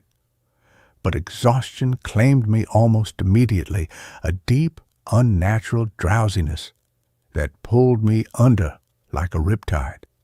I dreamed of unpacking, not in this room, but in my childhood home. I was emptying a suitcase onto my old bed, pulling out objects that represented every failure, every regret, every moment of shame I had ever experienced.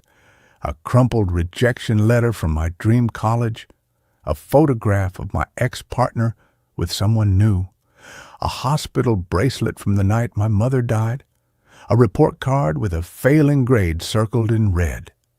Each item heavier than the last.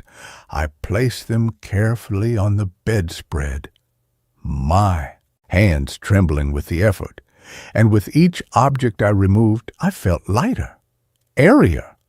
By the time the suitcase was empty, I was floating above the bed, weightless, free. I looked down at my body lying there, peaceful for the first time in memory, and I saw the suitcase beside it, not empty, but full again, packed neatly with all the things I had just released. But they were different now, diminished, shadows of their former selves. I woke with the first gray light of dawn filtering through the window. I was still in room 217. I was lying on top of the covers, exactly as I had fallen asleep. And on the floor beside the bed, where there had been only 2 suitcases the night before, now sat 3. My black nylon roller bag, the old leather suitcase, and between them a third, smaller, a vintage leather overnight case in deep burgundy, the kind my grandmother might have used for weekend trips. It looked expensive, well cared for, and utterly alien to me. I sat up slowly, my body feeling strange, light, yes, but not in a pleasant way. It was a hollow lightness, as if parts of me had been carved away during the night, leaving cavities where substance used to be. I swung my legs over the side of the bed and knelt before the burgundy suitcase. My hand shook as I unclasped the brass latches. The lid lifted silently. Inside, nestled in cream-colored satin, lay objects. Not my objects. A child's hair ribbon, faded blue. A tarnished silver locket containing a miniature photograph of a woman I didn't recognize. A dried sprig of lavender tied with thread. A letter, written in elegant cursive on yellowed paper, the ink faded to brown. A small, smooth river stone. Each item radiated a profound sense of loss. Not my loss, someone else's. A grief I had never felt, yet somehow now carried within me. I snapped the suitcase shut, my breath coming in short gasps. This wasn't freedom, this was theft. The room hadn't taken my burdens, it had replaced them with another's. I had surrendered my own pain only to inherit a stranger's sorrow. I stumbled to the door and yanked it open. The hallway was empty. I grabbed my original suitcase and the new burgundy case and fled the room, not looking back. At the front desk, Albright was waiting. He took one look at my face, at the two suitcases in my hands, and his expression hardened into something like grief. "You stayed," he said quietly. I could only nod, tears streaming down my face. He reached under the counter and placed a small envelope on the desk. "Your final paycheck, plus a bonus, for inconvenience." He wouldn't meet my eyes. "Don't come back, and whatever you do, don't open that second suitcase again. Don't look at what's inside. Just take it home, put it in a closet, leave it there. The weight will fade with time. It always does." I took the envelope and walked out of the Blackwood Hotel for the last time. I didn't look back. I went home to my studio apartment and did exactly as Albright instructed. I placed the burgundy suitcase in the back of my closet, behind winter coats I never wore. I tried to forget it was there. For 3 days, I felt lighter. The anxiety that had plagued me for years was gone. The memories that usually haunted my quiet moments were distant, muffled. I slept deeply. I ate without dread. I almost convinced myself it had been worth it. On the fourth night, I woke at 2:17 a.m. to the sound of soft weeping. It wasn't coming from the apartment next door. It was coming from my closet. A woman's voice, broken with a grief so ancient and absolute it froze the blood in my veins. I lay in bed, paralyzed, listening as the weeping slowly subsided, replaced by a single whispered phrase that seeped through the closet door and wrapped itself around my heart. I never got to say goodbye.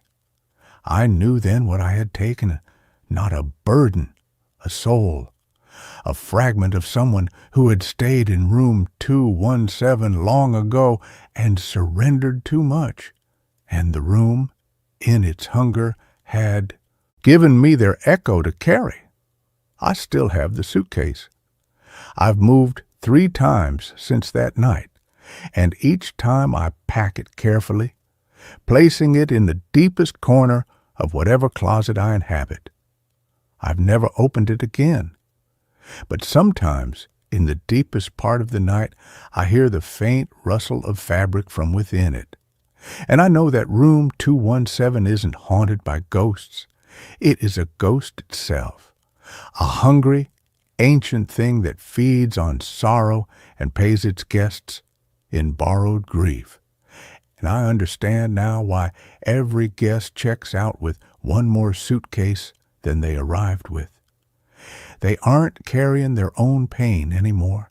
They're carrying someone else's. And the terrible truth no one speaks aloud is this: the new suitcase is always heavier than the one you left behind, because someone else's sorrow has no context, no history to soften its edges.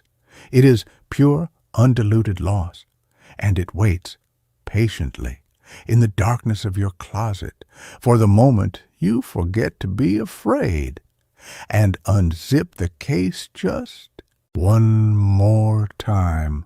And this story ends here. The next one begins now.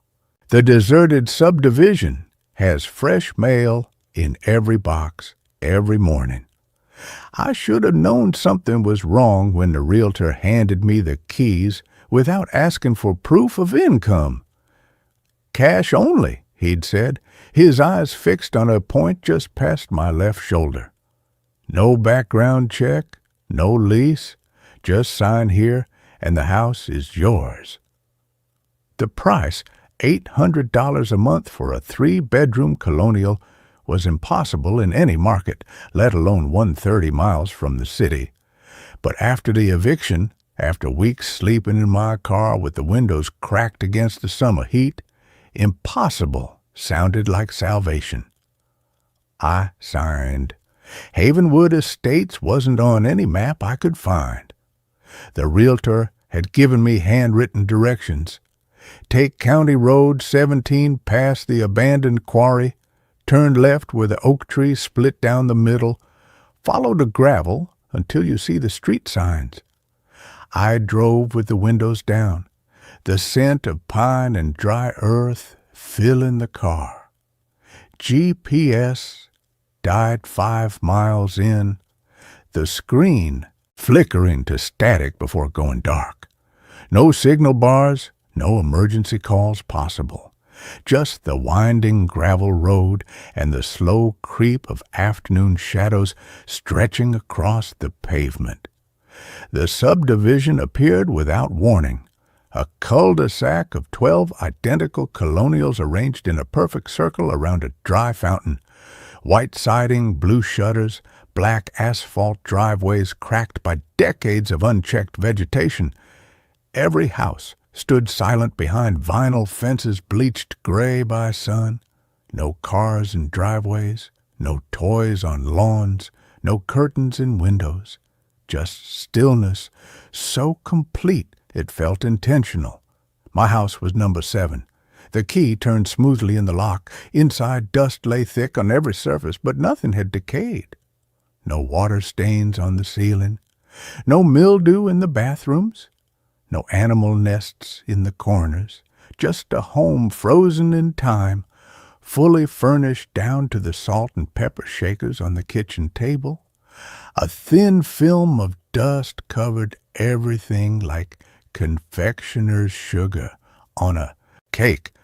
I dropped my duffel bag in the living room and stepped back outside to breathe. The air had gone still. No breeze, no insect hum. Just oppressive silence broken by one sound, the soft thump of a newspaper hitting a driveway. I turned. Across the street, a rolled newspaper lay at the foot of number 4's driveway, not yellowed or brittle. Fresh newsprint, the ink still slightly damp. I walked over, knelt, and picked it up. The headline read, "Local Woman Wins Bake Sale Contest," above a photograph of a smiling woman holding a blue ribbon. The date in the corner, June 14th, 1993. I checked my phone, July 18th, 2026. A flutter of motion caught my eye. Down the street, a figure moved between houses, tall, slender, dressed in a postal worker's uniform the color of dried blood. It moved with an unnatural gait, limbs bending at angles that suggested too many joints. It paused at number 9's mailbox, slid an envelope inside, then continued without turning its head in my direction. I ran back to my house and locked the door, leaned against it, heart hammering, hallucination, sleep deprivation, the cumulative stress of homelessness manifesting as waking dreams. I'd read about this. People pushed to the edge start seeing things that aren't there. But the newspaper remained in my hand, its weight real, its ink smudging my thumb. I spent that first evening exploring the house by flashlight after the sunset. No power, no water when I turned the taps. But the cabinets held canned goods with labels faded to illegibility. The refrigerator stood empty, but cold to the touch when I pressed my palm against its interior. Upstairs, the master bedroom closet contained women's clothing in sizes that hadn't been fashionable since the Clinton administration. A child's room held stuffed animals arranged in a perfect circle on the bed, their glass eyes reflecting my flashlight beam with unsettling awareness. I fell asleep on the living room floor at 2 a.m., my back against the front door, a kitchen knife clutched in my hand. I woke at dawn to the sound of mail being delivered. Soft thumps echoed around the cul-de-sac, envelopes sliding into slots, newspapers landing on driveways, the occasional rustle of a package being set on a porch.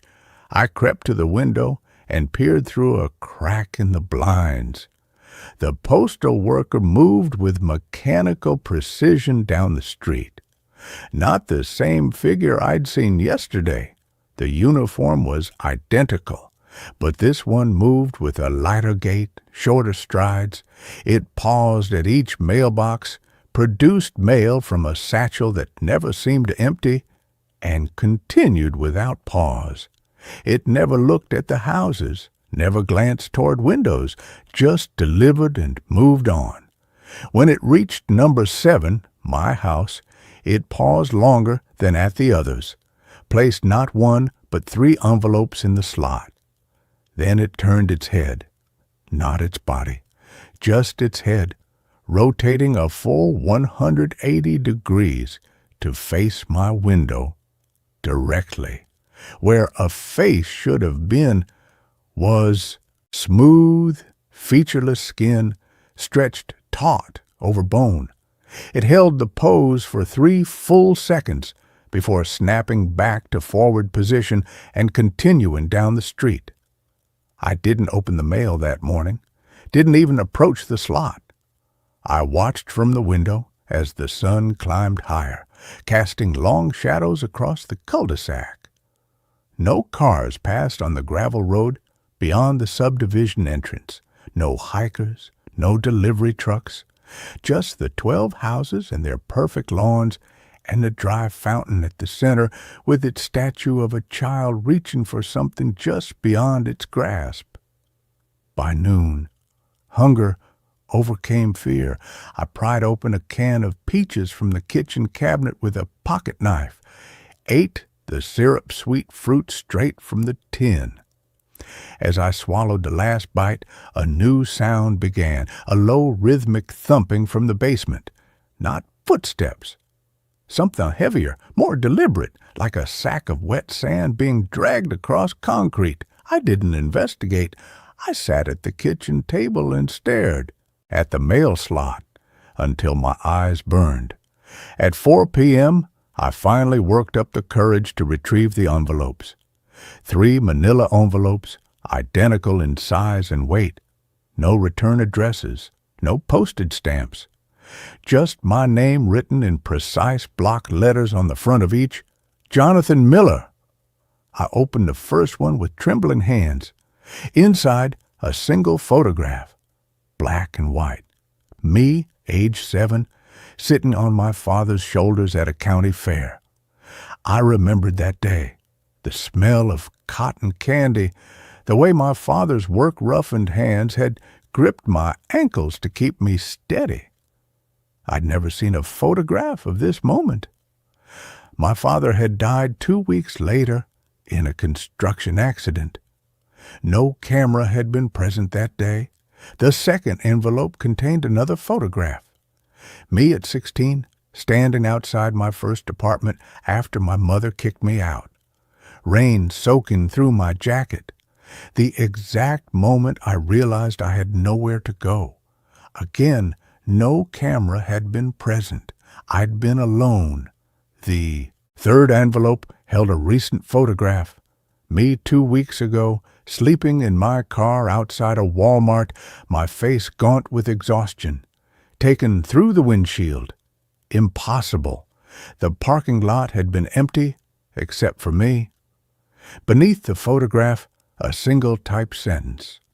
We've been waiting for someone who had nowhere else to go. I dropped the envelopes as if burned, backed away from the mail slot. The thumping from the basement had stopped. In its place, a new sound. The soft rustle of paper being inserted into every mailbox on the cul-de-sac simultaneously, not one by one, all at once. A wave of delivery sweeping around the circle of houses. I spent the second night barricaded in the master bedroom, a chair wedged under the doorknob, the knife in my lap. I didn't sleep, just sat in the dark, listening to the house breathe around me. A soft inhalation at 2 a.m., a slow exhalation at 4 a.m., the rhythm of something alive wearing the skin of a structure. At dawn, the mail arrived, again. This time, I watched from the window as the postal worker, a different one, this time moving with a limp, delivered to every house except mine. When it reached number 7, it paused, then continued without depositing anything. A message, a punishment for opening yesterday's mail. I waited until the figure disappeared around the cul-de-sac's curve before venturing outside. The morning air was cold despite the July date. I moved quickly down the street, checking mailboxes at random. Number 3 contained a child's report card dated 1995 with every grade an A. Number 8 held a wedding invitation for a couple named Reynolds. The ceremony date, 30 years past. Number 12 contained a foreclosure notice with the ink still damp. Every piece of mail was impossibly fresh, yet impossibly old. Every item addressed to people who hadn't lived here in decades. I reached the subdivision entrance at the far side of the cul-de-sac. The gravel road stretched straight ahead, disappearing into a wall of pine trees that hadn't been there yesterday.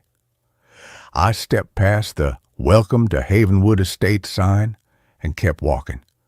50 yards, 100, 200. The trees remained the same distance ahead. Never closer, never farther. I turned around.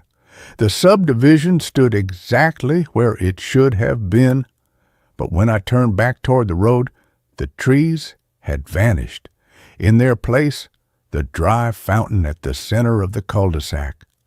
I was back where I'd started, without remembering the walk back. The third day broke my routine. I woke to silence. No mail being delivered, no thumping from the basement.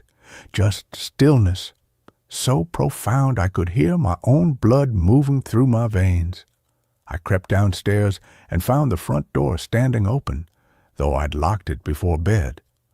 On the welcome mat sat a single envelope thicker than the others. My name written not in block letters, but in elegant cursive. Inside, a deed to the property. Not a lease.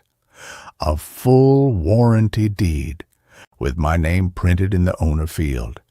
The previous owner field read "The Collective." The date of transfer, yesterday. Notarized with an official seal that depicted the subdivision's circular layout with a single house highlighted in red. Mine. Beneath the deed, a handwritten note on yellowed stationery. The houses grow hungry when unoccupied. They feed on moments of arrival. On the precise second a new resident crosses the threshold, believing they've found sanctuary, we provide that moment. The mail is the bait. The houses do the rest. You signed the deed when you accepted the keys. There is no leaving, only waiting for the next delivery. I ran that day, not toward the road, toward the center of the cul-de-sac, to the dry fountain with its statue of the reaching child. I climbed onto the stone rim and looked down into the basin. Beneath layers of dust and dead leaves lay not empty space, but a perfect scale model of Havenwood Estates. 12 tiny houses arranged in a circle around a miniature fountain. And in the miniature fountain, an even smaller model. And in that one, smaller still, an infinite regression of subdivisions nested inside each other like Russian dolls.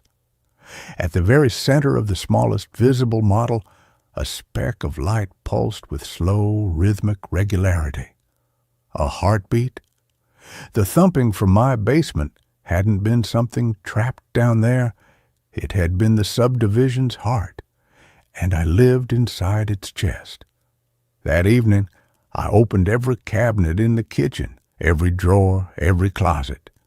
Behind the false back of the linen closet, I found them. Photographs taped to the wall in a perfect grid. Hundreds of them, men and women of every age and ethnicity, all standing on the porch of number 7, all holding keys, all smiling with the desperate hope of people who had nowhere else to go.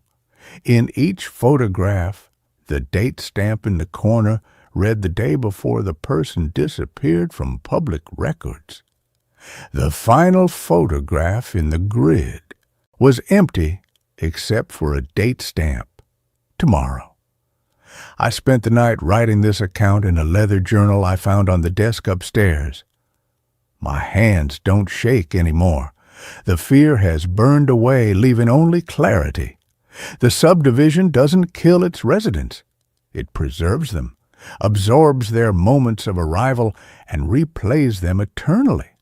The hope, the relief, the fragile belief that this time things will be different. We become part of the bait.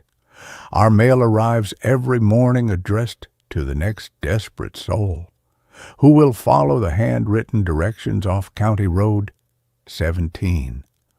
Dawn is approaching. I can hear the soft rustle of envelopes being prepared in the satchel that never empties. Soon the postal worker will make its rounds. Soon a car will appear at the subdivision entrance, its driver hollow-eyed with exhaustion, clutching a set of keys handed to them by a realtor who wouldn't meet their gaze. I've placed my own letter in the mailbox, addressed to whoever comes next. It contains only 3 words. Don't open it. But I know they will. They'll be too hungry, too tired, too desperate for sanctuary, to resist the promise of fresh mail waiting in a box that hasn't been touched in 30 years. The front door has opened on its own. The morning air carries the scent of pine and dry earth. Somewhere down the street, a newspaper lands softly on asphalt. The houses are hungry again, and I am now part of the delivery. That brings this story to a close. Let's carry on to the next one. The mirror was the first thing I unpacked. It was a ridiculous, impractical object, a relic from a life of quiet, scholarly eccentricity that was not my own. It had belonged to my great-uncle, a man I'd met only a handful of times, a reclusive historian who had lived and died in a house that smelled of decaying books and pipe tobacco. When his estate was being divided, none of the sensible relatives wanted the mirror. It was too big, too ornate. A monstrous 6-foot-tall slab of mercury glass set in a frame of ebonized wood that was carved with an unsettling menagerie of sleeping cherubs and coiling serpentine vines. They called it gaudy. I called it beautiful. I was an art restorer, a man who made his living peeling back the grime of centuries to find the truth of an artist's original vision.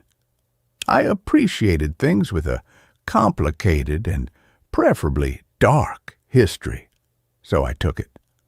My name is Thomas, and my greatest flaw has always been an attraction to the beautiful, broken things of the world. I had just moved into a new apartment, a cavernous, empty loft in a converted warehouse district. The move was a desperate attempt to paint over the canvas of a life that had recently been scraped bare. My long-term relationship had ended. My freelance work had dried up, and the city I had once loved now felt like a gallery of ghosts, every street corner holding a memory I couldn't bear to look at. This new space, with its high ceilings, its vast, empty walls, and its profound industrial silence, was meant to be a blank slate. I hung the mirror on the long brick wall that dominated the main living space. It was a two-man job, but I did it alone, my muscles straining, my breath coming in ragged gasps. Once it was up, it transformed the room. It didn't just reflect the space, it seemed to consume it. Its dark, slightly distorted glass creating a deeper, colder, more melancholic version of my empty loft. It was a perfect reflection of my own internal landscape. For the first few weeks, the mirror was just a part of the furniture. I'd catch my reflection in it as I paced the floors, a pale, tired-looking man with hollows under his eyes, a ghost haunting his own half-furnished life. The reflection was always slightly off, a quirk of the old hand-poured glass. It made me look thinner, my movements slightly delayed, as if the light had to struggle to escape the silver depths. The first time I saw him, it was a flicker, so brief and so subtle that I dismissed it as a trick of the light, a symptom of sleep deprivation, and a diet that consisted primarily of coffee and regret.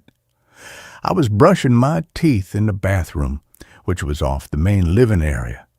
I glanced out into the loft, and in the mirror, for a fraction of a second, my reflection wasn't alone. Another figure, a shadow, stood behind it. I spun around, my heart giving a sudden hard lurch. The loft was empty. I looked back at the mirror. My own solitary, haggard reflection stared back. A migraine aura, I told myself, a retinal floater. The rational mind is a masterful storyteller, and it will weave the most elaborate fictions to avoid a single, terrifying truth. The next night, it happened again. I was standing in front of the mirror, my tie half done, preparing for a gallery opening I had no desire to attend. I was practicing my everything is fine smile, a pained, unnatural grimace. And then my reflection smile became real. It was a slow, easy, confident grin, the kind of smile I hadn't been able to produce in years. As I watched, frozen, my own face a mask of slack-jawed shock, my reflection raised its right hand and adjusted its own perfectly knotted tie. My own hand was still frozen at my sides. The moment lasted for a single heart-stopping second, and then the reflection was mine again, a perfect, synchronous mimic of my own horrified expression. I didn't go to the gallery. I spent the night on my sofa, the lights on, staring at the mirror, which hung on the far wall like a dark, dormant portal. The sleepwalker's logic of the first night, the tricks of the light, the tired mind, was gone, replaced by a cold, sharp, and deeply unsettling certainty. There was someone else in the mirror, and he looked exactly like me. I am an only child. I have never had a brother, let alone a twin. The scientific, rational part of my brain, the part that understood the precise chemical composition of 17th century oil paints, scrambled for an explanation.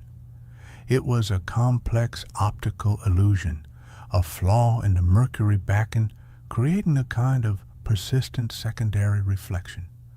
It was a bizarre, specific form of neurological disorder, a Capgras delusion for my own reflection. I clung to these theories, these little islands of sanity in a rising sea of the impossible, but I couldn't ignore the evidence, and so I began to study it. I became a scientist, and my own reflection was the subject of my terrifying nightly experiment. I set up a camera on a tripod, aimed at the mirror. I started a journal, a logbook of the impossible. Night 3, appearance at 10:17 p.m. Duration, approximately 3 seconds. The secondary reflection, I'm calling him Tom for the sake of clarity, materialized while I was turning away from the mirror. In the recording, my body turns, but the reflection of Tom remains facing forward for a full 3 seconds before it vanishes. It did not move, it just watched. Night 4, appearance at 11:02 p.m. Duration, 5 seconds. I was standing perfectly still, staring into the mirror. Tom appeared. He was a perfect mimic for the first 2 seconds, and then he blinked. I had consciously kept my own eyes from blinking. He blinked twice, a slow, deliberate gesture. The recording is clear. It is not my imagination. Night 5, appearance at 9:45 p.m. Duration, 8 seconds. This was the most significant event yet. Tom's appearance is becoming clearer, more solid. Tonight, I noticed a difference in our faces. The dark circles under my eyes were absent from his. The small, worried crease between my eyebrows was gone. He looked rested, healthier. He looked like me from before everything. The pattern was undeniable. Every night, his appearance lasted a few seconds longer. The progression was slow, methodical, as deliberate and certain as the turning of the earth. He was not a random glitch. He was a presence, a consciousness, and he was growing stronger, solidifying his existence in the silvered world behind the glass. My loft, my blank slate, became my prison. I was too terrified to leave for long periods of time, but I was also too terrified to be there. I became a creature of the daylight, doing my work, my errands, in a frantic, sunlit haze. But as dusk began to fall, a deep, primal dread would settle in my bones. I would find myself drawn to the mirror, a moth to a flame that I knew was going to incinerate my sanity. The nightly appearances became the one fixed point in my disintegrating life. I had to understand the mirror. It was the source. I went back to the lawyer who had handled my great-uncle's estate and asked for his personal effects. I was given a single, dusty cardboard box of journals and letters. I spent the next week of my life hunched over my kitchen table, a modern-day Jonathan Harker, sifting through the brittle, yellowed pages of my great-uncle Henry's life. The faint, sweet smell of his pipe tobacco, a ghostly, constant companion. Henry, it turned out, had not been a simple historian. He had been a collector of the esoteric, a quiet, scholarly member of a society that studied what he called sympathetic objects, items that, through their history or their very composition, had become attuned to something beyond the physical world. The journals were filled with his research on haunted artifacts, on psychometry, on the resonant properties of objects. And then I found the entries on the mirror. He had purchased it in 1973 from a small back-alley antique shop in Prague. He called it the Viridian Mirror, after the name of its creator, a 19th century artisan and occultist named Alaric Viridian. Viridian, according to my uncle's meticulous research, had been a follower of a fringe, mystical philosophy that believed reality was not a single linear path, but an infinite branching tree of possibilities. He believed that every choice we made, every path not taken, created a faint, echoic shadow reality, and he believed he could build a gateway to those shadows. Viridian's theory was not of ghosts, my uncle wrote, his script a neat, precise academic hand. It was of echoes. He did not believe the mirror held the spirits of the dead. He believed it was a resonant chamber, tuned to the frequency of potential. The glass, he claimed, was not silvered with mercury, but with the unique, unstable silver amalgam mixed with the ground, powdered dust of meteorites, iron from stars that had traveled through an infinity of other skies. He believed this stellar iron acted as an antenna for the echoes of what he called our umbra selves, our shadow selves, the versions of us that exist in the adjacent, unrealized realities created by our life's choices. I felt a wave of cold intellectual terror.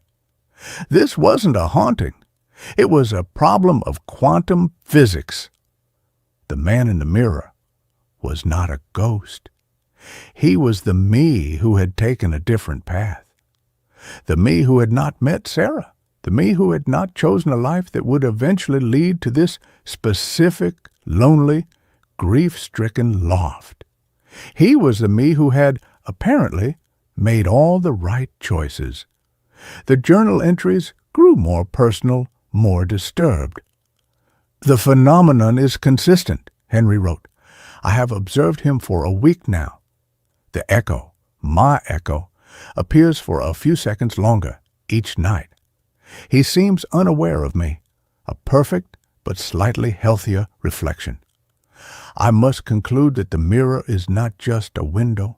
The act of observation, of focusing one's own consciousness upon the echo, seems to be feeding it, solidifying it, drawing it closer to the surface of the glass." I dropped the journal, my hand shaking. I had been feeding him. My obsessive, terrified attention was the very thing that was giving him strength. The final entry on the mirror was a single, cryptic, and utterly terrifying sentence written in a shaky, hurried hand, very different from my uncle's usual calm script. "He is no longer me. The echo is becoming its own man. I must stop watching. I pray it is not too late." After that, there was no more mention of the mirror. The last few years of my uncle's journals were filled with a desperate new obsession, the study of migratory birds. It was the frantic, all-consuming hobby of a man who was trying, with every fiber of his being, to look at anything other than his own reflection. My nightly experiments took on a new, desperate urgency. The echo, my shadow self, Tom, was no longer just a passive reflection. He was becoming an individual. He had stopped mimicking my movements entirely. Now he would just stand there in his version of my loft and watch me. His world was a perfect but subtly different reflection of my own. The abstract painting on his wall was hung a few inches to the left. The stack of books on his coffee table was neater. His world was more ordered, more perfect.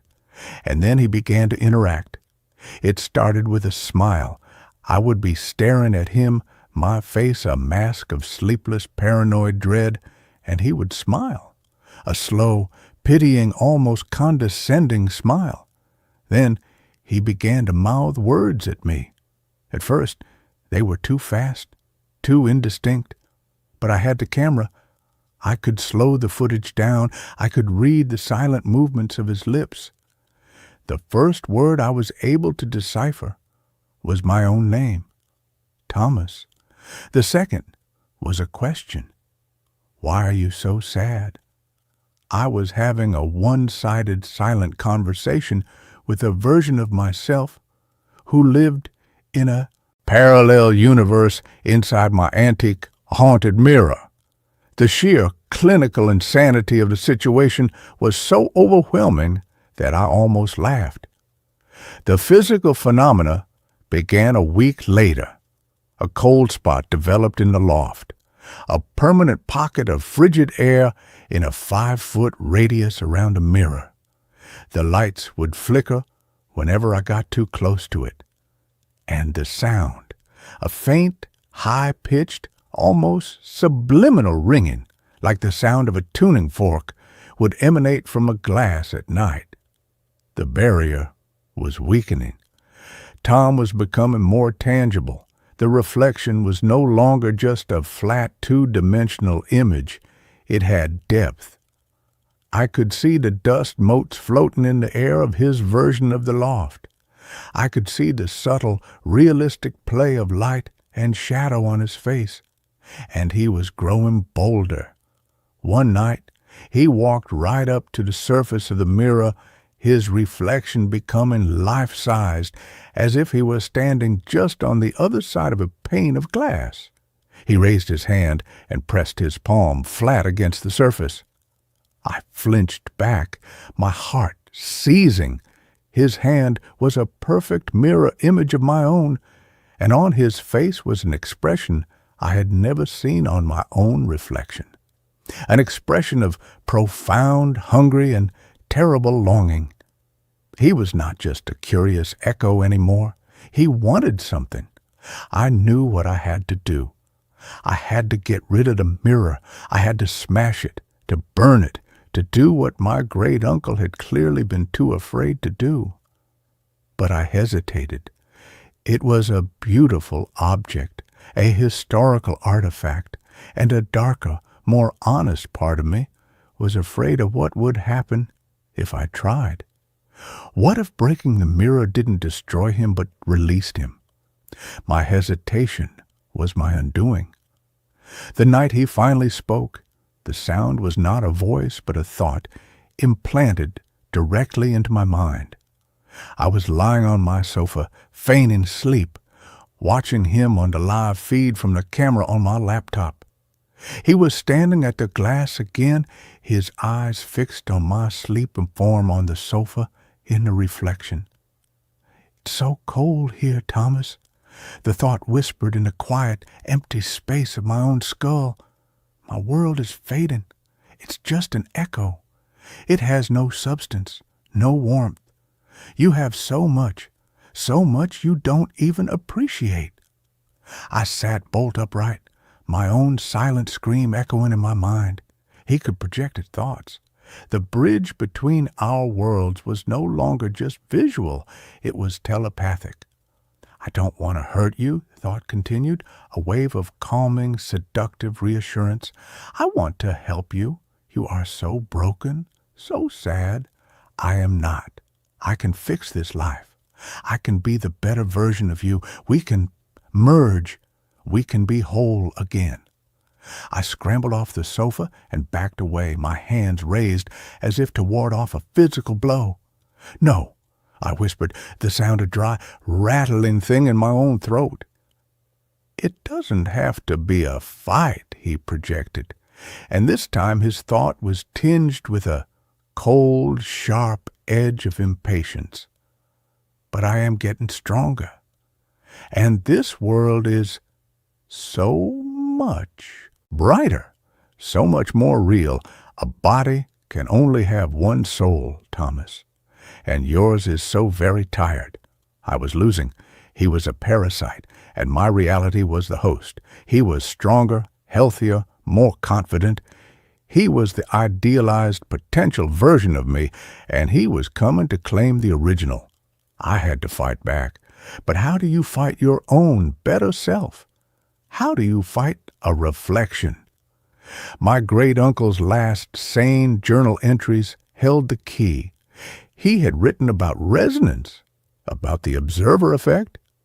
My focused, fearful attention was feeding the echo. So I had to do the opposite. I had to sever the connection. I had to create a dissonance so profound that the echo could no longer find its sympathetic frequency. My plan was desperate and probably insane. I couldn't destroy the mirror, but I could destroy the reflection. I had to become someone he could no longer recognize, someone he could no longer mimic. I had to shatter the very image of myself. I started with my appearance. I took a pair of scissors and hacked at my own hair, leaving it a ragged, uneven mess. I took a razor and shaved my head completely, leaving a pale, vulnerable, and utterly unfamiliar stranger staring back at me from the bathroom mirror. I let my beard grow, a wild, unkempt thing.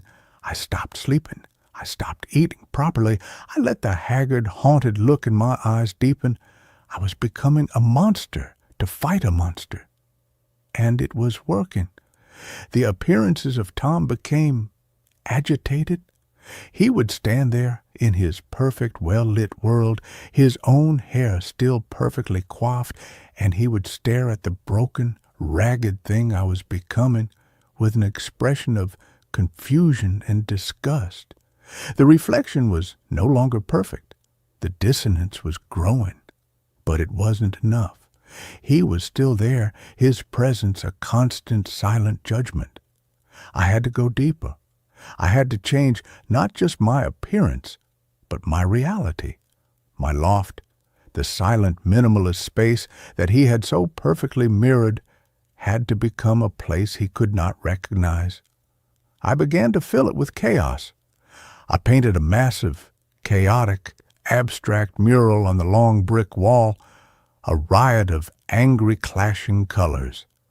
I brought in mismatched junk shop furniture, creating a cluttered, illogical landscape. I filled the silence with noise, playing loud, dissonant, experimental music at all hours. My sanctuary became a madhouse. My blank slate became a canvas of pure, chaotic energy. Tom's world in the mirror did not change. It remained the clean, minimalist, perfect version of my old loft. And now, when I looked in the mirror, the contrast was absolute. I was a ragged, wild-eyed creature standing in a room that looked like a paint factory had exploded, staring at a calm, well-dressed man in a serene, orderly space. We were no longer echoes. We were opposites. The telepathic whispers grew frantic, angry. "What are you doing? You are destroying it. You are destroying us." "There is no us," I said, my voice a raw, defiant croak, speaking to the mirror for the first time. "There is only me, and this is my life. This is my mess." The final confrontation came on the 37th night since his first appearance. His time in the mirror had grown to nearly 5 minutes, a long, silent, nightly staring contest. But he was weaker now. His image would flicker, his form would waver, like a television signal struggling to hold on. The dissonance was working. My reality was becoming too chaotic, too noisy for his perfect silent echo to find a purchase.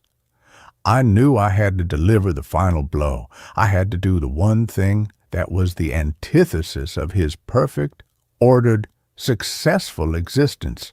I had to embrace my own most profound failure. I went to the box of things Sarah had left behind. In the bottom was a small velvet box. I opened it. Inside was the engagement ring I had bought for her, a simple, beautiful, and now heartbreakingly painful object. I had never been able to bring myself to sell it. It was the ultimate symbol of the future I had planned, the life I had lost. It was the cornerstone of my grief. I walked to the mirror. Tom was there, his form flickering wildly. He saw the box in my hand, and his face contorted in a silent, telepathic scream of rage and despair. This was a part of my history, a pain, a failure that he had no access to.